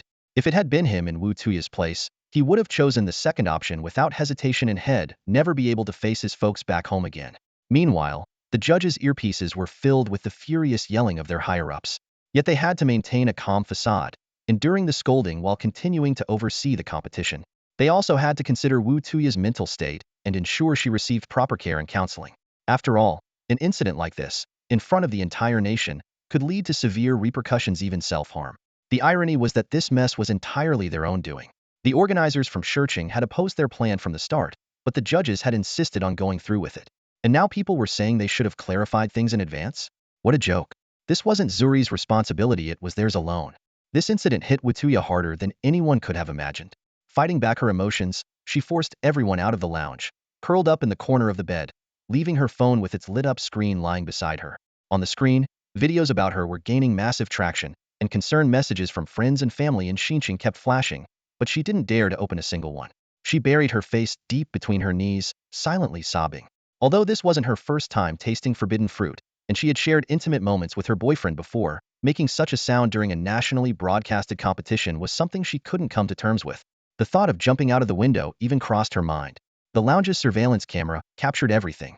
The staff monitoring the footage immediately recognized the gravity of the situation. This kind of ordeal would be unbearable for any young girl, let alone a professional player. The information was quickly relayed to the referee's earpieces, and higher-ups issued an urgent directive. The situation must be handled perfectly to ensure Wu Tuya wouldn't suffer any psychological distress or societal backlash.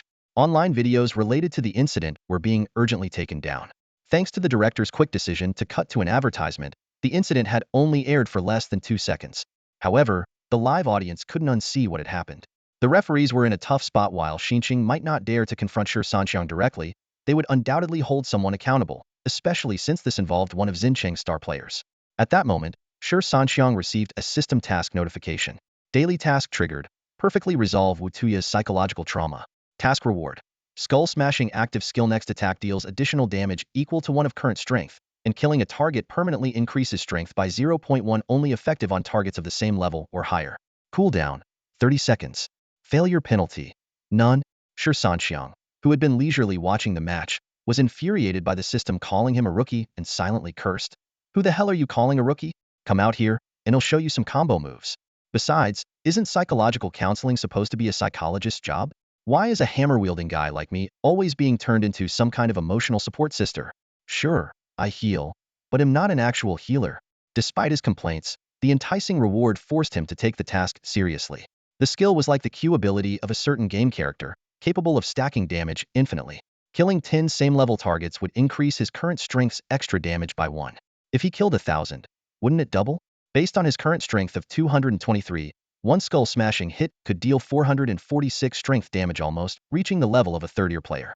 Faced with such a tempting reward, Shi Sanxiang had no choice but to reluctantly accept this baffling task. The solution to this problem is truly a headache. Wu Tuya is not only a stranger, but also someone whose whereabouts are unknown. How to play the role of a caring confidant is indeed perplexing. Just as Shi Sanxiang was worrying about this, wisps of white smoke suddenly began rising from his head. Whoa, Xianga, why is your head smoking? Li Qi exclaimed in shock. Yang Tao and Zhang Ming simultaneously let out a surprise. And oh whoa! Without a second thought, Shi Sanxiang grabbed a bottle of mineral water and poured it over his head, trying to cool down his overheated brain. You guys, follow me to the restroom. The group immediately caught on and followed Shi Sanxiang out, leaving Principal Zhang standing there alone, looking puzzled. At the restroom entrance, a tall figure and 3 shorter ones crouched in a row. Shi Sanxiang laid out his plan to help Wu Tuya with her psychological struggles. After all, Zhang Ming was clever, and Li Qi was full of ideas. Maybe they could come up with something useful. Let me just say, Li Qi frowned. Since when did you become so eager to meddle in other people's business? This is the Eagle's Nest, not the Great Thunderclap Monastery in the West. You are holding a blood-stained hammer, not some jade pure bottle. This is the referee team's decision. You are just an executor. Why should her mental breakdown be your problem? Helping Yang Tao back then was one thing's a classmate and teammate. But Wu Tuya has nothing to do with you. Don't tell me you've got a thing for her? Shi Sanxiang rolled his eyes. Of course there's something in it for me. I'm not stupid. I called you here to brainstorm ideas, not to nag me. But I've got to say, your sharp tongue's gotten pretty impressive. Been reading a lot of novels, huh? Last time with Yang Tao, old Zhang gave us several grand. The 4 of us used that money to have a blast in the dungeon and leveled up together. Shi Sanxiang turned to Yang Tao. Tell me, wasn't it worth it? Yang Tao suddenly realized that his first dungeon funds had come from that. Thinking of the swarms of monsters and the surge in experience points, he couldn't help but nod. Totally worth it. After some bargaining, Li Qi finally proposed an idea. Since Wu Tuya's social death stemmed from this, why not take advantage of it? When there's only one victim, all the attention is on her. But if all the contestants become victims, the focus will scatter. Once everyone's socially dead, the heat will shift to you, the cursed priest. Shi Sanxiang looked worried. What if they hold a grudge against me afterward? I'm just a fragile cleric. I'm really scared of campus violence. The second round of the competition concluded with Li Qi unfortunately being eliminated, while Yang Tao advanced smoothly thanks to a lucky draw that paired her against a close combat opponent. With fewer contestants remaining, the third round began swiftly. Shi Sanxiang faced off against a rogue named Ma Defa from Qingqing. Normally, a rogue would easily overpower a priest, but Shi Sanxiang was clearly an exception. Upon seeing his opponent, Ma Defa's expression turned grim. The lessons from Song Yang and Wu Tuya's defeats were still fresh in his mind. Though reluctant to surrender outright, he also feared repeating their mistakes. Ultimately, he decided to gamble everything on his stealth skills. As soon as the match started, Ma Defa entered stealth mode, blending seamlessly into the surroundings. Faced with the loss of his target, Shi Sanxiang didn't let his guard down, quickly manifesting his thunder armor and remaining highly vigilant. In the midst of the deafening noise from the 50,000 strong audience, pinpointing the rogue's location by sound alone was nearly impossible. The arena fell eerily silent, as if Shi Sanxiang were the only one present.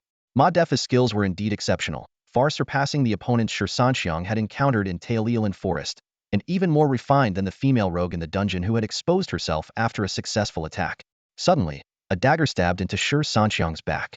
Ma Defa had aimed for the nape to stun him but couldn't reach it, settling for a less optimal strike. Even so, the skill's effect was triggered, though its duration and impact were significantly reduced. Taking advantage of the brief stun, Ma Defa's dagger danced like a butterfly, targeting areas not covered by the thunder armor. As the stun was about to wear off, he followed up with another control skill, continuing his relentless assault. Shi Sanxiang's body was soon covered in splashes of blood. Principal Zhang watched the match intently, while referees and field priests stood ready to intervene if necessary. However, Ma Defa's expression grew increasingly grim. No matter how fiercely he attacked, his opponent remained unresponsive. Instead, Shi Sanxiang's form grew larger and more imposing, his body hardening with every passing second. In just 4 seconds, Shi Sanxiang had grown to over 3 meters tall, with arms thicker than Ma Defa's thighs. The entire audience was stunned by this unbelievable transformation. As Ma Defa stood frozen in shock, the control effect wore off. Shi Sanxiang slowly turned around, revealing a disturbingly kind smile. "Well, little one, having fun stabbing me?" Ma Defa immediately raised his hand in surrender. "I give up." But it was too late. Shi Sanxiang had already launched his leap of faith, charging straight at him. "Falling Phoenix Hammer." The words had barely left his mouth when the caster was slammed head-on, as if struck by a speeding train, and carried off the ground by Shi Sanxiang. Shi Sanxiang unleashed a seamless combo, and just as his opponent, a rogue on the brink of collapse, was about to hit the ground, he swiftly delivered a blessing of the Lord, his Hao. At that moment, the entire audience froze. Standing in the arena was Shi Sanxiang, now enlarged to an enormous size, while the embarrassing sound echoed through the stadium. The commentary booth erupted into chaos. Is this the city championship, or some kind of bizarre sideshow? Can we even air this? The rogue on the ground trembled as he struggled to get up, covering his mouth, his mind in turmoil. Who am I? Where am I? Why did I make that sound? Is this really the voice of a grown man like me? Backstage was in disarray, with the director pacing frantically. Cut to commercial. If this keeps up, I'm done for. In the lounge, Wu Tuya watched the scene on TV with a glimmer of pity in her eyes. That poor kid. So young and already socially annihilated just like me. Shi Sanxiang wins.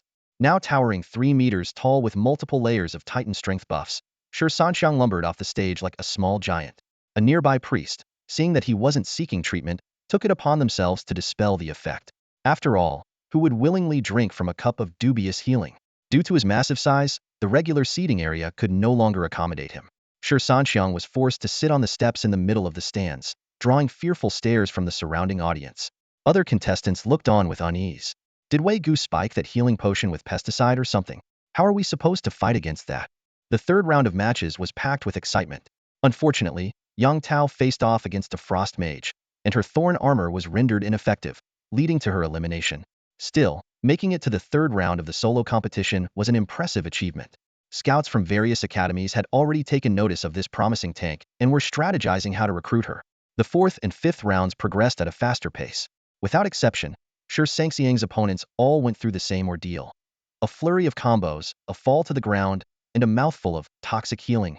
The arena had become a stage for public embarrassment, with contestants seemingly competing over whose screams were the most melodious. Watching the growing number of victims, Wu Tuya found her sympathy gradually replaced by schadenfreude. It seemed human nature was such that when one was no longer the sole unlucky soul, a sense of joy emerged. The referees and organizers had also caught on to Shi Sanxiang's strategy. With the increasing number of victims, the audience's focus shifted away from the social humiliation. The officials opted to turn a blind eye, as this was undeniably a demonstration of skill. Now, the discussion had moved from public embarrassment to curiosity about the experience itself. Some even approached Shi Sanxiang during his breaks, asking to personally test the power of his skill. Among them were women. Shi Sanxiang glared at them. "Get lost. What do you take me for? This is a legitimate healing skill, not some kind of euphoric trick." When handed 1,000 yuan, he scoffed. "Is that all? You think I need this?" But when the offer rose to 10,000, his stance noticeably softened. "All right, lady, you'd better bite down on something and hold on to the rail. My euphoric healing skill packs quite a punch." As the competition progressed, the individual matches quickly escalated into an intense showdown. With his extraordinary strength attributes and unique, toxic support skill, Shi Sanxiang swept through his opponents and successfully advanced to the finals. At this level, all the contestants were exceptionally strong, but Shi Sanxiang's Titan power remained fully charged throughout the battles, allowing him to maintain a terrifying height of 4 meters, making him particularly striking on the battlefield. His final opponent was Yi Sanxiang, a hidden class druid from the Magic City. This rival, with his sharp brows and starry eyes, exuded an air of elegance that even the usually stoic Shi Sanxiang couldn't help but admire inwardly. However, the combination of the surname Yi and the hidden class made Shi Sanxiang suspicious. Could this be the fabled, chosen one? But then again, how would he explain his own golden finger ability? As the match was about to begin, Yi Sanxiang suddenly spoke up. "Shi Sanxiang, I hope we can have a fair and proper duel. I must ask you not to use that socially devastating skill of yours on me. Reputation is very important." Shi Sanxiang, who was just about to charge, paused mid-motion. "Do we know each other that well?" Yi Sanxiang shook his head. "First time meeting, just rivals crossing paths. Your logic is quite sharp, isn't it? Yet you're still making requests of your opponent? Shi Sanxiang couldn't help but laugh. Yi Xingqian nodded in agreement. You're right, but I still hope we can rely on our strength for a genuine fight. Of course, it's just a suggestion. The choice is entirely yours. The spectators in the stands began murmuring among themselves as they saw the two chatting away. The referee had to step in and remind them, contestants, please be mindful of the match time. Adrenaline rush. Power boost. Leading the charge. Shi Sanxiang sprang into action, his towering 4-meter frame glowing with an intense red aura as he barreled toward Yi Xingqian. A thunderous, beastly roar echoed through the arena. The once handsome young man suddenly swelled in size, transforming into a 3-meter brown bear in an instant. Toned magical patterns shimmered across his body as he collided heavily with the charging Shi Sanxiang. Shi Sanxiang initially planned to execute a grappling combo, but found that his opponent remained utterly immovable. Forced to adjust his strategy, he used the momentum of his charge to unleash a powerful hammer strike. Yi Xingqian's bare paw, with a fierce whoosh, came down to meet him head-on. With a resounding crash, Yi Xingqian was sent staggering backward by the sheer force of the blow, the toned magical patterns on his body flaring brightly. His counterattack landed on Shi Sanxiang's thunder armor but was mitigated by the latter's 30 resistance buff, combined with the armor's defense and Shi Sanxiang's formidable physique, leaving only a faint red mark on his skin. Leap of faith. Shi Sanxiang roared, wielding his mithril holy hammer as he leaped into the air, tracing a graceful arc before slamming down with immense force. Yi Xingqian's bare eyes glowed red as he roared again, emitting a yellow light that quickly materialized into a thick earthen wall in front of him, fully shielding his massive frame. Shi Sanxiang's massive hammer crashed into the earthen wall with a thunderous impact, instantly shattering it, but there was no sign of Yi Xingqian. Suddenly, the piercing cry of an eagle tore through the sky, and a shadow plummeted from above. Razor-sharp talons aimed directly at the back of Shi Sanxiang's neck. It was the druid's raptor form. At the critical moment, Shi Sanxiang's instinct screamed danger, and he activated his life-saving skill. The eagle's talons collided with the back of his neck, producing a metallic clang. As energy surged within him, Shi Sanxiang realized that without this defensive maneuver, even with a 30 resistance boost, the strike would have gravely injured him. Falling Phoenix Hammer. Shi Sanxiang seized the opportunity as Yi Xingqian failed to ascend in time. He leaped into the air, adjusting the angle of his mithril holy hammer, and brought it crashing down on the opponent's raptor form. But Yi Xingqian, the prodigy of the magic capital, had already anticipated his opponent's tactics. The moment Shi Sanxiang took to the air, Yi Xingqian swiftly shifted into his cheetah form, narrowly evading the direct hit with blinding speed. However, the area damage from the falling Phoenix Hammer still sent him flying nearly 3 meters into the air. Shi Sanxiang capitalized on the opening, swinging his holy hammer upward with tremendous force. If this strike landed on Yi Xingqian's vulnerable cheetah form, it would be fatal. Yi Xingqian was sent hurtling over 10 meters, tumbling across the ground. Just as Shi Sanxiang prepared to cast a healing spell to cover any unforeseen risks, Yi Xingqian, still in cheetah form, agilely sprang to his feet. Don't. I can handle this myself, he called out. Before the words fully left his mouth, his cheetah form vanished on the spot, utilizing the stealth ability unique to that form. Suddenly, thick, thorny roots burst from the ground, coiling tightly around Shi Sanxiang. Yi Xingqian, now back in human form, appeared behind him. He cast a rejuvenation spell on himself before unleashing Starfall Corrosion. A beam of purple light struck Shi Sanxiang, reducing his resistances. Yi Xingqian transformed back into his raptor form and soared into the air, unleashing a flurry of silver crescent-shaped blades with each flap of his wings. Shi Sanxiang struggled fiercely, snapping the binding roots one by one. A hidden class user, indeed, lives up to their reputation. Shi Sanxiang calmly assessed his opponent's capabilities. A core form coupled with 4 transformations balanced in offense and defense. Truly a jack-of-all-trades. Yet, being a master of none, such versatility inevitably leads to mediocrity. Allowing the silver blades to strike his body, Shi Sanxiang nonchalantly wiped his buzz-cut head, drawing gasps from the audience. This signature gesture signaled that the battle was nearing its conclusion. Leading the charge, Shi Sanxiang locked onto the airborne raptor in an instant. Leap of faith. He grabbed Yi Xingqian by the neck and slammed him into the ground with a resounding crash. Without hesitation, he followed up with another mid-air falling Phoenix Hammer, decisively ending the fight. To ensure no accidents, Shi Sanxiang cast several holy light spells on the unconscious Yi Xingqian. After all, hidden class users were rare and valuable, too costly to lose. Congratulations to Shi Sanxiang from Shirching number 18 High School for winning the individual championship in this year's City Championship. This announcement stood out prominently on the massive screen, accompanied by the host's enthusiastic words echoing throughout the venue. The audience began to leave their seats, murmuring with excitement, as all eyes naturally turned to the tall figure standing below the stage. Principal Zhang stood to the side, his bald head gleaming with excitement as his face lit up with a wide smile. He eagerly pulled out his phone and dialed the school's office.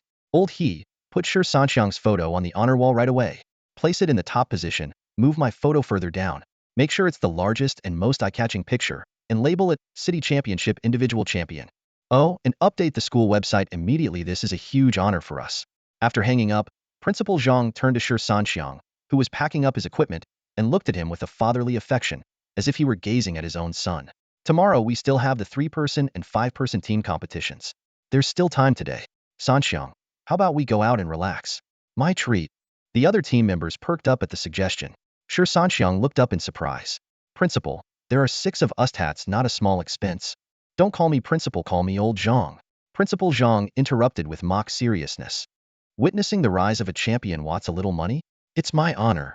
Half an hour later, the Titan's power within Shi Sanxiang faded, and his physique returned to normal. The group headed out with a bank card given by Principal Zhang, who assured them it was enough to spend.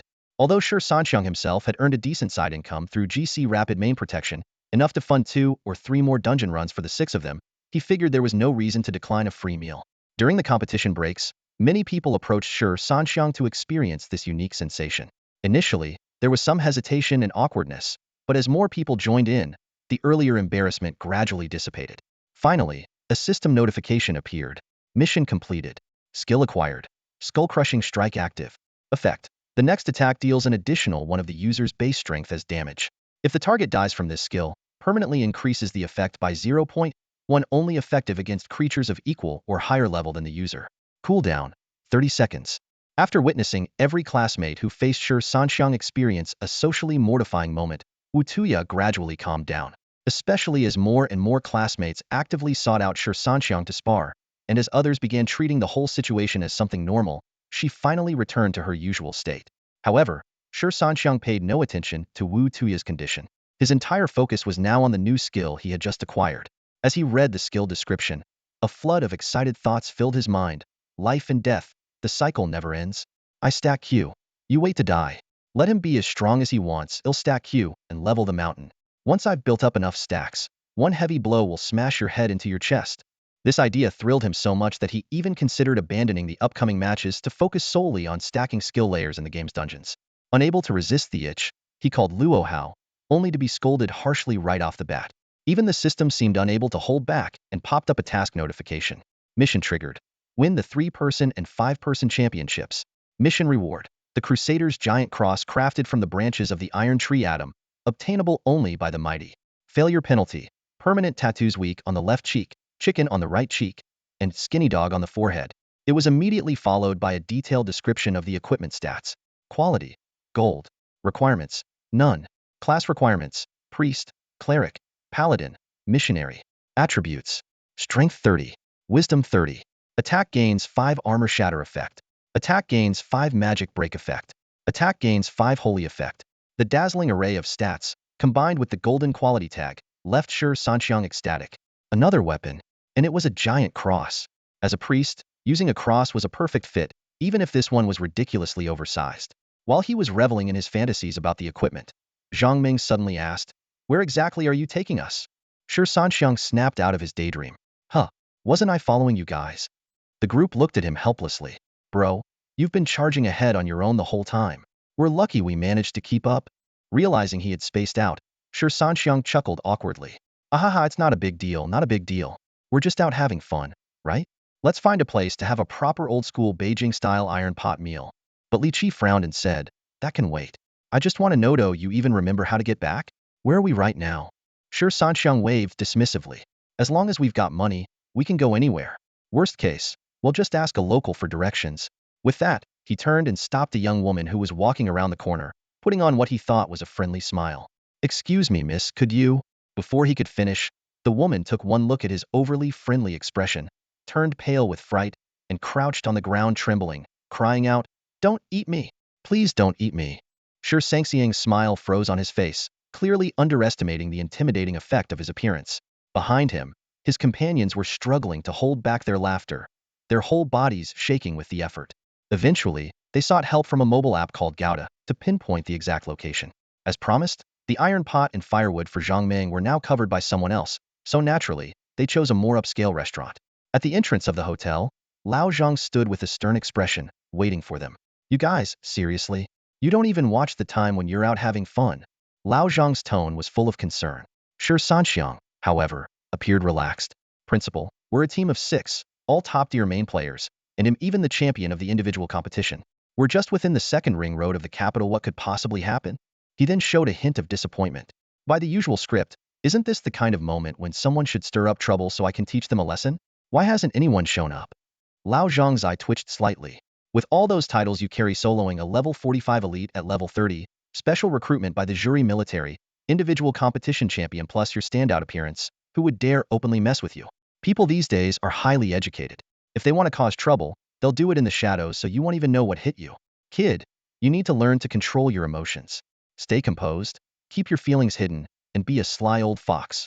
Everyone was stunned. Such words coming from a highly respected principal? Wise words, principal. The number 1 sly fox of Shicheng. Shi Sanxiang gave him a thumbs up, half jokingly. Lao Zhang didn't mind the teasing and simply chuckled. You're all too young and impulsive. When you're older, you'll realize how comfortable it is to play the long game. The group didn't take his words too seriously.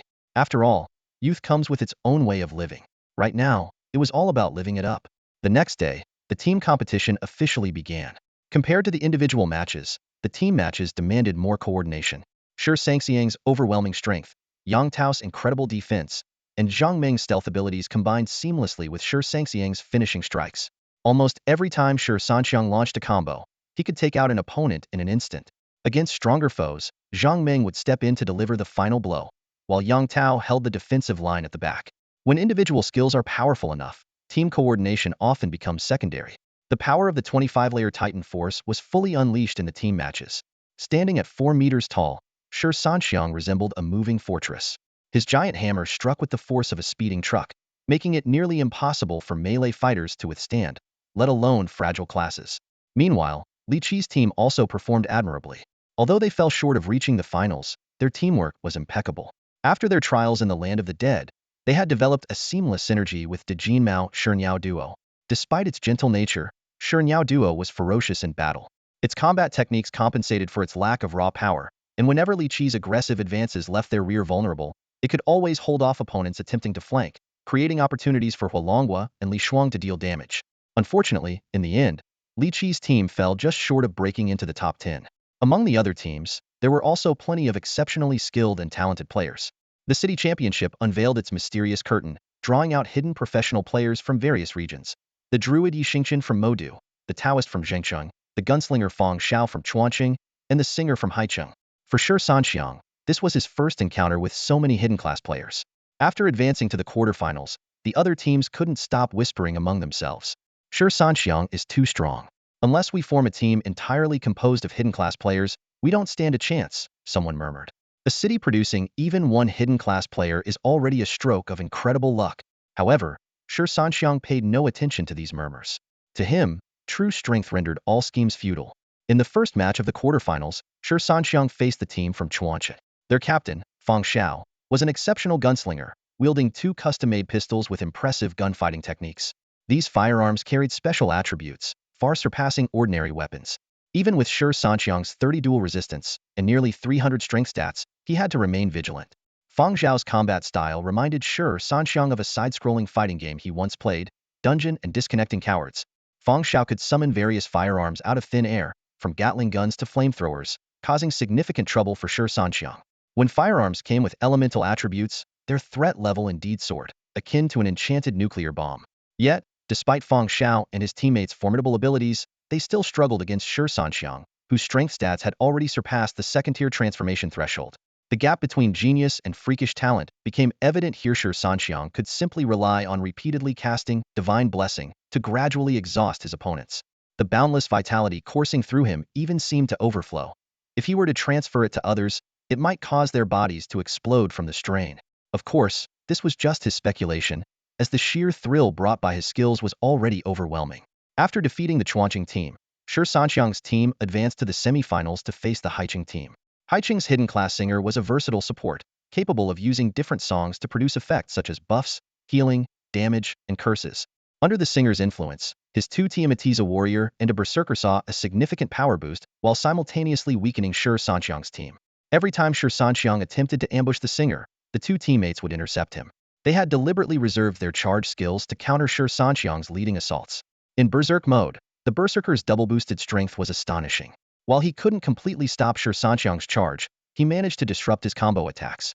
This was the first time a team had managed to hold their ground against Shi Sanxiang. However, they overlooked one crucial fact. Shi Sanxiang was not fighting alone.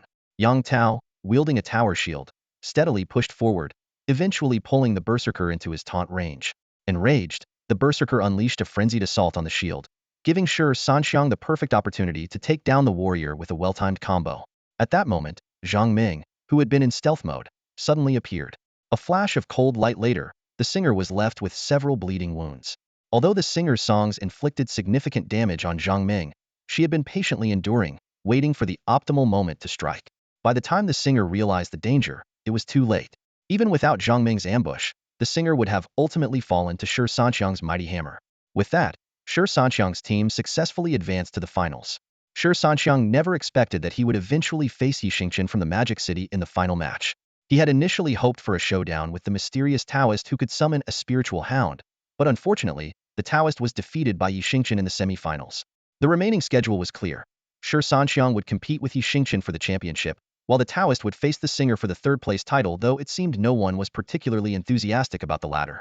The match against Yi Xingqian's team turned out to be the longest battle Shi Sanxiang had fought in this tournament. The opposing team was brilliantly assembled. Yi Xingqian, paired with a martial artist and a knight, put tremendous pressure on Yang Tao and Zhang Ming. Although Yang Tao managed to control one opponent, the damage she dealt with her Thorn Shield's counterattacks was minimal and was quickly healed by the Druid's rejuvenation spells. Zhang Ming was in an even more awkward position, struggling to deliver a decisive blow to any opponent while constantly at risk of being overpowered. The clash on the battlefield was fiercely intense. Yi Xingqian demonstrated a more composed fighting style than in the solo matches, seamlessly switching between four forms and coordinating with his teammates' support.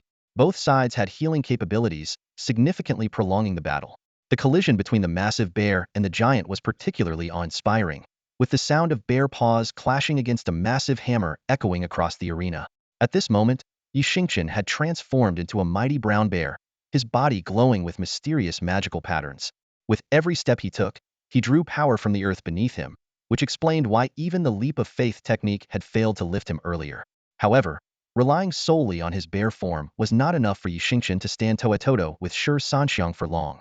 After just a few exchanges, Yi Xingqian would have to retreat and shift back to his human form to cast a rejuvenation spell on himself. During one such moment, Zhang Ming attempted a sneak attack but was ensnared by Yi Xingqian's thorn bind, which he had prepared in advance. Blood dripped down the thorns, and from the sidelines, Li Qi stomped anxiously in frustration. Yi Xingqian adopted a rotation strategy, having his teammates hold off Shi Sanxiang while he recovered.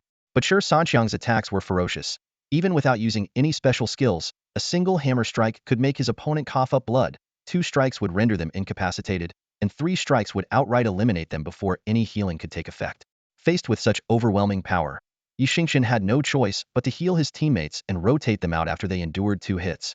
However, after using this strategy twice, Shi Sanxiang saw through their plan. When Yi Xingqian attempted to re-enter the fight for the 3rd time, Shi Sanxiang ignored him completely and, enduring Yi Xingqian's attacks, directly eliminated one of his teammates. With one teammate down, Yi Xingqian's team from the Magic City found themselves at a 2v3 disadvantage and swiftly chose to surrender. They knew that continuing the fight would only lead to unnecessary pain and embarrassment. Congratulations to Shiqing number 18 High School for winning the team championship. Let's give a big round of applause to Shi Sanxiang, Yang Tao, and Zhang Ming. The announcer's voice resonated throughout the arena as the giant display screen broadcasted the announcement. The audience erupted into thunderous applause that seemed to go on endlessly. Although no one could figure out exactly how Shi Sanxiang managed it, his astonishing strength left everyone in awe. His fierce and adrenaline-fueled fighting style perfectly catered to the audience's taste, and his dual championship titles in both the solo and 3-person competitions quickly propelled his name to the top of trending searches. Meanwhile, far away in the bustling city of Modu, singer Wang Feng let out a sigh of relief, grateful that he hadn't chosen this moment to release a new song. But for Shi Sanxiang, these accolades were nothing more than fleeting clouds. His focus was already set on the 5-person competition, aiming to complete the system task and obtain the Golden Cross. This weapon boasted even better attributes than the mithril Holy Hammer. Although it lacked the adaptive weight feature, Its sheer size and heft were already formidable.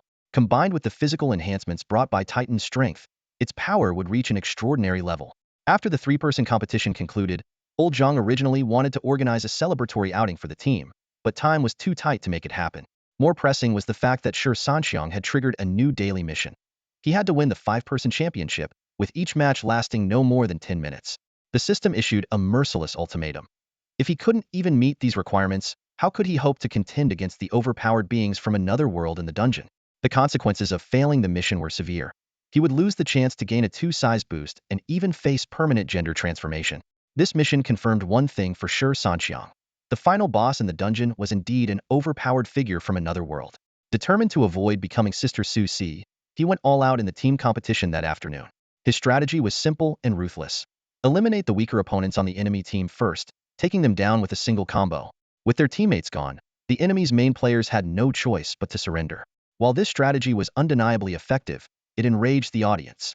They had come to watch thrilling clashes between the star players, not this bully the weak approach. Boos erupted from the crowd, but old Zhang silently roared in his heart. In real combat, anything goes. If you're so great, why don't you come up here and try? By the time the semi-finals rolled around, Shi Sanxiang's tactics became even more extreme. He even repurposed the skill Bless Me, Lord, as a control move to disrupt his opponent's attack rhythms. With his current physical advantage, every charge he made inflicted maximum damage. Ultimately, under this reckless and relentless strategy, Shi Sanxiang led his team to claim the five-person championship title, becoming the first triple champion in the history of the competition.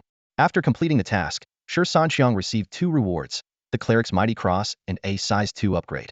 He visibly let out a sigh of relief, not only obtaining his desired weapon but also avoiding turning into a bulky, overly muscular figure. At this point, his size had already reached 9. Although his height and measurements had slightly increased, these subtle changes were hardly noticeable under the full Titan strength effect. The awards ceremony was held as scheduled, and as the triple champion, Shi Sanxiang was practically a regular on stage. Under the expectant gaze of Teacher Zhang, he did not disappoint, delivering a heartfelt acceptance speech, especially thanking his alma mater and mentors. Teacher Zhang beamed with pride, his smile stretching ear to ear, while team leaders from other cities cast envious glances. After the competition, the team members received offers from various prestigious institutions. Although most of them, except for Yang Tao, did not deliver standout performances, being part of the championship team still gave them the chance to choose their preferred schools. Yang Tao's performance, in particular, was exceptional, gaining not only attention from top institutions but also special recognition from the Defense Bureau. Shi Sanxiang, however, had already reached a higher starting point. Each year, the jury and Yaoyue units recruit elite talents from institutions and the Defense Bureau, forming the jury core through rigorous selection. The criteria include identity, political and family background, personal strength, skills, and class advancements. Jury places greater emphasis on strength, while Yaoyue values temperament and resilience, as long-term dungeon assignments require exceptional mental endurance. Teacher Zhang's smile never faded as representatives from various institutions continuously approached for discussions. As an educator, he genuinely hoped his students would achieve greater heights. That evening, Teacher Zhang hosted a celebratory dinner at a renowned traditional restaurant. After a few rounds of drinks, he drunkenly insisted on becoming sworn brothers with Shi Sanxiang, claiming that Shi Sanxiang was the savior of both him and the school, and even vowed to die on the same day, month, and year as him. Shi Sanxiang, both amused and exasperated, had no choice but to carry the heavily intoxicated Teacher Zhang back to the hotel under his arm. The next day, Teacher Zhang vehemently denied the incident, leaving it unclear whether he had genuinely blacked out or was feigning ignorance. In the end, the team returned home victorious, greeted by officials from the Stone City Governor's office who came to honor the championship team and their triple champion. For the team members, this marked the beginning of their final high school vacation, during which they would choose their future institutions. Meanwhile, Shi Sanxiang, although also needing to select a primary combat academy for registration, would soon report to the Stone City Jury Division. What kind of honor is this? It's like a dream you can see but never reach. In the entire nation, there's only one Shi Sanxiang. Declining old Zhang's invitation to return to school for a victory celebration, Shi Sanxiang headed straight home. To him, this competition had never been a priority. His focus was entirely on the upcoming expedition with the jury army to explore the realm of the dead. After arriving home, he exchanged a few pleasantries with his grandmother, younger siblings, and then went back to his room. When he took out the massive Holy Warrior's Cross, its sheer weight almost caused him to drop it. The weapon's first impression was its astonishing size and heaviness. Although it had no level restrictions, the weight alone was a significant barrier. Even with his base stats reaching 227 points, Wielding the cross single-handedly was nearly impossible. He had to use both hands. Its size was equally extraordinary. At Shi Sanxiang's current height of nearly 2.3 meters thanks to his 9 physique boost, the cross, when stood upright, was still taller than him by a full head. Its thick silver-shining wooden shaft connected to an enormous milky white cross, with its horizontal width even exceeding the breadth of Shi Sanxiang's body. Compared to the mithril holy hammer, this cross was indeed more valuable for now. However, as his level and strength increased, there would eventually come a day when it would feel unwieldy. By then, the adaptive weight mithril holy hammer would prove more practical. Shi Sanxiang equipped the cross and stored the holy hammer in the equipment space he had unlocked after his first-class advancement as special inventory solely for equipment. At this moment, Shi Sanxiang felt increasingly like a true holy warrior, or perhaps a paladin. However, unlike the dad role in Dungeon Fighter Online, this cross was more damage-oriented. He even speculated that if the system introduced totems he could plant, or turned him into a rapid strike brawler, it wouldn't surprise him. In his view, the system's quest rewards were essentially reimagined versions of healer or support skills and weapons from various games. The next morning, before the sun had risen, Shi Sanxiang was already up. Although Luo Hao had told him to report by 8 a.m., he decided to arrive early at the Zhuri army's base inside the city near the North Second Ring. To his surprise, the place was far less formal than he had expected. There was only an elderly security guard at the entrance, speaking with a lisp, and the entire building seemed sparsely populated. This old guard, being a veteran of the Zhuri army, was clearly well-versed and unfazed by Shi Sanxiang's status as the city champion cup winner. As the guard put it, "I don't know much about Yaoyue, but in the Zhuri army, who isn't a champion cup winner or part of a championship team? I've been at this gate for years. What kind of extraordinary people haven't I seen? You think you're special, looking like some death row inmate? And let me tell you, do you know why this old man is guarding this place?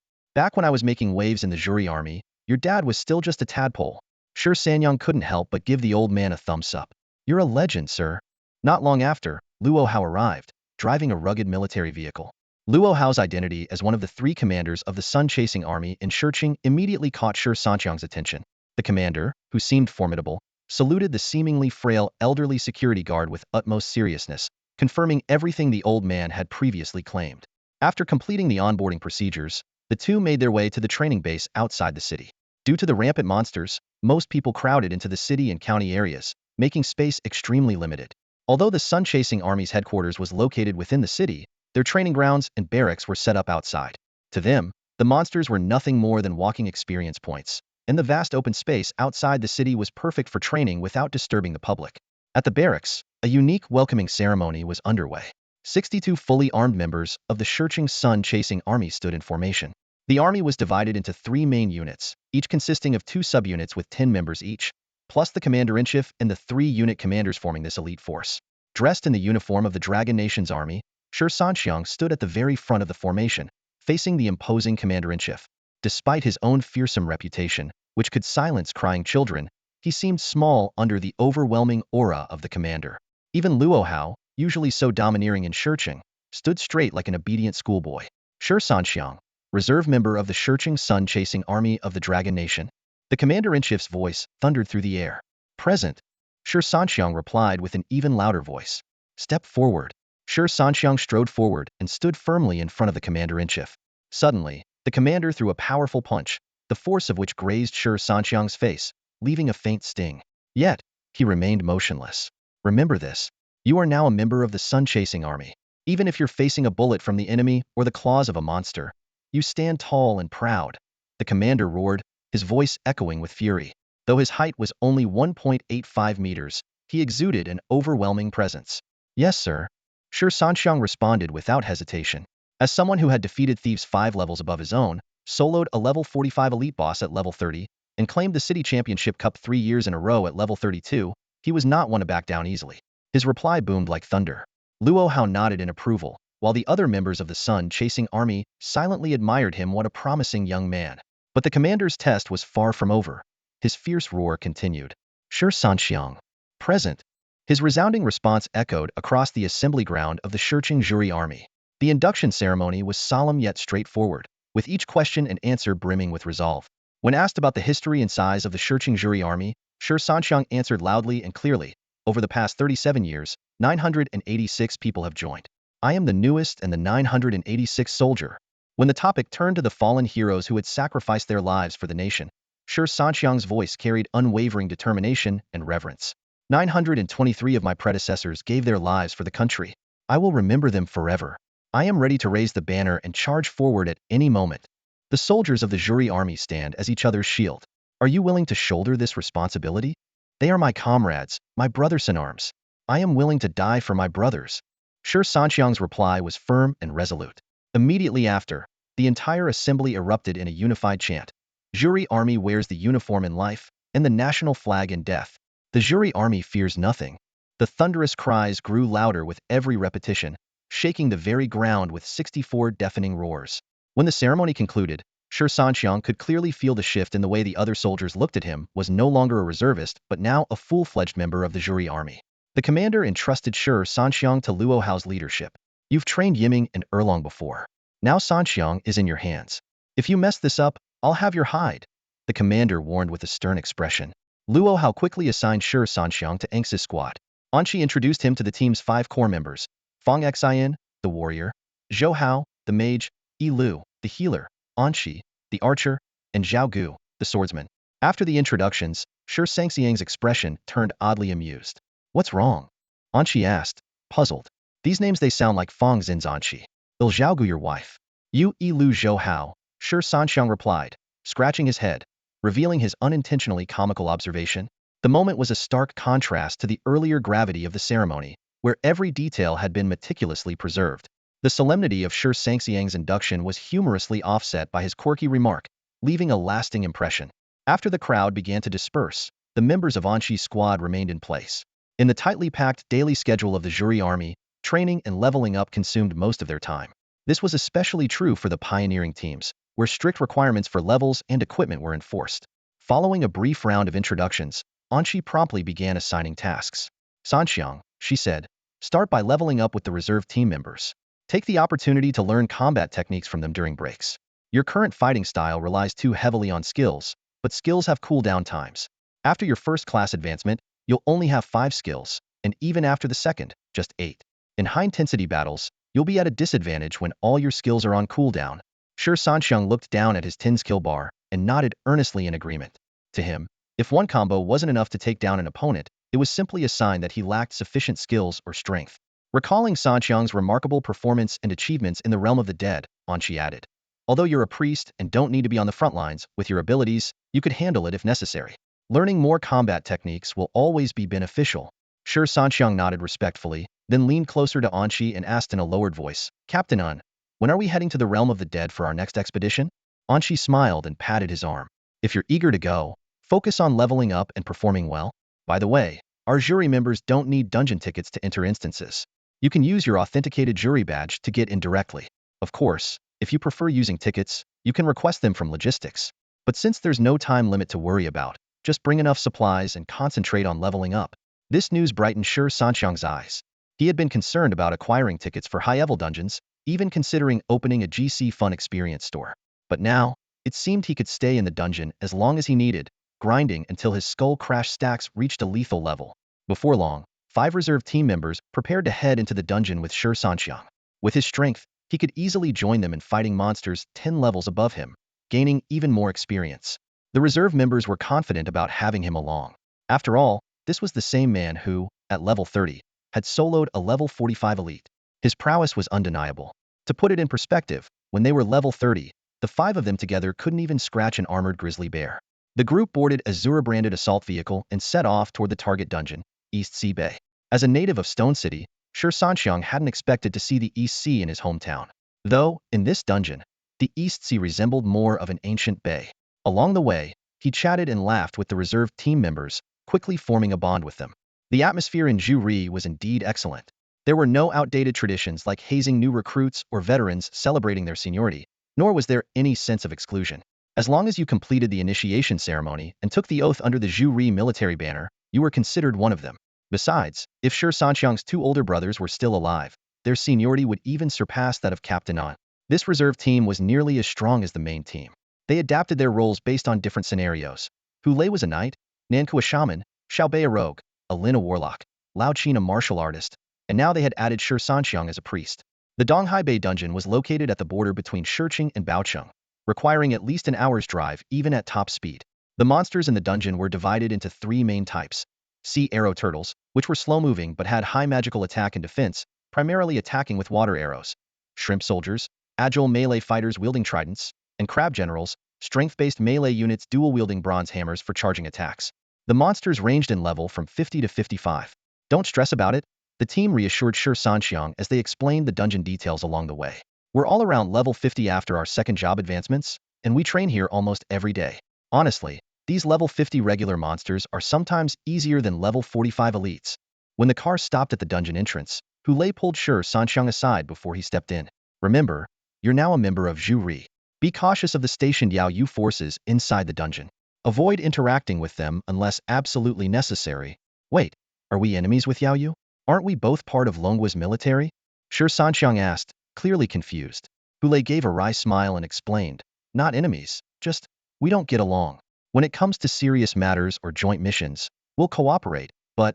He hesitated for a moment. Yao Yu folks are the sneaky, passive-aggressive type. They love pulling tricks on Zhu members whenever they get the chance. It's nothing life-threatening, but what? Shi Sanxiang pressed, eyes wide with curiosity. Let me put it this way, Hulei said with a helpless shrug. Imagine you're in the middle of something important and suddenly realize your supplies are missing. Or worse, you've been pranked. For example, you might find your toilet paper stolen or discover you've been secretly photographed. Or while eating, your rations might mysteriously disappear. They live for these petty disruptions. Wait, what's the point of doing stuff like that? Shi Sanxiang was dumbfounded. It's just become a tradition between the two forces. When they encounter us outside the dungeon, they get pranked or sometimes even beaten up. We're straightforward in Zhu when it comes to fights, they can't match us. But when it comes to underhanded tricks, we really can't guard against them. Hold on. Shi Sanxiang laughed awkwardly. What are they even doing with those photos? Admiring them during meals? Hulei shuddered. Don't ask. They're just messed up. How do you even know they're taking photos? Shi Sanxiang pressed further. Don't ask. Hulei's face turned pale, clearly recalling an unpleasant memory. After level 50, finding teammates for dungeons becomes increasingly difficult. Not only are dungeon tickets prohibitively expensive, making them unaffordable for most casual players, but even those who can afford them usually can only attempt 2 or 3 runs. The cost of just a few dungeon attempts is equivalent to the down payment on a house.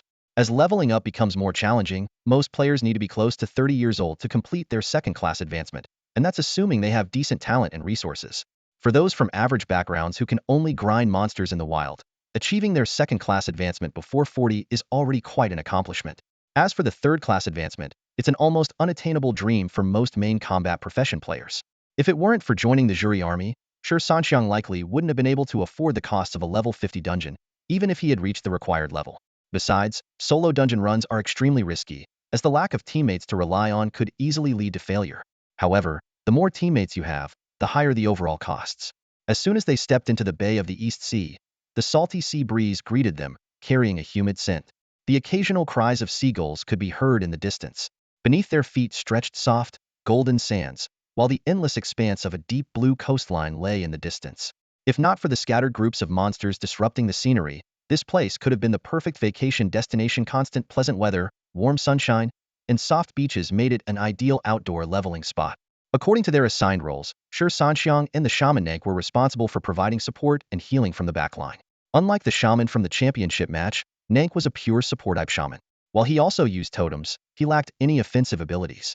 His specialty was Bloodlust, a skill that increased the target's attack speed and granted a 1 lifesteal effect. The other 4 members had clear assignments. The fighter and knight charged forward to engage the shrimp soldiers led by the crab general. The rogue used stealth for sneak attacks, and the warlock summoned a blue demon with a built-in taunt ability while preparing fell spells. The presence of the blue demon drew the monster's ire, making it their primary target.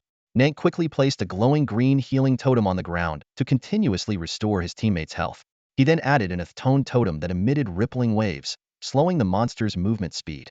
Shi Sanxiang, notorious for his infamous toxic healing abilities, was forbidden from using healing spells.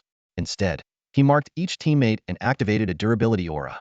Unlike totems, auras moved with the caster and required no further attention once activated. Totems, on the other hand, were stationary skills that only began their cooldown timer after being removed. This explained why the shaman from Yun City forfeited decisively in the championship match after using up his totems. Even from this small-scale battle, it was clear that the Zhu army's backup squad demonstrated a level of teamwork far superior to Shi Sanxiang's performance in the championship. If the playing field were leveled, the Tianzhou team would likely be effortlessly defeated by the Zhu team. This elite squad operates with near-perfect tactical coordination and combat skills. Every move is executed with precision, every attack lands without fail, and their timing for finishing blows is impeccable. Their positioning is equally ingenious, maintaining optimal damage output while flawlessly blocking the monster's attack routes.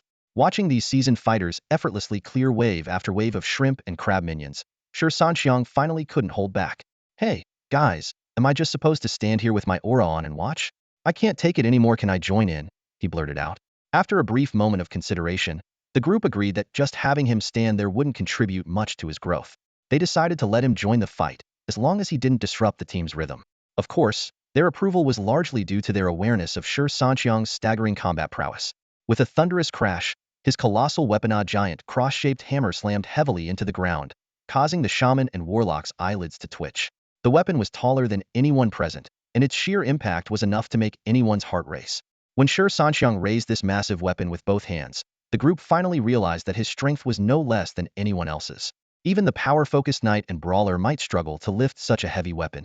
Shi Sanxiang, already itching for action, had an excited glint in his eyes. Each enemy represented another stack for his Devour Skull strike. With his blood boiling and a two-layer buff of adrenaline and strength enhancement, the giant cross-shaped weapon in his hands felt noticeably lighter. Dragging the weapon with one hand, he quickly ran the other over his signature buzz cut. The shaman and warlock in the backline immediately recognized what was coming: his signature three-hit combo. Sure enough, Shi Sanxiang charged forward in an instant, leaving a streak of red light in his wake and sending a dual hammer-wielding crab soldier flying. The giant cross-shaped weapon carved a deep trench in the sand as he used the momentum to slam it heavily into his opponent. The level 50 crab soldier, formidable in its own right, managed to take the full brunt of the charge. Seeing the massive weapon descending, it quickly raised its hammers to block. With a deafening boom, the crab soldier was forced back 3 steps, its arms trembling violently, while Shi Sanxiang stood firm and unmoving. In the blink of an eye, the next move, Falling Phoenix Hammer, followed. Shi Sanxiang leapt into the air, his giant weapon aimed straight at the crab soldier. Although the enemy narrowly avoided a direct hit, it couldn't escape the weapon's shockwave, which sent it flying. Then came the leap of faith. Gripping one of the crab soldier's eye stalks with one hand and wielding his weapon with the other, he arced gracefully through the air before smashing it into the center of the monster horde.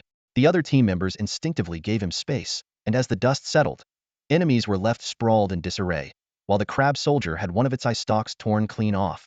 Finally, the finishing blow: Devour Skull strike. With a menacing grin, Shi Sanxiang growled, "Time to die."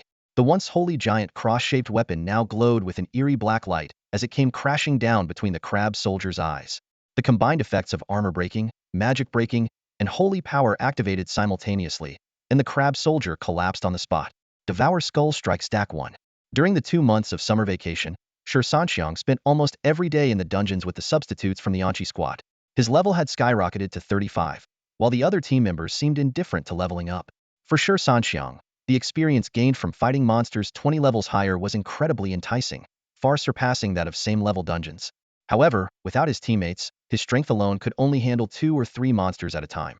Even with Titan's power fully stacked, he could only take on a couple more. The monsters here always appeared in groups, roaming around like packs of stray village dogs. As an official member of the Sunseeker army, Shi Sanxiang had to strictly abide by military camp regulations, except during his time off. Fortunately, both the Sunseeker and Moonlight squads had some freedom when traveling between dungeons. Nobody minded if they detoured through the city to visit home. As the holiday drew to a close, the team granted Shi Sanxiang a half-day leave. He immediately arranged to meet up with Li Qi, Zhang Meng, and Yang Tao to visit Damao and the others. During their chat, Shi Sanxiang learned that Li Qi and Zhang Meng had officially started dating. The two had even chosen a local school in Stone City, allowing them to maintain a close-distance relationship while enjoying the generous perks of being champion team members. Yang Tao, on the other hand, had chosen a different path and joined the Stone City Patrol Division. Her career choice not only made her a celebrated military beauty, but also allowed her mother to retire comfortably thanks to the excellent benefits. Within the Patrol Division, Yang Tao quickly gained recognition for her exceptional defensive skills and taunting abilities. As the team's tank, she was as indispensable as a healer. While these two roles were rare, they weren't considered hidden classes. By evening, the 4 of them stood on the rooftop, leaning against the railing and gazing into the distance. The early autumn cicadas chirped, mingling with the calls of birds returning to their nests, bringing back memories for Shi Sanxiang of the times they drank and made grand vows in this very place. In just a few months, things had changed, and soon, everyone would go their separate ways. Shi Sanxiang looked up at the glow of the setting sun and said softly, Everyone, keep striving forward. Zhang Ming leaned against Li Qi, while Yang Tao rested her hands on the railing. Together, they shouted, "Keep it up, Shi Sanxiang. Keep it up, Li Qi and Zhang Ming." The rumble of a special vehicle broke the sentimental moment. Shi Sanxiang patted his friends on their shoulders and said, "My leave is over. I hope to see you all again during the Sunseeker selection trials in the future." Li Qi waved his hand in mock casualness. "All right, off you go. Enough with the pretense. We're just regular folks here. We can't keep up with your Sunseeker talk." Shi Sanxiang chuckled, bid farewell to Grandma Shi, and left as the roar of the special vehicle gradually faded into the distance. Li Qi and the other two stayed silently on the rooftop for a long time before parting ways. Gazing at the distant horizon, Li Qi said softly, "It's only natural for everyone to go their separate ways after the college entrance exams.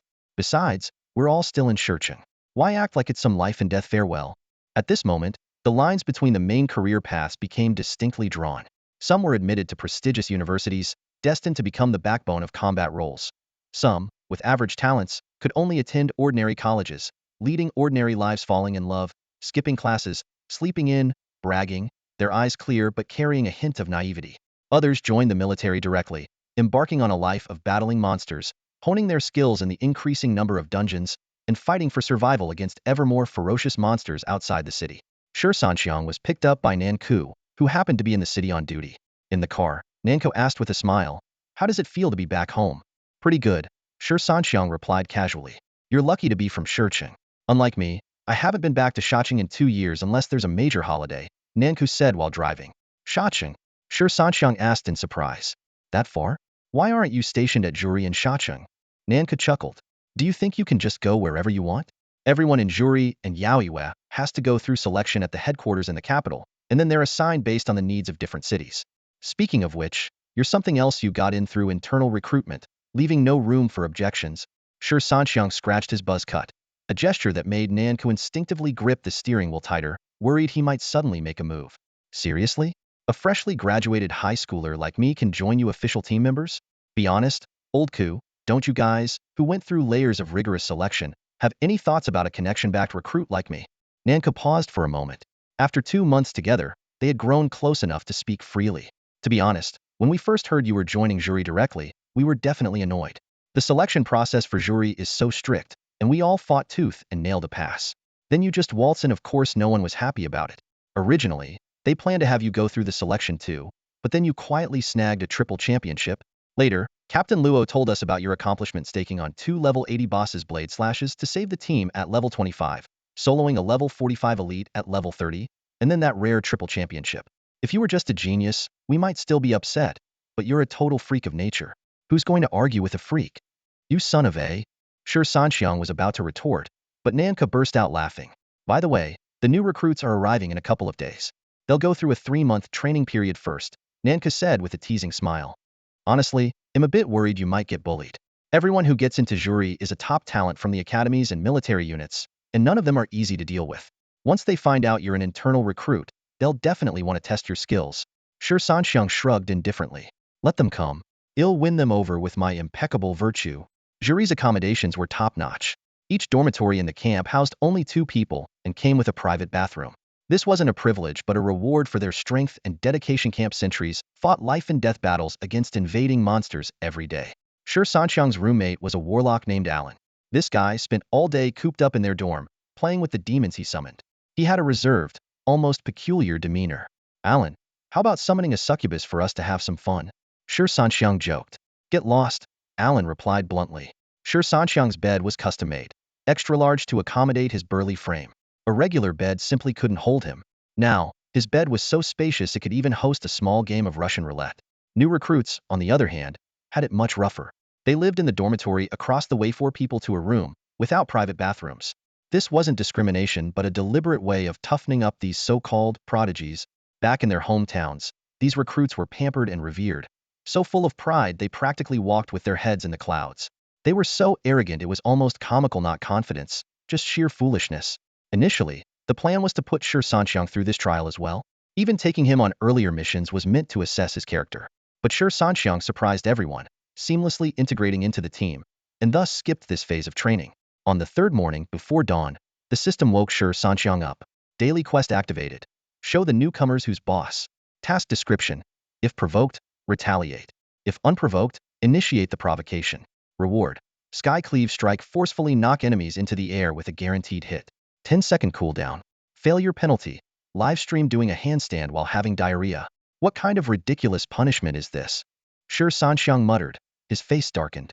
That's terrifying. But at least now, he knew new recruits would be arriving today.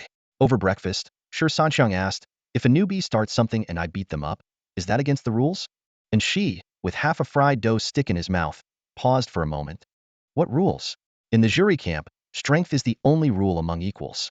Go ahead and fight. You're half a newbie yourself. Even if you get hurt, a priest can patch you up. So, did you guys get beaten up when you first got here? The others burst into laughter. Captain Un was the one who jumped the highest and got beaten the worst. And Shi, face dark, grabbed his rice bowl and walked away. This breakfast tastes awful. The group erupted into a fit of hearty laughter. Even though they'd all been beaten at some point, it felt oddly satisfying to know someone else had it worse. Around noon, a vehicle with unfamiliar plates drove into the camp. Out stepped a refined man with the rank insignia equivalent to the camp commander. The assembled jury soldiers exchanged confused looks, unsure of what to make of the newcomer. Weren't we supposed to get new recruits today? Everyone was puzzled when the commander pointed to a refined-looking man beside him and introduced, this is the new instructor, a level 70 second-tier fighter. Let's give him a warm welcome. Amid the confused applause, Shi Sanxiang's face turned pale as a sheet. A level 70 fighter is considered a newcomer? He glanced at his own measly level 2.2 and calculated inwardly. Is the commander sending me to my death? Thinking about the mission penalties, he weighed the options of live streaming himself doing a humiliating handstand or facing death. In the end, death surprisingly seemed like the better option to him. Despite his scholarly appearance, the new instructor was undoubtedly a second-tier fighter. He scanned the crowd with a gentle smile, his gaze pausing briefly on Shi Sanxiang's towering figure, seemingly surprised by his standout presence. Hello, comrades. My name is Mu Wei, he said warmly. I'll be serving as your instructor. I'll mainly handle non-combat duties, but rest assured, I won't hesitate to step in when needed.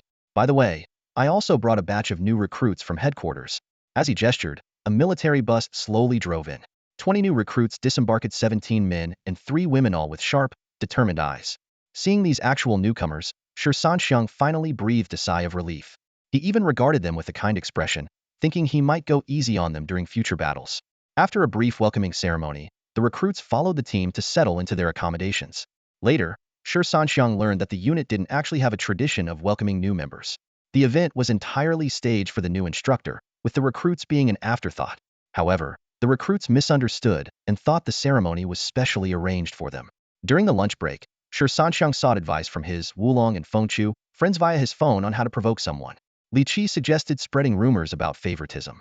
Although Shi Sanxiang worried that his solo video of defeating a level 45 elite enemy might expose him, Zhang Meng reassured him, don't worry, you're not that famous.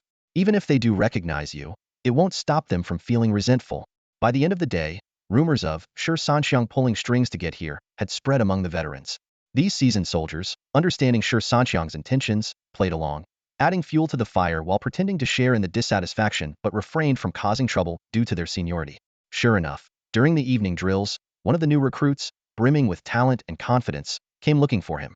Seeing the challenger's provocative gaze, Shi Sanxiang felt a surge of glee. His plan was working perfectly. 3 proud and defiant elites stood in front of Shi Sanxiang, who was stretching his legs. One of them looked down at him with disdain and said coldly, so, you're Shi Sanxiang? Got in through connections, didn't you?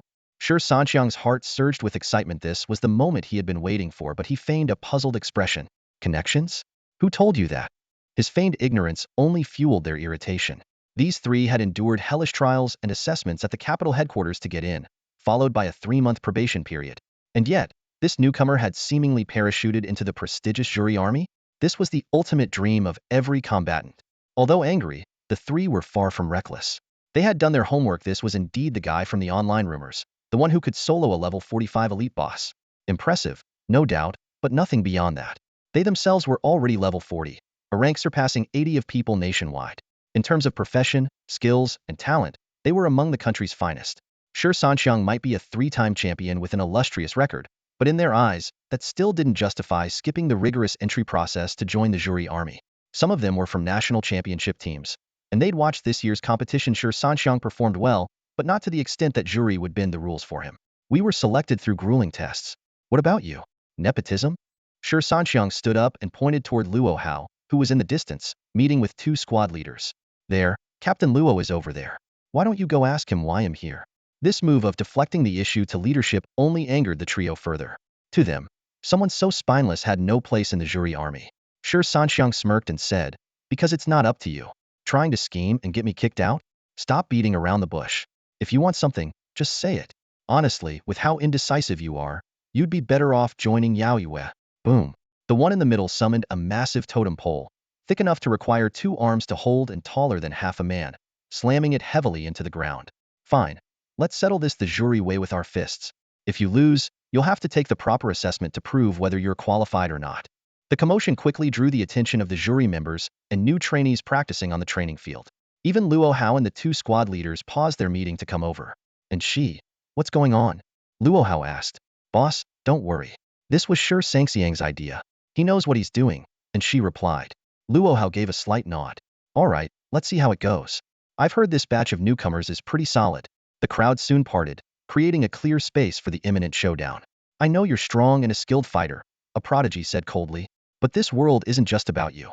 Every chaser of the sun is 1 in a million, and that doesn't include someone who sneaked in through the back door like you. Shi Sanxiang's eyes narrowed. Are you done yapping? Should I get you a megaphone? Where's your weapon? Or are you looking down on me? Challenging an official chaser of the sun on your first day? Frankly, I do look down on you for that. The prodigy roared in anger, lifting a massive totem pillar and slamming it down with force. Boom. The ground instantly cracked open, creating a half-meter wide, nearly 100-meter-long fissure. Sparks flew as the rift surged toward Shi Sanxiang's feet. Undeterred, Shi Sanxiang charged down the fissure with his massive, red-glowing figure straight toward his opponent. The prodigy gripped the totem pillar with both hands and swung it directly at Shi Sanxiang. Its trajectory was aimed precisely at him. In response, Shi Sanxiang's giant cross-shaped weapon materialized in an instant. The two clashed with a thunderous impact that sent tremors so powerful that even distant glass windows rattled. The defiant prodigy was forced back 3 steps. Falling Phoenix Hammer. Shi Sanxiang leapt high into the air, his massive cross-shaped weapon crashing down like a meteor. The prodigy, having witnessed this area attack move during a tournament 2 months prior, stomped the ground twice, creating an illusion 50 meters away. Just before Shi Sanxiang landed, the prodigy swapped places with the illusion and stomped the ground a 3rd time, sending a shockwave outward. However, Shi Sanxiang reacted even faster. With a leap of faith, he soared into the air once more, his cross-shaped weapon hurtling toward the prodigy's true form.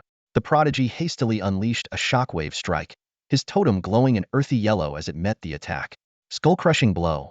Shi Sanxiang sneered, diving down with his weapon engulfed in an eerie black light. Over the past 2 months, he had accumulated 646 layers of buffs from high-level dungeons, and now their power erupted in full force. The prodigy's totem pillar was blasted away, leaving a massive crater where it landed. This was Shi Sanxiang holding back otherwise. The prodigy might have ended up reporting to the underworld. Shi Sanxiang slung his cross-shaped weapon over his shoulder and swept his gaze across the surrounding newcomers. Anyone else not convinced? Speak up now while I'm still warmed up. 2 more prodigies stepped forward to challenge him, but both were defeated by Shi Sanxiang's seamless combo attacks. They witnessed firsthand the devastating power of his moves, such as Blood Boil, Strength and Strike, and Leading Charge. Not even a holy knight among them managed to withstand a single round. After completing the task, Shi Sanxiang earned that sky-splitting strike skill, which could forcibly launch enemies into the air with no chance to evade. Stowing his weapon, he strode toward the 3 captains observing from afar. The fact that I'm here as a chaser of the sun should already speak for itself. Who do you rookies think you are to be so full of resentment? You're just spoiled. The gathered prodigies looked grim, but none dared to utter another word. Captain Luo, Captain In, I didn't cause any trouble, did I? They started it, Luo Hao said with a sly smile. Newcomers always try to act tough. If you hadn't stepped in, someone else would have. Besides, in jury, fists do the talking. Sparring isn't an issue and you get extra food. Lose and you get punished. Luo Hao turned to the nearby group of recruits and shouted, Hey, you there. Take the new guy and run 5 kilometers with weights according to your attributes. The recruits immediately groaned in protest. But we weren't the ones fighting. Why do we have to run? Yeah, make the troublemakers run instead. Luo Hao's brows furrowed. You two still want to complain? Add 2 more kilometers. The recruits instantly shut up and obediently went to collect their weighted gear. Shi Sanxiang widened his eyes in confusion. What's going on here? And she explained from the side. It's a military tradition. They're a unit now. The ones who make it through will become a team. Sharing both good times and hardships together builds unity. That's nonsense. Luo Hao cut in bluntly. Let's be real, it's about toughening these rookies up. This is Zhuri, not some ivory tower. Zhuri soldiers can't be spineless, but their sharp edges must face outward. Internally, they need to be smooth as glass. Shi Sanxiang raised an eyebrow with interest. So, do you think I've got any sharp edges? Got any plans to smooth me out? Not at all. And she shook his head. Ever since you saved us in the realm of the dead, I've been completely convinced by your abilities. Luo Hao nodded in agreement. And Zai's right. I don't know how you pulled it off, but I know I couldn't. I respect you for that. Shi Sanxiang smirked. I don't believe it. You're probably just biding your time, waiting for the perfect opportunity. An honest and reliable gentleman like me never lies. And she said with a grin, I swear on our boss' happiness. Shut up. Luo Hao barked furiously. You're running with weights too. Boss, didn't you say there was no plan? Why are you so worked up? Get lost. Both of you. Just looking at you two annoys me. As the two were about to leave, Luo Hao called out again. Make sure Shi Sanxiang gets an extra meal tonight. And she gave him an okay gesture and led Shi Sanxiang to the mess hall. In the days that followed, the recruits had a tough time. The seasoned veterans of Zhuri subjected them to rigorous, all-around evaluations. After all, these recruits were future comrades-in-arms. While Zhuri valued strength, the prerequisite was having the right character to meet the military standards. Shi Sanxiang became the perfect tool to provoke the recruits. Every time they were punished, he would stroll over with a watermelon, scooping out chunks with a spoon and deliberately asking if they wanted a taste. The instructors didn't stop him, in fact, they found it amusing. This was all part of Luo Hao's plan to temper the recruits' mental resilience. One day, Shi Sanxiang walked into the restroom to take a break. On the left stood Zhou Hao, the mage of the team, while on the right was the new guy, Situ Qing, who wielded a totem pole. The three of them stood side by side in front of the urinals. Zhou Hao was staring intently at his phone, completely absorbed. Shi Sanxiang first cast a disdainful glance at his comrade Zhou Hao, then shot a scornful look at Situ Qing on the right, before proudly pulling out his coiling dragon pillar. Situ Qing, hailing from the magic capital, was a hidden-class earthshaker with a modest family background in mining, which had earned him a place among the elites. At this moment, however, he looked visibly awkward. Standing in such close proximity to the others inevitably made him feel a bit inferior. Shi Sanxiang, brimming with smugness, leaned toward Zhou Hao out of curiosity. Old Zhou, what's got you so engrossed? He glanced at the phone screen out of the corner of his eye and froze. Brother Hao, maybe tomorrow when we're leveling up, you should find a more appropriate time and place for this.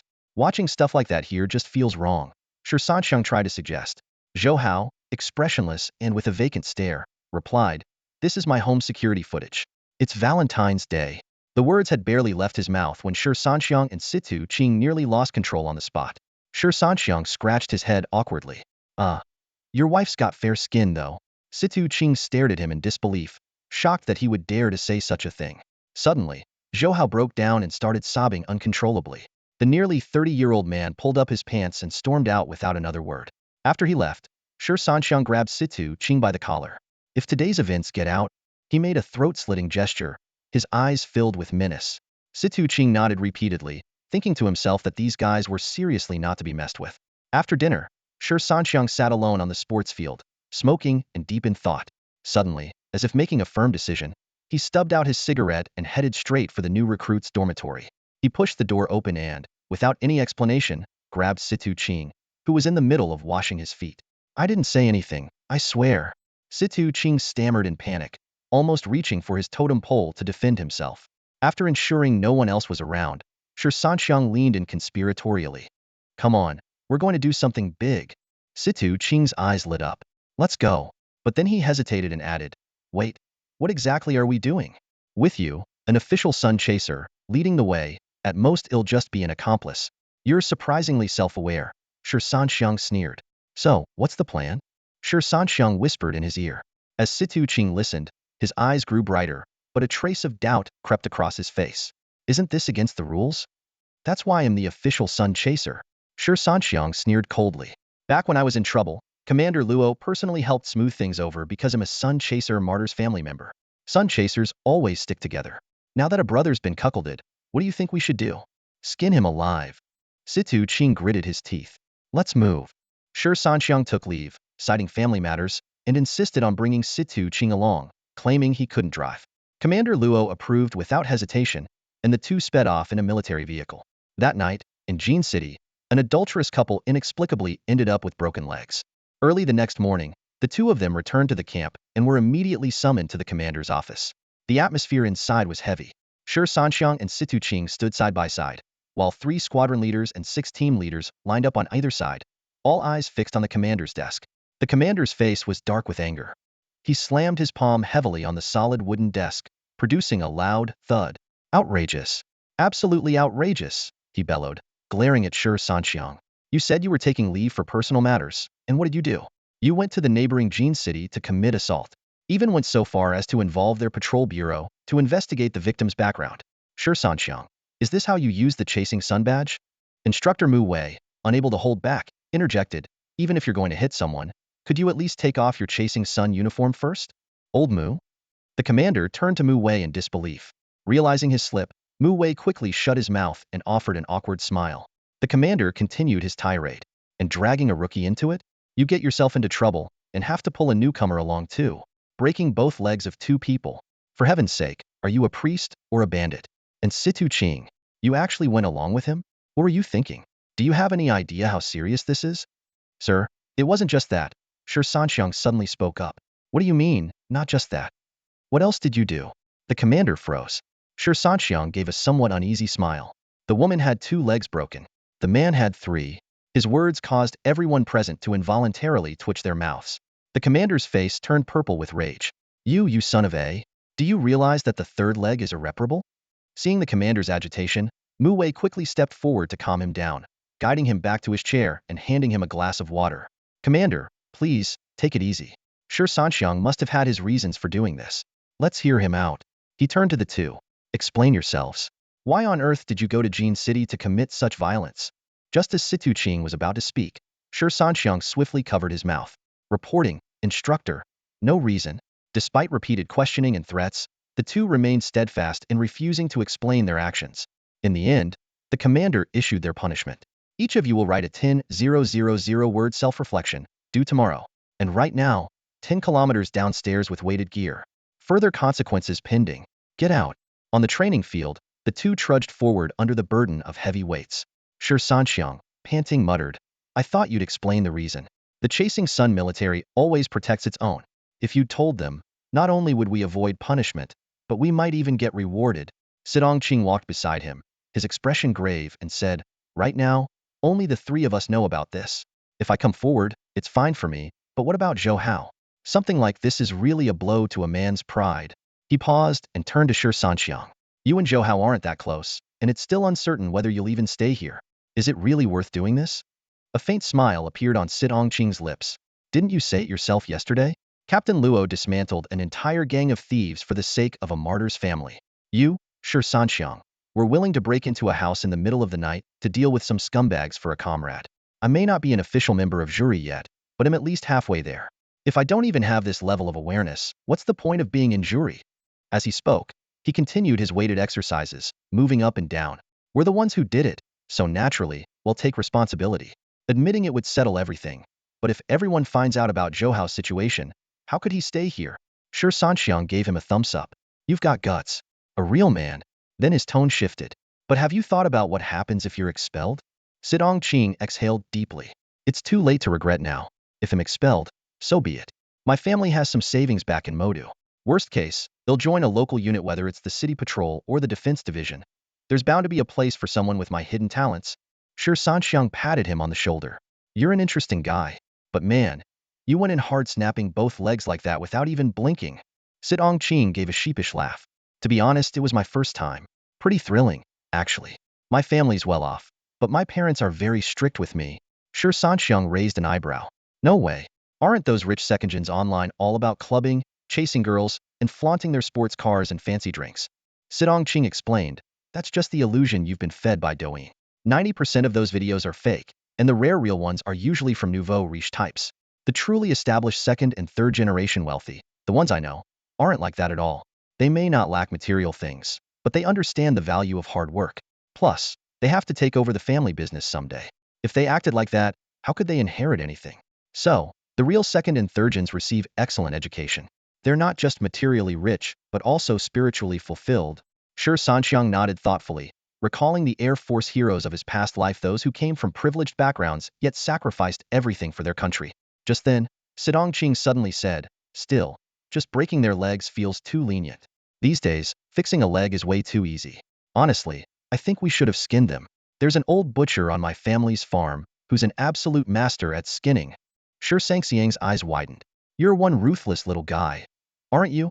The tense atmosphere in the office dissipated instantly after Shi Sanxiang and the other person left. The chief sat back in his chair, his expression softening. For now, Qing's performance is acceptable, he commented. Everyone present nodded in agreement. Whether it was accompanying Shi Sanxiang on a risky venture last night or wisely concealing the truth just now, Qing had successfully passed a carefully designed test. This secret was known only to the high-ranking officials in the room, as well as Shi Sanxiang and Zhou Hao. Every newcomer faced different forms of trials, and only a few would ultimately remain. If Qing had hesitated last night or revealed the truth earlier, his path with the jury forces would have ended then and there. The chief tapped the table. Luo Hao, bring Zhou Hao here. Moments later, Zhou Hao stood where Shi Sanxiang had been earlier. The chief frowned and questioned him. What's going on with you? A soldier of the jury forces, and you let yourself get cheated on? Zhou Hao awkwardly explained. I met her through a family-arranged introduction. She didn't know I was with the jury forces. I only told her I worked for the patrol bureau. We got married after just a few meetings. Then why did things blow up during the Qixi festival? Didn't you get her a gift? Zhou Hao looked even more embarrassed. I gave her all my salary and allowances every month, leaving me with less than 10 yuan. I sent her 5.20 yuan, thinking it symbolized, I love you. The room fell silent in disbelief. 5.20? You really dared to send that? That's exactly what she said. Zhou Hao smiled bitterly. She told me, 5.20? You're not even worth a turn in the rotation. The stern chief almost burst out laughing, and everyone else struggled to hold it in. After a brief pause, the chief stood up and asked, It's commendable that you used this situation to assist in testing Qing. Do you need some time off to adjust? Zhou Hao immediately straightened up, reporting to the chief, No need. I had no real feelings for her to begin with. I only thought our circumstances matched. Since she did something like this, and her legs have already been broken, I have nothing more to say. Are you sure you don't need a break? Absolutely not. If a woman like that could impact my mindset, I wouldn't be fit to serve in the jury forces. The chief nodded in satisfaction. Good. You may go. After Zhou Hao left, the chief issued an order. Investigate the exact timeline of her infidelity, recover all the money Zhou Hao gave her, and make her pay for damages. Notify the authorities in Jin City to mark both of their files and household registrations with jury military spouse infidelity. I don't care if it's a jury soldier or an ordinary serviceman. Marital infidelity is absolutely unacceptable. Lastly, don't bother treating their legs. Keep them alive, but let them spend the rest of their lives in wheelchairs. Cheat on a member of the jury forces? Hell no. Muwei responded promptly. Understood. They'll take care of it right away. In truth, not much needed to be done. As long as the label appeared in their records, no medical institution or healer would be willing to treat them. Becoming a family member of the jury army is already like winning the lottery, yet cheating? Even novels wouldn't dare write such a plot. On the training field, Shi Sanxiang lay sprawled on the ground like a lifeless dog, panting heavily with his tongue out after completing a grueling 10-kilometer weighted run. About 100 meters behind him, Qing was crawling forward, struggling toward the finish line. I must be a complete idiot for taking on this mission, Shi Sanxiang cursed inwardly. Acting has to be realistic, sure, but a 10-kilometer weighted run? Who came up with this? Whoever you are. You're rotten to the core. Just then, a system notification suddenly popped up. Mission triggered. Write a 10,000-word self-reflection essay worthy of being a model example. Mission reward. Throat grip skill allows you to forcefully control an opponent within 5 meters for 3 seconds, ignoring immunity, cooldown time. 20 seconds. Mission failure penalty. You've got to be kidding me. Even this can trigger a mission? Shi Sanxiang stared at the notification, almost in tears. The reward's tempting, but I'm terrible at writing. Besides, I'm nearly 2.5 meters tall. Now my fingers are as thick as fairy wands. How am I supposed to hold a pen? The system coldly replied. If you're a man, stop whining. Just tell me, will you write it or not? Fine, I'll write it. Happy now? I'm a man, after all. Shi Sanxiang grumbled. If you're a man, get yourself a girlfriend and prove it. The system shot back. Shi Sanxiang's face darkened instantly. If you hadn't been making me grow bigger every day, I'd prove it to you right now.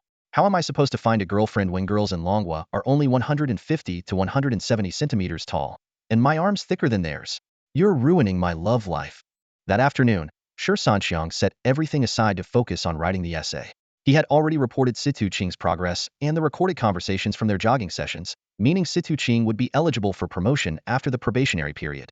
At that moment, Situ-Ching was also in her dorm, diligently writing her own self-reflection. Shi Sanxiang, however, was struggling. He barely managed to write the introduction before getting stuck. Desperate, he pulled out his phone to search for ghostwriters, but the vendors responded bluntly, "Dear customer, did you commit a heavenly crime or something?" The entire night, Shi Sanxiang worked tirelessly on his essay. When Lin came to call him for dinner, he ignored him. When Captain Anshi tried to persuade him to take a break, he remained focused. Even Chief Commander Luo Hao personally came to check if he had any complaints about the training, but Shi Sanxiang just waved him off, saying, "No complaints at all. I'm actually really happy Situ-Ching passed. Commander Luo, please leave, I'm busy writing my essay." Shi Sanxiang's grip on the pen resembled a carrot trying to hold chopsticks, but he persevered and managed to finish several pages. When he submitted the essay the next day, the commander looked at the heartfelt and eloquent reflection with utter confusion. "Wait, you actually wrote this? And it's so passionate and detailed." This was the first time the commander had received such a formal and heartfelt self-reflection report. In the past, while some people had submitted reports, most of them were superficial, as minor mistakes usually warranted a report, while major blunders didn't even require one. Shi Sanxiang was merely following orders, she just needed to write it, and no one would dare to question the commander about it. Who would want to bring trouble upon themselves? Despite the handwriting being as messy as chicken scratches, the content itself was quite decent. So, he decided to have someone type it up, print it out, and post it on the bulletin board to show those rookies how Shi Sanxiang wrote a proper self-reflection. After completing the task, Shi Sanxiang felt a slight itch in his hands and thought to himself, the throat grip skill works best against opponents of similar size, with a release range of 5 meters. Within 5 meters, the target can be forcibly choked, controlled for 3 seconds, with no way to avoid it, immune to magic resistance. The skill has a cooldown of 20 seconds and cannot be upgraded. At this point, Shi Sanxiang had already acquired 12 skills, while the newcomers only had 5, and even the seasoned second-tier players only had 8. This imbalance left him feeling somewhat disgruntled. "Lin, wanna spar? Let's have a match," he suggested. Lin, who had just finished breakfast, froze for a moment before shaking his head. "No way. You're all over the place when you fight, it's exhausting to keep up with you. Why don't you go clear some dungeons and level up instead?" Shi Sanxiang pouted. "Boring. Is anyone from the team running dungeons right now?" Lin hesitated before replying, "Probably not for the next couple of days. I heard something was spotted over Stone City's airspace, so there's a lockdown. Both of our squads need to take to the skies and assist the patrol division. We won't be able to join you for leveling for now." Shi Sanxiang's eyes widened. "Our squad has a mission? I'm not going?" Lin quickly waved him off. No. The commander made it clear your top priority is leveling up. Initially, we weren't supposed to go either, but since you're already capable of solo grinding at EC Bay, they decided to send us. Don't worry, once this mission's over, we'll team up again." Shi Sanxiang shrugged. "Fine, we'll just take that new kid along. He's level 4 can be my support." Lin nodded. "Just be careful. Don't attract large groups of monsters. If you run into trouble, head to the Yao Yu outpost. At most, you'll get teased a bit, but no one will mess with you in the middle of an actual situation." Shi Sanxiang grabbed his backpack and waved. "Got it. Relax. I've practically cleared EC Bay 100 times, so what's the worst that could happen? I'm off." After he left, Lin stared blankly at the door, muttering to himself, a hidden class Earth Shaker acting as a support for a healer? He's insane. Without further delay, he rushed to the newcomer's dormitory, pulled Situ-Ching along, packed some supplies into their backpacks, and the two of them requested a Humvee for their mission. Although their initial interactions had been rocky, their relationship had improved somewhat after Zhouhao's Qixi festival incident. At least in Shi Sanxiang's eyes, this kid wasn't too bad. Once inside the dungeon, Situ-Ching stared blankly at the appraisal results in his hands. "A level 50 dungeon? Are you sure you're in the right place? You're level 35, and I'm 42. Are we here to get slaughtered?" Situ-Ching asked incredulously. Shi Sanxiang slung his massive cross-shaped weapon over his shoulder, and his thunder armor materialized instantly. "Leveling up in a level 50 dungeon at level 35 sounds perfectly reasonable to me." "Reasonable? How is that reasonable? Don't tell me you've been grinding here the whole time?" "Yeah, so what? Why are you making a big deal out of it?" Shi Sanxiang replied matter-of-factly. Situ-Ching's face twitched slightly. "I guess you have a point. You were recruited by the Sun Chasers Guild when you were only level 32. Of course, normal logic doesn't apply to you." Shi Sanxiang quickly buffed himself, marked Situ-Ching, and activated a durability aura. "Are we going in or not? Quit stalling and let's level up." Situ-Ching immediately summoned his full gear and firmly planted a totem pole into the ground. "Hold on. Let me use some scrolls." He pulled 4 scrolls from his bag and tore them open one by one. EXP boost, drop rate boost, movement speed boost, and finally, attack power boost. Shi Sanxiang's eyelid twitched as he watched. "Man, The way you tear those scrolls is something else. How much does each one cost? These are height ear boosts. The EXP and drop rate ones are pricier, about 100,000 each. The movement speed and attack power ones are cheaper, maybe 50,000 each. I bought them a while back, so I'm not sure about the current prices. Shi Sanxiang was even more shocked. You're telling me you just burned through 300,000 before we even started? Do rich players always go this overboard in dungeons? Don't get the wrong idea, Shi Sanxiang said with a laugh. I may not lack scrolls, but I usually only use them when facing bosses. Since we're in a rare, untimed level 50 dungeon, of course I'm going all out with the boosts. Listen to yourself, only when facing bosses. You must have a gold mine at home. Shi Sanxiang muttered. Aren't you worried about the level gap being too dangerous? I'm not stupid, Shi Sanxiang said, hoisting the totem pole onto his shoulder. You seem so confident, so you must have a plan. What am I supposed to be afraid of? Ready to go, big guy? Shi Sanxiang shook his head helplessly. Fine, it's your money. I've never been in such a luxurious dungeon run before. If I don't stack my Skull Reaver strike to 50 layers, it'll be a waste of those scrolls. Just make sure to leave the final blow to may need it.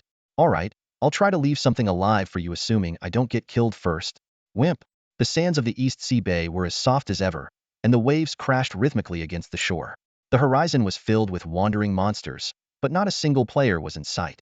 Shi Sanxiang gripped his massive cross-shaped weapon tightly, a red glow emanating from him as he charged straight at a crab general. The surrounding shrimp soldiers immediately raised their steel forks and swarmed toward him. Falling Phoenix Hammer. Shi Sanxiang leapt into the air and slammed down hard on the crab general. The shrimp soldiers around it were sent flying along with their leader. Without missing a beat, Shi Sanxiang followed up with an air slash. His enormous cross-shaped weapon traced a white arc through the air before crashing down, kicking up a cloud of sand. All the monsters caught in the attack were sent airborne again. Shi Sanxiang didn't stop for a moment.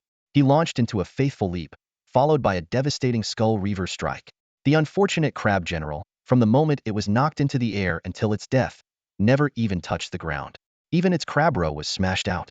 After all, a Skull Reaver strike stacked to 646 layers is no joke. Shi Sanxiang stared in shock at the scene before him. What kind of terrifying combat power was this? The leading crab general didn't even have a chance to make a move before being taken down, and the enemies knocked into the air didn't even touch the ground before being controlled to their demise. This was a completely different person from their last confrontation. Clearly, the opponent had been holding back at that time. Thinking back to his own evenly matched fight with the crab general, Shi Sanxiang couldn't help but reflect. Even with the support of his gear, being able to match the crab general was already an achievement. Although he possessed a hidden class, the rarity of suitable equipment had become a limiting factor. His current gear wasn't top tier, but had cost him a fortune to assemble. Earthshakers like him were extremely scarce across the country. If Shi Sanxiang had used such combos back then, Shi Sanxiang would have lost all face. Just as he was about to join the battle, the system suddenly popped up with a mission prompt. Accumulate 100 stacks of Skull Crush Strike within an hour. Success will grant one to both level and size. Failure will transform you into a bubbly girl with exaggerated features for 24 hours. At that moment, Shi Sanxiang, who was being surrounded, furrowed his brows, quickly calculating the mission's feasibility. Skull Crush Strike could be used every 30 seconds, theoretically allowing 2 stacks per minute. While the time frame was just barely sufficient, he would need a steady stream of killable targets around him. This explained why it had taken him 2 months to accumulate just over 600 stacks. He had to focus on leveling up while also dealing with teammates competing for monsters. I see your skills have control effects. You handle crowd control, and I'll take care of the killing. Shi Sanxiang shouted. Shi Sanxiang gave an okay gesture and immediately joined the fight. Shi Sanxiang quickly adjusted his strategy, focusing on defense and only delivering lethal blows when Skull Crush Strike's cooldown ended. Before long, his Titan's strength had reached its peak, causing his height to surge to an overwhelming 4.78 meters, towering over the surrounding shrimp soldiers like a god descending to earth. With the combined power of his equipment and skills, he could barely withstand the shrimp soldiers' attacks. Shi Sanxiang was astonished by Shi Sanxiang's even larger form compared to their previous encounter, but his hands didn't falter. He unleashed skills like Fisher and Ancestral Spirit in quick succession, creating area-wide stun effects that perfectly immobilized the enemies with the help of his phantoms. Shi Sanxiang didn't even move, yet the shrimp soldiers were continuously controlled, unable to regain consciousness. This brief stun gave him a few precious seconds for his skills to cool down. My control skills are all used up. Shi Sanxiang quickly scanned his skill bar. Most of his abilities needed about 15 more seconds before they could be used again. He initially wanted to carefully calculate a perfect combo with his partner, but quickly gave up on the idea. Thinking things through wasn't exactly his strong suit. It was the first day he missed Zhongming. Luckily, His skills were almost ready again.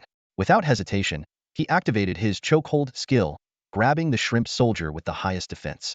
Despite its name, chokehold was more like engulfing the shrimp soldier's body was nearly completely wrapped in his massive hand, unable to move no matter how much it struggled. Next came the skull crusher. The thick metal bar of his giant, cross-shaped weapon gleamed with an eerie black light as it smashed heavily onto another shrimp soldier's head. This was only the second level. The goal of reaching the 100th level seemed impossibly far. This meant Shi Sanxiang would have to endure nearly an hour of relentless beatings.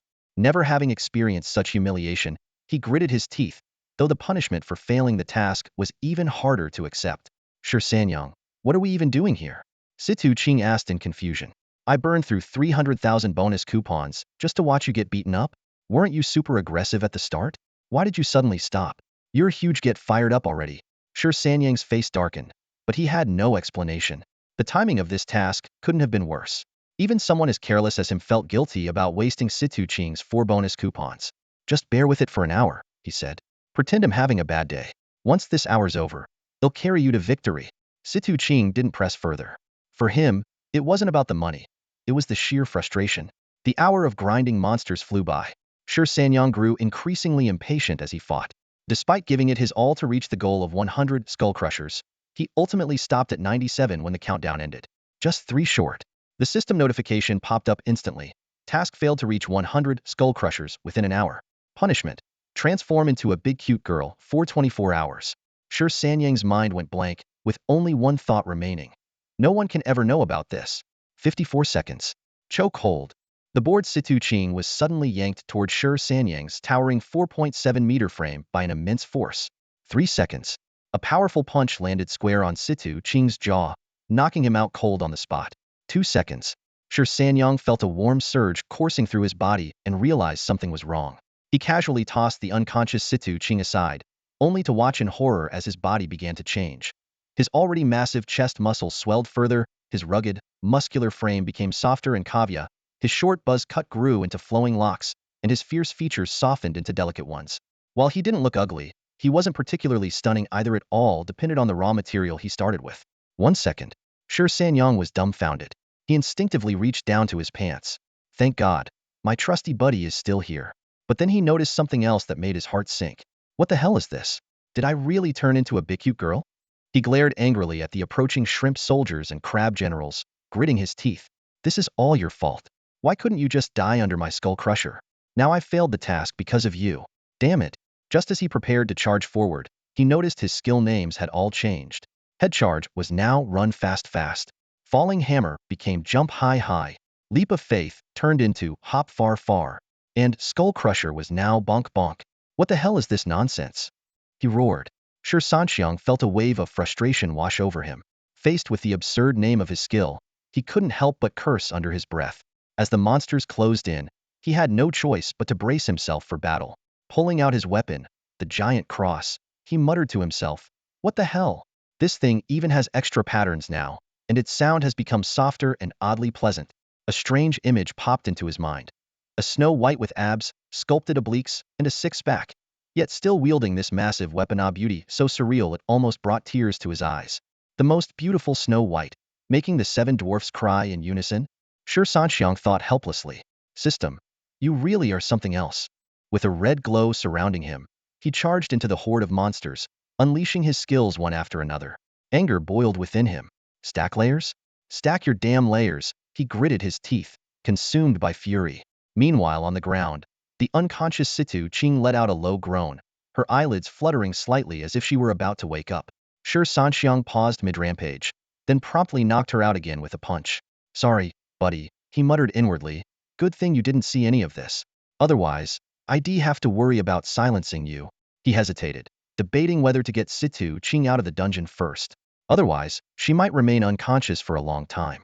However, if he threw Situ Qing out, he would lose the boost provided by her presence and couldn't benefit from the enhancement effects. His leveling speed would drop significantly. Cursing internally, Shi Sanxiang thought, calling me weak?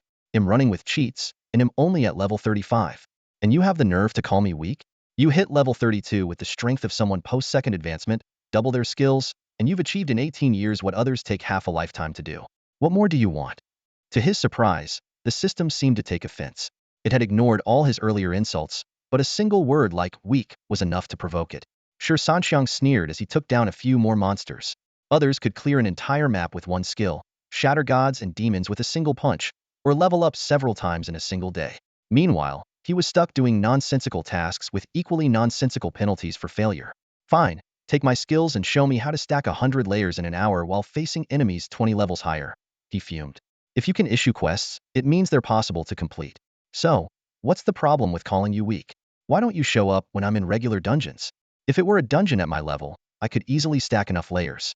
Why not just turn yourself into a deity while you're at it? Oh wait, you can't. Weakling. You want to level up? Fine. They'll grant your wish. New mission triggered. Kill 500 monsters. Reward, level 1. Penalty for failure, none. No time limit. Practically a freebie. Shi Sanxiang rolled his eyes. You make it sound so grand. I thought it'd be something amazing. Just one level? Weak is weak. He realized his taunts weren't working. If he wanted to level up, he'd have to complete the tasks. The system remained silent, and Shi Sanxiang shrugged in resignation. He knew the system had seen through his little tricks. Well, it didn't matter, the goal was already achieved. Shi Sanxiang hoisted the unconscious Situ Qing over his shoulder and quickly headed toward the dungeon's entrance. Right now, he needed to focus on clearing monsters and completing the mission. Carrying Situ Qing, who could wake up at any moment, was far too risky. Besides, the other's jaw was already bruised and swollen. Continuing like this wasn't a viable solution. If not for the damn mission penalty, bringing Situ Qing along might have actually sped things up. After all, her control skills were indeed exceptional. But in this situation, there was no way he could let her witness what was about to happen. Exiting the dungeon, Shi Sanxiang carefully placed Situ Qing in the jury special vehicle. The conspicuous jury emblem on the car was protection enough. No one dared to mess with it. In Chuan City, even ordinary people knew that touching anything belonging to jury was akin to courting death. This wasn't like those fire trucks that could be stolen and sold off. Pulling out his phone, he sent a message to Alin. Mission complete. False alarm. It was just a balloon, and it's been dealt with. To his surprise, Alin replied immediately, you and Situ Qing are in the EC Bay, right? Should we come over? Shi Sanxiang was alarmed at the message and quickly responded, no need at all. If Alin came over, things would get far too complicated. After confirming that Situ Qing wouldn't wake up anytime soon, he turned and headed back into the dungeon. Returning to the dungeon, Shi Sanxiang felt unburdened. With buffs activated, he charged into the monster horde, wielding his massive cross-shaped weapon. Standing over 4 meters tall and armed with such a colossal weapon, he looked like a giant invading a land of dwarves. His strength not only matched these monsters, who were over 20 levels higher than him, but even gave him a subtle advantage. With a 30 damage resistance to both physical and magical attacks, he was fearless. Even if he got injured, one healing skill would be enough to recover. He could tank, deal damage, and heal, a true all-rounder. Like a bulldozer, he plowed through wave after wave of shrimp soldiers and crab generals. Smaller groups of 5 or 6 would be wiped out in under a minute, while bigger groups of a dozen or so only took slightly longer. The equipment dropped along the way didn't match his level or class requirements, but at least they could be sold for money. Shi Sanxiang thought to himself that maybe he should provoke the system again to see if he could score some better gear. As he kept advancing, the kill count soared. This was the advantage of a low-player dungeon. Every turn brought a fresh group of monsters to fight. Watching himself wildly swinging his weapon, Shi Sanxiang suddenly had a realization. System, I think I might have done something wrong. The notification sound of task completion echoed, and a warm sensation surged through Shi Sanxiang's entire body. At this moment, he had reached level 36, with the experience points needed for level 37 just within reach. The monsters he had defeated along the way were not in vain after all. The system triggered 2 consecutive tasks: defeat boss shrimp commander Yin Jing Xia and crab general Holy Xia. The rewards were extraordinarily generous. Not only was there a 1-level upgrade, but also the Divine Descent effect, doubling body size, increasing physical and magical resistance by 20 each, complete immunity to debuffs and control effects, and access to the Holy Light Judgment skill. The attributes of Holy Light Judgment were incredibly powerful. It summoned Holy Light to cleanse the designated area, dealing continuous damage for 3 seconds to all creatures within range, with damage equivalent to 10 times all attributes. The skill had a cooldown of 1 minute, while the Divine Descent state lasted a full minute with a cooldown of 15 minutes. Shi Sanxiang's face was filled with shock. This reward is ridiculous. Did the system mess up? A skill of this level, I actually get to use it? A cold laugh echoed. Better finish the tasks first. Instinctively, Shi Sanxiang reached to touch his buzz cut, only to feel long, waist-length black hair instead. Damn, almost forgot I've got the long hair look now. But where are the bosses? At least give me a direction.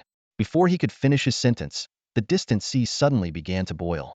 Amidst towering splashes of water, two colossal figures slowly emerged. The three-metertal shrimp commander, clad in gleaming armor and wielding a red glowing trident, and the even larger crab general, towering over the shrimp commander, covered in thick armor and holding an eight-sided silver hammer that looked as heavy as a small mountain. Shi Sanxiang, now standing at 4.7 meters tall, showed no fear in the face of the two bosses' imposing auras. He hefted his giant cross-shaped weapon onto his shoulder, locking eyes with the two bosses, tension crackling in the air. Inicia! Shrimp Commander roared, brandishing his trident and launching the first attack. Holy!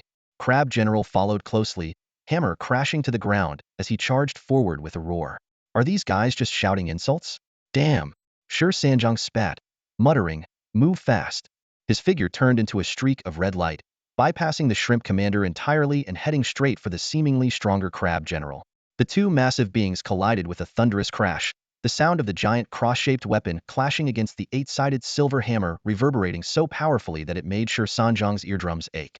This even-matched collision was exactly what Shi Sanjiang had hoped for. Choke hold.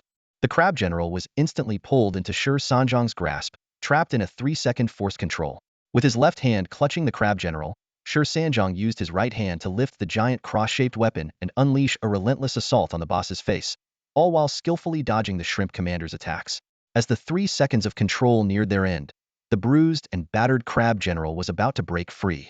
A smirk appeared on Shi Sanjiang's lips. Leap of faith. To everyone's astonishment, he grabbed the crab general and leaped into the air, using the colossal creature as a weapon to hurl at the approaching shrimp commander. The shrimp commander's eyes widened as he watched the combo attack descend from above, a trace of bewilderment flickering in his gaze. So heavy, so high, and he just jumped like that? With a thunderous crash, an astonishing scene unfolded. The massive Shi Sanxiang, carrying the weighty giant weapon crucifix along with the bulk of Sett general in full armor, plus the weight of the eight-sided silver hammer, soared into the air thanks to the effect of a leap of faith. The sight made Sett general curse aloud. He had seen his fair share of teammates sabotaging each other in battles, but this was on another level of absurdity. Sett general collided violently with Sett general, taking massive damage and entering a brief state of dizziness. Without hesitation, Shi Sanxiang followed up with a sky cleave strike, sending the two towering figures, each over 3 meters tall, flying once again. The terrifying force of the skill's effect was on full display. He then delivered a basic attack, seamlessly transitioning into the falling phoenix hammer. Guess we should call this high jumper now, Shi Sanxiang muttered, unable to resist mocking the skill's ridiculous name. Even a dog flipping through a thesaurus could come up with a better name. The flame crystal shrimp and roaring power crab were sent flying before they even touched the ground. Shi Sanxiang swung his giant crucifix weapon and smashed it down onto Sett general's massive frame. For an agile class player, this opening could allow for 5 attacks, but for him, going all out, he could only manage 2. Just as Sett general was about to land, a crucifix glowing with dark energy came crashing toward its face. Head-smashing skull drain 803. The 800-level skull drain dealt an additional 80 strength damage, and the shaft of the giant crucifix nearly embedded itself into Sett general's head. Unfortunately, it still wasn't enough to end the fight. Seeing Sett general, with the support of Sett general, preparing to counterattack, Shi Sanxiang immediately turned and ran. If the level gap weren't so big, I'd face you heathen. But for now, I just need to stall until my skills are off cooldown. The two battered bosses, eyes blazing with fury, gave chase relentlessly. Sett general, in particular, was seething, its head still buzzing from the earlier blow. After taking about 10 steps, Shi Sanxiang suddenly turned around, a mischievous grin spreading across his face. Before Sett general could decipher the meaning behind the expression, Shi Sanxiang had already bypassed Sett general and slammed directly into it. Throat grip? Sett general was once again controlled and mentally cursed. Can't you see the guy with the fork right in front of you? Why are you only targeting me? Once more, its face was forced into an unwelcome encounter with the giant crucifix. Shi Sanxiang leaped into the air again, prompting Sett general to roll its eyes in exasperation. Again? This was the first time it resented its teammates' weight. What followed was a nightmare. With a twisted grin, Shi Sanxiang alternated skills with basic attacks, ensuring the two bosses never touched the ground. The moment they managed to land, Shi Sanxiang would retreat, only to return once his skills were ready, continuing his Sett general exclusive combo. Roaring power crab, I owe you one. Sett general lamented, on the verge of tears. I just love that look on your faces when you desperately want to hit me but can't land a single attack. So satisfying. The scores are out. 6.3? Did this novel flop too? Shi Sanxiang wailed, bursting into tears. Frustrating. So frustrating. Shi Sanxiang had the upper hand throughout the fight, leaving the two bosses utterly exasperated. His strategy was simple yet effective. Unleash relentless attacks whenever his skills were off cooldown, and maneuver nimbly when they weren't. Every time his skills were ready, he executed a fierce combo. What made it worse for the bosses was his knack for utilizing the massive size of the crab general, ensuring his attacks would hit both bosses simultaneously. A human and a giant crab demon, these two formidable figures alternated crashing down from the sky, a punishment no one could endure for long. Before long, the crab general entered a berserk state. Shrouded in a strange mist, the crab general, after enduring yet another leap of faith strike, suddenly unleashed a powerful shockwave, sending both the shrimp commander and Shi Sanxiang flying. Shi Sanxiang's expression grew serious. He recognized this as a red health berserk state similar to that of the armored grizzly. If he could survive this explosive phase, the crab general would be on the brink of death. The crab general's shell glowed with a blinding red light, and its eyes were bloodshot. Gift crab? It roared furiously, as a golden radiance enveloped its body, clearly enhancing its abilities. With two heavy thuds, its massive octagonal silver hammer smashed into the sand. The crab general transformed into a streak of red light, charging at Shi Sanxiang with its hammer raised. Simultaneously, the shrimp commander flanked him, thrusting its trident in a sudden assault. In the blink of an eye, Shi Sanxiang calculated his options. While he had been able to suppress the two bosses earlier, it was due to his skill-based control. Now, facing the berserk crab general, engaging recklessly would be too dangerous. Remembering the terrifying damage dealt by the armored grizzly during its berserk phase, he knew caution was the wiser choice. But then again, life could be relived. Yet losing face was unacceptable. Shi Sanxiang charged forward instead of retreating, wielding his massive greatsword cross in defiance of the crab general. Just as the two were about to collide, Shi Sanxiang suddenly came to a halt and activated damage storage. The crab general's octagonal silver hammer, glowing a dull yellow, slammed heavily into his side. Boom! A deep, resonant sound echoed, followed immediately by the shrimp commander's trident stabbing into his back. Within 3 seconds, Shi Sanxiang endured 2 critical hits from the crab general and 3 backstabs from the shrimp commander. As the damage storage timer ended, Shi Sanxiang let out a thunderous roar. I don't care. Taking one final backstab heaton, he raised his greatsword cross, now radiating a dark aura, for a decisive strike. Skull-crushing blow, he bellowed as the weapon came crashing down on the already battered head of the crab general. Bang! 2 critical hits from the crab general's red blood strikes, 3 backstabs from the shrimp captain. Combined with an additional 80 power attribute bonus, this skull smash reached an unprecedented level of force. The crab general's round, bulging eyes didn't even have time to move before his over 3-meter body exploded under the impact, scattering debris all over the ground. Shi Sanxiang gasped heavily, his chest heaving violently, but a sharp pain suddenly stabbed through his back. The shrimp captain's trident was still deeply embedded there. He slowly turned around, his face devoid of expression, staring at the shrimp captain, who was frozen in place. This 3-meter little creature clearly hadn't expected its comrade to be taken out in one blow. Its antennae, thin and twitching like wires, betrayed its unease and embarrassment. Shi Sanxiang quickly made a cross over his chest. May my lord protect me. The shrimp captain's piercing attacks were not to be underestimated. If left unchecked, they could prove fatal. Grabbing the shrimp captain's 2 antennae, he lifted it up and yanked the trident out of his back, tossing it to the ground. The excruciating pain from the wound made him frown, but he suppressed any reaction. Now there was only this one boss left. All his other skills had cooled down, and victory was within reach. The shrimp captain struggled desperately, but every movement only caused its antennae to ache even more. Ah, you little pest. Shi Sanxiang slammed his massive cruciform weapon into the ground, freeing his hands to deliver a heavy blow to the shrimp captain's sharp face. With a crack, both antennae snapped off, and the shrimp captain stumbled back 3 or 4 meters. But just as it regained its footing, Shi Sanxiang used the chokehold skill to pull it right back. Lifting the cruciform weapon, he smashed it down onto the shrimp captain's head. Enjoyed stabbing me earlier, didn't you? Take this, you little bastard. What followed was a relentless barrage of combo attacks. With leap of faith, he hurled the shrimp captain high into the air, slamming it down hard onto the soft sand. Sky Slash sent it flying once more, and then falling Phoenix Hammer drove the cruciform weapon down, pinning the shrimp captain to the ground. Normally, such an attack would trigger a critical hit, but a pinned target shouldn't be able to be knocked airborne. However, in this world where logic defied science, the shrimp captain was still launched skyward. Skull Smash. Headlong charge. The shrimp captain flew like a potato flung into the air. It had entered its red blood phase and, now fully enraged, recalled its trident and drove it into the sand. Volcanic eruption. The scorching ground began to tremble violently.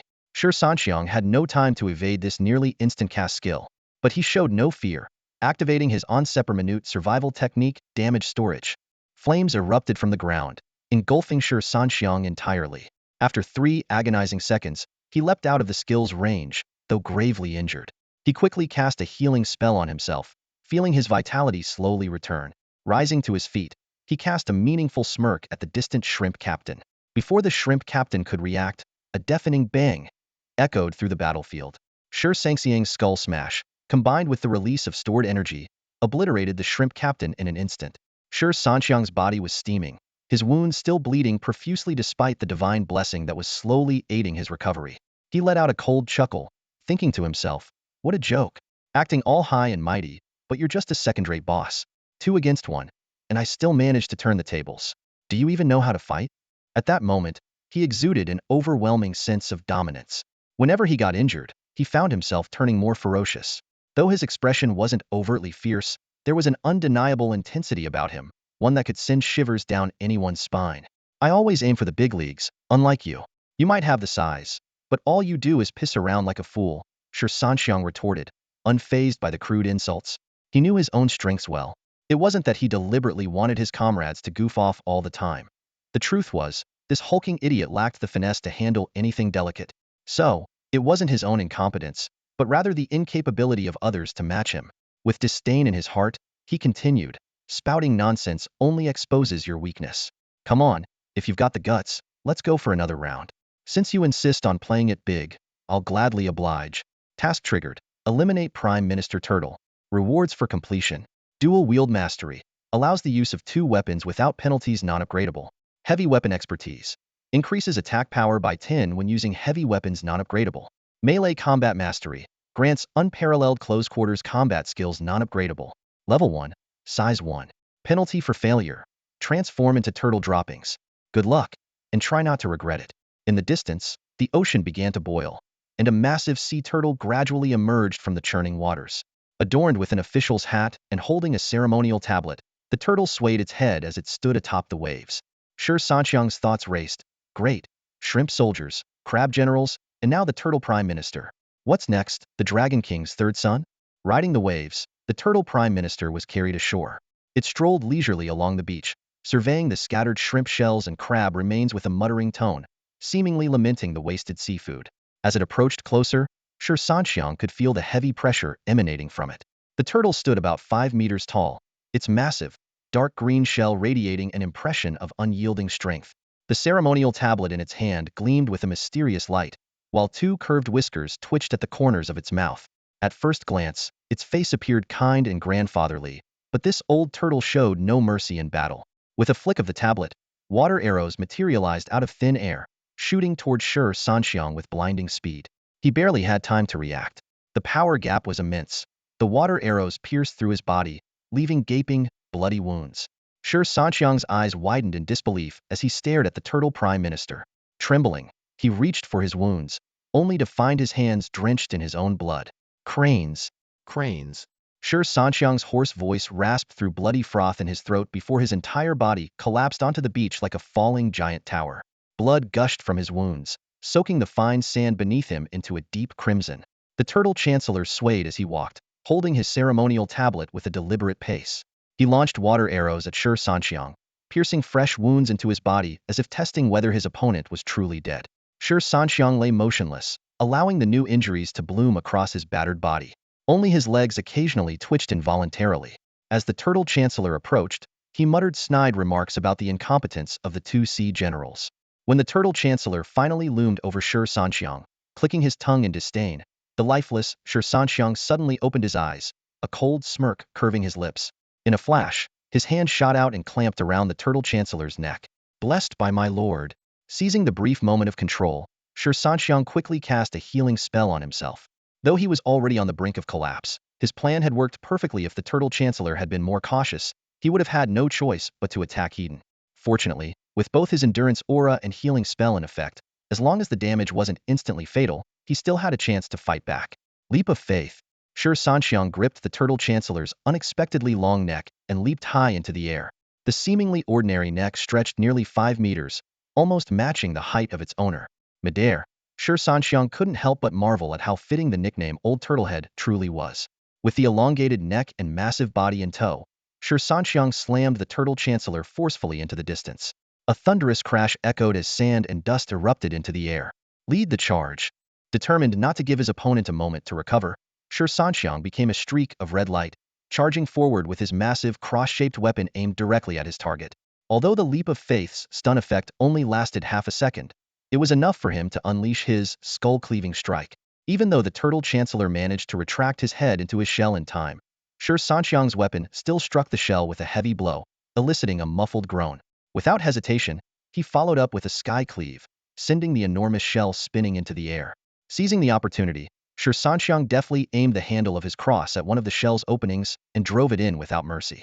Did you really think playing the cowardly turtle would mean I couldn't deal with you? Ah, a cry of pain escaped from the old turtle's mouth.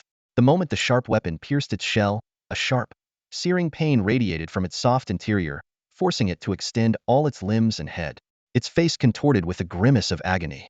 Shi Sanxiang sneered coldly. I was just waiting for you to come out. Seizing the moment, he leapt high into the air, bringing his falling phoenix hammer crashing down. The old turtle was immediately sent flying into the air.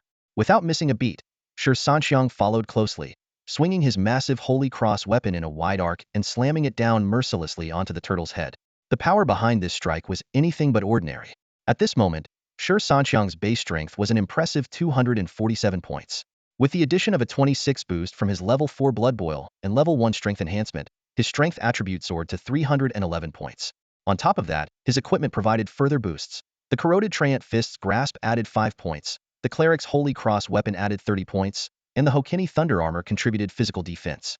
Altogether, his total strength attribute had skyrocketed to an overwhelming 346 points, far surpassing that of an average veteran soldier of the Sun-Chasing Army. This all-out offensive style was Shi Sanxiang's signature approach, combining resilience, damage output, healing, crowd control, and mobility, reinforced by the triple effects of the Holy Cross weapon. It was no wonder that the previous two bosses had been obliterated by his devastating skull-crushing strike.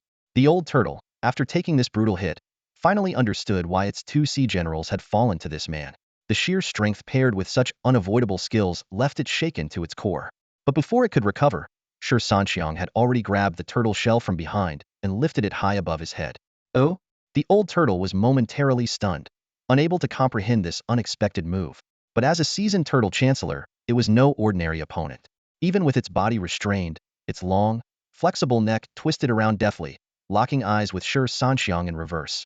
Seeing the old turtle's eyes beginning to glow with magical energy, Shi Sanxiang immediately sensed trouble.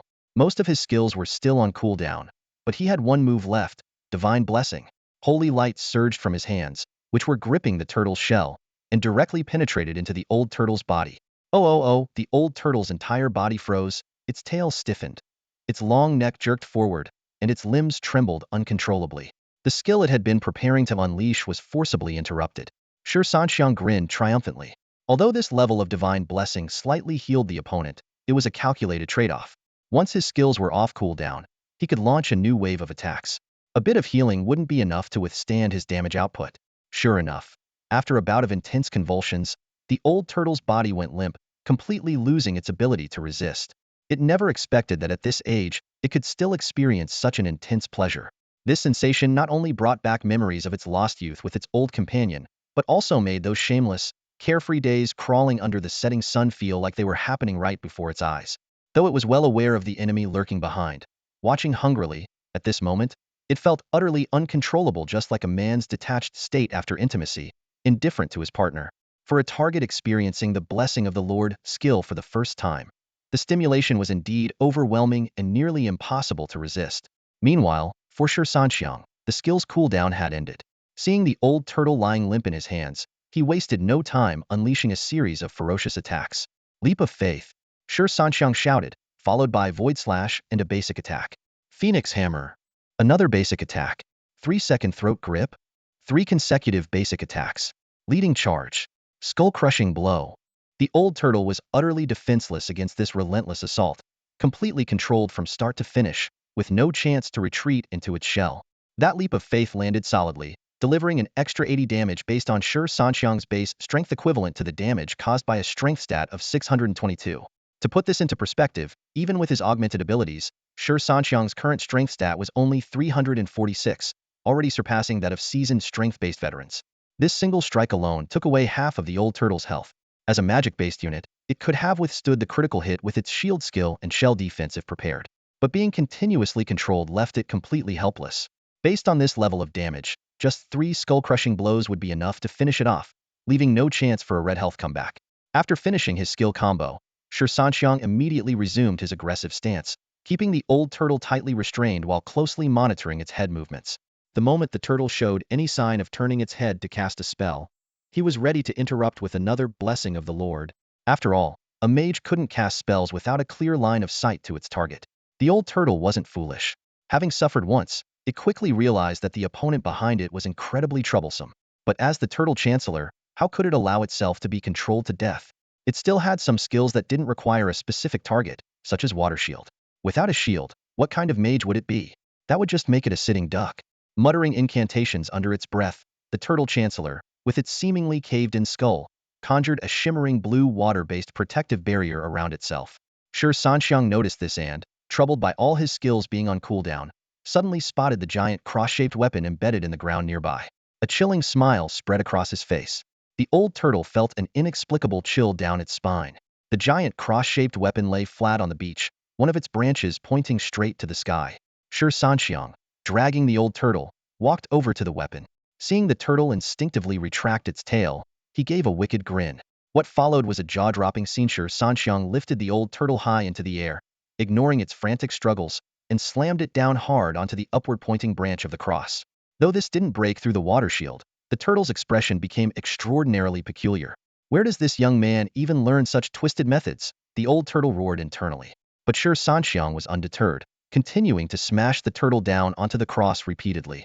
He clearly remembered the key lesson from class. Any shield-type skill only enters cooldown after its duration ends, or it is forcefully broken. The old turtle struggled desperately, its protective shield growing thinner and thinner, a deep sense of crisis surging within it. It had attempted to unleash a skill, only to be interrupted by Shi Sanxiang's, "Blessed by my lord." The old turtle once again experienced a fleeting moment of heaven-on-earth pleasure. Although its injuries had somewhat recovered, its age was catching up, and its body couldn't endure much more. Just because it couldn't see what had been launched didn't mean nothing was fired. If this damn dog tried a few more times, the old turtle might perish in the wind right away.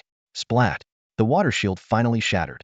The massive weapon's cross-shaped hilt seemed to pierce into something, and the air seemed to solidify. A faint melody seemed to echo in the background. Chrysanthemums wither, wounds abound. Your smile looks so pitiful. The old turtle's eyes widened, its body frozen in place. Although Shi Sanxiang had achieved his goal, he couldn't shake the feeling that the massive weapon's cross had been sullied. Without his armor-shattering and magic-breaking effects, how could it so easily pierce through the turtle's shield? "I'm a true weapon, but you're a true dog," he muttered. But there was no time to dwell on such thoughts. Shi Sanxiang seized the opportunity to launch another combo attack on the old turtle. With his skill cooldown reset, Shi Sanxiang ruthlessly activated the Skull Drain Strike, slamming it heavily onto the old turtle. The turtle's body began to glow with a flickering blue light, even repelling Shi Sanxiang, who had been clinging to its shell. Severely injured and on the brink of death, the old turtle entered a berserk state, thinking to itself, "Do all bosses with low health have to push me away? Am I really that insignificant?" Behind it emerged the massive shadow of a turtle, carrying a stone steel on its back. An ancient, desolate aura swept over the battlefield. Is this a Bishi? If Shi Sanxiang hadn't been an avid reader of novels and shows about ancient myths in his previous life, he wouldn't have recognized it. The enormous shadow of the Bishi lay sprawled across the beach. With a snap of its jaws in the void, a water tornado materialized out of thin air, its sharp water blades slashing toward Shi Sanxiang. The sky turned dark, heavy clouds gathering overhead. A rumbling thunder echoed, and a blue lightning bolt struck directly at Shi Sanxiang. Stored damage.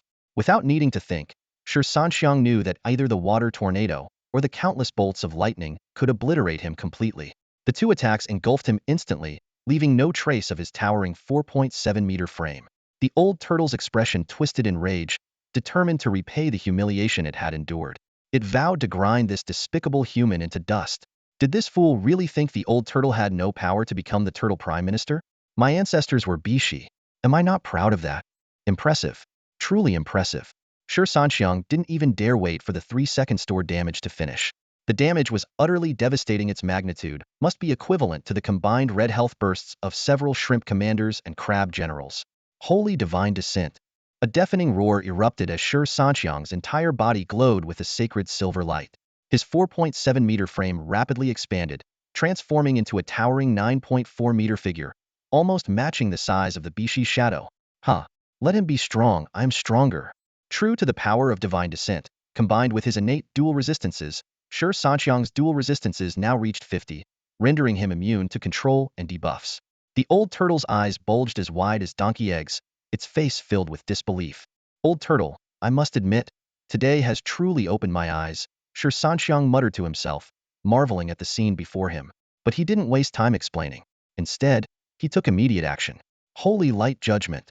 With a thunderous shout, a towering Ninny tall, Shi Sanxiang summoned the apparition of a silver-armored angel above him. The angel, radiant and divine, spread its majestic wings while gripping a gleaming silver blade. Its entire form, even its face hidden behind a mask, exuded an aura of unassailable sanctity. Under Old Turtle's terrified gaze, the angel raised its blade high and brought it down with a devastating strike. In an instant, a blinding explosion of light, like the eruption of the sun, engulfed the area where Old Turtle stood. The relentless surge of holy energy swept through the space, leaving no corner untouched.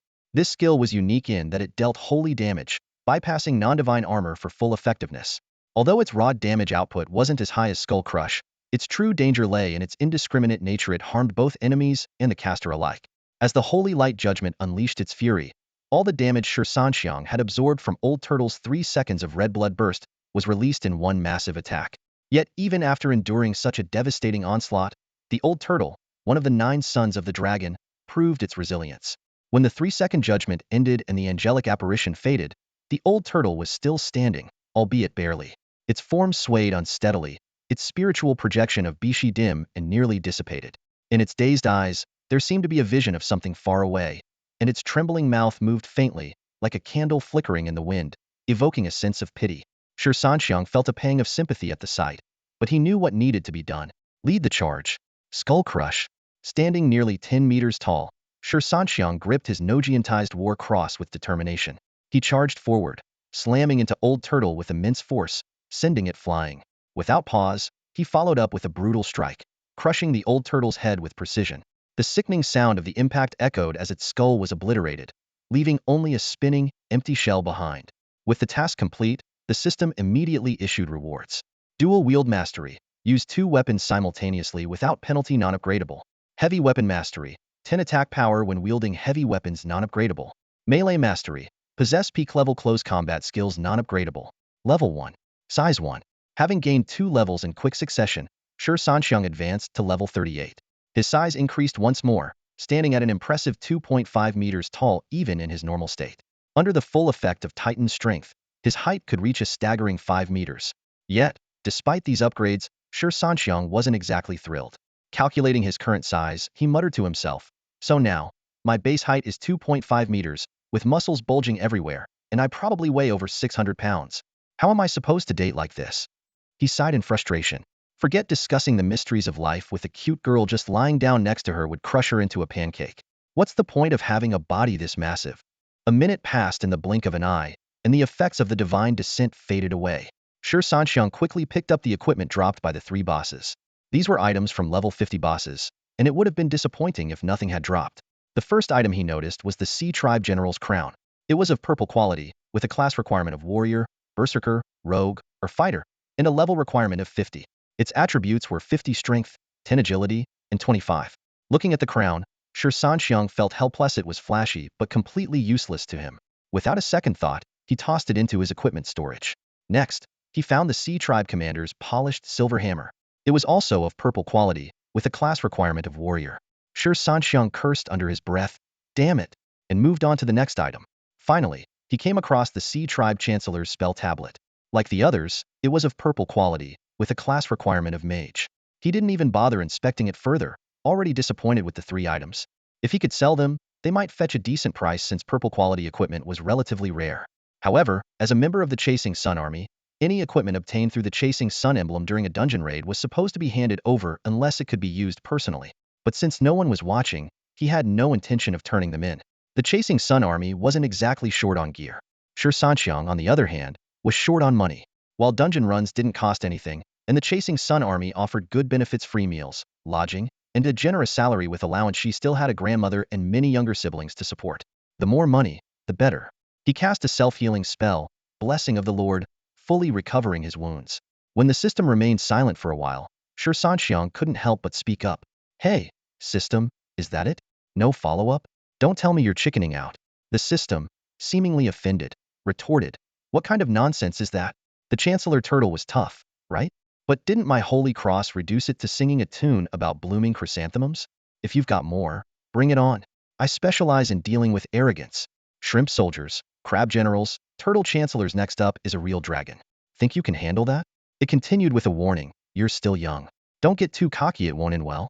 Shi Sanxiang froze at the mention of a dragon and couldn't resist asking, what level is this dragon? Eastern Sea's third prince, A.O. Bing. Hidden dungeon boss, level 60. You sure you're up for it? The system's message made his heart sink. Friendly reminder, the Chancellor Turtle was a level 55 boss. Think about the difference. Recalling the turtle's unavoidable skills and devastating damage, Shi Sanxiang felt a chill run down his spine. If a level 55 boss was already this formidable, a level 60 boss was likely beyond his ability to handle. Deciding not to take the risk, he muttered to himself, I'll just pretend I didn't hear that. The system chimed in again, try not to act tough unnecessarily. And keep those empty words to yourself. Shi Sanxiang's face turned sour, but the system didn't reappear. After venting a few curses, Shi Sanxiang felt somewhat relieved. Despite not acquiring any usable equipment today, he had leveled up 3 times, which was a decent gain. Now, he decided to take a break and gather some light stacks of Skullcrasher. Earlier, he had been too focused on the mission, accumulating stacks but with no time to relax. Finally, he could ease up a bit. Now at level 38, Shi Sanxiang was no longer the same as before. With just a few basic skills combined with a skull bash, he could easily take down a level 50 shrimp soldier or crab general. Although losing the 4 enhancement tickets from Situ Ching left him a bit regretful, what concerned him more was Situ Ching's warning. Under no circumstances should he meet any acquaintances within the next 24 hours. If such a situation arose, he must strike first. Carrying his massive weapon, the crucifix, he was about to head toward a group of monsters in the distance when he caught a fleeting glimpse of a deep purple figure out of the corner of his eye. This immediately put him on alert. It was the signature uniform color of Yaoyue. In Longhua, each military branch had distinct uniforms. Jury troops wore flame-colored uniforms, Yaoyue wore deep purple, the patrol division used camouflage, and the city guard wore deep blue. Among them, the patrol division further subdivided their uniforms based on troop type, while the city guard, due to its policing nature, wasn't classified as a combat unit. Shi Sanxiang quickly stashed away his jury insignia and switched his weapon to the mithril holy hammer. He recalled Knight Huliai's advice to be especially cautious in Yaoyue territory, particularly when alone. Though his previous interactions with Yaoyue members had been limited to polite nods, Hulei was right. Jury warriors were strongest when operating in teams, whereas Yaoyue excelled at waiting for their prey to become isolated. As he pretended to nonchalantly continue fighting monsters, a tall, but slightly thin Yaoyue member quietly approached, standing to the side and observing. After smashing a shrimp soldier, Shi Sanxiang feigned confusion and glanced toward the figure. The Yaoyue member Abin was secretly taken aback. The towering figure before him, nearly 5 meters tall, with arms as thick as tree trunks, left him utterly baffled. At this moment, Shi Sanxiang no longer bore any jury insignia and had transformed from a burly, short-haired man into a massive, long-haired girl with locks flowing down to her waist. Abin couldn't recognize this as the same jury teammate he had encountered in a dungeon before. Greetings, comrade, Abin said seriously. There was unusual weather here just now. I'm Abin, a member of the Yaoyue squad stationed at the East Sea Bay dungeon. I need to understand the situation, so please cooperate. Shi Sanxiang rested the mithril holy hammer on his shoulder and responded in an exaggerated tone. Wow, Yaoyue. I've met someone from Yaoyue. Looking at the massive figure before him, Abin felt an involuntary twitch in his chest. How could something this big act so coquettish? Shi Sanxiang's lips curled into a playful smirk. As a character with a massive weapon but the appearance of an adorable girl, this was the perfect opportunity to irritate the Yaoyue members. He hadn't forgotten how they always lurked in the shadows during dungeon runs, waiting to cause trouble. Comrade, I'm here to gather information. Please cooperate, Abin said in a formal tone, standing in front of him. Shi Sanxiang noticed a brief flicker of emotion on Abin's face, but it quickly returned to a neutral expression. Shi Sanxiang knew exactly why Abin was questioning him. This area was remote, and he just happened to be nearby. The reason was obvious. I just ran into a boss, Shi Sanxiang said casually, spreading his hands. Its final outburst caused the dark clouds and lightning, leading to the weather changes. A boss? The Turtle Prime Minister? Aubin frowned slightly. Yeah, about as tall as I am now, Shi Sanxiang confirmed with a nod. Aubin responded with a simple "oh," but suspicion brewed in his mind. This area was only supposed to have one or two elite monsters. The Turtle Prime Minister shouldn't even appear here. Although the boss could indeed cause localized weather anomalies, the 5-ma turtle, heavily armed, cute girl in front of him clearly wasn't a magic-type character. After a brief exchange, Aubin turned and left. Shi Sanxiang watched him disappear into the distance before resuming his monster grind. It wasn't until 5 p.m., when fatigue and hunger set in, that he finally stopped. He placed his backpack on the ground, ready to enjoy his rations, but then noticed his clothes were covered in monster residue. Though he was used to it, eating in such a state was out of the question.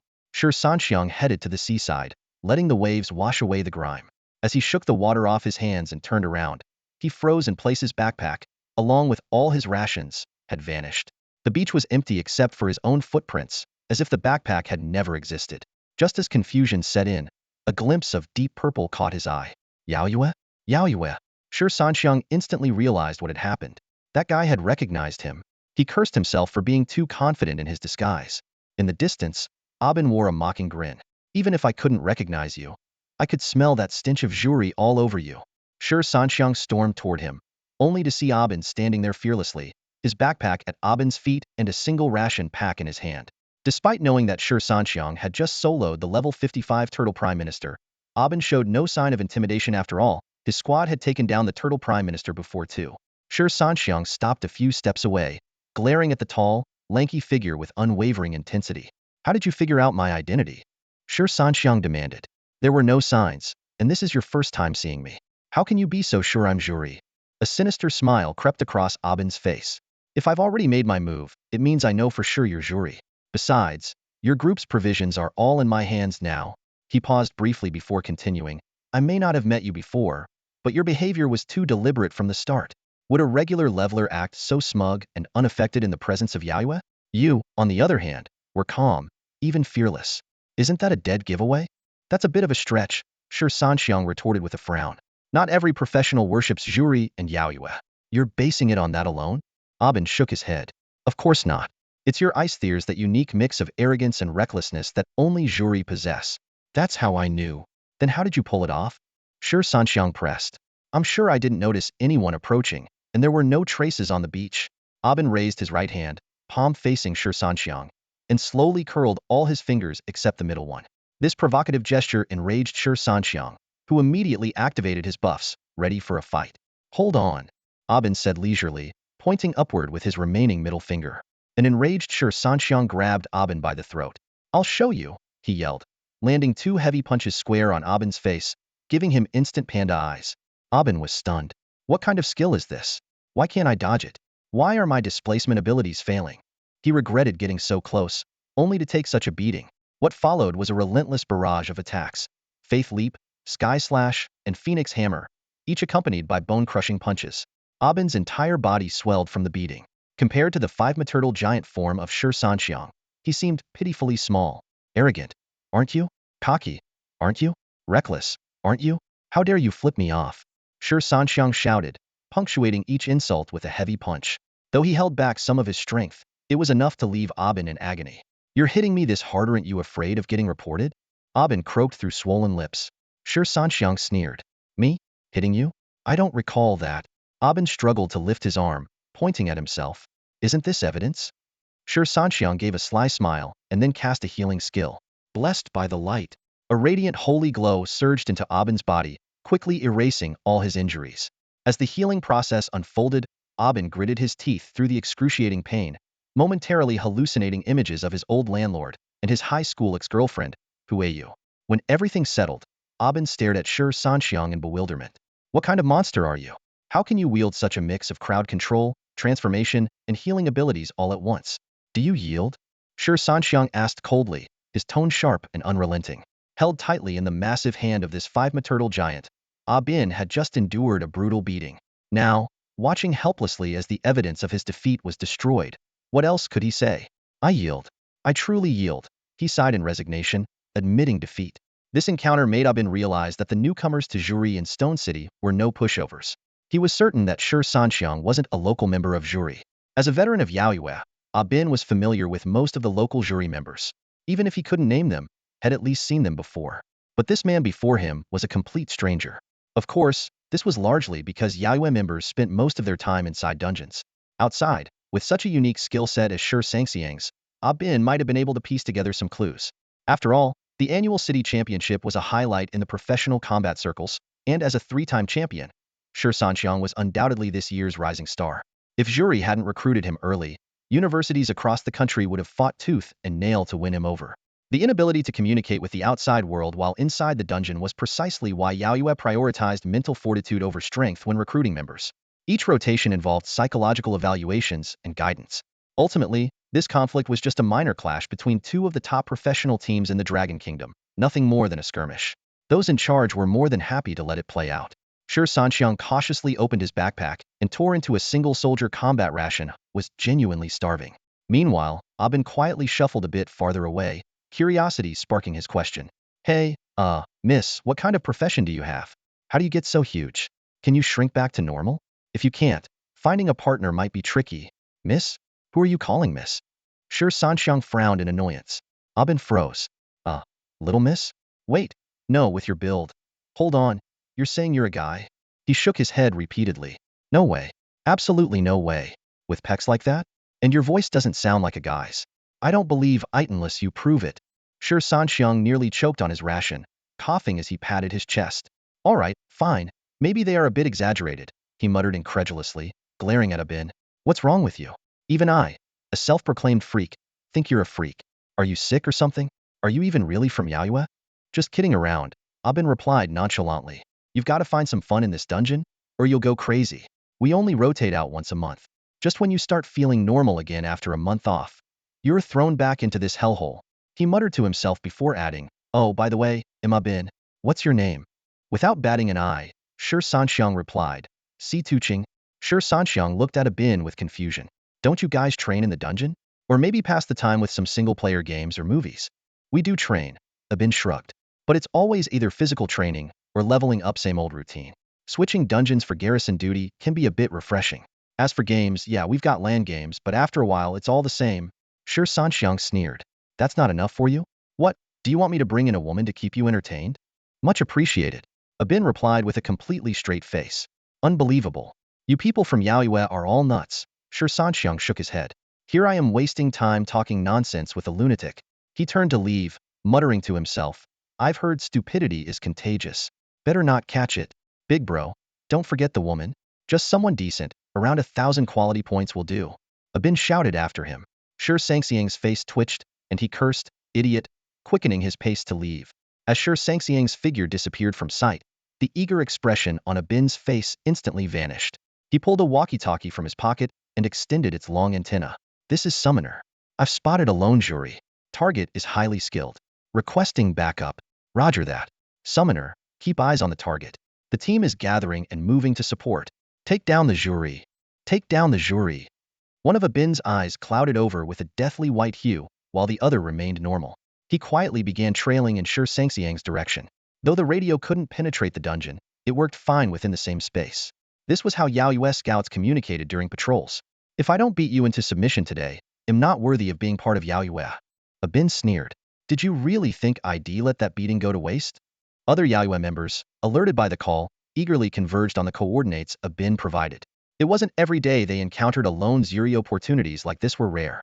Shi Sanxiang wasn't entirely unguarded. He strode quickly toward the dungeon exit. There was still some distance to cover, and the effects of his Titan form were about to wear off. He silently prayed that Si Tuqing wouldn't be waiting at the door. Dealing with her would be another headache. That Yaoyue kid's name was Bin, and even that captured author was called Bin. Just hearing the name screamed trouble. Not to mention, after the beating had just given him, anyone would want revenge. If you can't win, you call for reinforcement, standard practice. A sharp screech echoed in the distance, accompanied by the sound of waves and wind.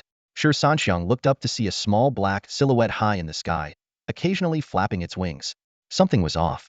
He had entered and exited the East Bay many times and had never seen a seagull, let alone a bird of prey. Then he recalled Bin's earlier gesture toward the sky and the mysterious disappearance of his backpack. It all made sense now. That kid had stationed a lookout above, and had it circling directly overhead, count be more obvious. In the end, the Yaiwei squad still couldn't catch up with Shi Sanxiang.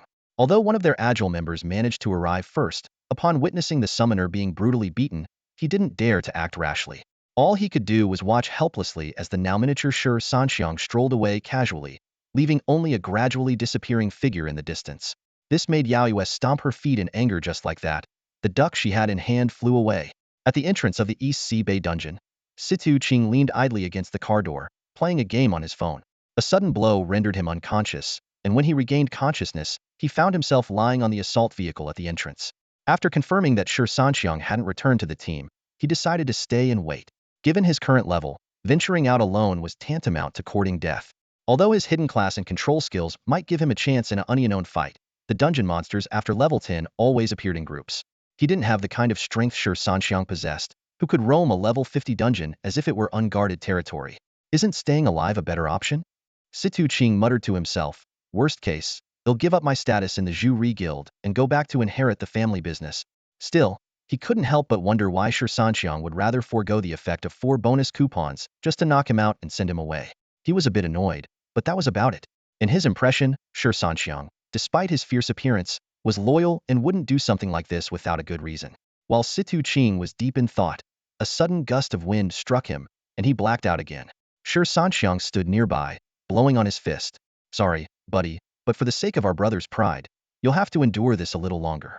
These 24 hours will pass in no time. After that, they'll take you to try the Russian roulette game. A creepy smile spread across his face. The next morning, as the 24-hour penalty period ended, Shi Sanxiang finally returned to his original form. The exaggerated chest was gone, replaced by rugged muscle lines. His long, hip-length hair instantly shrank into a neat buzz cut. The sudden transformation left him feeling a bit out of sorts. Over the past few hours, he had to keep a close eye on Situ Ching. Every time the latter showed signs of waking up, he had to knock him out again immediately. If it weren't for the endurance aura continuously restoring Situ Ching's stamina, he might have been beaten beyond recognition by now. Although Shi Sanxiang's level was lower than Situ Ching's, the gap in raw strength was clear. To ensure the knockouts were effective, he had to use 70% of his strength each time. Ugh, after a while, Situ Ching groaned in pain, clutching his throbbing head as he slowly opened his eyes. The first thing he saw was Shi Sanxiang's face in the passenger seat, adorned with a kindly smile. Whoa, what the heck? Situ Ching, who was still groggy, jolted awake in an instant, his whole body trembling in shock. Awake now? Shi Sanxiang leaned in with a grin. How do you feel? Thirsty? Hungry?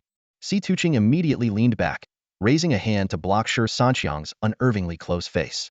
Get away from me. Stay back. But Shi Sanxiang ignored him and pulled him into a friendly hug. Come on. We're buddies.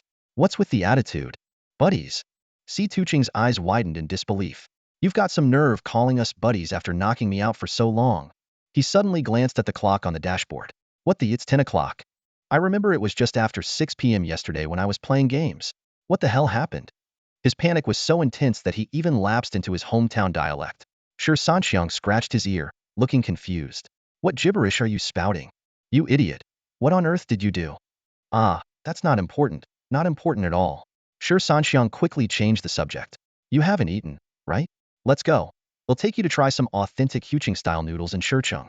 And you think you can just bribe me with a bowl of noodles? They'll add sausage, eggs, tofu skin, and tofu ribs.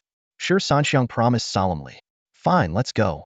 Shi Sanxiang pulled out a pack of cigarettes from the glove box and handed one to Situ Ching. Seeing Situ Ching frown, he explained, these are Anxus. He left them here.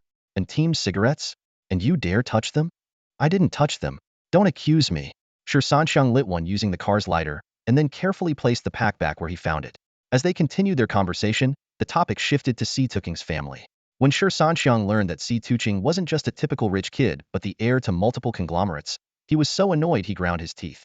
I thought you were just a rich second-generation kid. Turns out you're filthy rich. Situ Ching, however, didn't think it was a big deal. He talked about truly powerful individuals who could get whatever they wanted with just a phone call, people who didn't even care about money. Suddenly, Situ Ching snapped back to the original topic. Stop changing the subject. You still haven't told me why you knocked me out. Oh, that? It's no big deal. I was just soloing 2 level 50 bosses and a level 55 boss. Don't give me that nonsense. Even if you took down the entire Imperial army, it wouldn't explain why you knocked me out. I've been out cold for over 10 hours. I thought you were going to sell my kidneys in Dianbei. Shi Sanxiang specifically drove to Shiqing's third ring road to take Situ Qing to a well-known small restaurant for a lavish and authentic Shiqing-style Huiqing noodles feast. The steaming noodles paired with the rich broth left Situ Qing, who had grown up in the bustling city of Shanghai, full of praise. He was so engrossed in the meal that he didn't even care about hiccuping or other minor embarrassments. Wiping his mouth, Shi Sanxiang noticed the restaurant owner discreetly taking photos with his phone but chose to ignore it. Instead, he turned to Situ Qing and said, "So, how is it? This place has been here since I can remember. The broth is made personally by the owner with medicinal herbs guaranteed, no opium poppy shells." Situ Qing set down his chopsticks, raised an eyebrow, and asked, "Not bad. But, is this it? Is this how you're going to smooth things over?" His tone suddenly turned cold.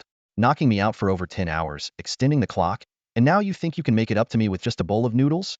Scratching his head awkwardly, Shi Sanxiang replied, "Well, what more do you want? Just say it, and I'll do it if I can. At the very least, I deserve an explanation," Situ Qing insisted. "As long as it's reasonable, I'll accept it. I need to know why I was knocked out and why I wasted 4 of my bonus coupons. How about I take you to play the Russian roulette wheel?" Shi Sanxiang attempted to change the subject. Situ Qing let out a sarcastic laugh. "What exactly happened? Why is it so hard for you to say?" "As long as you don't ask, there's no problem," Shi Sanxiang said with a deliberately mysterious air. "Seriously?" Situ Qing, once a polite and refined young man from an affluent family in Shanghai, had clearly been corrupted by hanging out with Shi Sanxiang. The once well-mannered youth now cursed without hesitation. "Let's go." Situ Qing, unwilling to argue further, stood up and headed for the door. As he passed the owner, he pointed at Shi Sanxiang and said, "He's paying." The owner waved his hands frantically. "Oh, no need for that. How could I charge comrades from the jury army for eating here? The neighbors would scold me to death." Without a word, Shi Sanxiang pulled out his phone to pay. Although the owner tried to stop him, the significant height difference made it impossible, so he reluctantly gave up.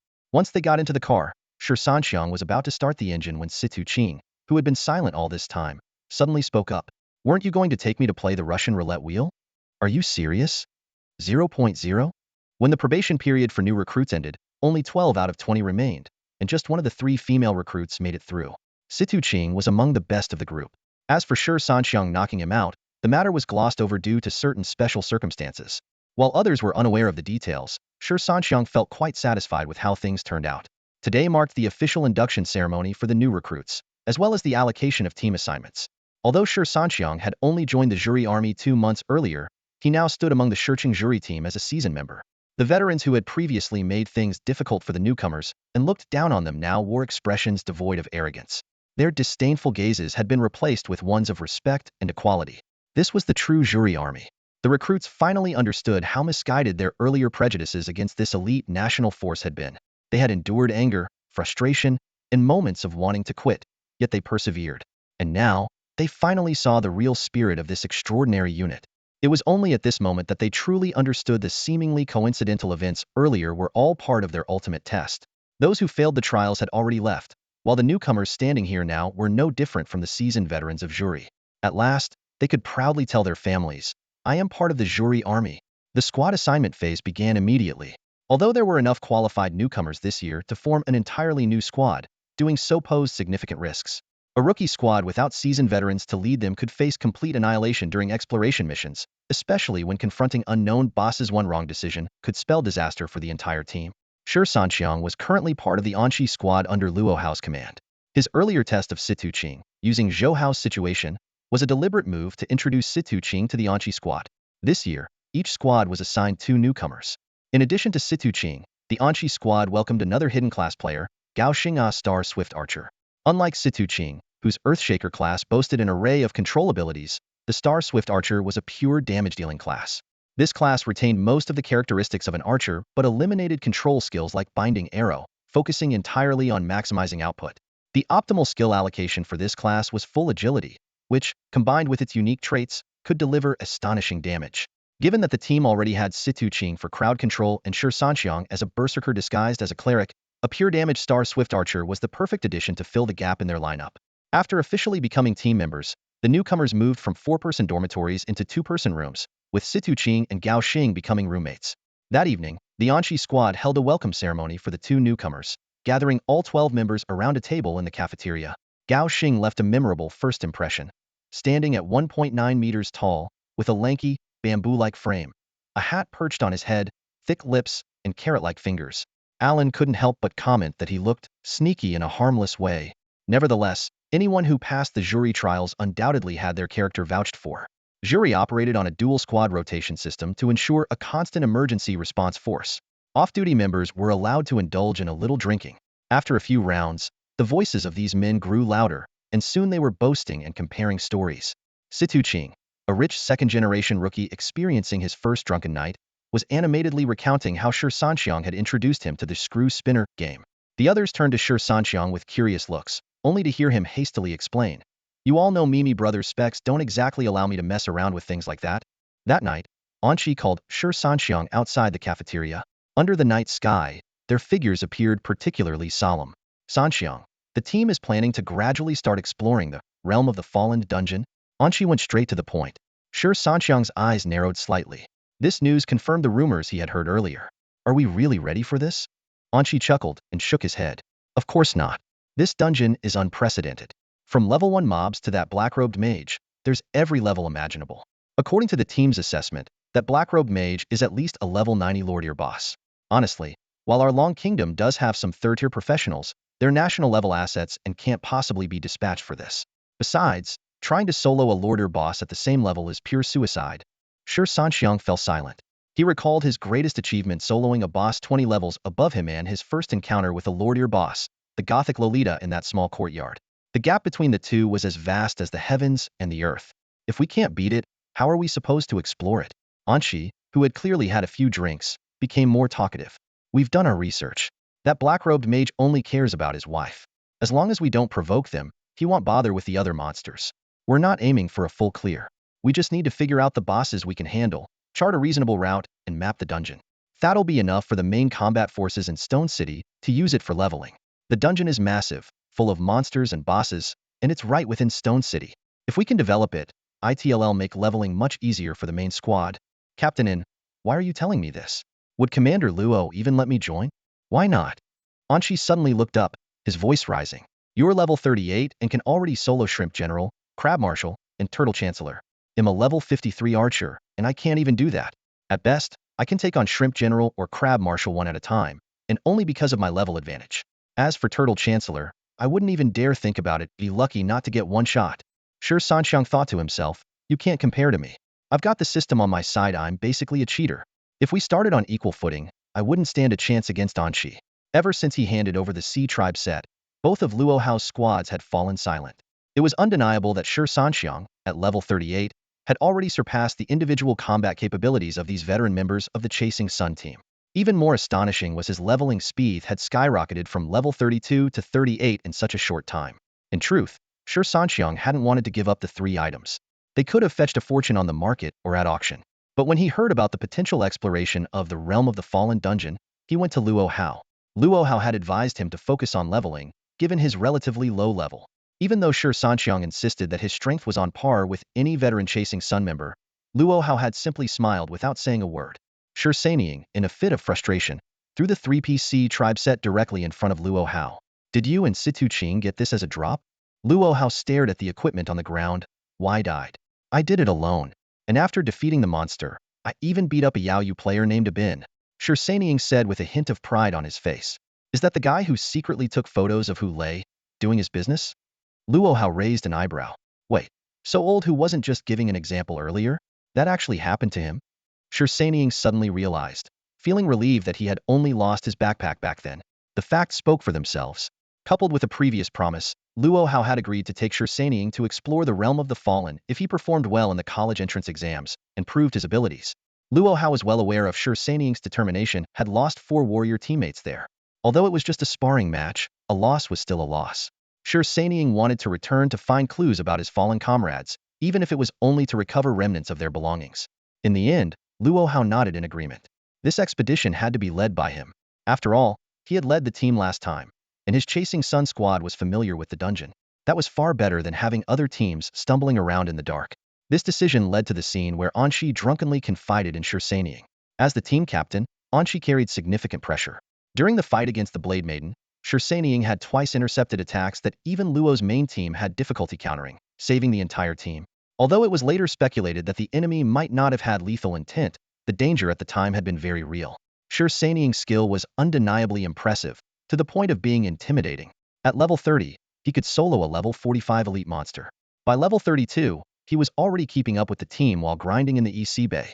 Now, at level 38, he could take on a level 55 Bossalonia boss that their entire team would usually need to work together to defeat.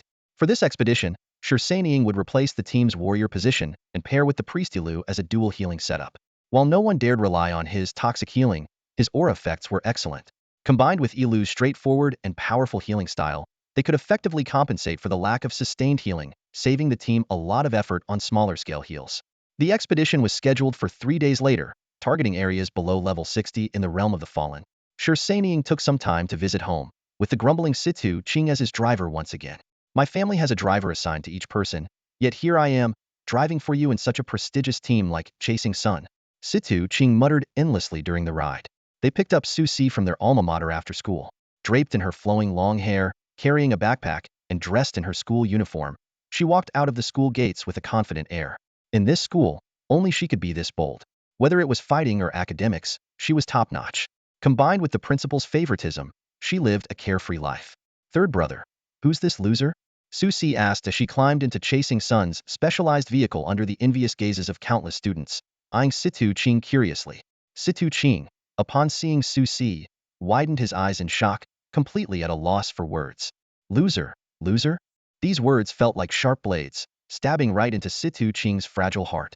He struggled to maintain his composure and said seriously, I am Situ-Ching, a distinguished figure from the Magic City, and a comrade of your brother. Sure Susie, sure Su Poop? Another blow landed hard. One of Shi Sanxiang's teammates couldn't help but ask, Third brother, why does your teammate seem a little not too bright? Shi Sanxiang didn't respond. He simply pointed to his temple and made a circular motion, hinting that something was wrong with the guy's brain.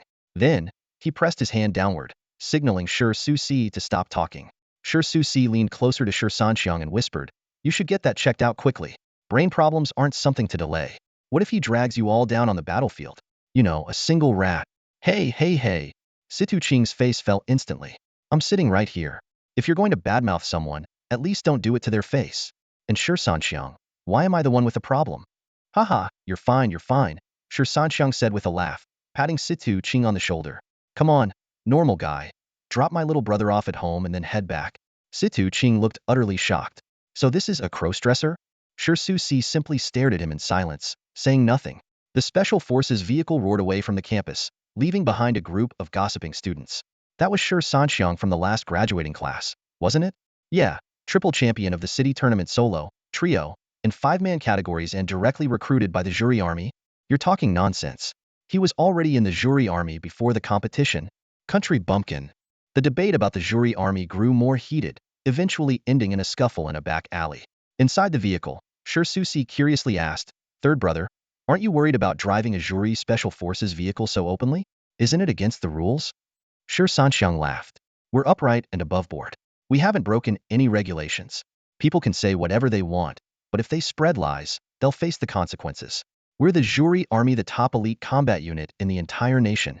Situ-Ching added, soldiers of the Dragon Nation have the right and the honor to walk proudly on every inch of Dragon Nation's land. Well said. Shi Sanxiang gave him a thumbs up. Normal person? Shi Susie looked at him in disbelief. Don't underestimate this so-called loser. His family owns a mine, Shi Sanxiang said with a grin. Just a tiny little mine. Situ-Ching said modestly, waving his hand. Oh, Shi Susie replied. Situ-Ching, what kind of reaction is this?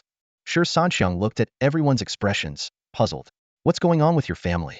Why does it feel like no one's normal? Situ-Ching blurted out. Shi Susie, however, remained calm. So what if it's true?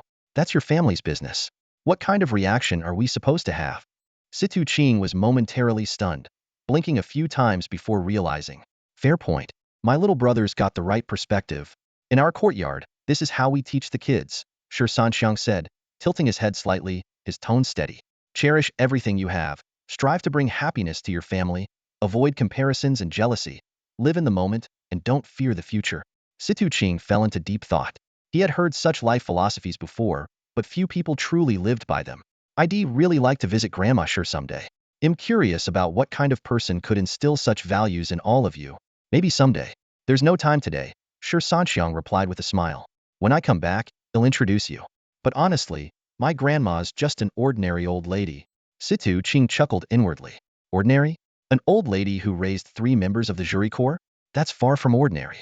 He knew all too well the criteria for joining the jury corps: character, talent, combat ability, profession, family background. Experiences any one of these falling short would disqualify a candidate. For a family like his, producing just 1 member would be like a miracle. The Shi family, on the other hand, was practically glowing with success. When you come back, what are you going to do? Is there a mission? Shi Suzy caught onto the key point immediately. Shi Sanxiang nodded. Yeah, we're preparing to explore the stadium dungeon. I'll be part of the team. As soon as he said this, Shi Suzy's face darkened. Are you kidding me? Is the jury corps running out of people? How high is your level? 38. Why? You've got to be kidding me. Shi Suzy shot up from her seat, furious. Only level 38 and you're going into such a dangerous dungeon? Are the other jury members just sitting around doing nothing? How can they even think of sending you? Do those brothers of yours have no sense at all? Situ Ching was stunned. The poised and elegant girl from moments ago seemed to have transformed into a completely different person. A level 38 weakling? What are you going to do in there? Serve as breakfast for the monsters? Weakling. Situ Ching almost choked on his own spit. He's taken down 2 level 50 bosses and 1 level 55 boss solo. His strength surpasses even our team captains. If he's a weakling, then what are we? Whatever. Do as you please. Shi Suzy huffed angrily. Shi Sanxiang quickly pressed her back into her seat. Don't get so worked up. We're just scouting areas and checking out the bosses within our power range. We're not going in to fight the high-level ones and get ourselves killed. Think about items we succeed. 90% of Stone City's main combat professions will be able to access the dungeon. That's a huge benefit. Besides, Damao and the others have already fallen in there. As their elder brother, I have to go in and see what happened. The monsters inside don't eat people, and we might even recover some relics to remember them by. Shi Suzy let out a sigh. Fine, go if you must. But why even come back here first? Just to make us worry about you? Shi Sanxiang turned and ruffled his sister's hair, smiling. It's not as bad as you think. It's just a regular exploration. As a member of the jury corps, it's my duty to participate in dungeon raids. Besides, if I weren't capable, the team wouldn't send me. Being a liability would only endanger everyone, and the higher-ups aren't that foolish. Shi Sanxiang's uniqueness was well recognized by everyone in the Shiqing jury army. Not only did he possess versatile abilities healing, attacking, tanking, controlling, and advancing, but his strength was also astonishing. The fact that he could single-handedly challenge a boss-level opponent 20 levels above him left everyone, including the commander and instructor, utterly speechless. Upon learning that Shi Sanxiang only had 2 pieces of equipment aside from his weapons, the Shiqing jury army immediately took action. They spared no effort in coordinating across cities, searching far and wide for rare, non-class restricted equipment that could boost his strength. The process was incredibly challenging, but they ultimately succeeded in equipping him with a full set. At this point, Shi Sanxiang's stats were as follows. Name, Shi Sanxiang. Gender, male. Class, priest. Level, 38. First advancement. Base attributes, Strength 259, Agility 67, Intelligence 68, Physique 10. Total defense, 5. Skill points, 2.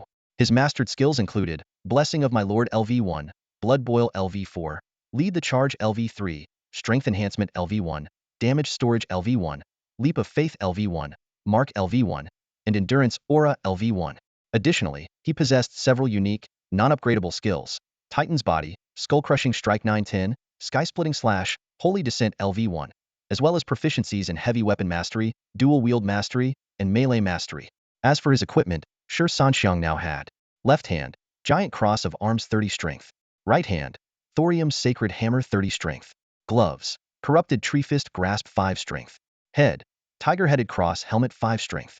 Chest, Hawkene's Thunder Armor. Shoulders, Paladin's Lionhead Pauldrons 3 Strength. Bracers, Charge Long Bracers. Legs, Rail's Protective Leg Guards 10 Strength. Greaves, Ogrian's Greaves 5 Strength. Boots, Crusader's Standard Issue Boots 5 Strength. All of this equipment was provided to Shi Sanxiang free of charge for the purpose of dungeon exploration. With these enhancements, his strength skyrocketed from the original 259 to an impressive 352 points. Thanks to his dual wield mastery, he could wield 2 heavy weapons simultaneously. Combined with his expertise in heavy weapon mastery and melee mastery, even his basic attacks during skill cooldown periods packed a significant punch. With the double buffs activated, a single skull-draining strike could instantly leave the Shrimp Commander and Crab General from the East Sea Bay dungeon severely injured. Shi Sanxiang already possessed an abnormal strength attribute, and now he was equipped with 2 rare golden weapons. In the current game environment, golden gear was extremely rare, and golden weapons were even harder to come by. Even Luo Hao's prized Xianhua broadaxe was only of purple quality. One of Shi Sanxiang's weapons had holy damage, while the other dealt enhanced damage to undead creatures, making them perfectly suited for the upcoming Undead Kingdom dungeon. Before sunrise, a total of 11 members from the 2 jury squads and the main team, carrying ample supplies, stepped into the Undead Kingdom dungeon located in the heart of Stone City. For easier coordination, the group was divided into Team Anqi 1 and Team Anqi 2, abandoning complex names in favor of using professions as combat designations. Since Shi Sanxiang was a special priest substituting for a warrior in Team 1, and to avoid confusion with the team's original priest, he was given the unique codename Frenzied Priest. The moment they entered the dungeon, the battle began. This new dungeon turned out to be much larger than expected, with monster density nearing saturation and signature creatures visible in every area. Each team member was equipped with a portable recorder to provide cartographers with first-hand data for mapping the dungeon later. The dungeon was divided into several distinct zones. The Grave of Eternal Rest, near the entrance, was filled with level 110 skeletons and ghosts. The level 5 elite monsters and the level 10 Azure Skeleton boss posed no challenge for the Jury Pioneering team and were easily defeated. The Reanimated Wasteland was home to level 1020 newly risen zombies and ghouls, with the boss being a ghoul that drooled corrosive saliva. The Bone Burial Wasteland, their teleportation starting point, was inhabited by level 2030 elite skeleton mages and warriors, led by a level 30 skeleton mage. The Forest of Death featured a wide variety of level 3040 creatures, including ranged skeleton archers, agile zombies, and sinister banshees, while melee skeletons were notably scarce. The Forbidden Zone covered the level 40-50 range, with its core area marked as dangerous due to the presence of an untouchable gothic Lolita figure. Beyond level 50, the monsters became increasingly diverse, and the bosses began to exhibit intelligence, even speaking, as they each claimed dominion over their respective territories. At this moment, the team was facing off against a level 60 boss in an area called the Lich Academy. This dried-up corpse of a leader, clad in a black robe and wearing a halo-like crown, wielded a staff and had blue flames flickering in its eye sockets. It could summon hordes of undead creatures. Although it bore some resemblance to the mysterious black-robed mage they had encountered earlier, its power was significantly weaker, yet still formidable enough to command the jury team's full attention. On the barren hillside stood a Western-style courtyard, solitary and desolate. The only notable feature was a tattered triangular flag fluttering atop the flagpole in the center of the courtyard. It had been half a year since the last visit, and the jury team still had no way of knowing whether any students had been transported here at that time. Unlike the monster-infested areas they had encountered earlier, this place was eerily silent. As they stepped into the courtyard, the silence was broken by sorrowful wails, accompanied by the harsh caws of black crows. Hee hee hee, the scent of fresh life. A sinister voice suddenly echoed. A figure clad in a black robe appeared in Undead Lich. Its withered face was framed by hollow eye sockets that burned with ghostly blue flames. In its bony hand, it gripped a pale bone staff topped with a howling skull. With a sharp command from Luo Hao, the jury team quickly assumed a battle formation, their expressions tense. Melee fighters took the front, damage dealers positioned in the middle, and healers stayed at the rear. Luo Hao remained stationed at the back, overseeing the entire battlefield. This was their standard formation for confronting a single boss. Luo Hao not only directed the fight but also protected the healers, stepping into the fray himself only if the boss proved overwhelmingly powerful. Shi Sanxiang was particularly striking in his full battle gear. He wore a greenish-white helmet adorned with a roaring tiger motif, with a cross-shaped slit in the faceplate revealing his sharp, steely eyes. His silver-white thunder armor crackled faintly with arcs of electricity, and his shoulders were protected by lion-head pauldrons, exuding an aura of majesty. His lower body was clad in fish-scale patterned greaves that gleamed with a cold sheen, and his boots were sharply defined and imposing. In his left hand, he wielded a heavy mithril hammer, and in his right, a massive crusader cross. Standing at the forefront of the formation, he made the 53-level warrior from the second team seem diminutive in comparison, barely reaching Shi Sanxiang's armpit. The warrior's battle axe looked almost laughable next to Shi Sanxiang's formidable weapons. The lich on the hilltop slammed its staff into the ground, causing the earth to churn violently. Countless undead began clawing their way out of the soil, with soul flames ascending into the air. The battle erupted in an instant. The Berserker priest and warriors charged ahead. Archers and mages focused their fire on the rear lines, while swordsmen intercepted any stragglers that broke through. Attack! At the command, Shi Sanxiang became engulfed in a radiant red aura. Like an unstoppable juggernaut, he charged into the horde of undead, crushing enemies in his path. The faint holy light emanating from his weapons inflicted additional damage on the undead with each swing. Such a repulsive aura. The Lich's desiccated mouth moved incessantly, unleashing streaks of dark energy that rained down on Shi Sanxiang as he wreaked havoc. While the curses weren't as numerous as those from the Gothic Lolita boss they had faced before, Shi Sanxiang still felt a wave of discomfort. Dispel it. A flash of white light signaled the timely intervention of the team's priest, instantly removing the curses. Shi Sanxiang felt a renewed sense of freedom and ease. He's a bona fide priest, with healing, buffs, and dispels as standard skills. This isn't Shi Sanxiang fighting solo Enomorphs backed by two elite sun-chasing exploration teams. The warriors from the second team weren't about to fall behind either, charging in with their battle axes swinging wide and fierce. Their timing in attacking, dodging, and using skills was impeccable. Without expertise in melee combat, Shi Sanxiang would definitely be outclassed by them. However, Shi Sanxiang was no slouch either, especially after being swarmed by undead creatures and triggering Titan's body. His size visibly expanded in an instant, growing from a towering 2.5-meter-tall priest to a massive 5-meter-tall muscle-bound powerhouse of a priest in just a matter of seconds. The size increase granted him a 30 boost to both resistances, and with the added protection from his gear, Shi Sanxiang's defense reached an astonishing level. His strength also surged, and the size of his weapons doubled. Life and death. The cycle never ends, he muttered, feeling that the words fit the moment perfectly. The skeletons, standing at about 1.78 meters tall, and the ghouls, crawling at just 1.45 meters, were utterly dwarfed by him. Even the zombies, similar in height to the skeletons, couldn't reach higher than his thighs. With a slight bend of his massive frame, his colossal cross-shaped weapon swept across them, and his thorium holy hammer came crashing down, obliterating the enemies in an instant. The mages in the back, chanting large-scale spells, couldn't help but exclaim, "Holy crap, that's next level." Luo Hao's eye twitched. He already knew about Shi Sanxiang's skills, but seeing them now, they seemed even more overpowered than during the competition. Without hesitation, Luo Hao adjusted their strategy. The second team's warriors began supporting the Berserker priest with coordinated attacks, the archers provided free-form cover fire, and the mages abandoned clearing minor mobs to focus on the Lich. Luo Hao's voice came through everyone's headsets, but Shi Sanxiang wasn't surprised at all. Of course, a game-changer like him deserved the spotlight. That's right, when I'm in the fight, I'm the biggest, baddest boss on the battlefield. Given Shi Sanxiang's massive size, expecting him to play a support role was laughable. Nearly all the monsters focused their attacks on him.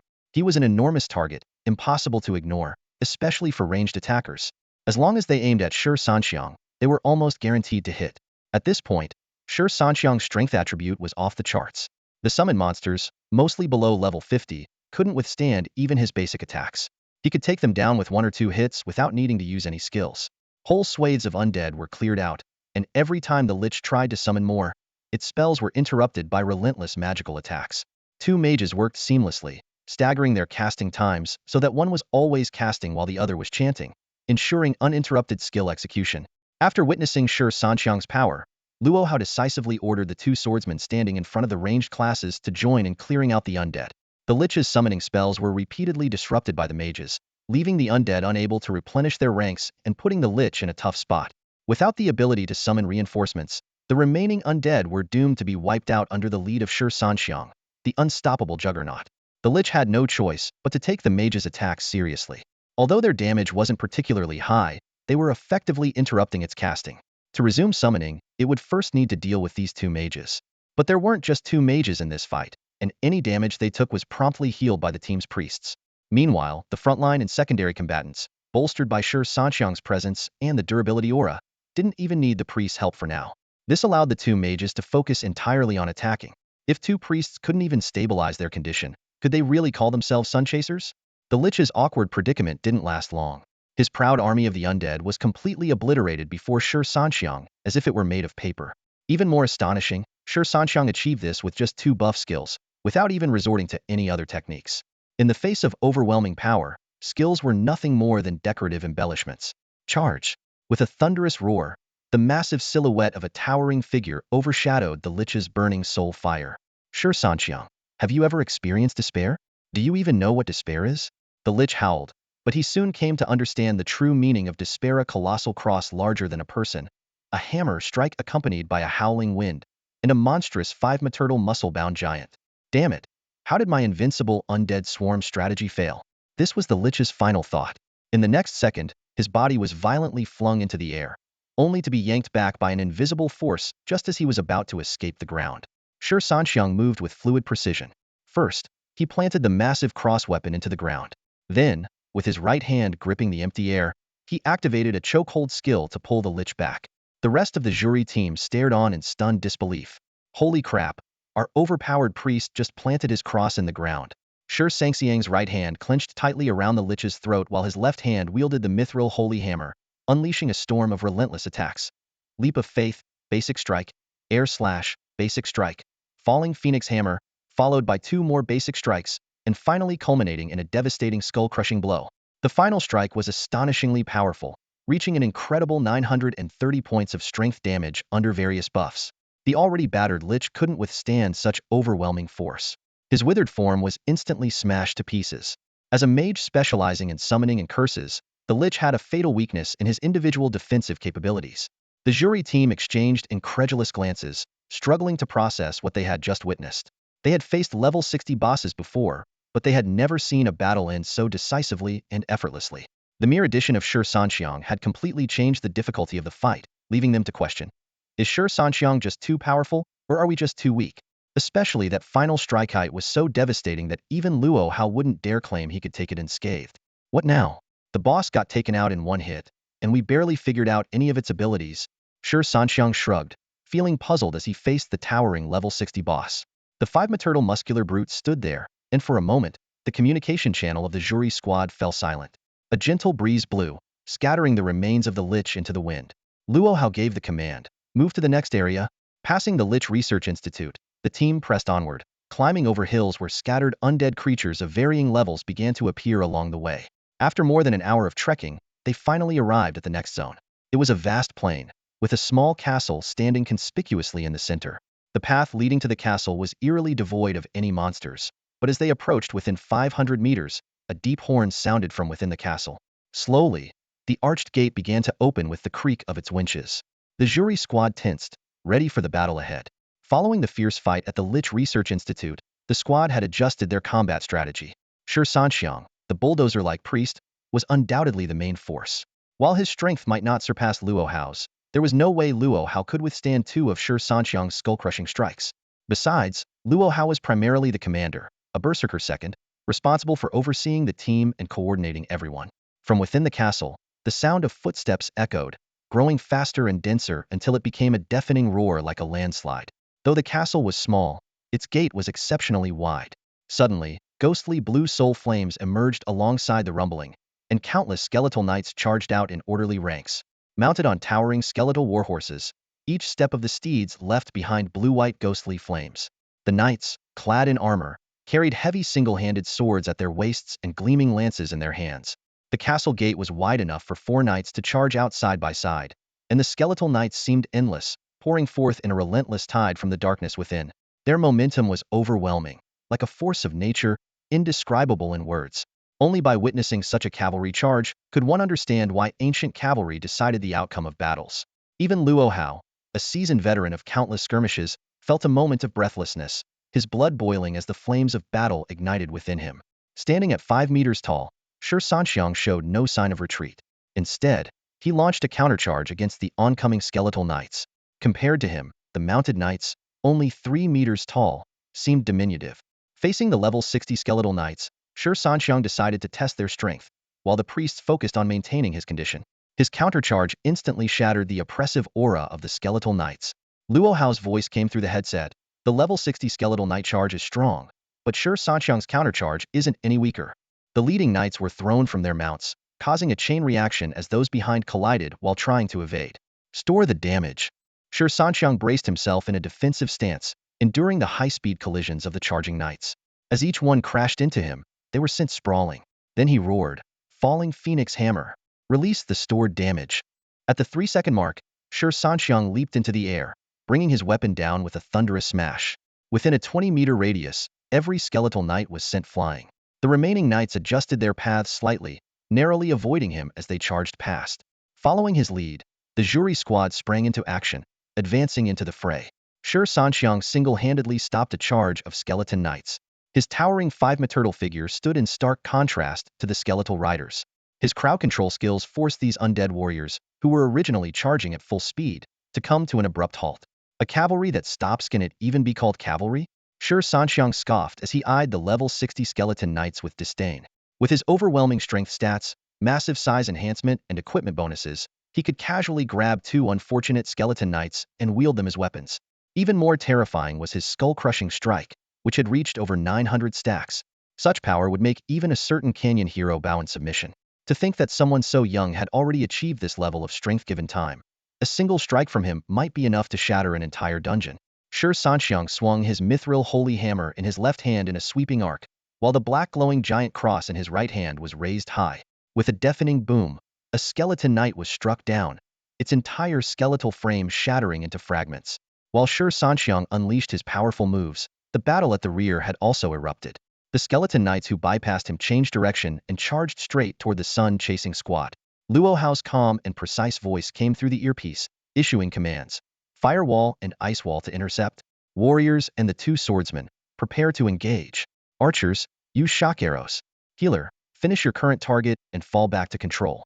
The 2 mages, one wielding fire and the other ice, worked seamlessly together. A fiery wall erupted in front of the charging skeleton knights, followed closely by a towering ice wall. Although the leading knights managed to leap over the obstacles, their momentum was significantly diminished. Without their high-speed charge, the skeleton knights were reduced to mere ordinary level 60 dungeon monsters. A warrior, wielding a battle axe, charged at the forefront, with 2 swordsmen following closely behind. The archers' shock arrows hit their marks with pinpoint accuracy, further reducing the speed of the skeleton knights. The mages and archers began their rhythmic attacks, while the healer kept a close eye on the frontline fighters, ready to administer healing at any moment. Though both warriors and swordsmen were strength-based classes, their combat styles differed greatly. Swordsmen invested more points in agility, prioritizing precision and flexibility in their attacks, unlike warriors who favored brute force and direct confrontation. The combination of one warrior supported by 2 swordsmen created a formidable strategy. The warrior drew enemy attention at the front, while the swordsmen moved like agile satellites on either side, swiftly cutting down foes. The sun-chasing squad was well equipped, with most members donning full sets of blue-tier gear, and even the least equipped member had at least half a set of blue-tier items. Despite their level disadvantage against the level 60 skeleton knights, their superior equipment and extensive dungeon raiding experience gave them a clear edge. This was precisely why the sun-chasing squad had the confidence to challenge bosses above their level. The skeletal knights were imposing, yet Shi Sanxiang knew in his heart that their numbers were only a few hundred, certainly not exceeding 1,000. His own skeletal knights numbered merely a few dozen, and although their collective charge appeared overwhelming, like an army of thousands, the reality was far less daunting. Others could not discern their exact numbers, but Shi Sanxiang's height gave him a clear vantage point. The average height of men in the Dragon Kingdom ranged between 1.7 to 1.8 meters, with those over 1.8 meters considered tall, and those reaching 1.9 meters being quite rare. Nowadays, with improved nutrition, the younger generation was generally taller. Among the group of Zhuri warriors, Luo Hao, standing over 1.9 meters, was considered tall, but even he appeared diminutive compared to the skeletal knights, unable to gauge their full scale. Mounted atop their war horses, the knights still fell 2 meters short of Shi Sanxiang's towering height even without him invoking the divine transformation of Heavenly Descent.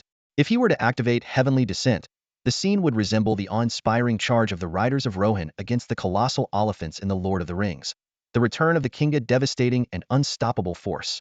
With incredible speed, Shi Sanxiang charged into the skeletal knights' formation, effortlessly toppling smaller enemies in his path before driving straight into their rear ranks.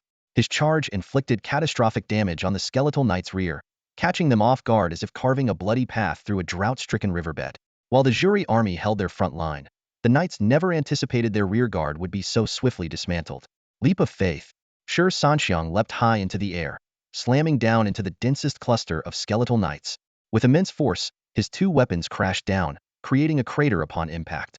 The surrounding skeletal knights were instantly destroyed, while those within the skill's range were stunned and slowed. Without hesitation, he followed up with Sky Cleave Strike, swinging his massive cross-shaped weapon in a sweeping motion. The knights caught in its path were forcibly launched into the air. Thanks to his mastery of melee combat, Shi Sanxiang struck with precision during the airborne chaos, his dual colossal weapons sweeping through the skeletal knights as if clearing debris. Though the damage wasn't as devastating as when fighting ordinary skeletons, these were level 60 monsters, requiring at least 3 hits to take down with basic attacks. As the number of undead monsters grew, the holy effects imbued in his weapons shone continuously, streaks of white light accompanying each swing. Shi Sanxiang leapt again, his 5-meter turtle frame adjusting midair before crashing down into another cluster of skeletal knights. Those at the impact point were obliterated on the spot, while the surrounding knights were once again sent flying. The jury's ranged units seized the opportunity without hesitation. Mages and archers unleashed a barrage of attacks the moment the knights were first launched into the air. With Shi Sanxiang's colossal presence disrupting the battlefield, crowd control skills were deployed in rapid succession, and without their charging momentum, the skeletal knights were dragged into the quagmire of melee combat.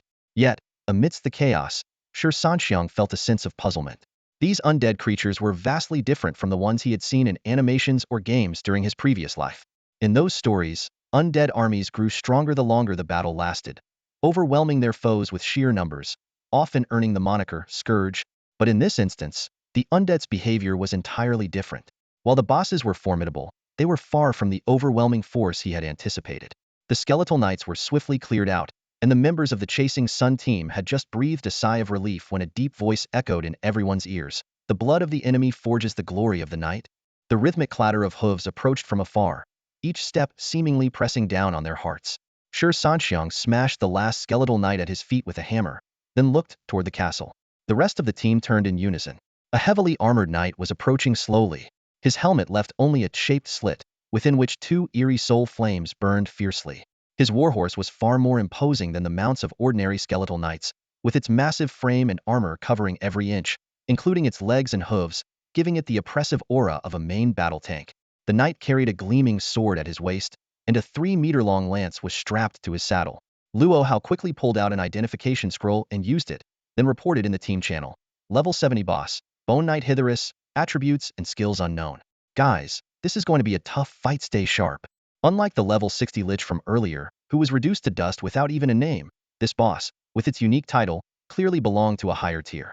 Among the Chasing Sun team, only Luo Hao had reached level 60, while the others were still in the mid-50s after their second-class advancement. Even with equipment bonuses, the level 70 boss's pressure was immense, second only to the towering 10-meter abomination they had encountered before. Hitherus began to pick up speed, moving like a heavy tank revving up. Suddenly, he activated a skill, Fearsome Charge. Lead the assault. In an instant, the Bone Knight became a blur, his lance leveled as he charged at the team with overwhelming force. The combination of such speed and mass was enough to crush and pierce through anything in his path. Shi Sanxiang showed no fear.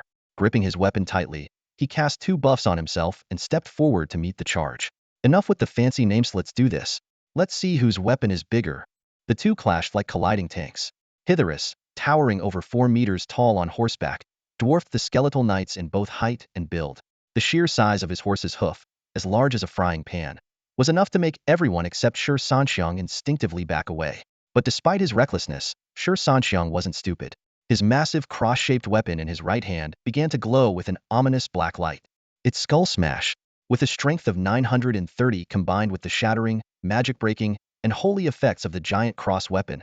Shouldn't you be kneeling and calling me father? Thud. The knight's lance tore through the thunder armor's defense, piercing straight through Shi Sanxiang's back. The two collided with a violent impact. You have an armored warhorse and a lance, but I have size and a heavyweight weapon. Skull Smash struck heavily against Hitherus' helmet, the thunderous sound of the hit even louder than their clash. Shi Sanxiang began stumbling around, but with the lance piercing through him, his movement was restricted to back and forth. The dark lance was quickly stained red with his blood. This was the effect of Hitherus' fear charge. Anyone caught in its wake would be forced into a 3-second fear state. A priest attempted to cast a healing spell, but was stopped by Luo Hao. At this point, with the lance still inside Shi Sanxiang, healing would make no difference. It was better to use a dispel. Almost as soon as Shi Sanxiang was feared, another priest with the dispel skill quickly cast it on him. Shi Sanxiang regained his senses just as the lance remained embedded in his abdomen. Unluckily for him, Shi Sanxiang's towering figure meant this was the highest point Hitherus could reach with the lance held horizontally. With composure, Hitherus pulled the lance out, his eyes beginning to turn red. Behind him, a flash of white light rapidly healed his wounds. How could he remain so composed? Because the Skull Smash had knocked both him and his horse to the ground, and it was only thanks to his high level and attributes that his neck wasn't completely shattered. Under the weight of 930 layers of Skull Smash, all are equal. At that moment, neither he nor his horse could muster the strength to recover. Shi Sanxiang instinctively reached to brush his buzz cut, but touched his helmet instead. Shi Sanxiang, come on, that's weak. Skycleave. Hitherus, along with his horse, was launched 5 or 6 meters into the air. Mages and archers quickly unleashed their attacks. Falling Phoenix Hammer. Without hesitation, Shi Sanxiang lifted his weapon and struck down, hitting Hitherus dead center and sending him flying once again. The giant cross slammed into the ground, and Shi Sanxiang grabbed Hitherus' armor, leaping up and slamming him heavily onto the ground nearby. Hitherus was completely stunned by the combo. Forget whether he was injured. What kind of skills were these? Even with my massive stats, I get launched like this? Horse and all? Isn't this an insult to knights? And don't even mention the spells and arrows raining down midair. It's infuriating. After finishing the combo, Shi Sanxiang didn't linger. He quickly returned to his spot and retrieved the giant cross from the ground. During skill cooldowns, having two weapons felt much safer. After all, this was a level 70 boss. He had to show some respect, right? The fallen warhorse sprang up with a sudden motion, and Hitherus leaped back onto it, merging as one. The soul fire of both burned fiercely. They were enraged. It had been ages since they had felt such anger, perhaps not since forever. Unforgivable. Hitherus drew his sword and, with his left hand, conjured a ghastly green spectral hand that grabbed Shi Sanxiang, pulling him toward Hitherus. Shi Sanxiang? He wasn't one to back down, as if to say, "You think I can't do that too?" Chokehold. Hitherus felt an irresistible force pulling him toward Shi Sanxiang's grasp. Hitherus? Everyone watching, is this some kind of mutual pursuit? If it weren't for the fact that each of you is wielding a weapon, would all be moved to tears. The gleaming knight's greatsword slashed fiercely against Decisive, who was held in a death grip by Shi Sanxiang, unable to move. Shi Sanxiang's eyes were bloodshot from the pain, and with his left hand, he swung the mithril holy hammer down hard onto Decisive's helmet. Damn it, this hurts like hell. Shi Sanxiang gritted his teeth, each strike more forceful than the last. Decisive's skeletal warhorse, seeing its master being brutally attacked, reared up and stomped its massive hooves, the size of frying pans, toward Shi Sanxiang. The choking hold only lasted 3 seconds. As time was up, Shi Sanxiang yanked Decisive by the neck and hurled him towards the ranks of the jury forces, then immediately swung his hammer at the skeletal warhorse. Just a pile of bones. What are you even trying to do? Shi Sanxiang didn't pay any attention to Decisive, who had been thrown aside. Instead, he strode toward the skeletal warhorse, which was struggling to get back on its feet. Suddenly, the warhorse unleashed a war stomp. It raised its front hooves high and slammed them down onto the ground, sending a shockwave rippling outward. Caught off guard, Shi Sanxiang was stunned by the impact. Seeing this, the skeletal warhorse turned and bolted. Its master was already getting beaten to a pulp. Why stick around to get pummeled too?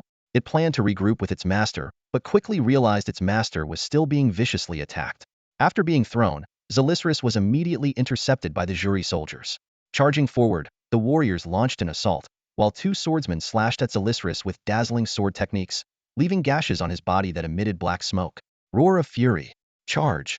From the rear, Luo Hao, wielding two massive crescent-bladed axes, let out a furious roar and charged at Decisive, slamming his weapons heavily into him.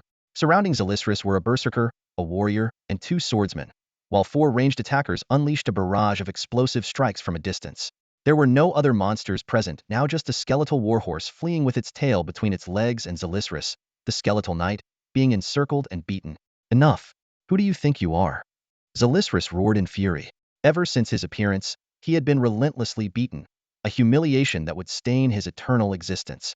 Enraged, he swung his greatsword in a sweeping arc, forcing the 4 attackers to retreat. The melee fighters, led by Luo Hao, exchanged uneasy glances. Is he getting mad? Decisive bellowed.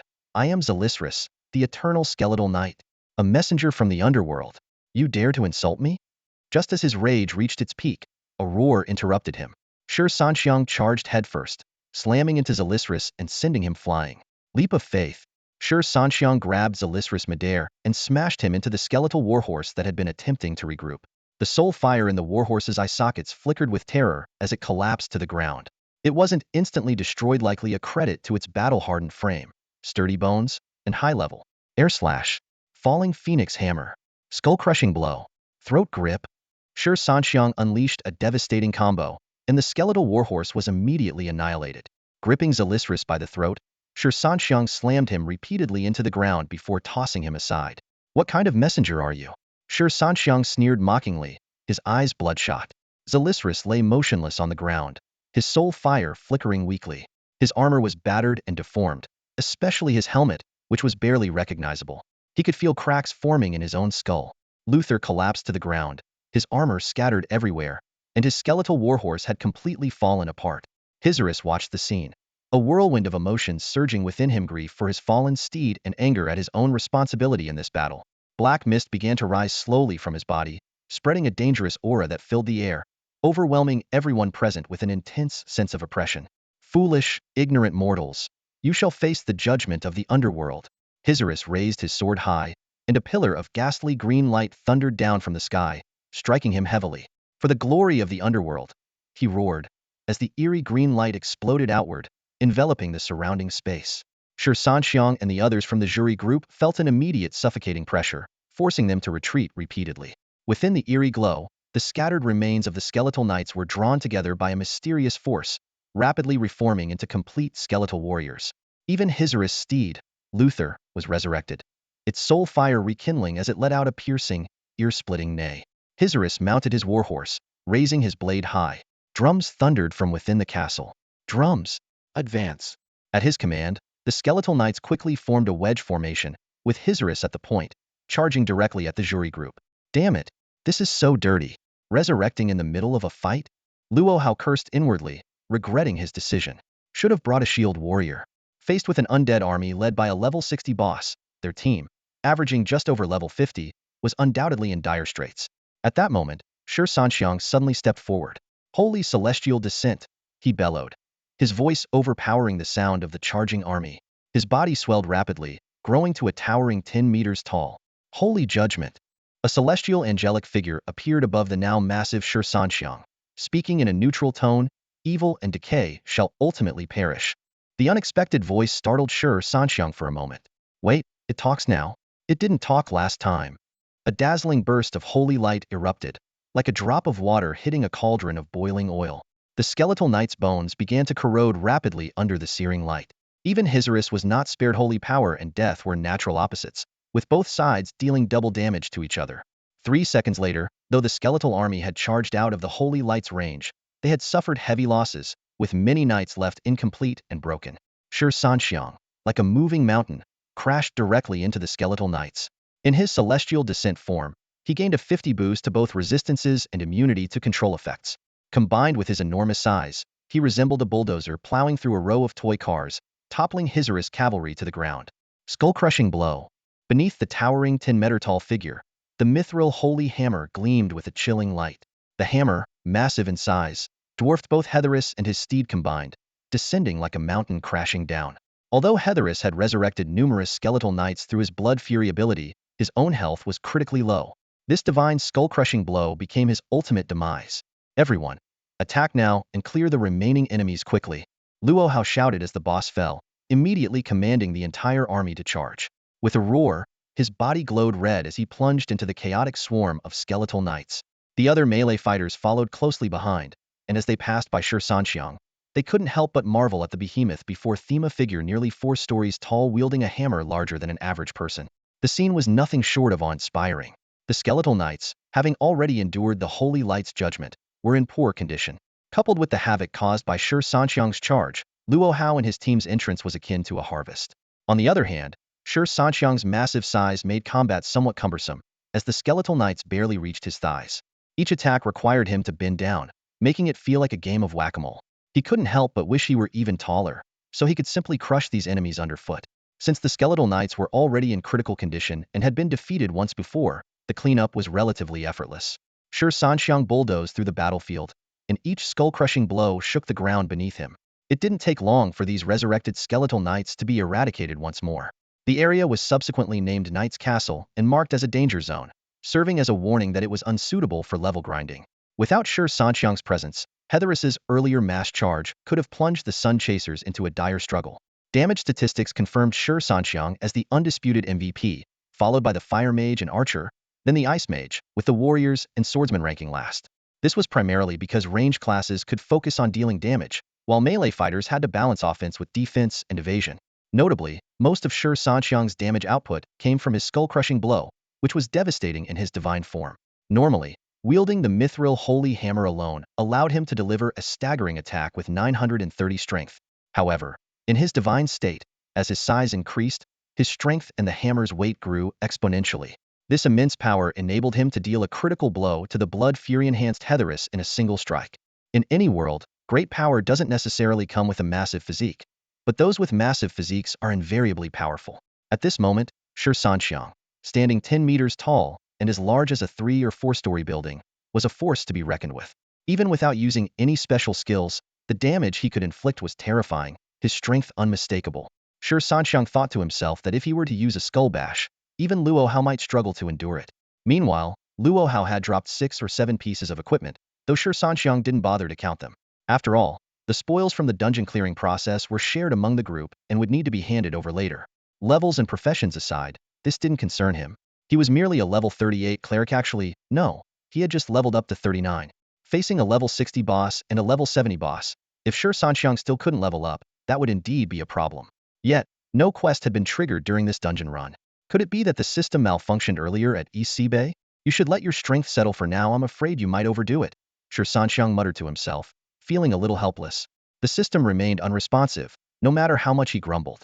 After a quick cleanup of the battlefield, the members of Jury chasing the sun gathered around, craning their necks to look up at the giant like Shi Sanxiang with amazement.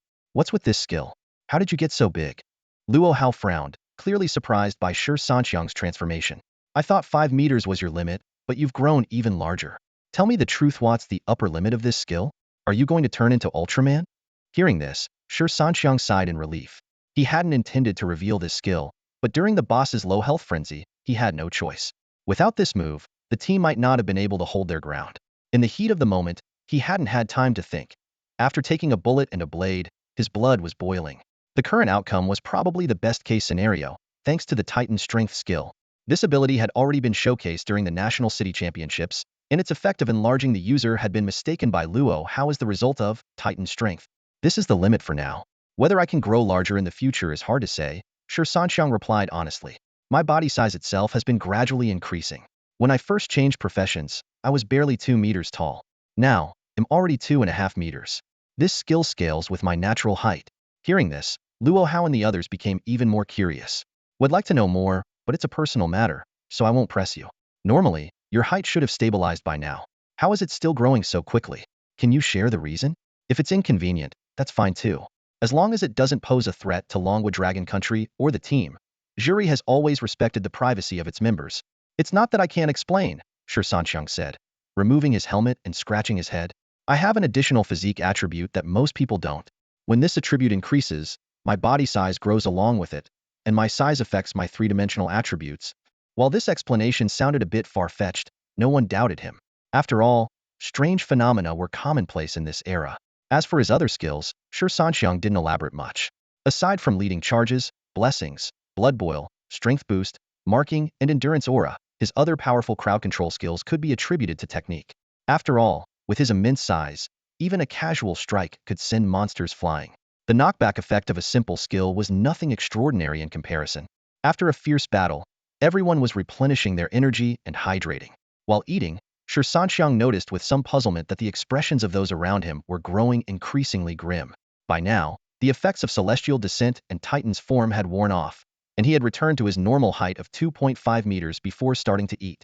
This reminded him of a habit from his previous life, playing games soon equipping gear before using major healing items, then re-equipping afterward. Captain In, what's going on with you all? Why the long faces while eating? Shi Sanxiang nudged In Shi lightly with his elbow, and she gave a bitter smile and explained, after taking down the knight's castle, our next target is that massive creature from before. What creature?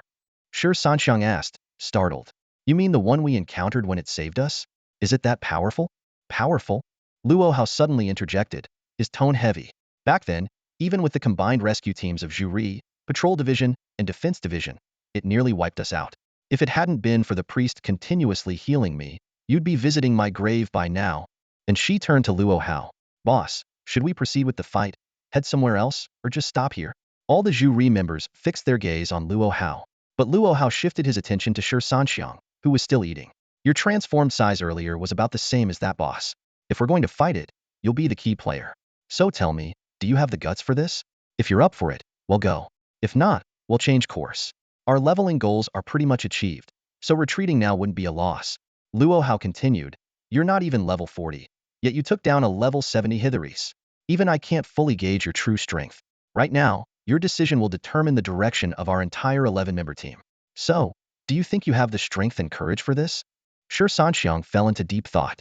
Last time, even with a fully equipped large group, they had failed. Could he, a level 39 priest, really take on such a responsibility? Even if they stop now, the Zhu Ri army's current achievements and average level 50 team with a level 39 member defeating a level 70 boss were already something to be proud of. Looking at the hesitant expressions on everyone's faces, Shi Sanxiang understood that while they were reluctant to give up, they couldn't force a low-level priest to challenge a boss that might be as high as level 80. This decision, tied to the reputation of the Zhu Ri army, now rested entirely in his hands. Hesitating, are we? The system's voice carried a hint of mockery. Shi Sanxiang stood frozen, recalling the resounding oath he had taken when joining the team. Yet now, he seemed a bit indecisive. Are you an idiot, or what? The system continued. Wasn't it you charging headfirst when fighting that level 70 boss earlier? Not even a millisecond of hesitation then. And now you're chickening out? If you've got guts, step up. Still wavering, Shi Sanxiang heard the system sneer again. I'm watching you. Don't make me look down on you. How is it my fault for hesitating? Shi Sanxiang retorted. I was using cheats. I'm level 39, barely managing to take on a level 70 boss. Isn't that just proof of how useless your so-called cheats are? Let's be real. The system shot back sharply. You're just after the rewards, aren't you? Hypocrite. Shi Sanxiang smirked coldly. I've never claimed to be a moral person. Got some kind of misunderstanding about me? I'm not a good guy, not even close. My philosophy is simple. Life's about indulgence eating, drinking, gambling, and whatever else. Be some noble gentleman? What for? So when I'm old and look back on my life, I regret doing nothing. Not a chance. At that moment, the system suddenly became serious and issued a new quest. Defeat the warden of the flesh mill, bone cleaver scythes. The quest rewards were displayed. 1. Size 5. 2. Demon God Descent. Increases size by 50, boosts both resistances by 40, enhances recovery speed by 50, and deals magical damage equal to 50 of current strength to all creatures within a 100-meter radius every second, with a burn effect. Lasts 60 seconds, cooldown 15 minutes. 3. Holy Paladin Codex Gold Quality. Strength 30, Intelligence 30, Healing Effect 5, grants the abilities to exorcise the undead and pray for purification. Failure penalty, public humiliation, forced live streaming. Shi Sanxiang was stunned into silence by the list of rewards, leaving the rest of the Sun Chasers staring at him in confusion. Snapping back to reality, he muttered something about carefully evaluating his strength. Hey, you coward, dare to gamble on this? The system teased. Win, and it's all yours. Lose, and you get nothing. Shi Sanxiang abruptly stood, gripping his weapon tightly. It's just a boss, isn't it? The fact that I hesitated this long is disgraceful. I don't deserve to call myself a Sun Chaser. He bellowed. Hesitation has no place in the Sun Chasers. Let's take him down. His determination was contagious, rallying the rest of the Sun Chasers. To them, Shi Sanxiang seemed to glow with a crimson aura, faint images of crossed farming tools shimmering around him. Hours later, in the flesh mill, Shi Sanxiang stood towering with a massive cruciform weapon in hand, pointing it at bone cleaver scythes. So you're scythes, huh? The flesh mill serves as the Undead Army's heavy-duty production workshop, specializing in the creation and assembly of abominations and meat wagons. It operates like a massive war factory, tirelessly producing the most formidable war machines for the Undead Legion. Abominations are akin to the undead version of heavy tanks. Their massive bodies are stitched together from the limbs of various creatures, with 3 muscular arms wielding a sharp chain hook, a scythe, and a cleaver. Their gaping maws, lined with razor-sharp teeth, can latch onto any enemy with a death grip. Laden with venom and plague, only the power of the holy light can purify them. Even the first iteration of an abomination is at a power level of 60 or higher, and once its body stabilizes, it can reach level 70. These pain-immune war beasts possess astonishing offensive and defensive capabilities, dominating the battlefield and becoming the nightmare of all living beings. In comparison, meat wagons function more like versatile armored vehicles. Under the control of acolytes, they can collect corpses, produce ghouls and zombies, and repair damaged flesh-based undead. They are capable of hurling stones for physical attacks or spreading plague-laden corpses. Though the acolytes controlling them are weak, the combination of their abilities and these mobile factories makes them an indispensable logistical force for the undead army. At this moment, the flesh mill is running at full capacity.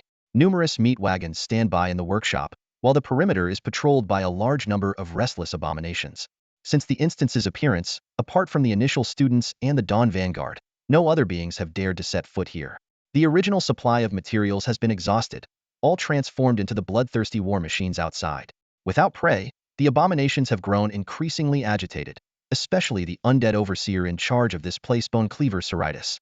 When the Dawn Vanguard returned to the flesh mill and saw even more abominations than before, they couldn't help but feel a bit of a headache. Facing level 70 monsters with only level 10 or so strength would be a death sentence for most teams. However, for the elite members of the Dawn Vanguard, who had risen above countless professionals nationwide, higher-level challenges only made things more exciting. Everyone quickly formed their battle formation, with Luo Hao stepping into the front line this time. Among these ordinary abominations, he was the highest level and strongest combatant, naturally taking the lead. While he couldn't take down the major boss inside, he had plenty of tricks up his sleeve. One by one, he tore open several scrolls, and colorful auras enveloped all the Dawn Vanguard members. Shi Sanxiang could clearly feel himself reaching an unprecedented peak state enhancements to his attributes: armor, magic resistance, recovery speed, attack power, armor penetration, magic penetration, and melee lifesteal. If this were a game interface, his avatar would undoubtedly be covered in buff icons. This was far more powerful than the scroll that Situ Ching had torn open back at the East Sea Bay. These pieces of equipment weren't ordinary items you could find on the market. They were exclusive supplies from the military of the Dragon Kingdom, some of which even a squad leader like Shi didn't have the authority to access. Only someone at the level of the Central Command could apply for them. With these enhancements, Shi Sanxiang's combat power increased by nearly 1/3. The battle had begun. The jury team was locked in an intense clash with the roaming abominations. Both priests were on high alert, monitoring everyone's status with utmost focus, ready to dispel plagues at any moment. Shi Sanxiang activated his endurance aura, marked 4 melee fighters including Luo Hao, and then charged into the fray, instantly triggering 25 stacks of Titan strength. At this moment, Shi Sanxiang had grown to the same height as an ordinary abomination. Wielding his colossal weapon, the giant cross, he swung it with devastating force. A regular skull smash required only 2 hits to take down an abomination, and when layered with various power buffs, it could even deal a one-hit kill. At Luo Hao's signal, Shi Sanxiang raised his giant cross weapon and pointed it directly at the massive figure looming in the flesh mill. "So you're the one they call scythes, huh?" This taunt enraged the previously indifferent Undead Army's warlord and bone crusher, General Scythes. His blood-red eyes, as large as lanterns, locked onto the audacious human outside. With a furious roar, he grabbed 3 massive weapons hanging from hooks and charged out of the flesh mill like a steamroller, kicking aside the lesser abominations in his path. Facing this towering 10-meter-tall behemoth, Shi Sanxiang, who had always carried himself with a sense of superiority, felt the rare sensation of looking up at an opponent. The oppressive presence reminded him of encounters with scourge bosses in his past lives, Mount Hyjal raids. He couldn't help but marvel at the jury team's courage in taking on such an adversary and surviving to tell the tale. But Shi Sanxiang didn't rush to activate his God Descends ability. Instead, he first triggered Blood Boil and Power Amplification before launching his leading charge. His 5-meter form, glowing with a crimson light, hurtled straight towards Scythes. When they collided with a thunderous impact, Scythes didn't budge an inch, while Shi Sanxiang was forced to stagger back 5 or 6 steps. "Trash!" Shi Sanxiang roared, his eyes wide and bloodshot, his face contorted in fury. He quickly stowed away his 2 weapons and activated the chokehold skill. Despite their massive height difference, a forced chokehold was a forced chokehold. The 10-meter-tall abomination was instantly dragged forward. Shi Sanxiang grabbed Scythes by the crotch with one hand and clutched his neck with the other, hoisting the giant onto his shoulders with brute force. "I said I'd choke you, and I'll choke you even if I have to switch positions to do it." At the moment, the members of the jury army were fully focused on fending off the relentless attacks of the common abominations, leaving them with no time to pay attention to Shi Sanxiang and the massive scythes he was carrying. These abominations, though lacking the unified command of a lich and acting purely on instinct, attacked with ferocity. Their overwhelming numbers posed a significant challenge to the jury army. In the front lines, Luo Hao and 3 other melee fighters were bearing immense pressure, while the mages and archers in the rear unleashed their firepower without reservation. Seeing that the abominations could not break through the defensive line, they rained down a barrage of colorful spells and attacks, like a storm, upon the horde. Shi Sanxiang, however, remained unhurried. As a priest skilled in control tactics, he had ample time and space to maneuver. In his eyes, Scythes was far less threatening than his own skull strikia move so powerful that even Luo Hao could be taken down in a single blow. Amid the intense battle, Luo Hao faintly sensed a looming danger but, in his berserk state, chose to ignore the feeling. Just then, Shi Sanxiang decisively activated his leap of faith. Gripping tightly onto the massive, nearly invisible neck of Scythes with both hands, he leaped into the air, carrying the towering 10-meter-tall behemoth with him. Drawing an elegant arc in the sky, he slammed Scythes down with tremendous force into the densest cluster of abominations. With a resounding crash, the entire ground trembled. The impact not only left Scythes face down on the ground, but also crushed several abominations beneath it. The sheer spectacle of this strike left everyone present in stunned silence. Even Luo Hao couldn't help but secretly admire Shi Sanxiang's strength. But it wasn't over yet. Shi Sanxiang immediately followed up with an air slash, sending the recently grounded Scythes flying once more. Seizing the moment when his opponent lost balance, he conjured dual weapons and executed 2 consecutive basic attacks, seamlessly chaining his combo. This fluid and masterful series of moves not only showcased Shi Sanxiang's incredible skill but also left everyone, including Scythes, utterly astonished. Shi Sanxiang longed for the attack speed and effects reminiscent of the ground slam paladin, skill set from the game, dungeon, and coward in his past life. With those abilities, Scythes wouldn't even have the chance to land. Falling Phoenix Hammer. Seizing the moment when Scythes was suspended midair, Shi Sanxiang leaped upward. His massive weapon, the cruciform greatsword, crashed straight down onto his opponent. Both of them plummeted to the ground with a thunderous impact, but under the effect of the falling Phoenix Hammer, Scythes was launched skyward once again.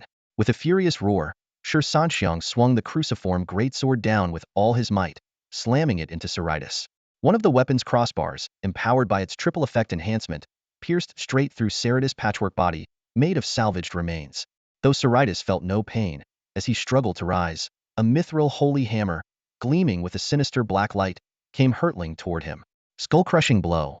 The mithril holy hammer didn't strike Scythes' head directly, but instead smashed precisely onto the cruciform greatsword embedded in his body. Sparks flew from the clash of metal, and the immense force drove the greatsword even deeper into Scythes, leaving only the hilt visible. The impact was devastating. The combined effects of the greatsword's triple enhancement and the holy hammer's extra damage against Undead inflicted massive damage on Scythes' body. Shi Sanxiang withdrew the greatsword and slung both weapons onto his shoulders, retreating several steps. This wasn't a sign of cowardice, but a calculated move. His control abilities were on cooldown, and as a level 39 player, it was wise to exercise caution. If he were level 50 or higher, he would have had the confidence to relentlessly pursue and pummel Scythes. Scythes' bloodshot eyes, as large as lanterns, burned with rage. He suddenly flung out a chain hook, which shot toward Shi Sanxiang like a black shadow. With only 68 points in agility, Shi Sanxiang couldn't evade in time. The chain hook latched onto his back, yanking him in front of Scythes. A yellow-green plague mist erupted from Scythes' body, and the moment Shi Sanxiang came into contact with it, he felt his body rapidly decaying. To make matters worse, the gaping maw in Scythes' chest and abdomen revealed 2 rows of jagged, razor-sharp teeth. Inside, a stomach-like organ dripped corrosive fluids. Oh, fresh meat. Such fresh meat. Scythes' jaws clamped down on Shi Sanxiang with ferocity. At the same time, his chain hook and scythe locked onto Shi Sanxiang's neck and waist, preparing to tear him apart and devour him. Stored damage. Shi Sanxiang activated his 3-second invincibility skill just in time. Scythes' teeth felt as though they were biting into solid steel, rendering his dismemberment ability completely ineffective. Taking advantage of the opportunity, a burst of holy light descended, repairing Shi Sanxiang's corroded body. Divine Descent. As the invincibility wore off, Shi Sanxiang's body radiated with sacred light, rapidly expanding to match Scythes' massive size. Freed from Scythes' grasp, he now stood as a towering giant wielding both the greatsword and the holy hammer. His expression was nothing short of terrifying. Gritting his teeth, Shi Sanxiang bellowed, "Oh, you seem to enjoy biting me just now, huh? Come on, let me drop my pants, and you can have another go." That's all for today. Thank you so much for watching. I hope you guys enjoyed. If you wish to have another part of this recap, please give us at least 1,000 likes. Please don't forget to comment and subscribe to our channel for more content like this. Until next time.